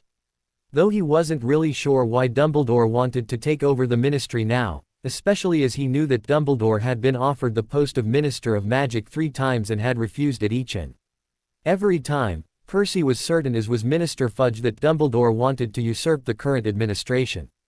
Perhaps the two had had some sort of falling out or disagreement, and Dumbledore, thinking he knew best, had tried to push his opinion on the minister. Percy didn't care what it was, he just wanted the person responsible for his father's death brought to justice. Umbridge opened a door and stepped into a private apartment, stepping aside to allow Percy to enter. The young redhead looked about, satisfied with his accommodations, as they were much nicer than his own flat in Diagon Alley. Umbridge shut the door behind her and cast a quick privacy spell before turning to Percy. "Mr. Weasley, I would never say this to the minister, but things here are much worse than we thought. I really need your help," Umbridge said in a falsely sweet voice. She made her over-large eyes even larger as if to appear helpless. "That's why I'm here," Percy said as he sat down, following Umbridge's example. The key to ending Dumbledore's plans to take over the ministry is getting Harry Potter out from under the headmaster's thumb. Umbridge explained. "We know that Dumbledore is manipulating Potter, and making him tell those awful stories about you-know-who returning in an attempt to sow panic and fear. What we need is leverage. Something that we can use in order to scare Potter into helping us. Once we can get him to see reason, to see what's been done to him, I know he'll be so grateful that he will help us bring down the great Albus Dumbledore. Just tell me how I can help," Percy said emphatically. "Potter and his betrothed are refusing to attend sessions with me, and I believe he might be raising an army for Dumbledore, though I have nothing with which back my suspicions. I need you to do what I can't. Follow him. Find out who he's talking to and what it's about. I need you to help me get the betrothed couples back into my office so that I can help them with the coming transitions. They have a lot to take on, and I need to make sure they are prepared to become upstanding, productive members of our world." Umbridge concluded. "I might have a few ideas about that." Percy smiled. "Very good." Umbridge smiled, rising again. "I will expect to see you in my office before breakfast so we can begin putting together a lesson plan. Since the minister has ordered me to teach defense, I must comply." Umbridge said a bit sourly. "A good evening to you, Mr. Weasley." Umbridge waddled out of Percy's rooms, leaving the redhead to unpack and conspire to bring down the most respected wizard of his time. Percy knew that there were only two people in the entire school who knew all of Harry Potter's secrets, and one of them was family. Harry awoke and smiled lightly to himself. Daphne's head was resting on his shoulder, and her left arm was thrown over his chest. Ever since they had returned from the Christmas holiday, they had been sharing their bed for sleeping. Each morning Harry awoke usually to Daphne snuggled tightly next to him. Usually they were spooning with Harry's arms wrapped protectively and possessively around Daphne, something Daphne had mentioned several times to having thoroughly enjoyed. Harry really enjoyed waking up cuddling his future wife, though he was always very loath to get out of bed. Daphne's body was so soft and warm, and she always smelled so intoxicating. Not to mention having a super gorgeous girl's body pressed into him. What 15-year-old boy wouldn't want that? At first, mornings had been a pretty awkward experience due to his body waking before him, and poking into Daphne's posterior. Harry had been embarrassed on several occasions until Daphne made a point to show him that it was nothing for him to worry about. She had done this by snogging him until she got the response she wanted from him, which didn't take very long at all, and then pointed out that he was a boy and she was flattered that she could do that to him. Harry lay in bed now, recalling the previous night's activities with a stupid smile on his face. It was the first time in a few weeks that they had gotten physical. They had been weighed down by homework, and planning defense club lessons with Hermione, as well as trying to plan their wedding, which Harry was learning to be quite an undertaking. Most nights they went to bed and passed out from exhaustion. Last night, however, Daphne had run everyone off early and encouraged Harry to put his homework off for a single evening. She had asked Dobby to bring them a light dinner, and she and Harry had shared a much-needed evening alone together, which had revolved around wedding plans for a bit until Daphne dragged Harry off the couch and into their bedroom for a long, slow, and rather heated snog. Harry had enjoyed it very much. He was a hormonal teenage boy after all. He smiled wider as he thought back to Daphne sitting up and removing her top. Sure, she'd kept that incredibly wide black lation, but to Harry, it was a huge leap forward. She showed trust in him. Harry still remembered the feel of the lace under his fingers. So stiff, yet soft. And the feel of Daphne's s. Harry's lower region gave a pulse of agreement. Daphne gave a soft sigh and snuggled a bit closer to Harry, who reached over and moved some of Daphne's sleep-messed hair out of her face. Daphne took in a deep breath and let it out as she began to stretch. She opened her eyes slowly and smiled at Harry. "Morning already?" she asked sleepily. "Afraid so," Harry replied. "How long have you been awake?" she asked, shutting her eyes again and sliding her leg up Harry's body. She brushed against Harry's manhood, and raised her eyebrows. "Not long apparently." Both of them laughed softly and Harry pulled Daphne on top of him, making her squeal. They shared a lingering and Daphne rested her head under Harry's chin as he made soft circles up and down her back. They lay like that for a bit until Daphne raised her head to look at her betrothed. "I suppose we should get ready, otherwise Tracy's mind will begin to wonder what kept us from meeting her and Neville for breakfast." Daphne sighed. She raised her head and looked at Harry for a long moment before smiling. "Then again, we could just feign being ill today. Except Snape wouldn't believe it. Even if I was in the infirmary," Harry pointed out. "I suppose that's true." Daphne wilted a bit. "He really does abhor you, doesn't he?" "Yeah, and besides, I really need to use the bathroom," Harry said as he began to get out of bed, dumping Daphne back onto the bed. Daphne whined dramatically, but then pulled herself out from beneath the warmth of their bed only to hiss when her bare feet hit the cold stone floor. She quickly slid on a pair of slippers and began gathering what she needed for the day while glancing back at the bed with disappointment. She would have really liked spending a whole day in bed with Harry. Things between them had been getting rather exciting when they had the chance to explore the physical aspect of their relationship. The previous evening was evidence of that. Daphne knew a lot of it had to do with the fact that she was in love with Harry and wanted to explore more of the physical aspect to their relationship. But also, Tracy had a lot to do with how Daphne thought about intimacy these days. Ever since Tracy had enlightened her on how close she and Neville had become, it had lit a flame inside Daphne. "Okay, bathroom's all yours." Harry smiled as he returned to the bedroom to begin getting ready. Daphne gave him a quick before she went to get a shower. As the hot water rained down on her, Daphne's mind went back to that evening in Tracy's suite while Harry and Neville were off doing who knew what. "It was so wonderful," Tracy said, a little dreamy-eyed. "Well, okay, the first time wasn't. I mean, neither of us knew what we were doing. And it hurt at first. It made me want to stop. No one ever told us that it hurt."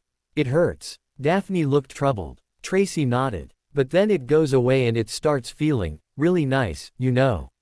Like I can't describe it," Tracy said, looking thoughtful as if trying to find words to accurately describe her experience. "How did this even come about?" Daphne asked. "I didn't think you guys were getting that intimate. The first time happened on Christmas Eve. He had such a rough day because we went to see his parents. My gods, it was so heartbreaking, Daph. They have no idea who he is. I think on some level they know he's important to them, but they just don't know him. Anyway, after we got back he was just so depressed. It broke my heart," Tracy explained. "So you decided to do something about it?" Daphne asked with a hint of innuendo. "No." Tracy rolled her eyes and gave her best friend a nasty look. "That's not what happened. After dinner Neville said he wanted to be alone for a bit, so I ended up talking with his grandmother, and she told me that seeing his parents has always been hard for him. That's when she admitted that she'd always been too hard on him. Anyway, it started getting late, and I got worried about him. So I went to find him. We talked for a long time, and then started ing. I initiated it because I just wanted him to know that I was there for him and I always would be. Then we got a little more explorative." "Explorative?" Daphne asked. Tracy looked slightly mischievous here and shrugged. "We'd played around a lot, but we'd never gone farther than getting handsy, and it was always above the waist. He hadn't even seen me without until that night. I don't know, maybe it was because of everything from the day, or maybe it was because I wanted him to understand how much I loved him, or maybe it was just time. All I know is that I wanted to make love to him right there. I needed him to know what he meant and how much I care for him," Tracy said fondly. "Wow," Daphne said, looking stunned, and yet understanding her best friend's sentiment. Daphne had felt similar feelings for Harry right after the Death Eater attack. "I took off my jumper and took his shirt off and everything was normal for us to that point, but when I took my off, he got really nervous. I was too, but I think I managed to hide it, or maybe I was too consumed with showing him the depth of my love or something. He tried to ask me if I was sure and I finally had to tell him to stop asking. Tracy sniggered. Anyway, when we actually made love the first time it hurt, and when I said it hurt he tried to stop but I wouldn't let him. Not that it mattered because it was over pretty quick. I thought it went all wrong, and he was pretty sure he had failed or something. There was all this awkwardness after and we couldn't even look at each other.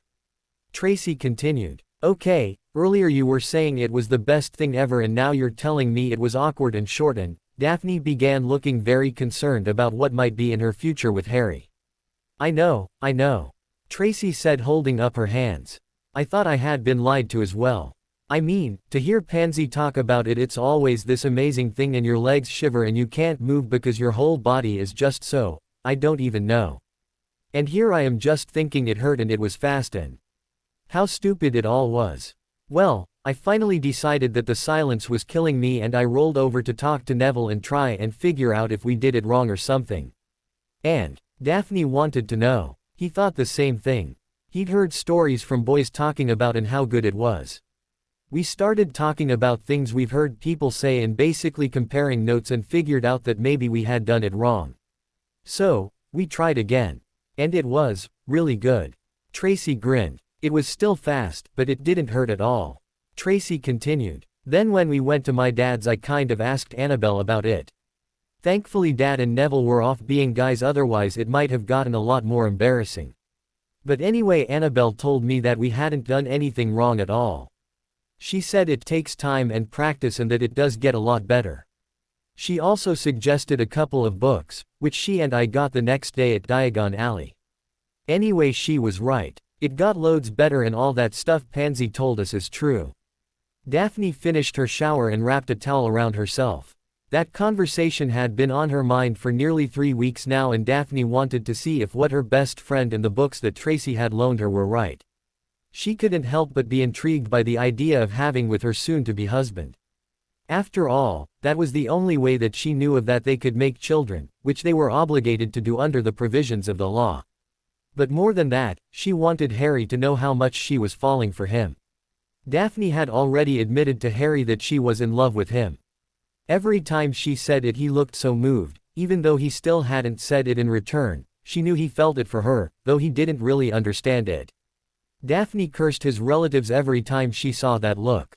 There were a few things that were not preventing Daphne from pursuing a more physical relationship with Harry. One of which was time. With all their classes, their homework piling up on them, the defense club and the preparation and research before each meeting, and all the time they were spending with planning their wedding, they were left almost no time for anything. Something Daphne was beginning to get irritated with, but wasn't sure how to fix. The second thing was the fact that they were in school. Sure, they had their own private suite and everything, but they were still in school, and Daphne just felt weird about it. It was stupid, she knew, but it really wasn't how she wanted to remember her first time with Harry. And finally there was Hermione Granger. Daphne scowled into the mirror as she thought of the bushy-haired Gryffindor. It was no secret that she and Hermione were not fond of each other. They struggled to remain indifferent to one another when Harry was around, but damn if that know-it-all didn't irritate her to no end. Daphne knew why she didn't like Granger. She shared a bond with Harry that Daphne was struggling to cultivate. Harry trusted Hermione more than anyone, and as loath as she was to admit it, it stung Daphne. She knew that Harry didn't feel for Hermione the way he felt about her, but Daphne wasn't so sure that Hermione didn't have romantic feelings for Harry.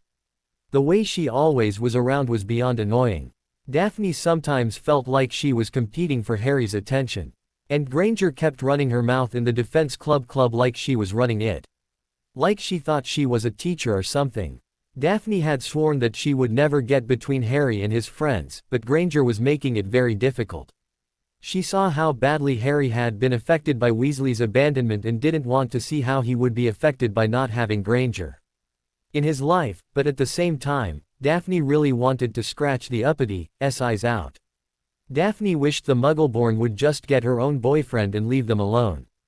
An hour later she and a now showered and dressed Harry gathered their books and headed to the Great Hall for breakfast.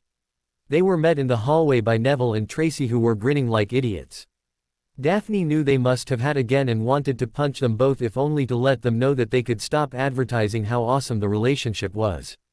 "Good morning," Tracy sing-songed. "How was your evening?" "It was amazing," Harry said, pulling Daphne tighter to him, making her smile. She turned her head and eyed him. "I think we both really needed a bit of time to ourselves." Daphne added, "It's going to be tougher for that sort of thing in the coming months," Neville said as he squeezed Tracy's hand. "What with exams and all. Plus we have a wedding to plan," Daphne said. "Tell me about it," Tracy lamented. "Thankfully Annabelle has been so helpful. By the way, you, Hermione, Lisa and I are going to Hogsmeade on Saturday for dress fittings." "Oh good," Daphne smiled. "It'll give me a chance to look at a few things for my wedding." "I still can't believe you guys are getting married over Easter break," Harry said. "Will you have everything done by then?" "I hope so," Tracy said uneasily. "Oh by the way," Neville said, turning to Harry. "I've been meaning to ask you, Harry, if you'd consent to being my best man." "What?" Harry said, taken aback. "Of course mate, I'd be honored." "Thank you." Neville smiled gratefully. "It means a lot to me." Quote, "To both of us," Tracy added. Before anything else could be said there came a rather high-pitched, agonized scream followed by a torrent of swearing. Harry, Daphne, Tracy and Neville all turned around and saw a few other couples turning to find out what in the 7 levels of hell it was all about. Millicent Bulstrode was on the ground savagely beating someone while utter a pure typhoon of swear words with each and every punch.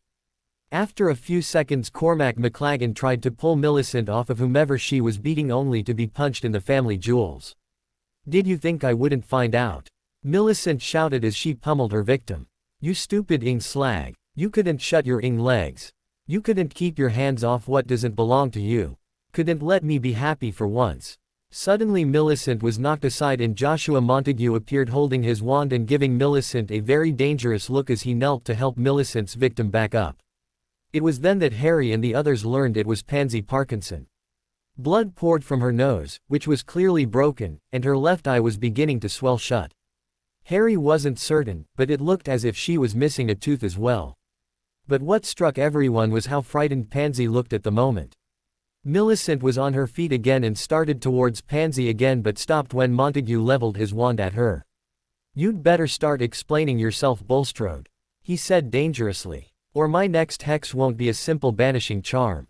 Maybe you should ask that ing whore of yours what this is about." Millicent snapped. "Maybe you should ask her to explain what I might be so ing pissed about." Joshua looked confused as he turned to Pansy who was shaking now.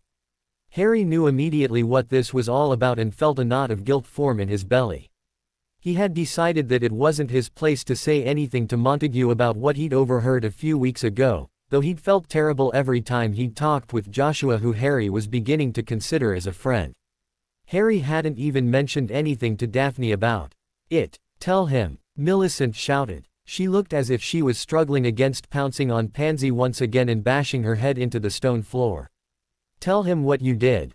Tell him how you and Draco have been ing behind our backs for months." "What?" Joshua's eyes bulged at this and he turned to look at a very frightened Pansy who took 2 steps back from her betrothed. "That's not entirely true," she squeaked. By now all of the betrothed couples were out in the hall watching everything unfold. Harry wished that Joshua would take it somewhere more private, but was certain he was too stunned for logical thinking at the moment. "Which part isn't entirely true?" Joshua asked, his expression turning murderous. "We were angry," Pansy said quickly. "We'd been together before this stupid law and then we had to stop seeing each other and we had difficulty in letting go." "So you ed him behind my back?" Joshua snarled. "Where are you going?" Daphne asked as Harry slipped away from her. "Montague," Harry said when he got close. Joshua looked up and Harry glanced around pointedly hoping Joshua would take the hint. "This really isn't the place for this." Joshua seemed to understand Harry's meaning and gave his own cursory glance around the hall. He turned back to Harry and gave a nod of gratitude as he took Pansy's arm and led her rather forcefully in Harry's opinion back to their suite. Harry looked to a seething Millicent Bulstrode who was watching them go. Harry glanced at the rather large young girl and wondered if she wasn't going to try and hex Pansy, but nothing happened save for Millicent mumbling some sort of threat before walking back to her suite. Harry wondered just how Millicent learned about Draco's improprieties and what it meant for the Slytherin prince. "That was a really good thing you did," Daphne said softly in his ear. "No one needs to know about their private affairs. Let's do our best to keep anything between us." Harry said as he turned around. "I think that's a very good idea." Daphne nodded, slipping her arm through Harry's. The Great Hall was buzzing with the normal morning conversation, and Harry couldn't help but wonder how long it would be before people were talking about Draco and Pansy. However, his curiosity over that morning's gossip gold was quickly forgotten when he noticed a familiar head of red hair sitting next to Professor Umbridge. "What the hell?" Harry asked. Daphne, Tracy and Neville all followed Harry's gaze. "Isn't that Perry Weasley?" Tracy asked. "Percy," Neville and Harry corrected. "He got a job at the ministry and he's gotten tight with the minister over the last year." Harry explained. "I'm guessing he's here to help the ministry spy on us and Dumbledore." "So, what does that mean for us?" Tracy asked. "Nothing," Harry said. "We don't have anything to be afraid of. I think we have enough to be getting on with without becoming paranoid." Harry's right. Neville agreed. "Between classes, exams and weddings, I think we've got plenty to worry about right now. And if the amendment passes, we're likely going to have a few more things to worry about." "Well spoken, my love." Tracy smiled proudly, popping a G into Neville's mouth before him. "Okay, you two, if you're going to get all," Daphne waved her hands at the two young lovers, "disgustingly sweet like that, go back to your suite. As great an idea as that is, I really need to go to classes today." Tracy frowned. "I really need to get good scores on my owls." "I think we all do," Harry said, glancing up at the head table, noting how Percy was staring at him with narrowed eyes. Harry had never been close with Percy, but they had gotten along. Harry was sure that Percy blamed him for Mr. Weasley's death, just as Ron had, and wondered if Percy was looking for some kind of revenge. Harry thought it might be a good idea to watch his back. Ron Weasley had been having a very rough time of late. He wasn't entirely sure when it happened, or why, but he'd somehow become rather isolated within the school, with people avoiding him and giving him strange looks when he passed. Looks he'd only ever seen aimed at his former best friend. It had never bothered him before, but now that he was the target of all these looks and whispers, Ron wanted nothing more than to disappear. At least part of this was due to the new teaching assistant Professor Umbridge had brought in from the ministry. Percy had only been at Hogwarts for a week, and already had made himself quite unpopular. Especially among the betrothed couples. Apparently Percy had taken to reminding the couples that they had to attend private meetings with Umbridge. It had gotten to the point that Lisa Turpin and Michael Corner had tried to hex Percy and ended up in detention with Umbridge. Thanks to Percy, all the other Weasleys were being avoided in the halls. Well, Fred and George were still rather popular, as they were supplying prank items at a lower cost, especially if the purchaser planned to use whatever they bought on Percy. Ron had personally wanted to find out and shake the hand of whomever had slipped the flatulence potion into Percy's morning tea. Ron had had no idea how musically gifted Percy was until he spent the day expelling a wonderful aria from his posterior. Ron was currently wandering the castle, trying to avoid people and his homework as he contemplated his current situation, something he'd found himself doing a lot of lately.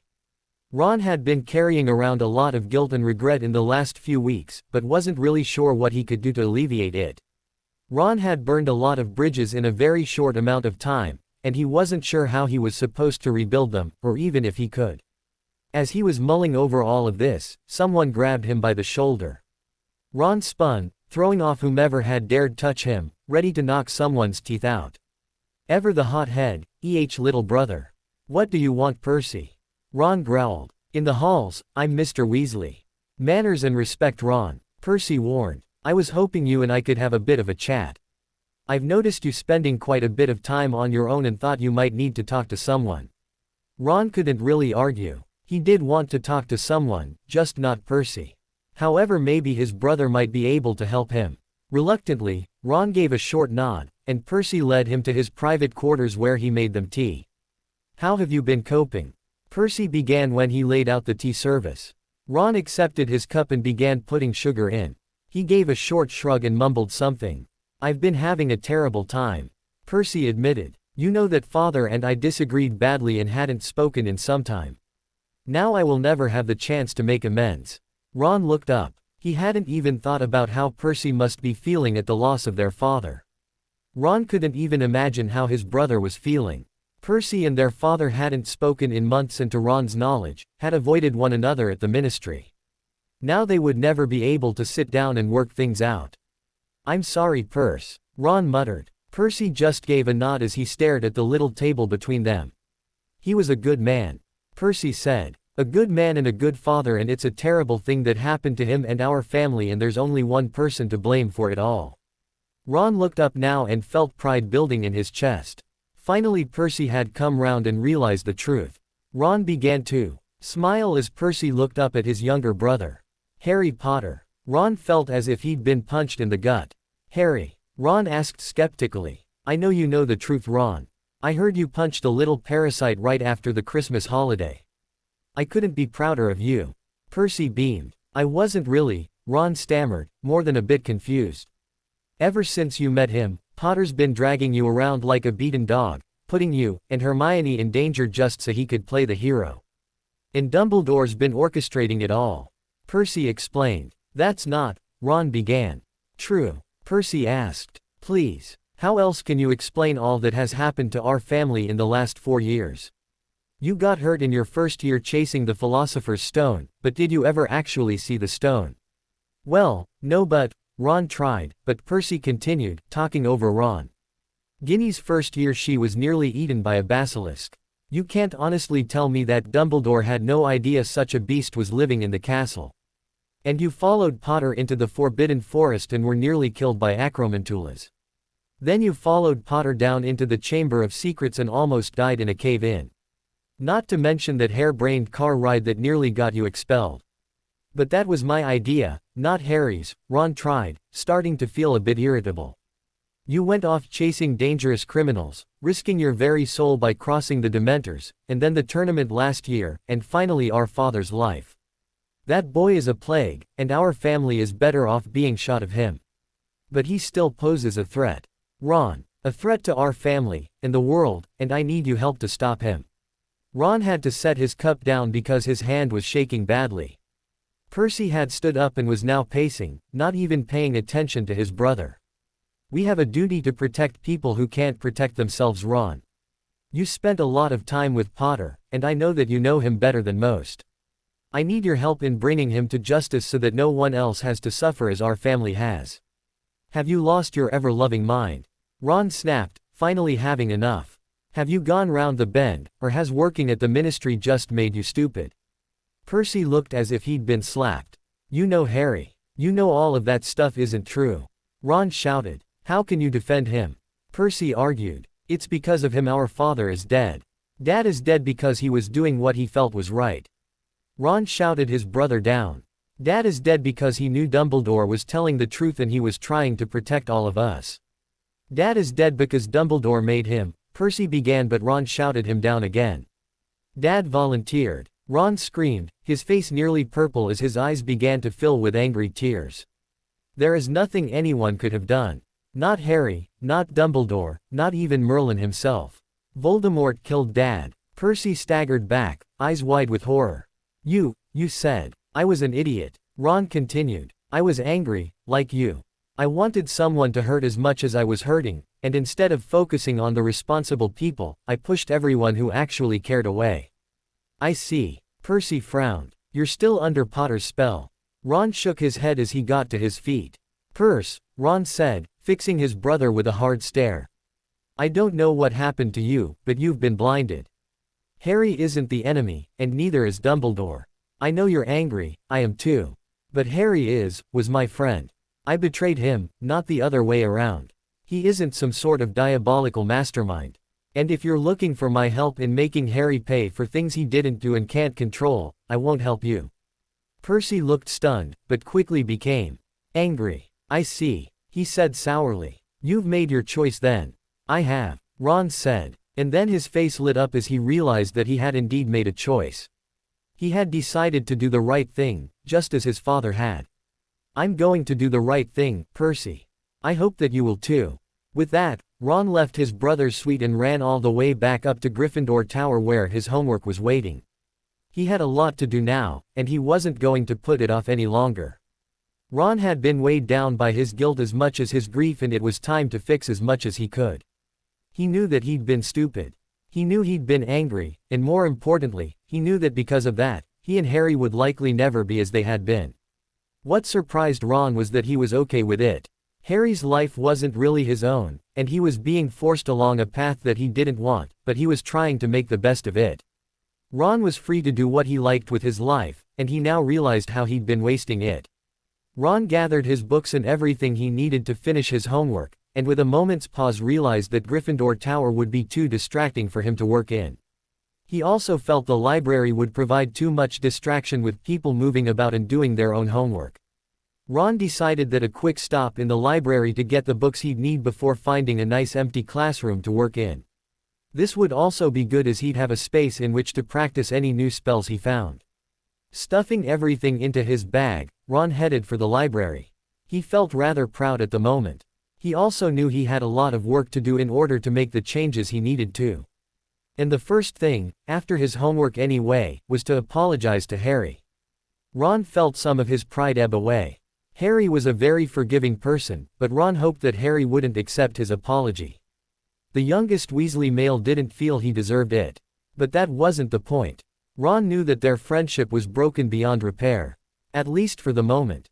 Maybe one day they could be friends again, but Ron knew that he had a lot of work to do before that happened. Ron sighed at the thought of apologizing, and worried about Harry's reaction to it. But no matter what happened, Ron knew this was the right thing to do. He was done doing the easy thing. He was done being lazy, and he was done riding on the coattails of other people. He was going to be his own man from now on. Ron rounded the corner and bumped hard into someone. Both he and whoever it was collapsed in a heap. Ron's first reaction was to shout and curse, but clamped it down quick. He would not revert to his old ways so soon after deciding to change. Sorry, he muttered, picking himself up.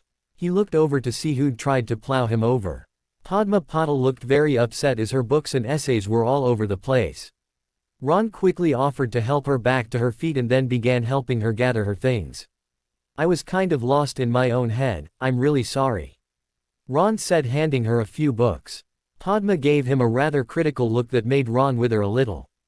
He gave her another apologetic nod and then stepped past her to go into the library. Ron, Padma called out. The redhead turned, eyes downcast. Well, how are you? Ron looked up into Padma's deep dark eyes and he felt something like a fire ignite in his chest. I know it isn't my business or anything, but, Padma continued. Well, you just looked a bit lonely just now. Ron gave a rather non-committal shrug at that, not knowing how to even begin expressing how he'd been feeling. Especially not with Padma, whom he'd treated so poorly at the Yule Ball the previous year. But he was supposed to be trying to be better. I never apologized to you. He stammered, his eyes going back to the floor. You know, for last year. Padma looked confused for a moment, and then realization dawned on her. It's fine. It wasn't that big a deal.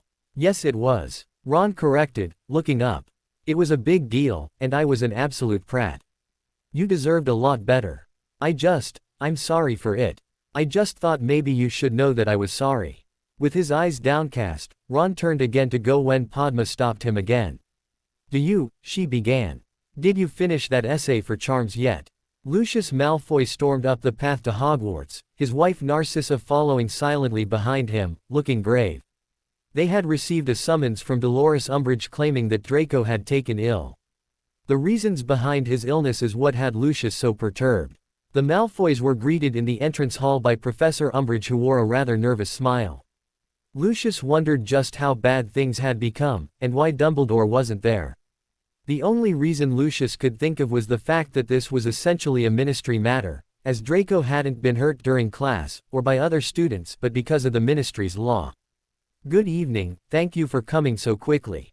Umbridge said with a pitying tone that rankled Lucius. Where is our son? Narcissa asked before Lucius could speak. In the infirmary. Umbridge replied. Madame Pomfrey examined him earlier and Healer Cornwall from St.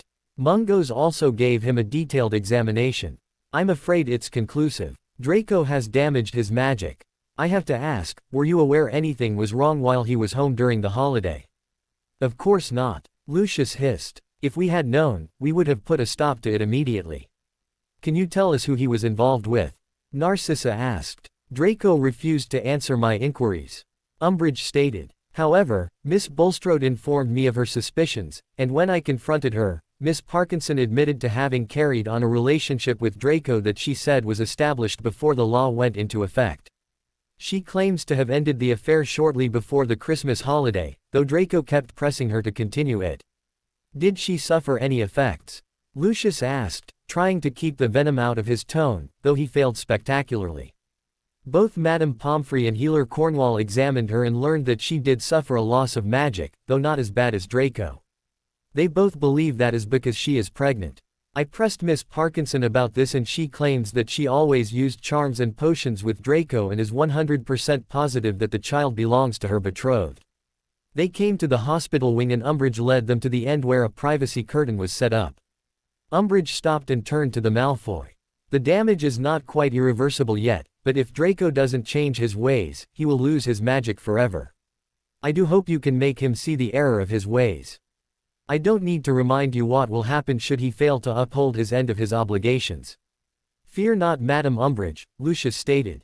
I assure you this will end tonight. Very good. Umbridge nodded. I will leave you to speak to your son. Umbridge scurried off and both Malfoys slipped behind the privacy curtain to find their son sitting on a bed, his head bowed. When he saw his parents were there, Draco got to his feet to greet them. His skin had a yellow tinge to it, and he had large black circles under his eyes, which looked rather sunken. There was a crack and Draco found himself on the floor with his father standing over him, seething with rage. Get up, Lucius snapped. He bent down and grabbed Draco's arm, pulling him roughly back to his feet. Get up, you little shit. I told you that it was time to grow up and meet your responsibilities. I told you this match was for the future of our family and that it was your duty to produce an heir to carry on our legacy. And you run back to that little bit like a lovesick dog. You sicken me. Narcissa stood behind her husband looking morose. She wanted to help her ailing child, though she was clearly afraid of defying her husband. Draco looked to her with pleading eyes, but Narcissa remained where she was. We gave you everything, Lucius continued, and this is how you repay us. You've brought shame to our family. I can't. Draco stammered. She's abhorrent. She's a disgusting. She is your wife-to-be. Lucius shouted his son down.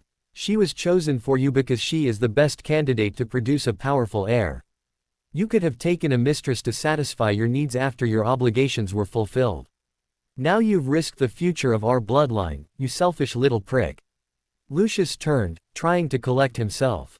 Draco looked to his mother who seemed to be trying to communicate her pleas through her eyes. You have one final chance, Draco. Lucius said as he turned around once more. I swear to you, boy, that if you do not turn this around, not only will I cast you out of the family to save shame, but I will personally kill you, and I promise you it will not be quick. Fix this. Lucius gave his son a long scathing look before he slipped past his wife to allow her a chance to coddle the boy. Lucius was sure that it was Narcissa's influence on the boy that had made him so soft. Lucius would have preferred a firmer hand in raising the boy, but Lucius had cared for Narcissa, and had allowed her to raise the boy her way. Lucius shook his head with disappointment. Lucius wondered for what felt like the millionth time since the Legacy Preservation Act was passed if he and Narcissa should plan to conceive again. Now it was beginning to look as if it would be a necessity. Draco, Narcissa said, rushing forward to embrace her son. I can't do it, mother. Draco whined. I just can't. She's so disgusting, I feel sick to my stomach every time I look at her. You don't have any choice. Narcissa stated as she and Draco sat down on the bed. Have you stopped to think of what would happen to you if you completely lost your magic? You'd have to live with muggles. You'd be surrounded by them, and I wouldn't be able to help you. It might be better than having to be with her. Draco beat. Don't say that, Narcissa warned. Draco looked apologetic and Narcissa took a deep breath to calm herself. I should have suggested this sooner, she said regretfully, glancing at the curtain wondering if her husband was on the other side listening in. Your father should have thought of it when we saw whom you were betrothed to. All of this could have been prevented if only we hadn't been so caught up in, it doesn't matter. The damage isn't completely permanent.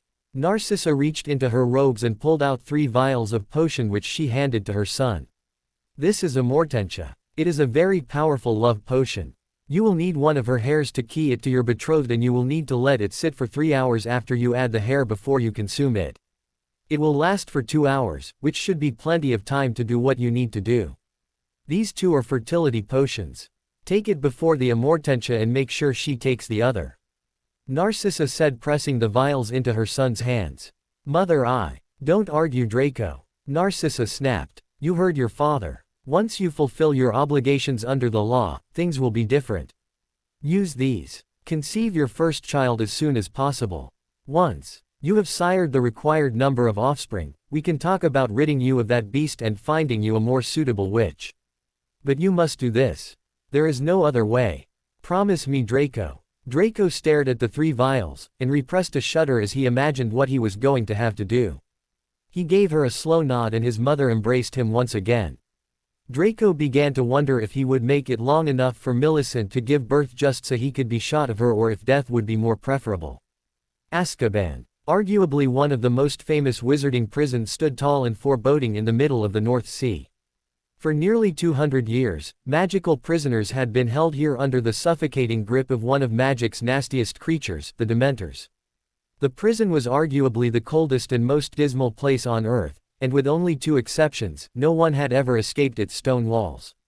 One of those prisoners, Bellatrix Lestrange, lay on the metal cot in her cell staring blankly at the ceiling as she had for nearly 15 years since she'd been incarcerated following the Dark Lord's downfall.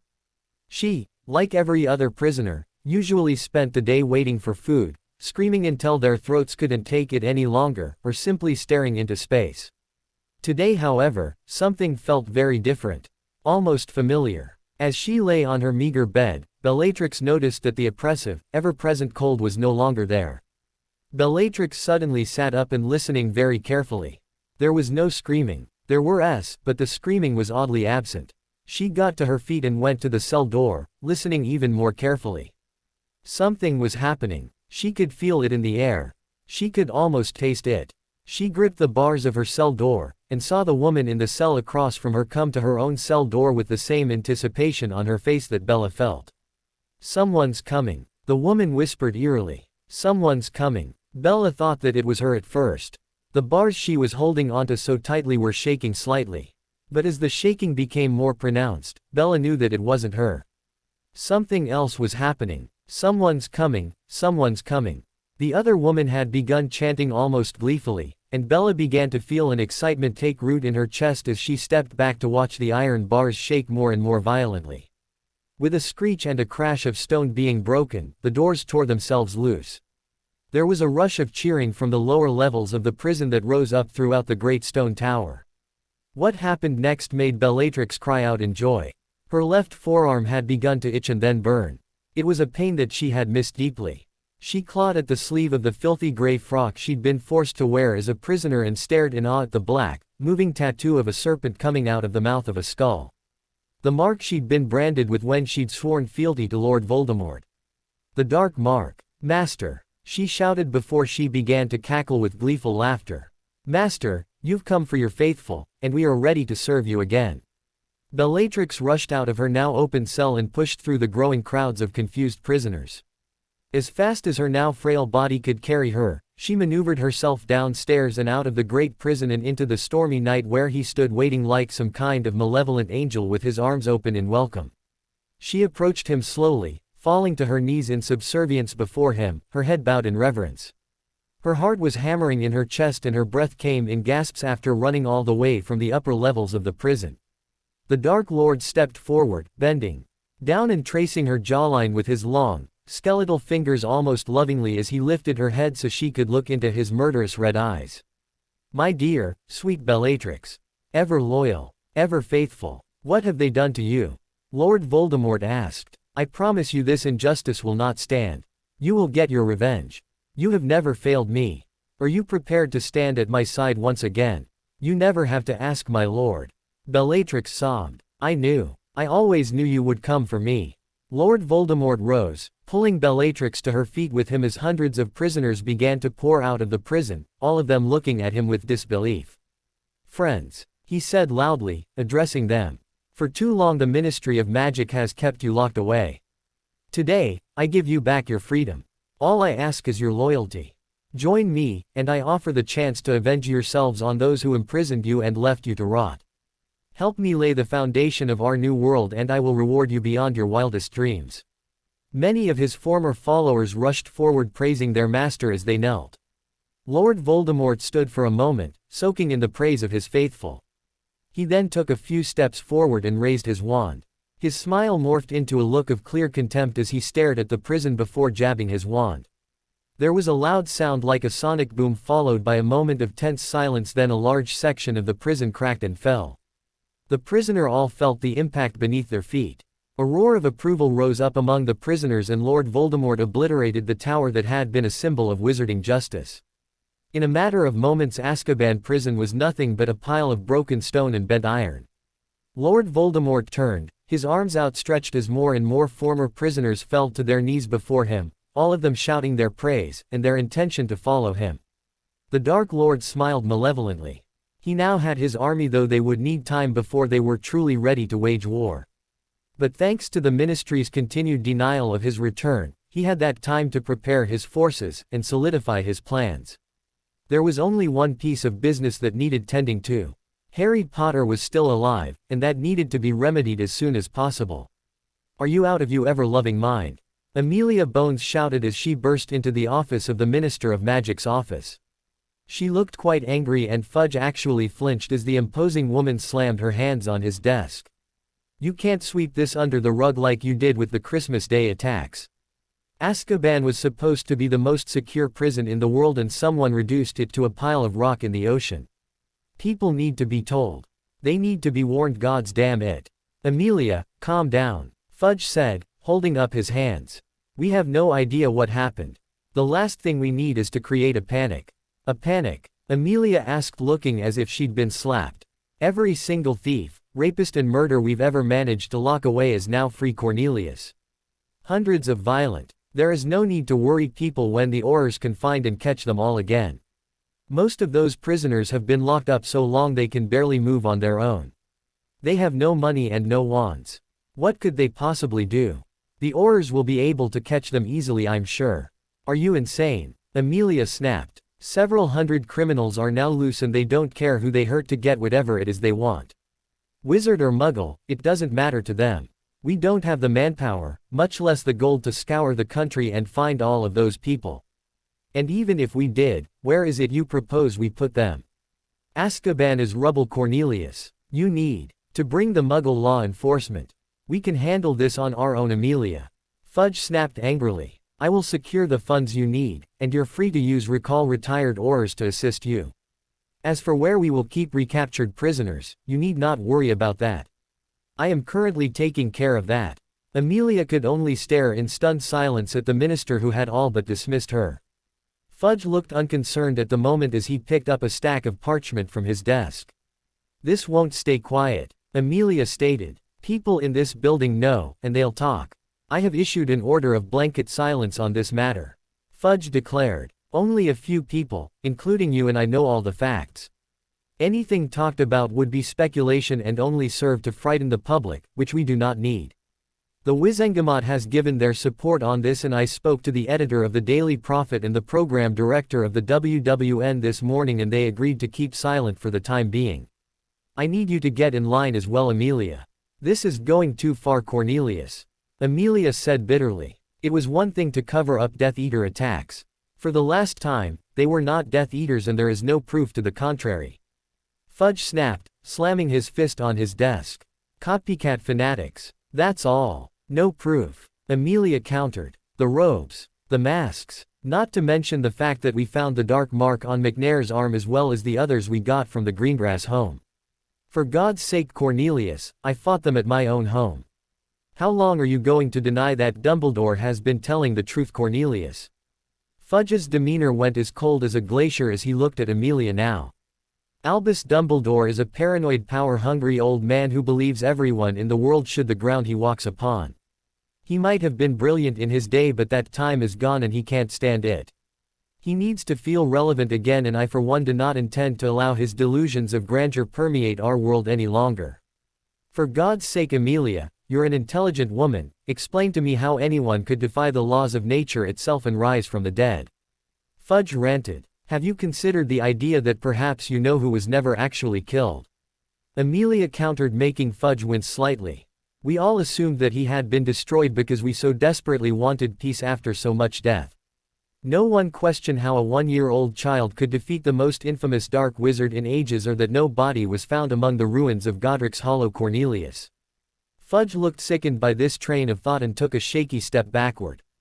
"Consider the possibility that whatever happened that Halloween night left you know who wounded, and it took him this long to heal himself.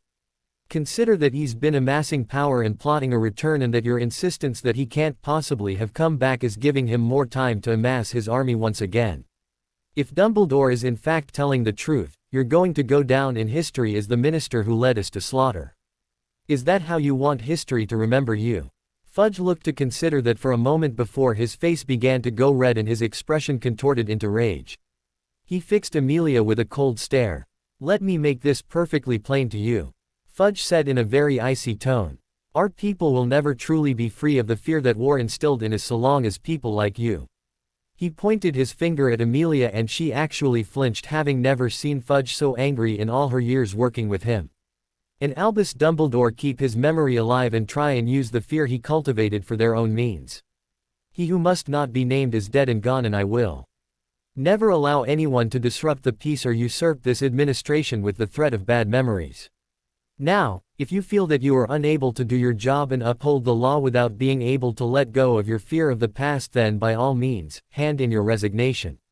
I am sure that I can find someone else more in control of their emotions to handle the Department of Law Enforcement." Amelia stared at Fudge with contempt and was about to reply when he held up his hand. "Now, because I respect you, Amelia, and until today you've never wavered in your support of our government, I'm going to pretend this conversation never took place. But I warn you, if I even suspect that you've joined Dumbledore's campaign of fear-mongering, I will personally see you thrown into our new prison for treason." "You're threatening me?" Amelia asked, her eye twitching so badly her monocle fell out. Fudge shook his head and gave a rather smug smile. "No, I'm asking you to take a good hard look at where your loyalties lie. Now, I believe you have quite a bit to be getting on with, and I have a meeting to get to." Fudge motioned to the door and Amelia frowned. The two glared at each other for a moment before Amelia turned and left, slamming the door behind her. She was angry. Angrier than she could ever remember being in her whole life, and the problem was that she was angry at herself. She'd been complicit in all of this. She hadn't pressed for further investigation at the end of the Tri-Wizard tournament, and she hadn't called Fudge out for having Barty Crouch Jr. ed by the Dementors before the Aurors could question him. She hadn't investigated Cedric Diggory's death, and worst of all, she hadn't believed Albus Dumbledore. Now, millions of people were in danger because she hadn't done her job. She'd trusted in the minister to do what was right for the people, and now she, and the rest of the country, was going to suffer for it. "No, they won't," Amelia said to herself. She could turn this around if she acted quickly. Amelia headed back to her office with a plan in mind. Just because she hadn't done her job before didn't mean she would fail to act now. "Caroline," Amelia said to her assistant as she entered her office, "I need you to get Rufus in here right away. You tell him that I don't care what he's doing, I need him here now. I also need you to bring me the reports of the Christmas Day attacks." Amelia didn't wait for a response as she headed into her office. She made her way behind her desk and took out some parchment and began making a list of questions that she needed answers to and possible outcomes of those answers. 10 minutes later her assistant Caroline knocked on the door and entered with an armload of file which she placed in front of the head of the Department of Magical Law Enforcement. "Mr. Scrimgeour is on his way," she said, pushing up her glasses. "Thank you, Caroline," Amelia said, no looking up. "Send him in as soon as he gets here." "I'm here," Rufus said as he entered the office. Rufus was very tall and very thin, with a mane of long grizzled blonde hair that gave him the look of a lion. "Caroline, I am unavailable for the rest of the day," Amelia said, looking pointedly at her assistant, who looked confused but nodded her understanding before she left, closing the door behind her.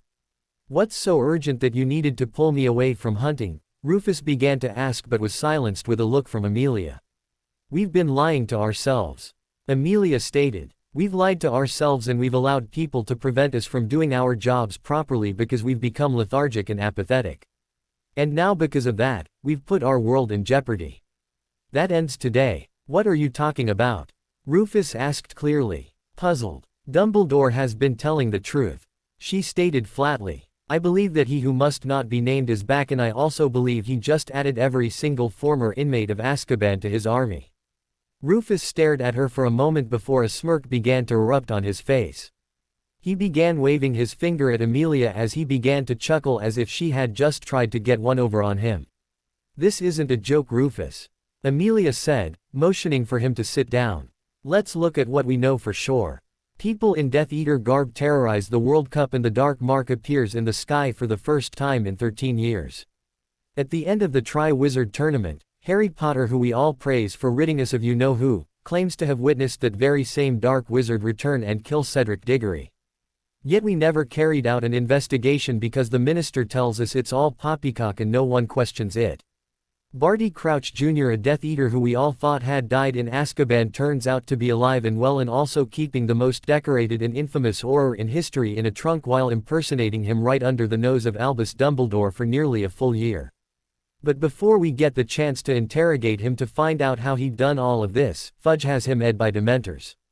And most recently, Death Eaters launch a coordinated attack around the country. We don't know, Rufus began, but Amelia shook her head. Don't tell me that we don't know if they were actually Death Eaters, Rufus. Amelia warned. Your instincts are better than that. You saw them. You fought some of them yourself. And you saw McNair's body and the dark mark on the others. Rufus sighed and frowned. He ran a long thin hand through his hair and grimaced. So assuming that you're right and Dumbledore has been telling the truth all along, what do we do? Rufus asked. The minister doesn't want what happened at Azkaban to be made known to the public. He thinks we can round up all the escapees in secret. I disagree. However, he's tied my hands for the moment. But, if my theory is right, then Voldemort will need time for his new army to recover from the Dementors and years of inactivity. He will also need to get them all wands.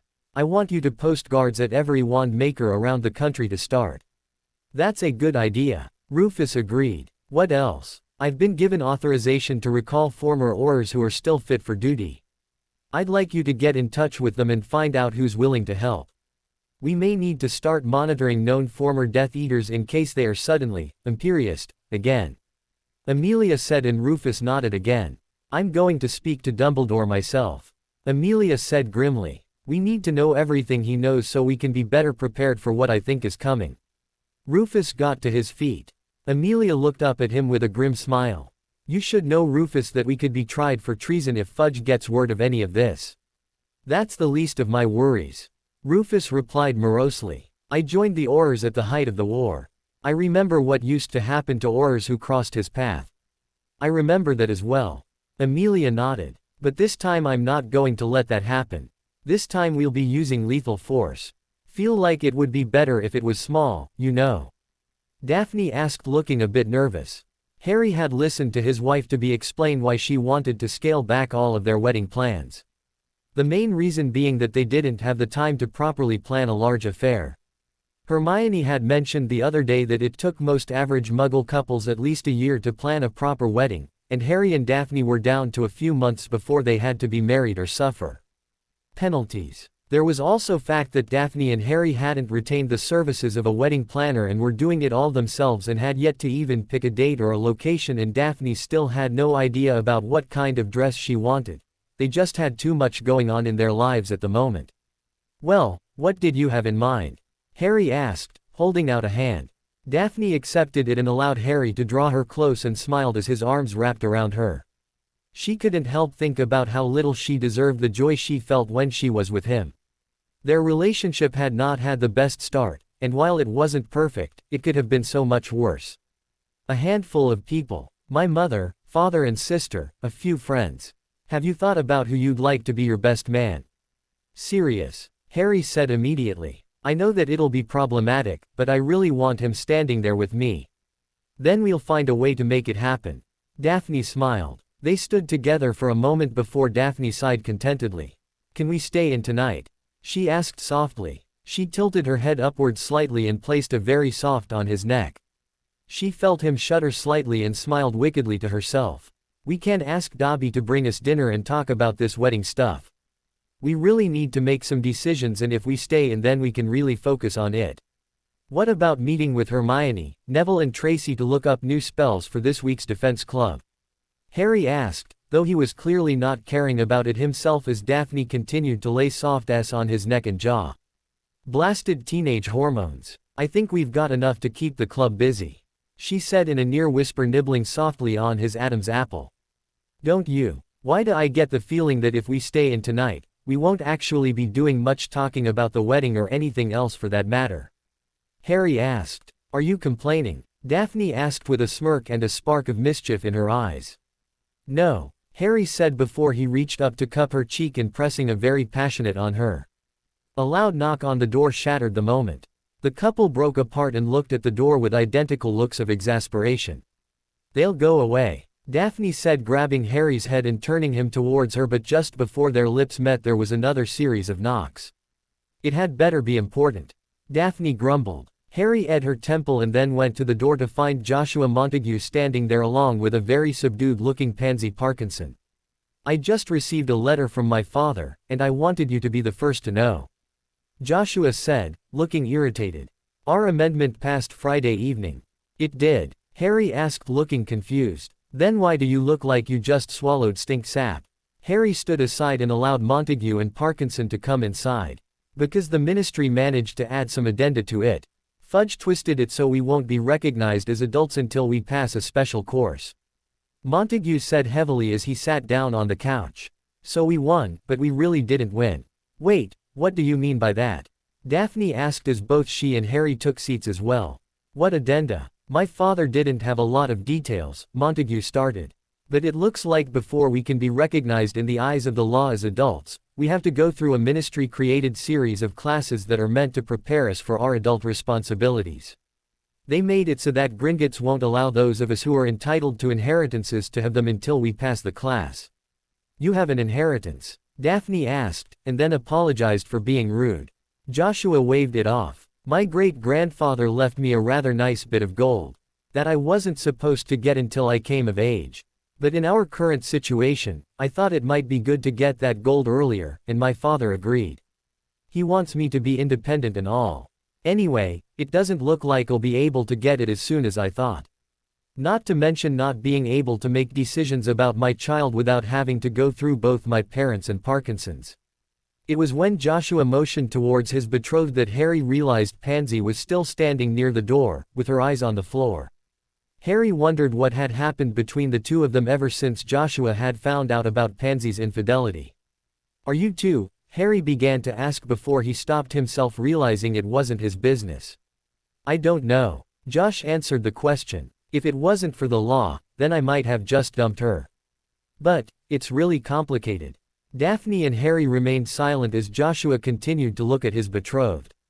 She told me that she'd tried to stay away from him while we'd been working on things between us, but that bastard just couldn't let things go and kept cornering her. She was telling the truth about using contraceptive charms with him. I didn't want to believe her because I was just so angry, but when I take a step back and look at her actions, it's clear that she was trying with me. It's a really complicated thing, but, Joshua let out a great defeated sigh. We're trying to work it out. Why is she still over there? Harry asked softly. She chose to prove herself and is taking on a subservient position in the way of the old customs. It's stupid and barbaric, I know. The trouble is, I'm still so angry that I can't get myself to make her stop. Which of course, is making me feel really guilty over the whole thing. Joshua admitted. I know that we didn't choose each other, but I still can't help feel betrayed. We were getting along from the very beginning and I felt pretty lucky in comparison. Hell, I could have ended up with Bulstrode, or worse. While she's got her flaws, and let's be honest, who doesn't? But Pansy's a good catch. At the same time, she lied to you, and, Daphne helped and Joshua nodded. Exactly, he said, running his hand over his face. I wish I knew how to help her, even if there was something I could do, Harry said, and Joshua smirked.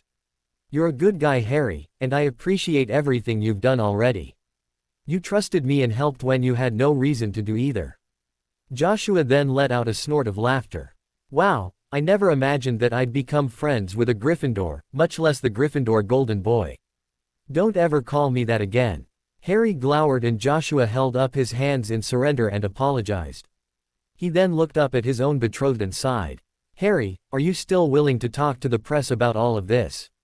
Joshua asked, changing topics. Yeah, Harry said with a sigh. So long as the focus is on the law and not me. Agreed. Joshua nodded, getting to his feet. The amendment passed and that's good. But the ministry is still manipulating things and that needs to stop. If more people understood what is actually going on, well, who knows? Mostly I'd like people to be aware that a woman like Umbridge is the one who's supposed to be counseling us and all that. I wouldn't be surprised if they put her in charge of that class we have to take and makes it exceedingly difficult. I think we both agree with that. Harry said with a hint of disgust. Daphne's scowl spoke volumes. Joshua nodded again and then headed for the door.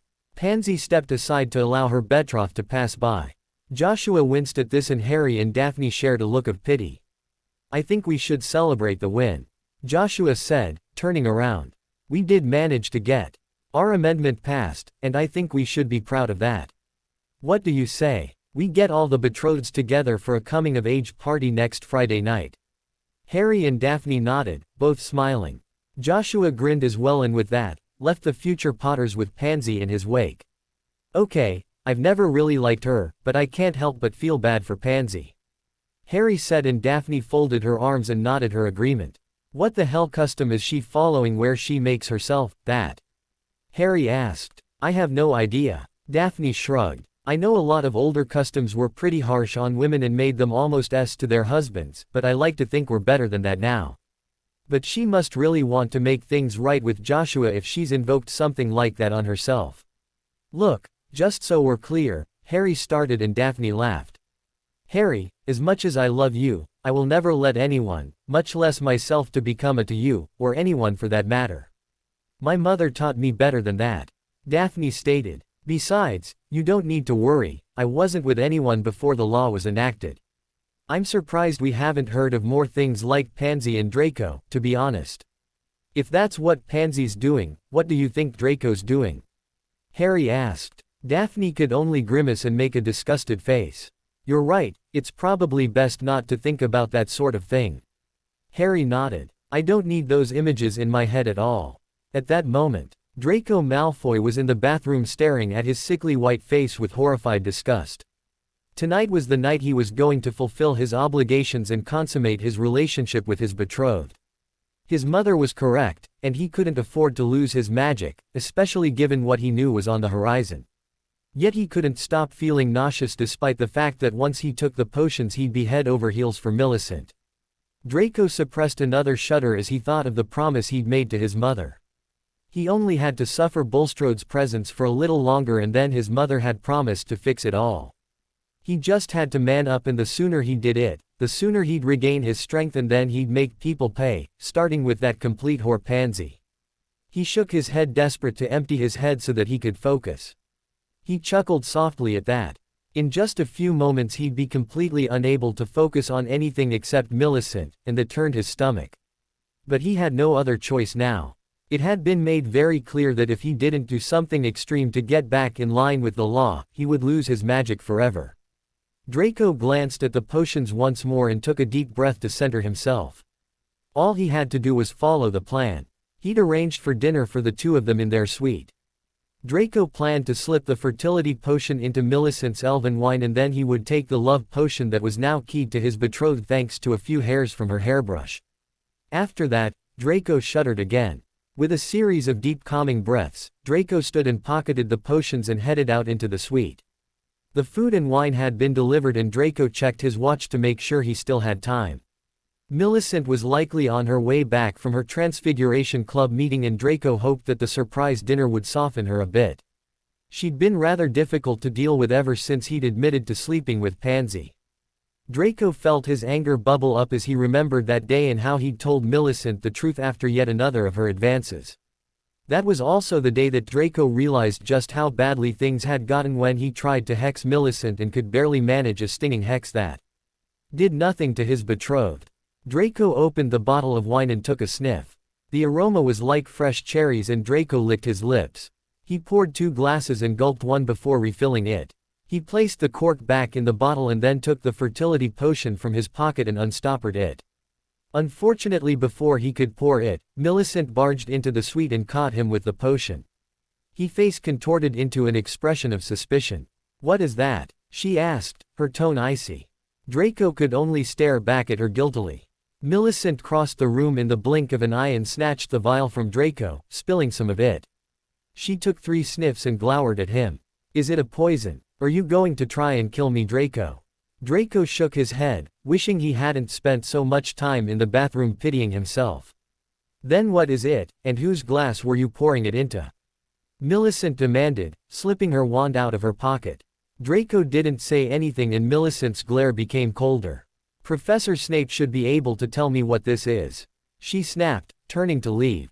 "Fertility potion," Draco said quickly before Millicent got 2 steps away.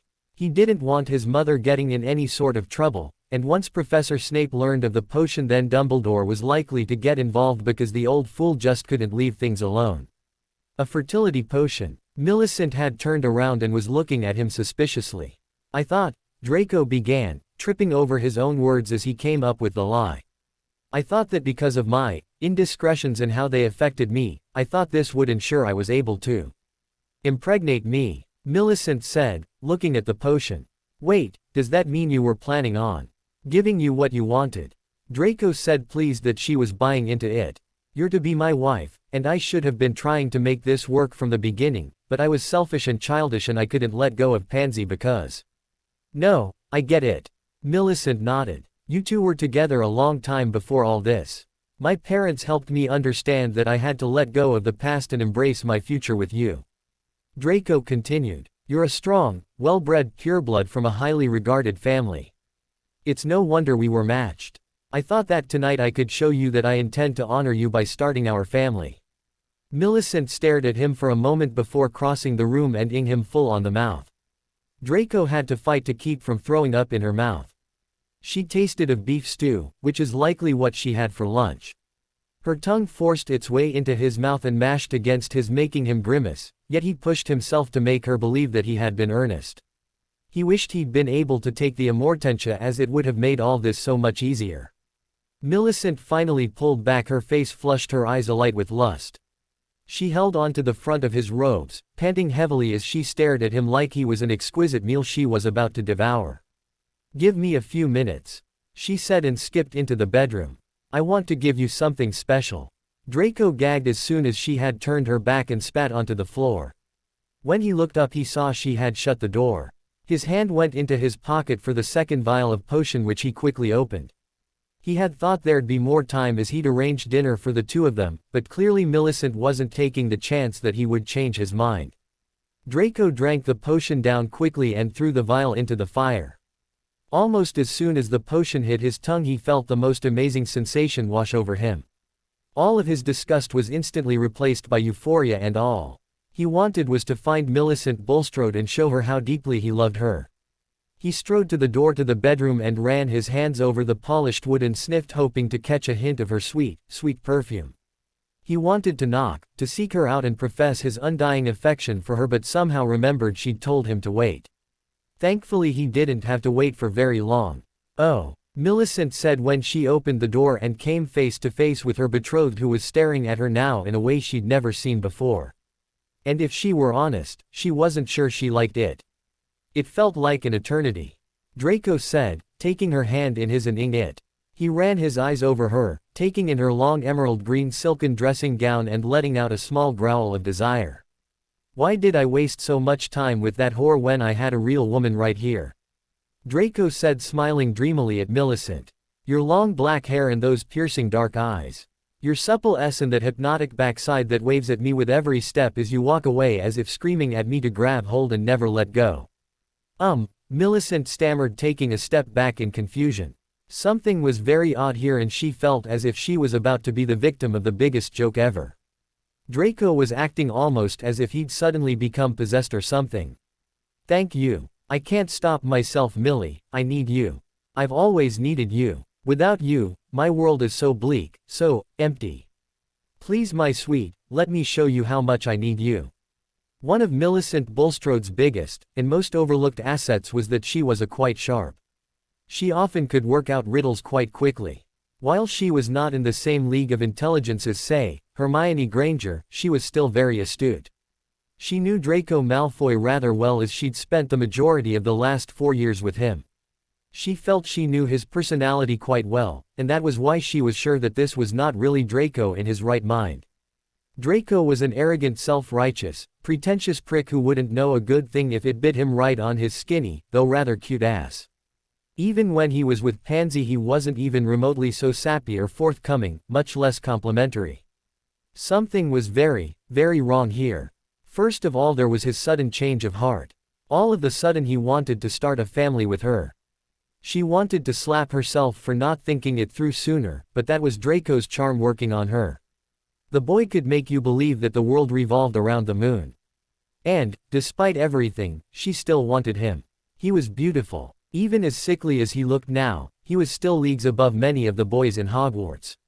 The fertility potion should have been the first red flag. But it made sense. Millicent knew that Draco's magic was waning thanks to his inability to get over Parkinson.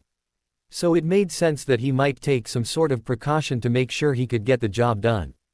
But the way he was talking to her now, the way he was looking at her, it was such a dramatic change that it was actually scaring her.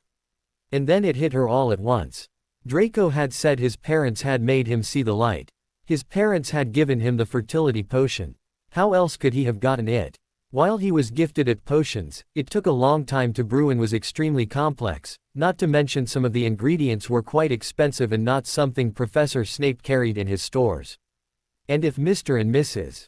Malfoy supplied him with fertility potion, it wouldn't be that far of a leap to think they might have provided him with a lust, or even a love potion. The bastard had dosed himself so he could carry out his duty and not lose his magic. He was saving himself. Millicent couldn't believe it. Her anger was bubbling up and she balled up her fists in preparation to beat the holy living shit out of the arrogant prick when she was stopped by the most wicked and devious of thoughts. Millicent smiled at Draco and walked backwards to sit on the bed. She sat down and crossed her legs as demurely as a woman of her size could manage. She allowed her robe to open over her legs to reveal her big thick calves and painted toenails. "Draco, do you really want to please me?" she asked with a coy smile. Draco nodded, looking as if he was begging to be allowed to be close to her. "I want you to get on your knees, Draco. Get on your knees and crawl over to me," she said, smiling as Draco fell to his knees as if he'd just been granted infinite power by some god. He crawled to her slowly, his eyes locked with hers. She held up a foot in front of his face when he was close to her. "Start with my feet, Draco. Them. Massage them. Make me feel how much you want me," she said. Draco lowered his eyes and reached up both hands to take her foot as if it were some treasure from heaven. He began to slowly knead her soles while laying the softest of on her toes. While he was distracted, Millicent got her wand out of her robe and quickly cast a contraceptive charm on herself. She was going to make the Malfoy family pay for this. She was not going to allow Draco to impregnate her, but he was going to do every single thing she wanted him to do tonight. She was going to humiliate him in every disgusting way she could think of. And when the love potion wore off, she would take great pleasure in continuing his humiliation by reminding him of just how well he pleased her tonight. She undid her robe to reveal the see-through baby doll her mother had gotten her for Christmas and leaned back, actually enjoying what Draco was doing to her feet, as well as enjoying the many dirty thoughts she was cultivating in her mind. She had no idea how long whatever he had taken would last, but she didn't intend to waste a single minute. "Draco, I want you to take off your clothes, but I want you to make it why. Get me hot, Draco," Millicent ordered with a Cheshire cat-like grin. As Draco got to his feet and began to undress, Millicent couldn't stifle a small laugh of delight. This may well be the very best night of her life, and she couldn't wait to really begin. Daphne felt rather nervous as she and Harry approached the entrance to the headmaster's office. She'd never been called to Dumbledore's office before for anything. She knew that she hadn't done anything to warrant her worry, yet she couldn't stop the butterflies in her stomach. Harry held onto her hand and she took comfort in his calm, but she couldn't stop wondering why both of them had been summoned, especially as they had been in afternoon classes at the time. Harry knocked on the door, and when the headmaster's voice bade them to enter, Harry opened the door and stood aside so she could enter first. "Thank you both for coming so quickly. I apologize for taking you out of class, but this was rather urgent," Dumbledore said kindly as he motioned for the couple to sit down. Both Harry and Daphne were stunned to see someone else sitting there, smiling at them. "I would like to present Madame Amelia Bones, head of the Department of Magical Law Enforcement," Dumbledore said. "She came here today as part of an ongoing investigation and requested a chance to talk to you both. As you are both recognized as adults in the eyes of the law, I felt it best if you decided if you wished to speak to her." Both Harry and Daphne smiled at the headmaster. "Technically, sir, we're not adults until we pass the ministry's preparation course," Harry pointed out. "A minor obstacle that I have every confidence you both will overcome," Dumbledore said as he sat back, motioning for Madame Bones to speak. "It is a pleasure to meet you both," Amelia began. "I know your family by reputation only, Miss Greengrass, and I of course know all about you, Mr. Potter, or rather, I thought I did. How can we help you, Madame Bones?" Daphne asked, her nervousness from earlier ebbing away. "First, I would like to apologize, to both of you actually," Amelia said with a heavy sigh. "I was not doing my job before. I have no excuse for it. But that stops now, and it brings me to the reason for my visit. Your house was one of those attacked on Christmas Day, Miss Greengrass. My earlier investigations were shut down on the order of the minister. I have decided to reopen that investigation as it pertains to another investigation." "What investigation?" Harry asked a little suspiciously. "I believe you, Mr. Potter," Amelia stated flatly. "It took a while, and I apologize for it. If I had done my job from the start, there wouldn't be any debate, and the two of you might not be in the situation you're in now." "That's likely true," Daphne said, squeezing Harry's hand. "But I think it's worked out well for us." Amelia stared into Daphne's eyes for a moment before her stern expression softened and she nodded. "In any case, I have some questions and I hope that you would be willing to answer them," Amelia said. "If it helps you to change minds and help people be safe, then we'll do what we can," Harry said earnestly. "Thank you," Madame Bones said, drawing parchment and an enchanted note-taking quill from a bag by her feet and setting them on Dumbledore's desk. "Let's begin, shall we?" Professor Umbridge felt very tired. She had no idea how exhausting it actually was to teach children, and her hatred of the ungrateful brats had grown in leaps and bounds in the past few weeks. But what had really kept her blood pressure high was the fact that all of her objectives she had come to Hogwarts for had crumbled into dust, especially since the Wizengamot had their heads up their asses and had granted the betrotheds adulthood. Granted, the minister had been able to throw a monkey wrench into the works, but it was only something to stall things. Umbridge still had a chance to get Potter under ministry control, but now she had no choice but to use the rod rather than the carrot. That was why she had assigned Percy Weasley to find anything that they could use to expel Harry from Hogwarts. Umbridge was deep in fantasy of finally getting Potter under her thumb as she headed to the Great Hall that she almost missed Potter standing with his wretched little bint and Amelia Bones. Umbridge stopped and did a double take to make sure she wasn't hallucinating before going over. "Madame Bones, I was unaware you were visiting," Umbridge said in her most sugary voice. "Official business, I'm afraid," Madame Bones said, her tone icy. "I had to speak with the headmaster about some new evidence from a rather old case. I ran into Mr. Potter and Miss Greengrass on my way out and wanted to offer my congratulations on the impending union." Umbridge narrowed her eyes a bit but smiled. "Yes, we are quite happy for all our betrothed couples here at Hogwarts, but you two should run along so you don't miss dinner." Harry and Daphne both gave fake smiles and turned to go. "Congratulations again to you both, and I hope I get a chance to speak to you again one day," Amelia said. "It was very nice to meet you," Daphne said, and Harry nodded his agreement. "May I ask what your investigation is about?" Umbridge pressed. Madame Bones smiled. "Of course," Amelia said. "Though you must keep it to yourself. The minister is trying to keep it all very quiet. You're aware of what happened at Azkaban last week?" "Of course, the minister informed me at once," Umbridge lied. "We suspect that Sirius Black was behind it. I wished to speak to Professor Dumbledore about the matter as Black managed to get inside the castle and past the Dementors 2 years ago." The more we know about Black, the easier it will be to catch him before he accomplishes whatever his goal is," Bones said, drawing her cloak tighter as she prepared to leave. "I see. Is there any concern that Black may return to Hogwarts?" Umbridge asked shakily. "Who can fathom the mind of a madman?" Bones shrugged. "I must get back. I am supposed to meet with Magdalene Waters so I can hire her to track Black." "I understand she's quite good." Umbridge nodded. "I hope so," Bones said, turning and leaving Umbridge to watch her go. When Bones passed through the wrought iron gates, Umbridge went as fast as her pudgy legs would carry her back to her office.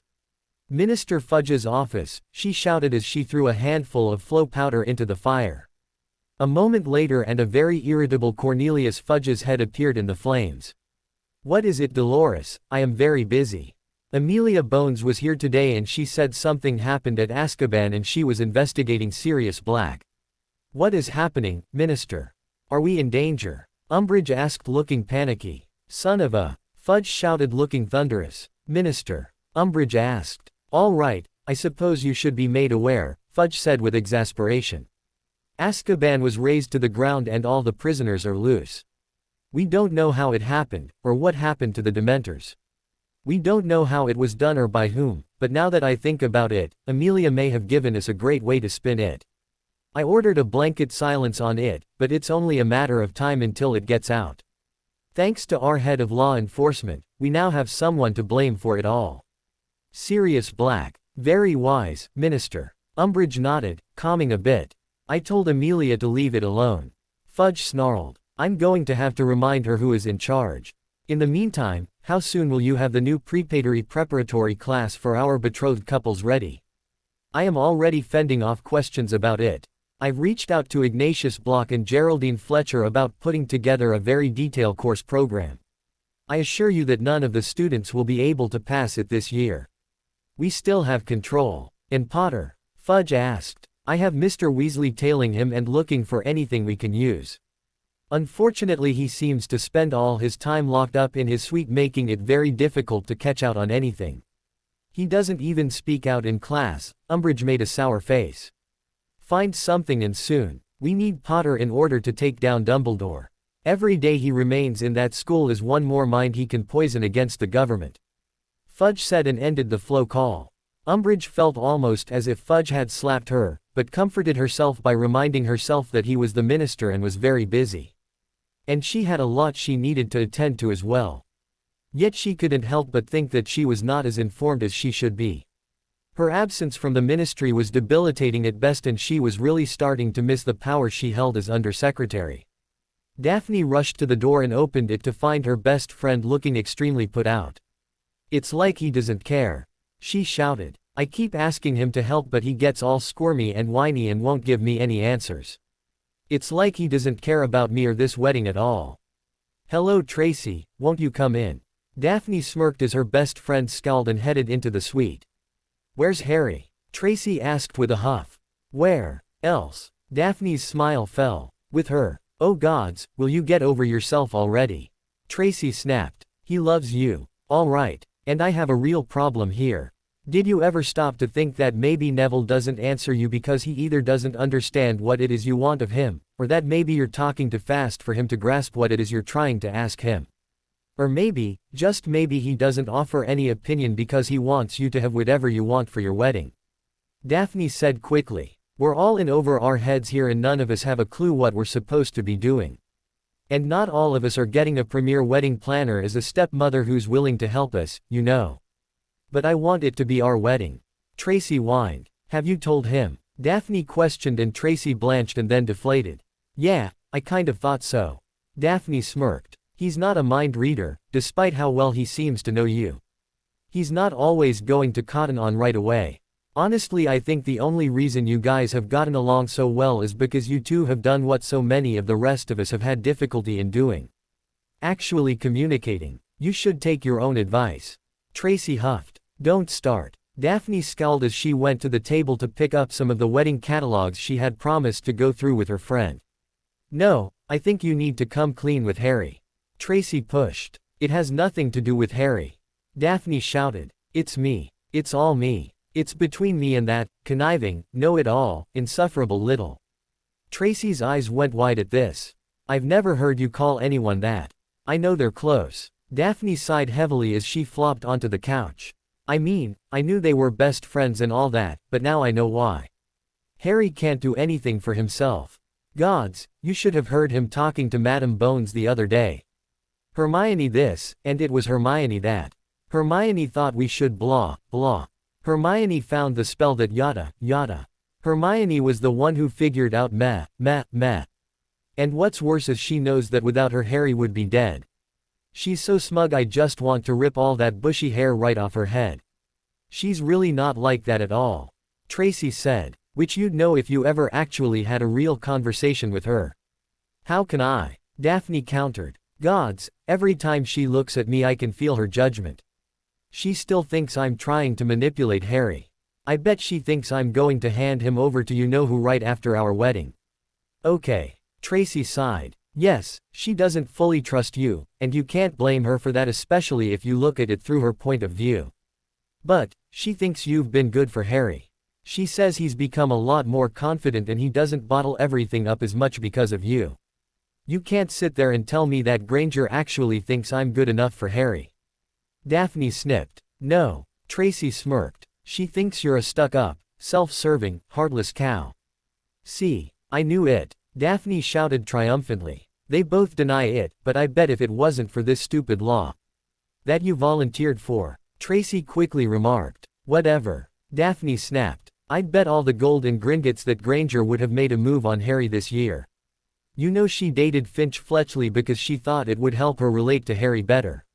Yeah, I do. Tracy smiled. I also know that she realized it was a mistake and she knows now that she dated him for all the wrong reasons and she regrets it because he deserved better.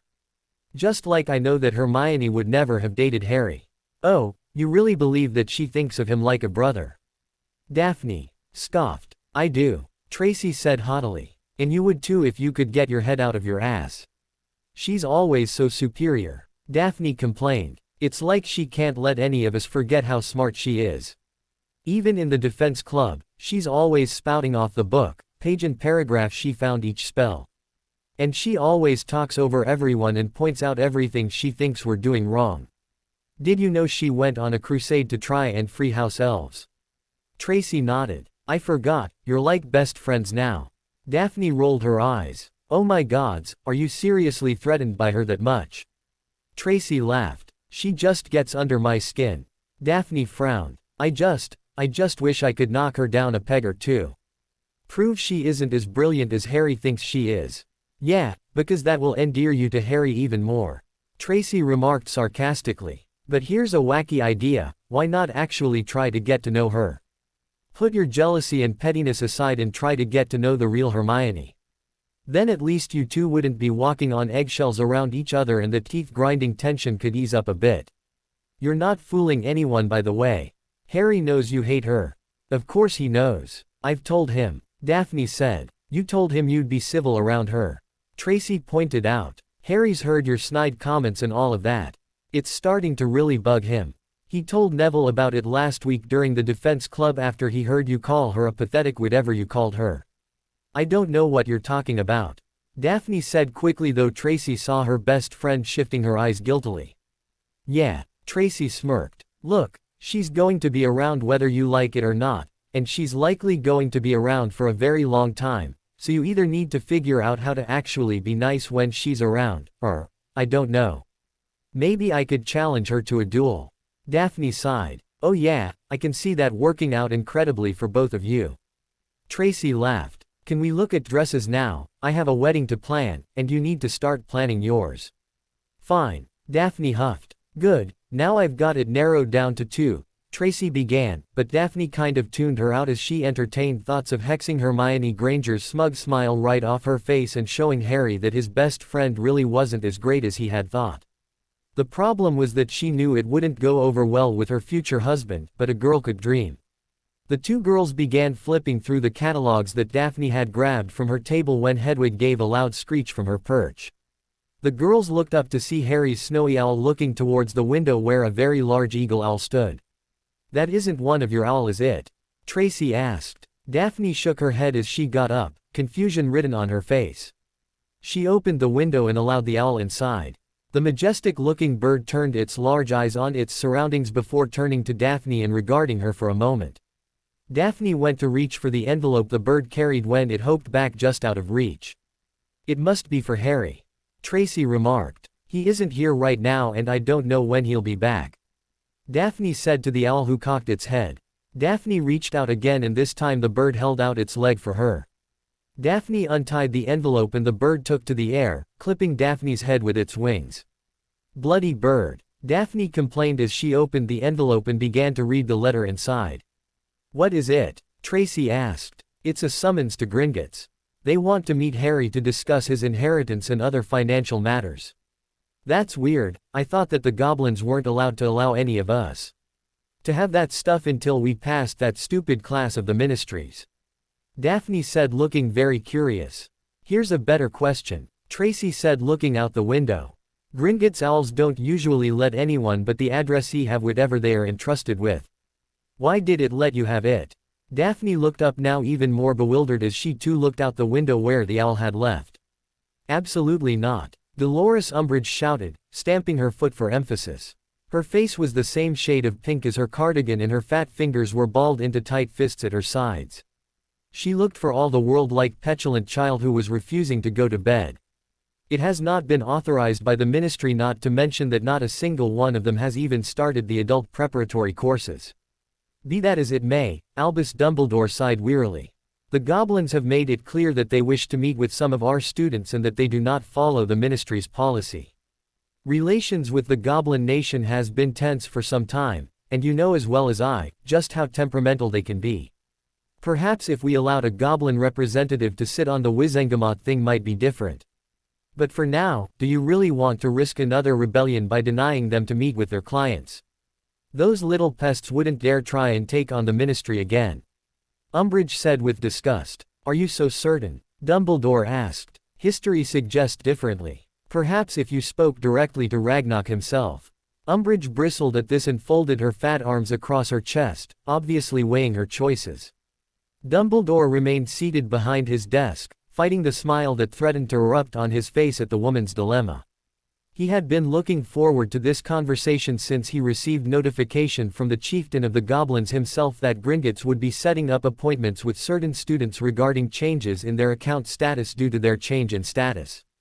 Dumbledore had been expecting that since the ministry had voted to recognize betrothed couples who were still underage as adults. Dumbledore knew that the goblins wouldn't have followed the ministry's wishes that the betrothed students must complete some course in order to attain their inheritances. This was just another way the ministry was losing control of the situation they created, and Dumbledore couldn't help but be pleased. "Very well. I suppose that in order to keep the goblins happy, we will allow these appointments to take place," Umbridge huffed. "But I will be filing a complaint with the Magical Relations Office immediately and informing the minister of this breach of protocol." The woman then turned abruptly and stormed out of the headmaster's office, leaving the old man to chuckle to himself as he began penning letter to parents of betrothed couples to inform them that a trip to London was being arranged. Dumbledore was sure the goblins had likely already informed the parents, as they were quite diligent. He was quite thankful that Gringotts was choosing to ignore the ministry's mandate in regards to recognizing these young people as adults. All of them were going to need every advantage they could get in the coming months, not to mention the next few years. The headmaster bristled at the idea of forcing people so young to take on responsibilities that many adults weren't ready for. Dumbledore sighed heavily a moment later when he began to think of one of the young people specifically. Dumbledore had gone a long way to rebuild trust with young Harry Potter, but there was still things he hadn't told the boy. One of those things was why the boy hadn't received any sort of correspondence from the goblins before now.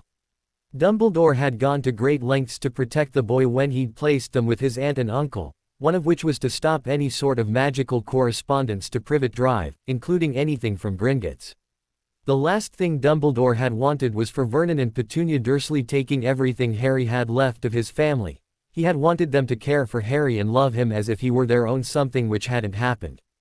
Dumbledore felt relieved that he'd protected Harry's assets, though he hoped Harry would understand. For what felt like the millionth time, Dumbledore wondered how things might have been if he hadn't tried so hard to protect the boy and had just been open from the start. Harry and Daphne waited for their turn to use the flow to get to Gringotts. Harry had been summoned along with 20 or so other betrothed by the goblins to discuss their financial situation. Harry had already received a magical ledger with a breakdown of his current wealth, though Harry had had difficulty in understanding it all. Daphne had told him that he'd likely be able to ask questions and have it all explained to him and that he might get a much more thorough assessment of his wealth. Daphne on the other hand had only one question on her mind. Why had the owl allowed her to take the letter? Gringotts owls were well known for being very well trained not to allow any but the recipient of their correspondence to take anything being delivered. Daphne had a few theories as to why this had happened, but wanted to know for sure. If an owl was perhaps too old, or had been confounded somehow, Daphne might have been killed by Lord Voldemort, or someone else who wanted to hurt Harry. It wasn't long before Harry and Daphne tumbled out of the flow in the Gringotts lobby, just behind Blaise Zabini. Gods, I hate flow travel. Daphne muttered. There's no dignified way to step out of the fire without nearly falling on your face. Really? Harry looked surprised. I thought I was just really clumsy or something because I can never seem to come out without tripping or something. I've seen loads of people make it look like it's easy. Daphne asked, and when Harry nodded she rolled her eyes. You caught them on good days.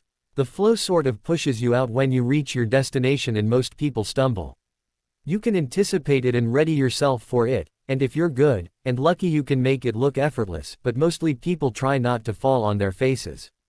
My dad came skidding out on his face when we went to platform 9 3/4 at the start of the year. It was really embarrassing for him. Daphne took Harry's hand and the two approached the information desk, and again waited in line for their chance to speak to a rather surly-looking goblin who didn't look at anyone he spoke to. Excuse me, I am supposed to meet with account manager Firehorn.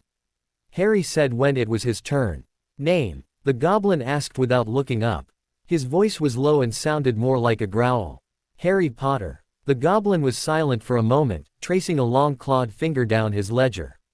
Harry saw the goblin tap the ledger twice and there was a shimmer on the page before the goblin motioned towards the wall where several hard-looking chairs were lined up. Your account manager will be with you in a moment. The goblin snarled. Harry nodded and he and Daphne went to take a seat, but never actually got to sit down as Firehorn called Harry's name. Like all goblins, Firehorn was short and dangerous looking, with small dark eyes, pointed teeth and long clawed fingers. He was bald though there were tufts of gray hair in his ears. He wore a dark blue suit with a gold chain pinned to his gray waistcoat. Firehorn led the young couple down a short hallway and opened a door to an office and motioned for them to take a seat in the two hard-looking, straight-back chairs that were similar to the ones that had been in the lobby. You have been rather a thorn in my side for some time, Mr. Potter. Firehorn stated coolly. Excuse me? Harry asked, clearly thrown by this statement. Daphne looked a little puzzled by this as well. Generally speaking, we at Gringotts do not like being ignored. You have been rather obnoxiously silent these past 14 years, Mr. Potter. Firehorn said, folding his long-fingered hands on top of a large ledger on his desk. We have sent you quarterly statements for the last 5 years, ever since you first accessed your trust vault. I have personally sent you letters regarding some profitable investment opportunities but never received any response. I never received any letters. Harry looked puzzled. Indeed. Firehorn said rather sarcastically. Honestly. Harry said quickly. Until this past October, I hadn't received anything from Gringotts. Then you did receive the ledger? Firehorn asked, arching a very busy eyebrow. But you did not receive your latest quarterly statement. Harry shook his head, and Daphne did as well, though she wasn't sure why. Curious that you received the ledger, but none of your statements are my letters. Firehorn said, scratching his pointed nose with a long claw. I swear to you, sir, I never once received anything from you or the bank. If I had, I might be more informed as to my current financial situation. Very well, I shall take the matter up with Director Ragnarok. In the meantime, it is my duty to explain your current financial situation now that you are recognized as an adult. First, Firehorn opened a drawer and pulled out a small key ring with several keys on it, which he passed across the desk to Harry. Here are the keys to your family vaults. Vault 687 will merge into the main Potter Vault on July 31, 1997 when you come of age in the traditional sense. Under Goblin law, you and others in your unique situation, will be recognized as adults once you are unified in marriage and will have access to your family's holdings at that time. Firehorn cleared his throat and opened the ledger. The main Potter vault, opened in 1147 and holds the majority of the gold you earn from business investments. It will be available to you upon your union. Unfortunately, you may not have access to this vault until you are of age as specified by the original agreement the vault was opened under. I am also unable to give you the current value of this vault unless you are willing to pay a minor fee. Firehorn pointed to a number next to the vault number on the ledger that was clearly the fee for investigation and appraisal of the vault. Harry and Daphne both cringed at what the goblins considered a minor fee. This vault, Firehorn continued, pointing to the next column, currently holds the Potter share of profits for the Sleekeasy Hair Company, which was founded by your grandfather Fleemont Potter. As part of the deal made when he sold the company, this vault gets an annual stipend of their profits for as long as the company remains in business. The last 50 years have been quite profitable, as you can see. You may access this vault today if you wish. The key is on the ring I just gave you. Harry nodded that he understood and Daphne gave his hand a gentle squeeze. Firehorn cleared his throat and continued. This vault was set up in 1979 by James Potter to manage the Potter family investments. He set it up so that all profits from the family investments would be in one place so he could choose where to spread that wealth. James Potter made some very good investment choices, and as you can see, your wealth has increased fairly steadily through the years. As with the Potter family vault, this vault remains closed to you until you came of age in 1997. Also, as with the Potter family vault, I am unable to give you an accurate accounting of the vault's value unless. No, thank you. Harry shook his head, holding up his hand. I think we can wait. Daphne agreed. Firehorn nodded and slid a small stack of files over to Harry before continuing. Finally, this vault is your family's heirloom vault. We are not allowed entrance as per the initial agreement in 1152, so I cannot guarantee that this list of the vault's contents or the accompanying value assessment is accurate. We would need to be given permission to enter in order to appraise and document it all, for a fee of course. Or you could examine the contents yourself. Again, the vault key is on the ring I gave you. Not at the moment, but thank you for the offer of services. Harry said, still trying to process everything. Very well. Firehorn nodded. That leaves only the Potter family properties. The house in Birmingham was burned to the ground and was never rebuilt. The property is worth roughly 200,000 galleons as is. There is also the property in Godric's Hollow. That house was also destroyed, but the value of the property is close to 100,000 galleons. Finally, there is the property on the Snowdonia coast overlooking Cardigan Bay. The value is appraised at 150 million galleons as the house is still standing and in good condition, though it would be a good idea to hire a magical contractor to look it over and make any repairs that will likely be needed after so many years of neglect. I took the liberty to write a list of recommended magical contractors. These are the keys to that property. Thank you, Harry said, accepting the list and the keys, placing them on top of the files. Mr. Potter, I should like it in the future if we could forge a more profitable relationship. After you have a chance to go through your finances more thoroughly, I would like to speak to you again about your investment needs and how you'd like to see it grow for your family. I would like that as well, Harry said with a grateful smile. It seems to me that the goblins have done well by my family and I'd like to keep that relationship going strong. I will try and find out why I never received any correspondence before now. As will I. Firehorn vowed. He rose and offered a hand which Harry took, hissing when the goblin pulled his hand away, scratching Harry's hand. He then said something in his native language which Harry couldn't understand before motioning to the door. It's all right, Harry, Daphne said quickly before her husband to be lost his temper. It's a show of honor. Daphne turned to Firehorn. I have a concern, Master Goblin. She began. The owl that delivered our summons for today allowed me to accept the letter instead of waiting for Harry. It was my understanding that Gringotts owls only ever allowed the intended recipient to accept letters from you. It is true. Firehorn nodded. However, in some cases, such as appointment letters, the owls will allow certain people connected to the addressee to take the letter, such as a wife, or a betrothed. Oh, Daphne said, feeling a bit of relief. This was one of her hypotheses on the matter. Well, we thank you for your time and your assistance today, and we look forward to working with you in the future. Well, that was interesting, Harry said as they walked back to the lobby, his palms still stinging from Firehorn's show of respect. Yes, it was, Daphne agreed. The goblins clearly aren't listening to the ministry, which is fortunate. For us. Did you want to visit your heirloom vault today? Harry shook his head. I'd rather go when we have more time. I just feel like I should take my time going through it all.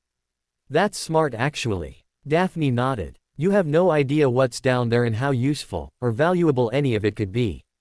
Much less some of it could be cursed. We just don't know enough about your family yet. I didn't even know the Potters were behind Sleekeasy. It's one of the most popular hair care lines among witches and wizards. Daphne continued telling Harry about some of the products as they made their way towards the bank flow network when someone called out Harry's name. Harry and Daphne stopped to look as an attractive woman who looked to be in her 40s dressed in gray robes. Her brown hair was done in a tight bun, and she had a gentle smile as she approached. Mr. Potter, my name is Lucille Davenport. I was sent to invite you to a meeting with the Minister of Magic this afternoon. She said. Harry turned to Daphne, who looked just as surprised as he felt. What is this in regards to? Daphne asked quickly. The woman gave a soft shrug of her shoulders. I was not informed of the reason. I was only asked to fetch you upon the conclusion of your meeting with the goblins. The minister was insistent that you meet with him. My apologies, Daphne said, looking suspiciously. This may sound rather paranoid, but how can we be sure you work for the minister? You must know that my betrothed is rather famous and has more than a few, shall we say, less than trustworthy admirers. She's right. Harry nodded. What guarantee do we have that you are who you say you are? The woman smiled again, though she looked more than a bit taken aback by this. Daphne guessed she'd never been asked to prove who she was before. Lucille slipped her wand from her sleeve and grasped it with both hands.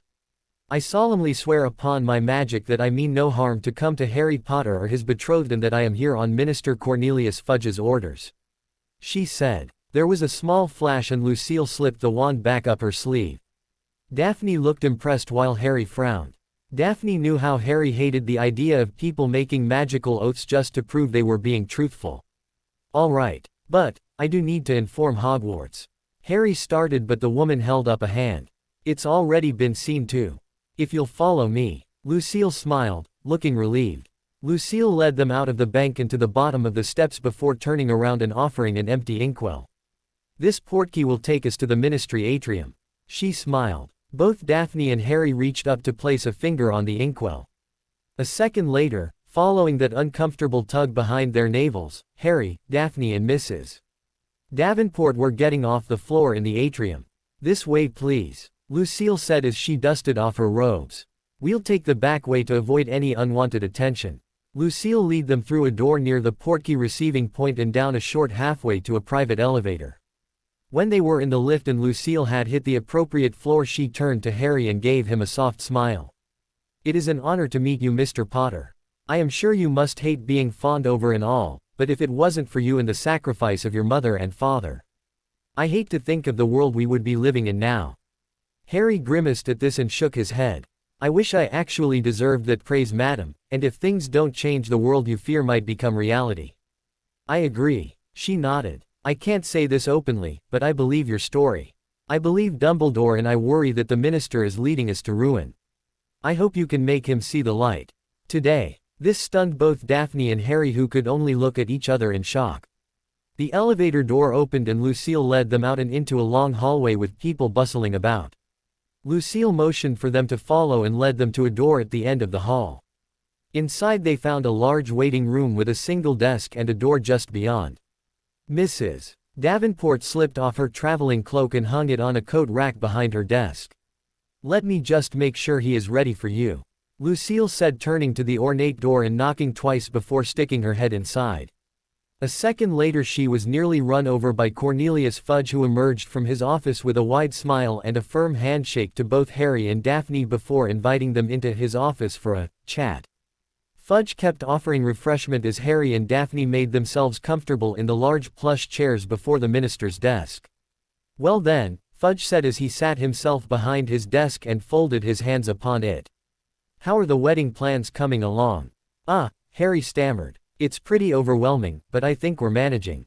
Harry looked to Daphne, who just smiled politely. Good, good. Well then, down to business. Fudge said. Harry, I'm going to be frank with you. I know what Dumbledore is up to. I know that he thinks he's doing the right thing, but he's not. He's scaring people. Good people, Harry. People who are just trying to earn an honest living and pursuing their dreams. I have a duty to protect those people, Harry, and I need your help. I know that Dumbledore somehow convinced you that you saw you-know-who during the finals task last year, but you and I both know that you were just befuddled. What are you saying, Minister? Harry asked sharply. Are you accusing me of murdering Cedric Diggory? No, no, Fudge said, waving off the question as if it was an annoying fly. No, Cedric Diggory's body was examined and we know he was killed by the killing curse, likely by that imposter Moody. Though we were unable to question him. Because you had him Ed before he could be questioned. Harry reminded. Mistakes were made, unfortunately. Fudge said, though some of the humor in his voice had evaporated. The point is that now is the time to turn this around. And how will you do that, sir? Daphne asked. From what I've seen and heard, the Legacy Preservation Act isn't doing what you had hoped it would. It isn't distracting enough people from what Dumbledore is telling people, and on top of that, at least 20 people have chosen to give up their magic rather than be married to people they didn't love. You've effectively ended 20 bloodlines. How did you? Fudge began, his face going pale. Just because you've ordered the Daily Prophet from reporting the truth doesn't mean other sources aren't reporting. Daphne reported. You must know how well connected my father is. He's heard many stories, of course. Ah, yes, Fudge said, clearing his throat. We're getting off topic. Actually, I think we've come to it. Harry said. Minister, you claim you're trying to protect people, but how are you doing that by forcing children to marry and have children? Harry, I don't think you can fully understand the severity of our situation. Fudge tried. That our numbers are declining because instead of embracing Muggleborns, you treat them like second-class citizens. Daphne asked. Have you never once considered, Minister, that by allowing laws that limit Muggleborns we're not only alienating the people who can help rejuvenate our numbers, but also bring us into the future by blending what they know with magic?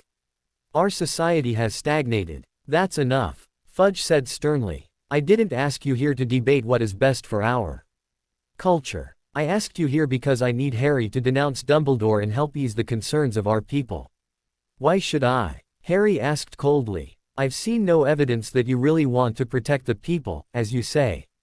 You won't even listen to anyone who disagrees with you. 2 years ago I asked you to listen to me in regards to the innocence of Sirius Black, but you couldn't be bothered. Why? Because Snape said I had been confounded. He wasn't even there the whole time, and he'd been unconscious for most of the rest. Instead, you let a grave injustice stand, and very nearly sentenced an innocent man to a fate worse than death, because you were afraid of looking badly. Minister, had you listened and heard everything, Sirius Black not only would be free, but you would have had my unending support from that moment on. Fudge looked aghast at this. Harry, Black is a madman. Sirius Black is the most honorable man to have ever lived. But you wouldn't know that, sir. Harry snapped. Your refusal to stop and hear all the facts also cost you again last year. Instead, you reacted out of fear even though you had no reason to feel fear. But, if you had just stopped and listened, you would have known then that both Dumbledore and I were telling you the truth. Voldemort is back, and he's preparing for war. People are going to die, and you're the reason they will die. Because you were afraid. What I can't understand is why you'd be afraid of the greatness you could have.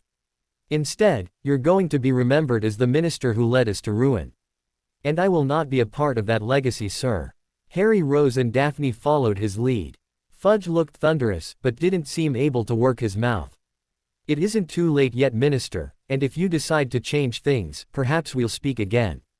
Harry said, looking pityingly at Fudge, who looked thunderstruck. I believe you have it in you to be a good, strong leader. I just hope that you stop proving me wrong. With that, Harry took Daphne by the hand and led her out of the office. They walked silently to the lifts. Harry was staring at the grate as he waited for a car while Daphne kept stealing glances at him. Harry caught her looking at him and turned to her with a questioning expression. Daphne simply shook her head at his unvoiced question as the lift arrived with a musical ding and the grate opened. The two stepped inside and Daphne hit the button for the atrium. The moment the doors closed, Daphne turned to Harry and shoved him against the wall, ing him hard and deep. Her hands shot up and into his hair before they began to roam freely over the rest of his body, nearly tearing at him as if she wanted nothing more than to tear his clothes off. At the same time she was clearly trying to restrain herself. "Who are you?" Daphne asked in a husky whisper when she broke the. "That was bloody brilliant. I am so, is it wrong that I want to get you back to our suite where I can do things to you that I've only ever heard Tracy talk about?" Harry smirked, though he could feel his face burning with nervous appreciation of her affection, and then began laughing. "I don't know what came over me. I'm not even sure exactly what I said. But I feel good. I hope after he gets over his anger that he takes your advice." Daphne smiled, reaching out to grab the front of his robes. "I am curious as to why you weren't getting your mail from Gringotts all this time." Harry's countenance darkened slightly. "I have an idea about that," he said. "Dumbledore?" Daphne asked. "He's the only person who knew where I was, and he set up wards to protect me while I was there. It makes sense that he would try and prevent letters from coming to me. The funny thing is that I think I'm thankful for it." Harry sighed. "What?" Daphne looked taken aback. "Why? If my aunt and uncle knew that I had all this money, they would have stopped at nothing to get all of it," Harry said pointedly. Daphne thought about that for a moment before agreeing that whatever Dumbledore had done had at least one positive outcome, though as far as Daphne was concerned, the old headmaster had a few things he needed to answer for in regards to her soon-to-be husband. When the lift opened again, Daphne began leading Harry rather hurriedly towards the Flow network with the single thought of getting him back to Hogwarts. They'd been excused from afternoon classes so they could meet with the goblins and it wouldn't kill them to miss dinner for one night. All she wanted was to get Harry alone and show him just how much he had impressed her. Maybe they would try something more than just touching tonight. Something much more intimate and exciting. Tracy had mentioned a few things she and Neville had tried that might be fun. Daphne was pretty open to anything at the moment. A few minutes later, the couple was on their way back to their suite where Daphne intended to get Harry horizontal when the couple was intercepted by the last person Daphne wanted to see. "Harry," Hermione said, rushing towards them. "How'd it go?" "It was informative." Harry shrugged. "The most interesting thing was the Minister of Magic demanding to see me." "The minister was there?" Hermione looked puzzled. "No, he sent someone to fetch me." Harry started to explain. "And Harry handled him amazingly." Daphne interrupted. "If you'll excuse us." "What did he want?" Hermione pressed. Daphne glared daggers at the bushy-haired girl who very clearly ignored her.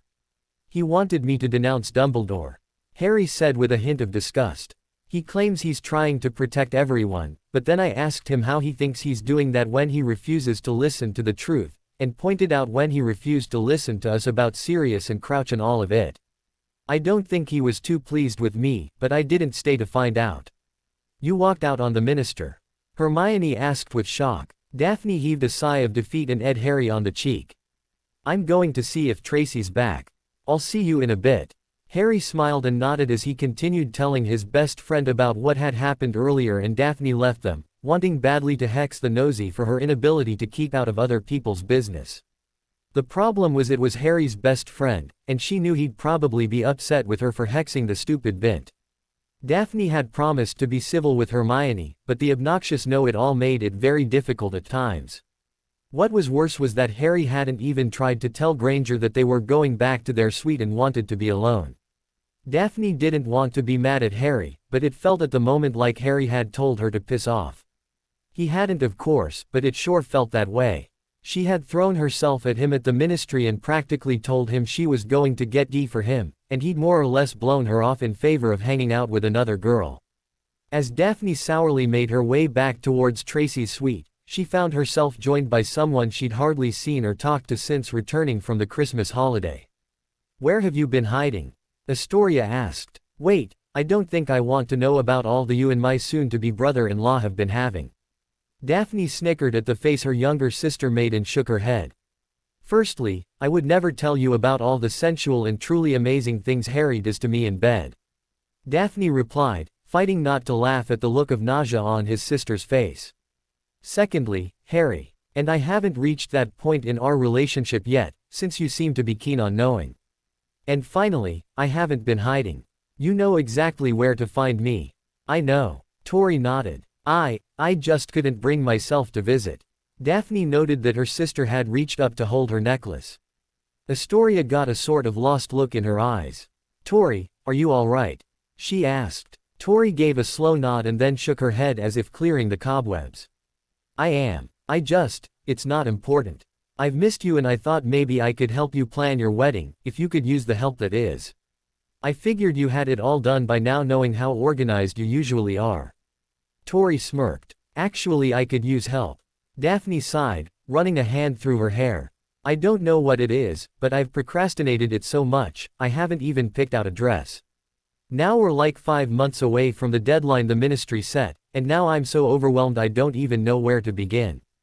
Tracy's got so much done thanks to her wedding planner stepmother and I keep lying and telling her and everyone else that it's coming along, but we haven't even set a firm date.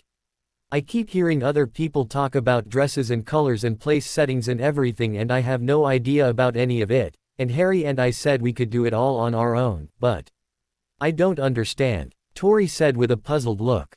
You're not one to procrastinate anything. Why would this be the one thing that you put off? Daphne didn't reply at first. She tried a couple of times to start to answer, but each time seemed to be unable to get her voice to work. Finally she heaved a sigh and looked almost as if she were ready to start crying. Because I'm waiting for Harry to tell me that he loves me.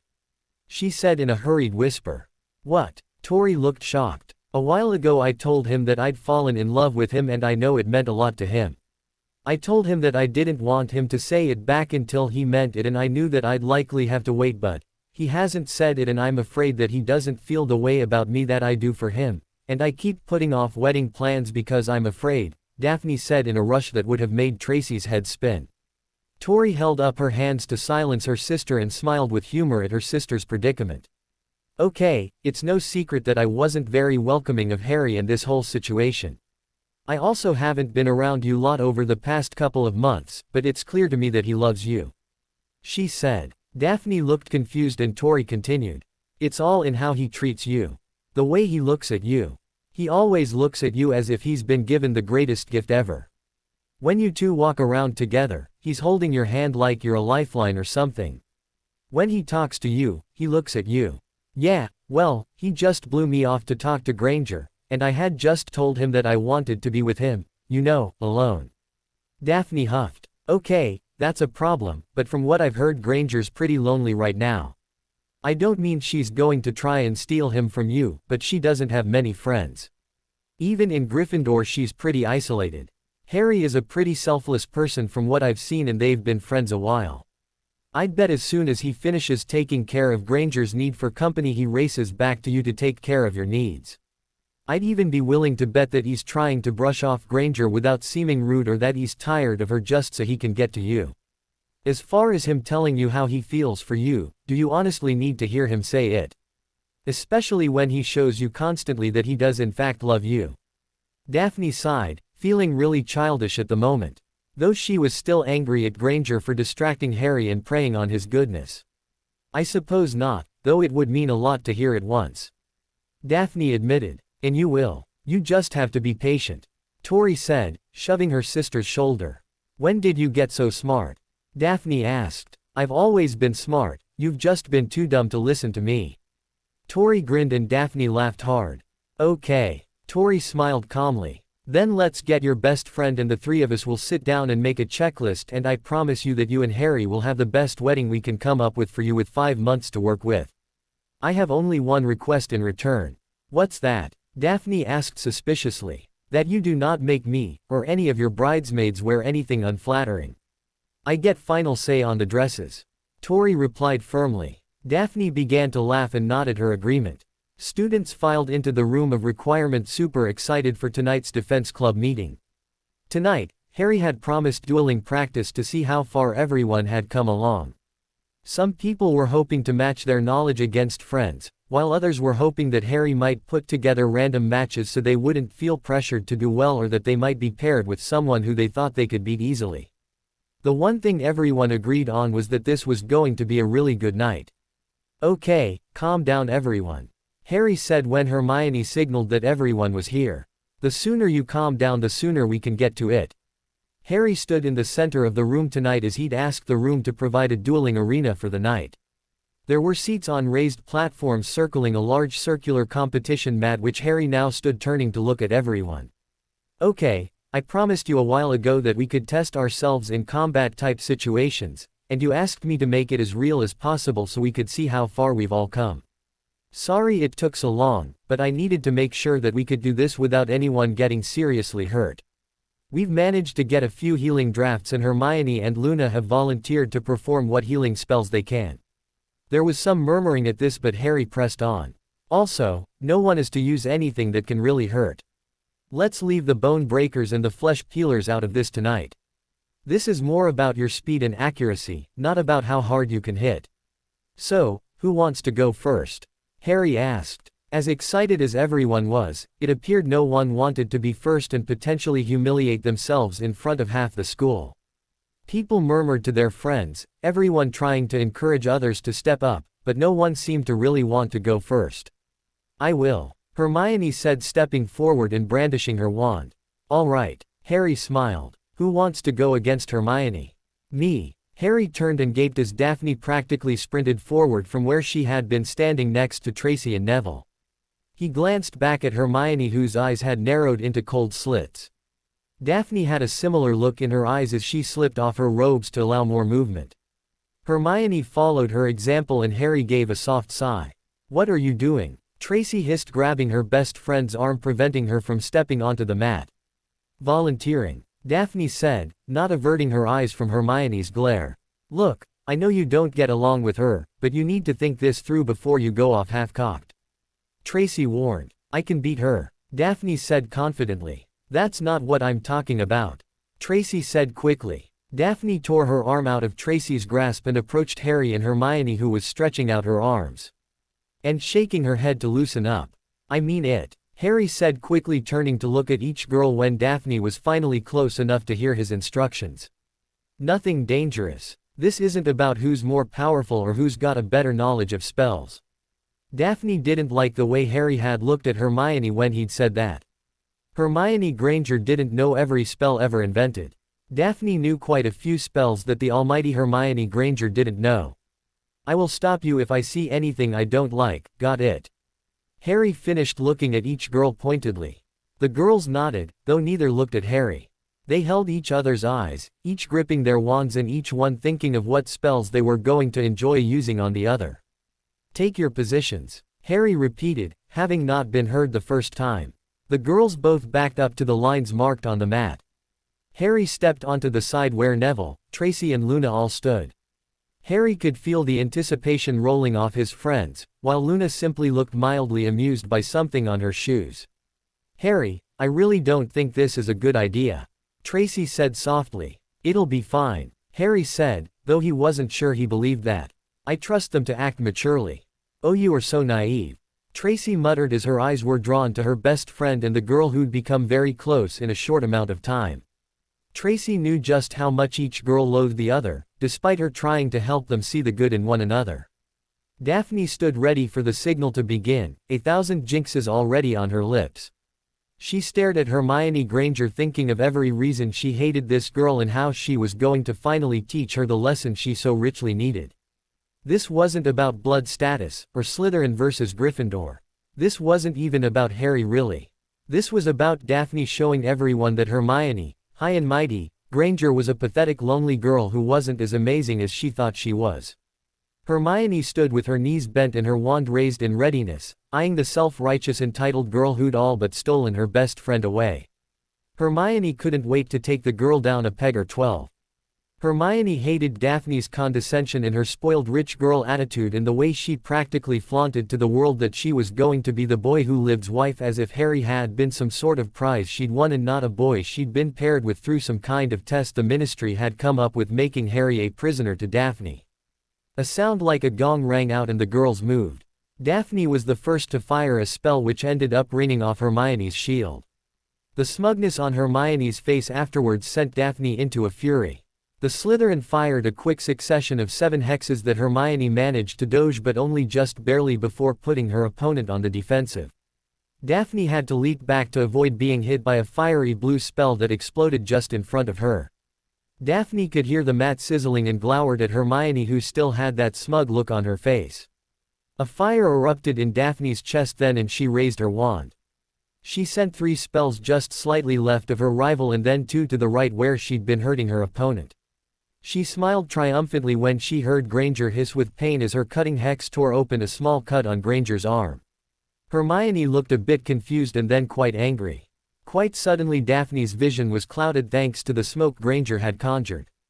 Daphne attempted to use a revealing spell but was hit in the stomach by what felt like a baseball-sized rock, which took her breath away. Daphne doubled over and instinctually rolled, which turned out to be smart, as flames erupted where she had been standing. "Oh no you don't," Daphne thought to herself and waved her wand up and down, conjuring a wind to blow the smoke away. She was startled to find Granger standing only a few feet away from her and quickly used a tripping jinx, which she followed up with a hair-lengthening hex.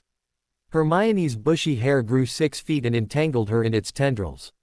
Daphne got to her feet, preparing to stun Granger and claim victory, when Hermione lashed out with swelling hex which hit Daphne's leg.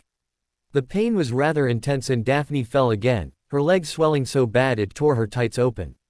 Hermione was using a severing charm on her hair to get out of the mess, while Daphne used a counter spell to undo the damage Granger had done to her leg. Both girls rose again, circling one another, each glaring daggers at the other. Daphne was limping a bit as her leg still hurt, and Hermione hadn't done a very good job in cutting her lengthened hair, which she stepped on occasionally. "You're not going to win here, Greengrass," Hermione snarled. "You think you're so great, Granger. I'm going to show everyone what a joke you really are." Daphne waved her wand and conjured solid steel bars around Hermione, who used her wand to melt the bars. She then transfigured the melted bars into needles and sent them flying at Daphne. Daphne whipped her wand upwards and a wall of stone appeared in front of her. The needles slammed into the stone and fell to the mat with a light metal tinkle. Daphne blasted the wall outward and Hermione had to use a shield charm to keep from getting hit by debris. Hermione decided that she was thinking too big at the moment and tried a different tactic. She used Obscuro and Daphne found herself blindfolded. Daphne knew that if she tried to pull the blindfold off, it would squeeze tighter, so she used a severing hex, which cut her head a bit, but the blindfold fell away in time to see Granger using a body bind. Daphne was only just barely able to duck. Daphne countered Hermione's barrage of hexes with an Immobilis at Granger's feet. She unfortunately missed as Granger literally danced out of the way, but Daphne did hit her opponent with an Aguamenti spell, which she followed with a freezing charm. Hermione's teeth began chattering, and her whole body shook from being so cold. She might have been finished if not for her quick thinking and an overpowered heat spell that turned the ice into steam, which she then sent at Daphne, scalding her opponent. Meanwhile Harry stood on the side, outside the protective barrier, watching with a grim look on his face. He knew that the girls would be pretty evenly matched in knowledge and skill, but he hadn't expected things to go on as long as they had so far. If he were honest, he would have said that Hermione would have beaten Daphne already. This made him feel guilty because he knew that Daphne was quite capable and had a lot of power in her. Tracy stood next to him, fidgeting slightly and looking very nervous. "Relax, Tracy," Harry said, noting her nervousness. "Harry, you don't understand. Daphne has been looking for an opportunity to show Hermione isn't some genius and that you shouldn't look up to her. She's completely jealous of your friendship with her. She's threatened by it, and Hermione doesn't think Daphne is good enough for you. She hasn't gotten over Daphne's original plan to control you," Tracy said in a rush. "They might try and kill each other. I think you're being paranoid," Harry said, though he wasn't sure if he believed that. He couldn't deny that his 2 most favorite people in the world really didn't get along, and neither was good about hiding their disdain for one another, though he held out hope they might learn to respect one another. Unfortunately, that didn't seem to be the case as he watched them circle each other. He began to feel a cold tingle crawl up his spine. The 2 combatants circled each other, both of them breathing hard and looking for their next opening. Each girl eyed her opponent with narrowed eyes and a desire burning in her chest to finally be rid of the other. Though it hadn't been spoken aloud, both girls knew they were fighting over Harry. For Hermione, Daphne was the girl trying to take Harry away from her. Hermione wasn't fooled by Daphne's smiles, and the completely phony way she clung to Harry as if she actually cared about him. Sure, Daphne had told everyone that she no longer wanted to push Harry into politics and manipulate him to get what she wanted, but Hermione knew the truth. She saw it when no one else seemed to. She saw how Daphne had pushed Harry into getting involved with Joshua Montague and how she's twisted him into supporting the amendment that now put him and the rest of the betrothed couples further under the ministry's thumb. Daphne had even managed to make Harry believe that she actually cared about him.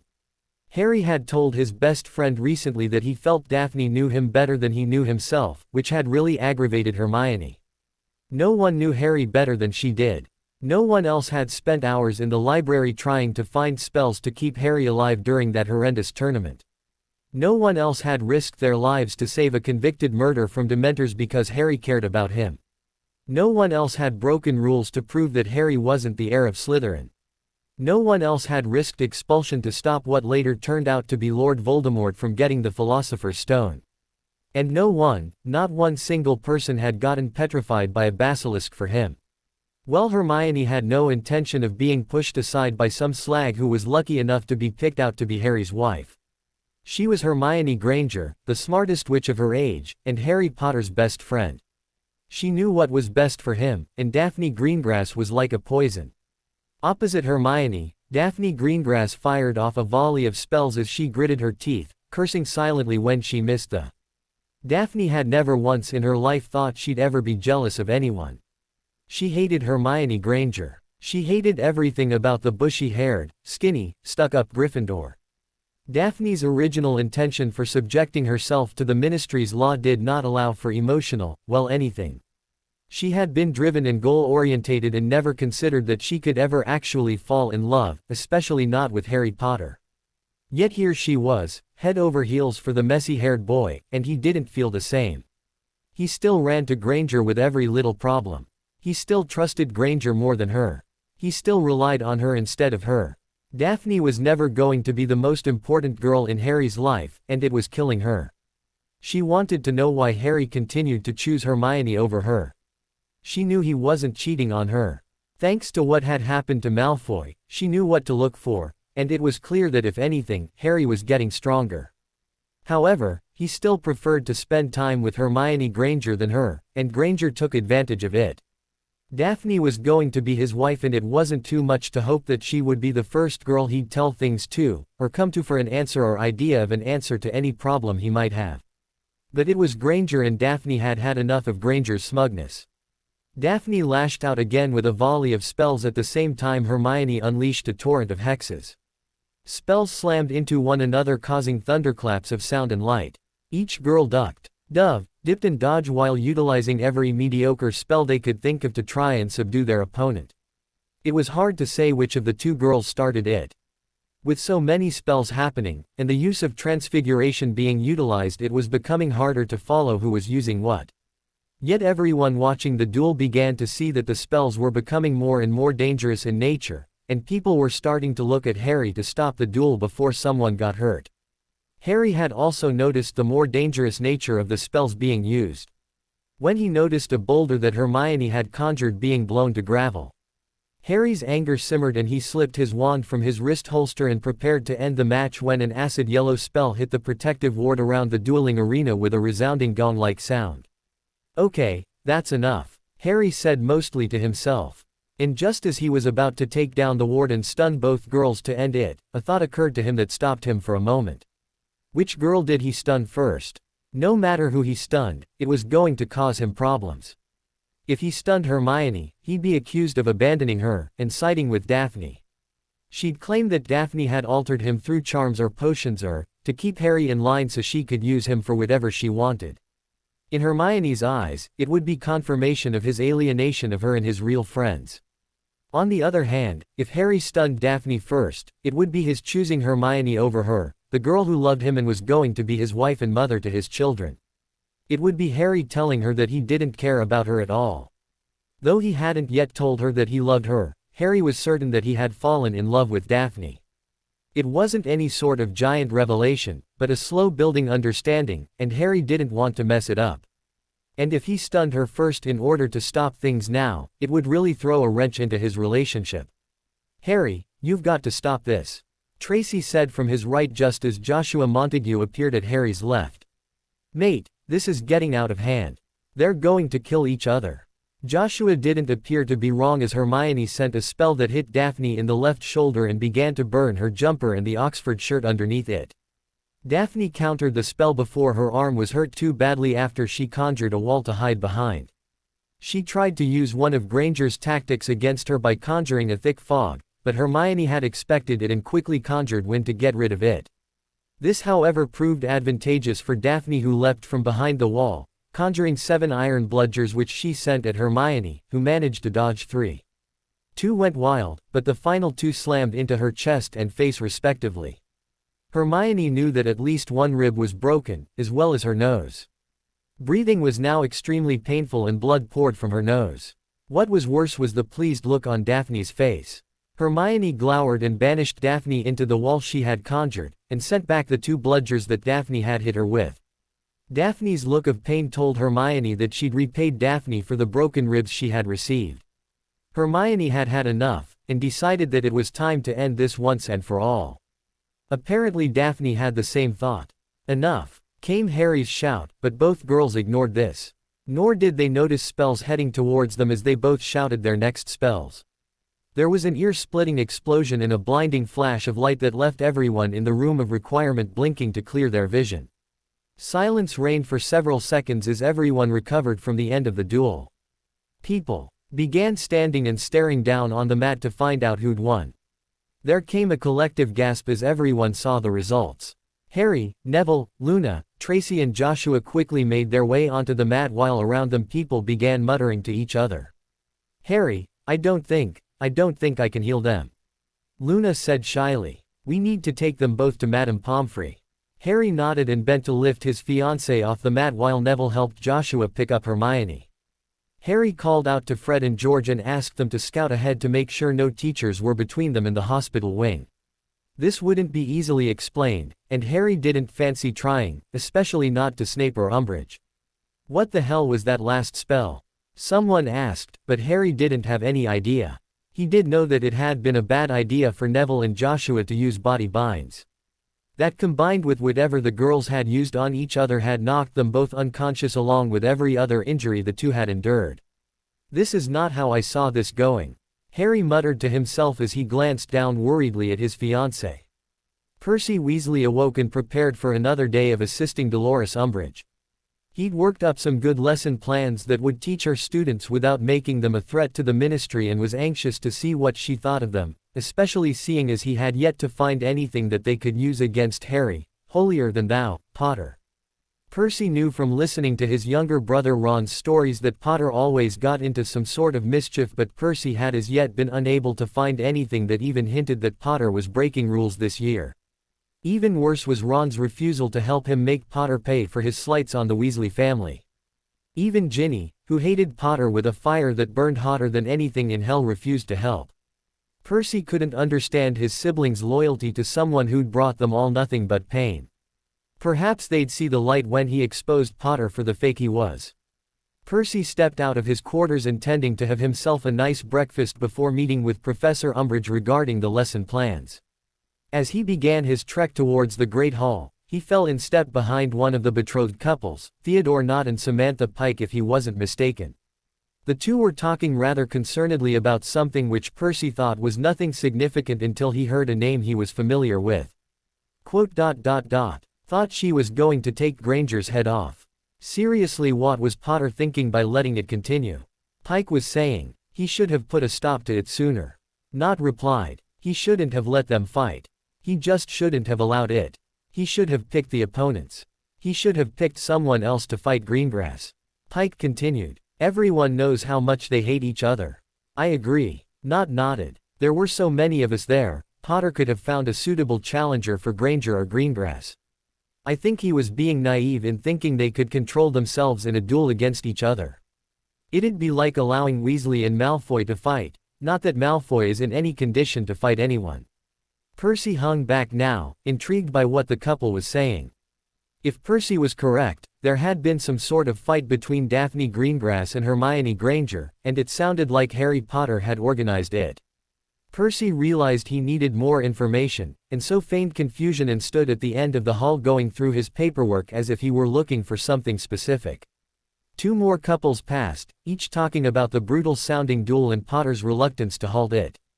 And according to the last couple who passed Percy, the duel had ended the night before others could show off their own skills.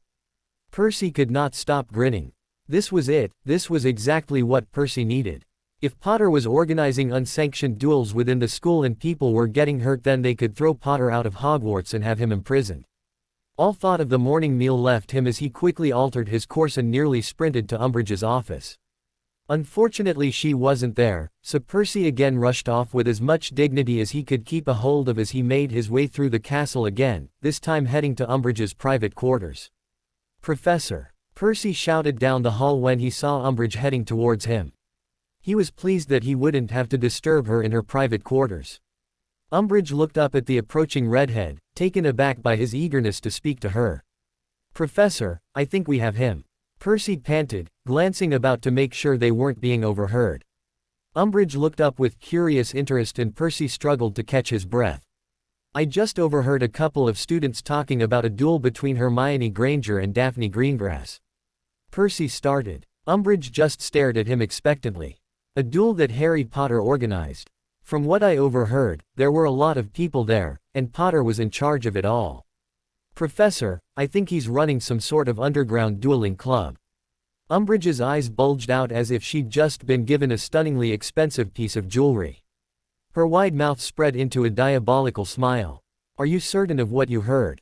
Umbridge asked. "There can't be any mistakes here. I'm certain, and it should be easy enough to verify by speaking with Madame Pomfrey," Percy stated. "We could even interview some of the students I overheard talking this morning as well." Umbridge nodded, her beady eyes gleaming with delight as she began leading her assistant down the hall and towards the hospital wing, plans already forming in her mind. Finally she would have Potter, and Dumbledore would be made to pay for his treason. Daphne awoke and was unsurprised to find herself in the hospital wing of Hogwarts. After such a brutal duel with a formidable opponent, Daphne was surprised she was awake at all.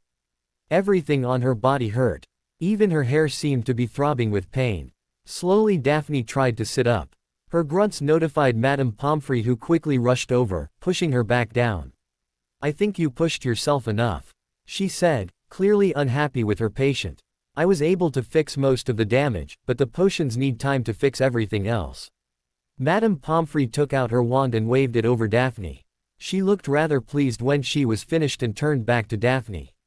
"Well, I believe that you should be ready to leave by tomorrow morning, provided you don't exert yourself today and get more rest. I will have some food brought to you." With that the matron walked away and Daphne couldn't help but feel as though she had just been scolded somehow. Daphne took in a deep breath, which hurt her ribs, and once again made to sit up. "I wouldn't do that until she comes back with your food." Daphne turned and found that the reason she was here sitting up in the bed next to her looking exhausted and disheveled. Hermione had dark circles under her eyes as if she'd been awake for days, and she had hardly any color in her face. "She threatened to hex me worse than anything we'd done to each other," Hermione concluded, taking a slice of apple from a tray on her lap. "Probably good advice." Daphne sighed as she stopped struggling. She settled for staring at the ceiling as she waited, grimacing every time she moved. There was an awkward sort of silence broken only by Hermione chewing on an apple. "How long was I out?" Daphne wondered aloud. "It's Saturday morning. We were both out for just over a day. I woke up about half an hour ago," Hermione said, and Daphne sighed heavily. Daphne had a lot of questions, though she really didn't want to ask any of them, fearing the answers. She glanced at Hermione occasionally and once even opened her mouth to speak, but nothing emerged from her throat. Thankfully Madame Pomfrey returned with a tray loaded with food. The matron set the tray on the bedside table before assisting Daphne into a sitting position. She then set the tray on Daphne's lap and ordered her to finish everything. Daphne had barely taken a bit of her eggs when both she and Hermione turned at the sound of the doors being opened, and both girls shrank a bit when they saw a very unhappy Harry Potter coming towards them. He was stopped for a moment by the school matron, though his eyes never left them. As soon as Pomfrey had finished, Harry walked over to them, his eyes hard and his expression cold. "How are you feeling?" He asked Daphne when he finally stopped, standing between their beds. Daphne couldn't say why, but now that Harry was here, she felt much worse. He'd never looked at her like he was now. Not even when he'd learned why she had submitted her name into the Legacy Preservation Act. Sore, Daphne muttered. And very tired, but Madame Pomfrey seems to think I'm okay. That's good. And you, Hermione? Harry said, turning to the other girl. How are you feeling? Daphne noted that Hermione looked really afraid of Harry. Much the same as Daphne, I suppose. That's good. Harry nodded thoughtfully before suddenly becoming extremely irate and looking at each of them in turn. Do you want to explain to me why you attempted to kill one another? We didn't, Hermione started. Save it, Harry said, holding up a hand at Hermione. I have spent the last day listening to a dozen people tell me that I was an idiot to let you two duel each other. I was told by a dozen people that I should have stopped it, or I should have forced you to duel other people because everyone in the school knows how much you despise each other and that I've been blind. Hermione shrank down in her bed a bit, being unable to remember any time that Harry had been this angry before. Even after McGonagall confiscated his firebolt because she had told her that she thought it might have come from Sirius Black when he was still believed to be a crazed murderer. Not even when Ron had turned his back on him last year. The funny thing is, I've known all along just how much you two loathe each other. But the thing is, I thought that maybe, just maybe, the two of you could both wake up and see how petty and stupid you were both being, and that neither one of you was a threat to the other. I expected that out of everyone in this Ing castle that the both of you could put aside your differences and set an example for everyone else for one night. Harry said, keeping his voice even though he really wanted to scream at them. Do you have any idea what you both put me through? Did you even stop to think how your actions might have affected anyone else? When I saw that it was getting bad, I wanted to stop you both, but Ing froze. You know why? Because I couldn't figure out which one of you to stun first. If I stun Hermione, she thinks I don't care about her, or that she's not as important to me as she once was. Then I lose my best friend, and after Ron, I don't think I could handle that. On the other hand, if I stun Daphne first, then I clearly don't care about her and that I must actually want to be with Hermione. Then she and I are worse off than we were when after Tracy's dinner party. I don't win, so I had to have Neville and Joshua stun you both. Daphne started, but Harry's head snapped in her direction and she actually cowered under his stony gaze. You told me that you would at least be civil when Hermione was around. Yet you can't seem to control yourself from making sarcastic remarks or insulting her under your breath like you think no one can hear you. I've heard every word, Daphne, and I got an earful from Tracy and Neville yesterday. I don't know why you feel so threatened by Hermione. She's my best friend and I care about her deeply, but I'm in love with you, Daphne Isabella Greengrass. Daphne's eyes went wide and she felt as if Harry had hit her in the gut with a bludger. Her mouth became very dry and her heart felt as if it might explode inside her chest. She couldn't believe what he'd just said and wanted to say something, but Harry pressed on with his tirade. And you, Hermione, Harry said, turning on his best friend with narrowed eyes. You need to get over this inferiority complex of yours. I'm not about to shun you. You've been by my side when no one else was, and I'm not about to just abandon you now. I'm never going to replace you, but you need to understand that I love Daphne and she is going to be my wife, which means that she needs to be the top priority in my life now. That doesn't mean that I care about you any less, it just means that my focus will be on her first. Harry said sourly. As it should be. He sighed and ran a hand through his already messy hair and made a sound like a snarl. I don't understand how two people as smart as the two of you are, can be so bloody stupid. I'm sorry, Harry. Hermione said, her voice so soft it was nearly a whisper. We have been stupid, and I don't want to hear it, Hermione. Harry snapped, making the girl flinch. I don't want to hear apologies or excuses or any of it. Did you mean it? Daphne asked as she looked up at Harry for the first time since he started ranting. Do you really love me?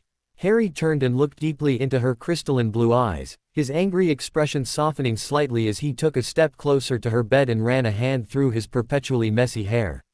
I've wanted to tell you for a while now, he stated as his eyes dropped to the floor as if admitting this to her was somehow embarrassing or something.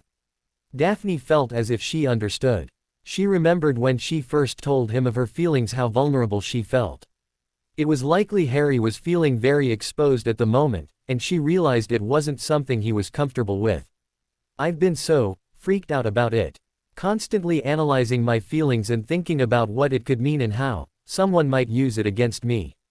I was going to tell you after we got back from the ministry, but I was freaking out about it so bad that when Hermione met us I used it as an excuse to avoid it. I knew when you left you were mad because of, but I was afraid and I didn't know how to. Why didn't you just tell me all this? Daphne countered. Because he bottles everything up. Hermione said. Her pale face suddenly was filled with color as she blushed when Harry and Daphne turned to glare at her. Because I tend to not share everything. Harry said, paraphrasing what Hermione had said. You know about my relatives and how I was raised. I learned to keep everything to myself and I'm not used to sharing, well, anything. Coming to Hogwarts and making friends with Ron and Hermione helped with that, and I know in time being with you will help even more. But making friends was a big change, and this. Harry motioned between himself and Daphne, this is another big change and it's harder because it was forced on us. We've managed to make it good, but it's been a struggle. Daphne nodded and she couldn't help the tears that began to sting her eyes. But I wouldn't change any of it. Harry said softly, now sitting beside her on her bed and taking her hand in his. What we have now, I feel stronger because of you. I feel like no matter what lies ahead of us, that as long as I have you, I can do anything. I can overcome anything. He said the last part with emphasis and Daphne knew that he was referring to the enemy that lay in wait for him outside of the school. I love you, Daphne Greengrass. I know that now and I want to build a great life with you. Daphne gave a watery smile and opened her arms to him. Harry held her tightly for a long moment before he let her go. But this needs to end, he said, pointing at Daphne and Hermione. Hermione is my best friend and that isn't going to change. No one expects you to be friends, but you need to learn to respect each other or we're all doomed. I'll try harder, I promise. Daphne said, wiping at her eyes and vowing internally to actually live up to her word. She heard Hermione also promise, and Daphne was surprised to find the bushy-haired girl shedding tears as well. I'm going to go and fetch your homework from yesterday so you have something to occupy yourselves with today, and I need to let Tracy and your sister know that you're awake. Tori seems pretty upset, so. Daphne nodded again. Harry bent and ed her lips softly, which Daphne was convinced did a lot to take away much of her body's soreness. She gave him a soft smile as he stood. By the way, what was the last spell you cast at each other? It knocked everyone to the ground when it impacted and they looked identical. Bombarda Maxima, the girls said together, and then turned to look at each other. Huh, Harry said thoughtfully. I guess brilliant minds think alike. Neither girl noted his rather smug smirk as he turned to leave, both too stunned by what the other had said. I guess, I owe you an apology. Hermione stammered. If I'd hit you with that, it might have killed you. I should apologize as well. I don't know how I lost control over myself. Daphne said, turning back to the tray that had remained on her lap during Harry's visit. I seem to infuriate people easily. Hermione sighed sadly. Apparently I can be rather pushy and bossy. I've been told I'm cold and petty. Daphne replied. I've never seen him as happy as he has been with you. Hermione said, and it sounded to Daphne as if it cost the bushy-haired girl to admit it. You still think I'm going to use him, don't you? Daphne stated, though there was no ire in her voice. Hermione didn't respond for a moment as if she were thinking about how to answer. Then she began shaking her head. No. I think I've known that for a while, and I've also known that he wouldn't let you. He's smarter and more aware than I think I give him credit for. I think that's why this whole thing has been hurting so much. He doesn't need me the way he used to and it really hurts. At the same time, I can't help but feel happy for him, and you. This took Daphne by surprise and she stared at Hermione with her mouth hanging open. Hermione looked up and gave a weak smile. Tracy's been telling me for months that you're a really good person, and even though I wanted to villainize you, I can't deny that you do seem to really care for Harry. As much as I just want to hate you for your part in everything, I see Harry with you and how happy he is, and I just can't. To be honest, I'm not sure I ever hated you, more what you represented, which was my replacement. Hermione finished, turning away to stare at her now empty food tray. She placed the tray on her bedside table and sighed. Daphne could only stare in shock at the forthrightness of the girl she had always thought of as uppity and self-centered and downright insufferable. I don't think I actually hated you either, Daphne said after a very long pause. I think I hated that you were the first girl Harry always thought of. The one he compared me to. Or at least I thought that he did. I wanted to be the most important person in his life, and it turns out, I am, I guess. How could you not see that? Hermione asked. Everyone can see how important you are to him. I think maybe it's harder to see from the inside, and when you're too focused on everyone else. Daphne sighed. A long silence fell, broken only by Daphne taking a few bites from her food. They both seemed deep in contemplation before Daphne turned to look at Hermione, who seemed lost without an open book in front of her. Did we just become friends? Daphne wondered. Hermione looked up with frightened shock. I think, she stammered. I think maybe we should just take this as a step towards being civil to one another. Oh, thank gods. Daphne sighed. I don't think I could handle Tracy telling me that she told me so. Oh God, no. Hermione made a disgusted face. She can be rather smug, can't she? Harry left the infirmary feeling lighter in a way. He hadn't meant to blurt out that he loved Daphne like that. He'd wanted to tell her in a special way.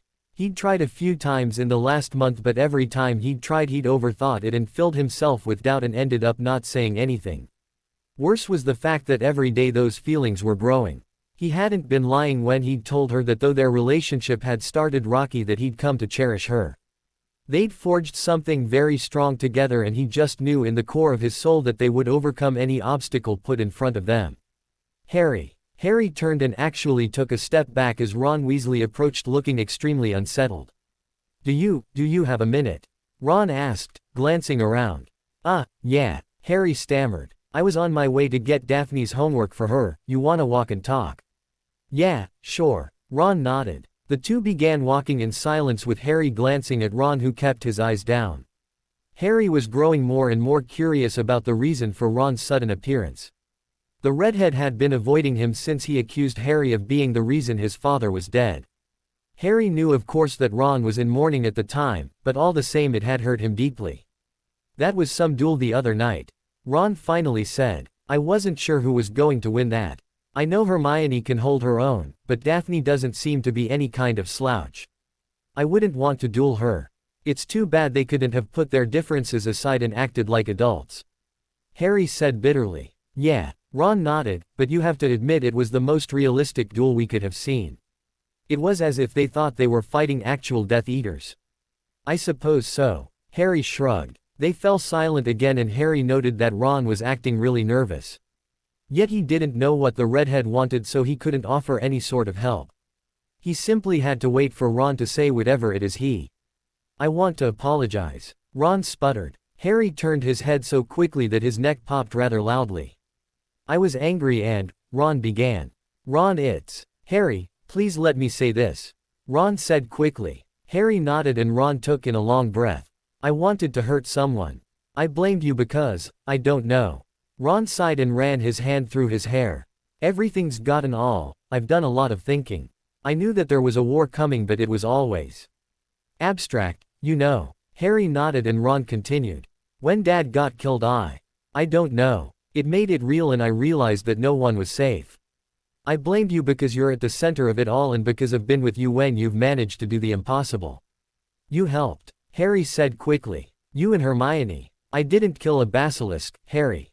Ron countered. I didn't face a Hungarian horntail, or face Voldemort. That was all you, Harry, no matter how you look at it.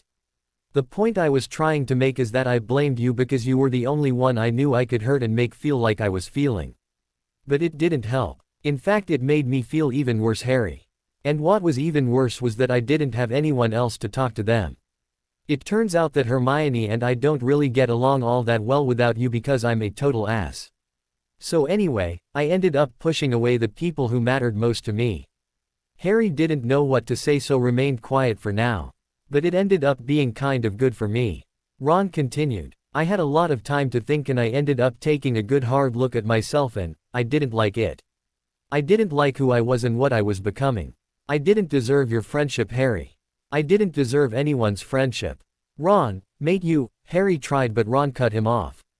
It's true, Harry. And that's when I decided that I had to change. I wanted to change. I hated who I was and I knew that I had to be better. Ron sighed, now looking at Harry for the first time since he'd started. Harry couldn't help notice that Ron did seem different. He hadn't noticed it before, but now as he looked at Ron after hearing what he'd put himself through, it was as plain as day. I started studying harder. I mean a lot harder. McGonagall was really worried about me at first. She thought I might have blackmailed Hermione into doing my work for me, but then she told me that my work in class has improved so much she could hardly believe it. She started having me round for tea and we talked and it helped, you know. Harry nodded and Ron started to smile a little, and he looked rather embarrassed. And talking to Padma has been so, he looked a little lost for words then. I did notice you two together a lot more. Harry said quickly. Are you two, dating? Ron shook his head quickly, though the smile never left his face. No, I'm not ready for that. Ron said. Padma is amazing and she deserves a lot more than I can offer her right now. I've still got a lot of work and growing up to do, And that's kind of why I wanted to talk to you. It's been weighing on my mind forever now. I'm sorry about everything, Harry. I really am. Ron, it's all right, Harry said, waving it off. No, it isn't, Harry. Ron stopped walking and faced Harry. I know what a good heart you have, Harry, and I knew that if I came to apologize you'd accept it and consider it water under the bridge and all that, but we can't go back to how it was before, but it can't. I'd love it if it could be like it was before, but you deserve better than that, Harry. You deserve a better friend. One day I hope that I can call you my friend again, and know that I'm the friend you deserve, but that isn't today. And you have enough to worry about right now without me mucking it all up. So, Harry looked confused. So what happens now? Ron smirked as he shrugged. I honestly have no bloody idea. Both boys began to chuckle and it exploded into full-on hysterics until both were bent at the waist and wiping their eyes. It took a long time for them to calm down, but when they did, Ron offered his hand and Harry accepted it. Here's to one day, mate. Ron said with a broad smile that made Harry's chest feel like it might burst. One day. Harry nodded. Now, if you'll excuse me, I promise to let Padma help me do a bit more research on Snape's essay. It's a rough one, but I think I'm going to do all right with it. But a little extra research never hurt anyone, right? Ron smiled and Harry laughed again. Ron turned to go and Harry stopped him. Ron, about Padma? Harry asked and Ron nodded for him to continue. If Padma decides, or any girl really, decides that you're the one she wants, even if you think they deserve better, then it's up to you to step up and be what you think they deserve. Harry said and Ron thought about it for a moment or two before he nodded. A moment later, Ron rounded a corner and Harry let out a breath he hadn't even been aware he'd been holding. Harry finally turned around and continued back towards his suite to get Daphne's homework. He then cursed himself for not asking Ron to get Hermione's work for her, but then realized that Daphne and Hermione had most of the same classes anyway and he might be able to convince Daphne to loan Hermione her books for the day. Harry figured he could bring parchment and whatever else Hermione needed. Harry rounded the corner that led to the betrothed hall and when he saw something that gave him pause. Percy was standing by the door to his and Daphne's suite looking very superior. His smile broadened when he caught sight of Harry and came striding over. Mr. Potter, I've been looking for you. Professor Umbridge would like a word with you in her office immediately. Percy said in a way that made Harry want to slap his pointed face. What is this about? Harry asked suspiciously, not wishing to get obliviated again. He'd managed to avoid being alone with the great pink toad for a while as he and Daphne no longer went to any of her counseling sessions. Harry thought that if he could drop defense he would have just to avoid the woman altogether. I was only sent to fetch you. Percy said, though Harry guessed by the look on Percy's face the redhead had at least an inkling as to why he was being summoned. With no other option, Harry motioned for Percy to lead the way. Harry reminded himself not to sit, or accept any kind of refreshment from the woman. He also checked his wrist holster to make sure it was functioning properly by casually flicking it and catching his wand, just in case. Harry followed Percy through the castle, getting a few odd looks from classmates as they passed. Percy knocked on Umbridge's office door and waited until he heard the almost musical invitation to enter. Percy opened the door and waved Harry through before entering behind him and placing himself in front of the door almost as if he was going to prevent Harry from escaping. Good morning, Mr. Potter, please have a seat. Umbridge said, directing Harry to a seat across from her in front of her desk. Harry stepped forward and then remembered the last time he'd been alone with this pink toad and how she'd used a sticking charm on the chair. I think I'll stand, if you don't mind, he replied. This didn't faze Umbridge, who just nodded. Very well, she smiled. It has come to my attention that you have broken a myriad of school rules in the past month, with the result that 2 people are now in the care of Madame Pomfrey. Harry gave her a puzzled expression, unsure what rules he'd broken. He hadn't skived off any classes this year, he hadn't gone out of bounds, and he hadn't even broken curfew this year. Harry realized though that she must have been talking about Hermione and Daphne, but that didn't make sense. So far as he was aware, and according to Hermione, who knew every school rule since Hogwarts had opened, clubs were well within the rules. This simply cannot be tolerated. You have put your fellow students' safety in jeopardy, and I will not stand by and watch as more of your peers wind up in the hospital wing. Umbridge said firmly with a gleam in her eye. As of this moment, you are hereby expelled from Hogwarts. Umbridge sat back to wait for the pleading to begin. She had spent all night preparing for this moment, to let Potter squirm and beg for leniency. She'd let him hang out there, worried that he was about to be thrown out, before she made him an offer which he would be unable to refuse. I'm sorry, Harry asked, looking a bit confused. That's right, expelled. Umbridge continued to smile. Mr. Weasley will take you back to your quarters and allow you to pack your things before escorting you off the grounds. Just so I'm clear here, Harry said, still looking confused. You're expelling me from Hogwarts. Now Umbridge began to lose some of her patience. Potter was supposed to be groveling right now, and he was looking as if she had just told a rather funny joke. That is correct, Potter, she said a bit more irritably than she meant to. I will also be asking for an investigation, as I'm sure you have broken a few laws. How can you do that? Harry cut her off. You're not the headmaster, and only he can expel a student, and even then it has to be the result of a full review by the headmaster and the heads of houses. Harry knew this because after his and Ron's rather dramatic return to Hogwarts in their second year, and Snape's threat to see them expelled, Harry had looked into exactly what would happen to him if he ever was expelled. Umbridge clearly had not done so, it seemed. What? Umbridge stuttered. In fact, you haven't even said exactly what it is I did wrong here. So far as I am aware, I haven't broken any rules, Harry stated. Percy gave a soft chuckle and Harry turned to look at him. Do you know something I don't? Harry countered. I have 2 young ladies in the infirmary right now who were injured as a result of your little club. Umbridge nearly shouted. First of all, there are no rules against forming a club. I looked into it, and I'm not the reason they got hurt. Harry began to protest. And finally, I refuse to allow this to continue until Professor Dumbledore is present. If I'm going to be expelled, I want it done properly, so that way I don't slander anyone when I explain to the media why it was the boy who lived, and one of the Hogwarts betrothed was thrown out of school and separated by the Ministry from his fiancée. Umbridge's face went from normal to a violent shade of red in the blink of an eye, and Percy looked thunderous. Harry had them over a barrel and they knew it. Still, Umbridge felt she could salvage this. Very well, Umbridge said through gritted teeth.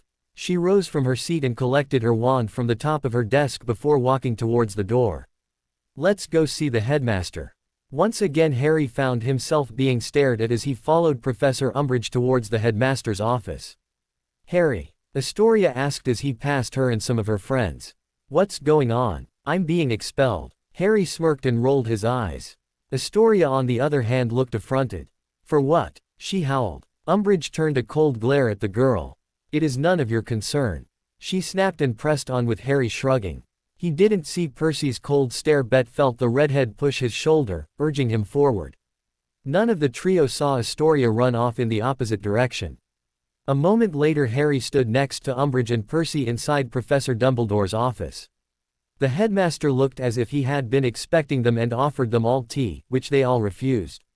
I am here to submit the expulsion of Harry Potter for running an illegal dueling club within Hogwarts that has led to at least 2 young ladies being injured, one of them his betrothed, Daphne Greengrass. Umbridge stated matter-of-factly. What? Harry asked, trying hard not to laugh. You think it's a dueling club? Silence, Potter, Percy snapped. Where did you get that idiotic idea? Harry asked and then glanced at Percy. Oh, never mind. I too am puzzled how you reached such a conclusion and am curious as to what proof you have to present for such an allegation. Dumbledore said, looking to Umbridge, who bristled. First, I have 2 young women who were injured in the course of dueling. That comes from Madame Pomfrey, who is treating the girls. Secondly, I interviewed several witnesses who were present for said duel and claimed Potter refused to stop things when they got out of hand. Third, there is the matter that Potter is running a club without teacher supervision. Professor Umbridge, Dumbledore began, and Harry thought that Dumbledore didn't seem to like calling the pink-clad toad a professor.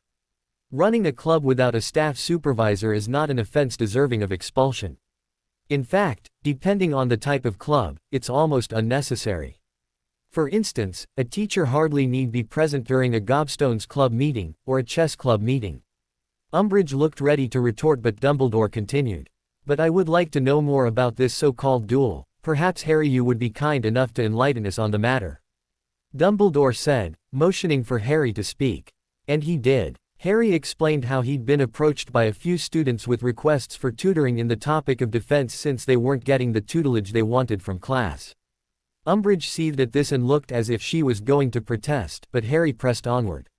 He went on to explain how word had gotten around and more people wanted to learn from him, and that Harry had felt it would be easiest to form a defense club. Harry then continued to explain that he had intended to run a series of duels so people could get some real experience, though people were supposed to only use mediocre spells at best, and that he had taken precautions to prevent any real injuries. Harry then explained that Daphne and Hermione, who both volunteered, allowed personal feelings to enter into their match and that things got out of hand. I see, Dumbledore said thoughtfully as he looked at the 3 people before him. I do recall you speaking to me about forming a defense club. Harry's eyes bugged out a bit before he clamped down on his surprise. He had never asked anyone's permission to form the club, but knew that Dumbledore was taking some of the attention off of him. But I thought I asked you to ask Professor McGonagall or Professor Flitwick to supervise such a club. I am the defense teacher, I should have been asked, Umbridge started, but Dumbledore held up his hand. At the time, you were quite burdened with your duties in regards to counseling the betrothed couples. I felt it offered little time to supervise Harry's club. Also, Professor Flitwick was a dueling champion and I felt he would be best suited for what Harry had in mind, which was much more practical work. Dumbledore explained. But this is, Umbridge began to sputter. A misunderstanding, Dumbledore said with a smirk. Perhaps you didn't ask enough questions of your witnesses to get a full understanding of the situation. An honest mistake, I am sure. Umbridge looked ready to eat glass as she glared at Dumbledore and then at Harry. Harry was fighting hard not to start laughing when there came a voice from behind Dumbledore. 2 young ladies are requesting to see you. They claim it is urgent, Headmaster. Harry couldn't see who spoke. But Dumbledore replied that they should be allowed up. He then winked at Harry, who turned as he heard 2 sets of feet stomping up the stairs towards them. Professor Dumbledore, don't expel Harry. Hermione shouted frantically. He hasn't done anything wrong and I would know. I'm with him almost every minute of the day. Daphne shouted. Calm down, ladies. Dumbledore chuckled. Harry is in no danger of being expelled, and I don't think Madame Pomfrey is going to be very happy that you 2 have exerted yourselves in getting here, much less leaving the infirmary before she has released you. This has simply been a misunderstanding. He's not getting expelled. Daphne looked at Harry, worry evident in her eyes. Harry took her hand and drew her close to him with a small smile. Not at the moment. Dumbledore smiled. Now if you will all excuse me, I do have quite a lot of things that need my attention. Harry, since you are here, could I trouble you for a moment of your time? Perhaps Miss Greengrass and Miss Granger could wait outside for just a moment before you see them back to the infirmary. Hermione nodded and left with Daphne following after, a quick to Harry, who smiled at her. Umbridge glowered, followed by Percy, who looked like a child who'd had his favorite toy taken away. When the door closed, Dumbledore got Harry's attention by clearing his throat. While I admire your intention and your choice to help those who have sought your assistance, I must tell you that you were a bit careless, Harry. He said, though he did look quite proud. I think it would be best if from this point forward, you actually have a faculty advisor present, just in case. Harry couldn't argue this and nodded. Dumbledore offered to speak to Professor Flitwick on the matter before his smile faded a bit. May I ask why it is you haven't come to see me following your visit with the goblins? Dumbledore asked. I feared you'd be rather upset with me. For stopping my mail from reaching me all these years. Harry asked. Dumbledore looked for a moment like a dog who expected to be kicked. Harry shook his head. I think if I'd learned it a few months ago I would have been furious. Harry admitted. But I think I understand things better now. I can't say that I'm happy about it, but I understand why you did it, and I'm thankful as well. If my aunt and uncle had learned that I had money, they would have done everything they could to get it for themselves. It wasn't only your mail from Gringotts. I had to prevent all mail from reaching you for your safety. Though many people praised you, there were some that would nothing more than to see you pay for what they felt they lost. You recall of course some of the letters Miss Granger received last year following one of Rita Skeeter's articles. Harry nodded. Knowing some of Lord Voldemort's followers as you do now, I think you can see why I put such a protection in place.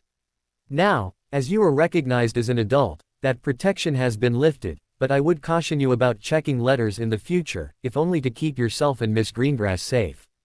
I will. Thank you, sir, Harry said. Now, please be so kind as to make sure both Miss Granger and Miss Greengrass return to the hospital wing before. Albus. Albus. Madame Pomfrey's voice came from the fire.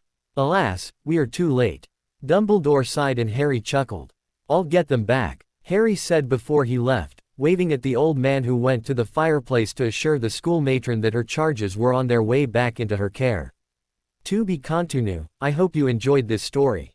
Also remember to subscribe and like this video. See you in the next video.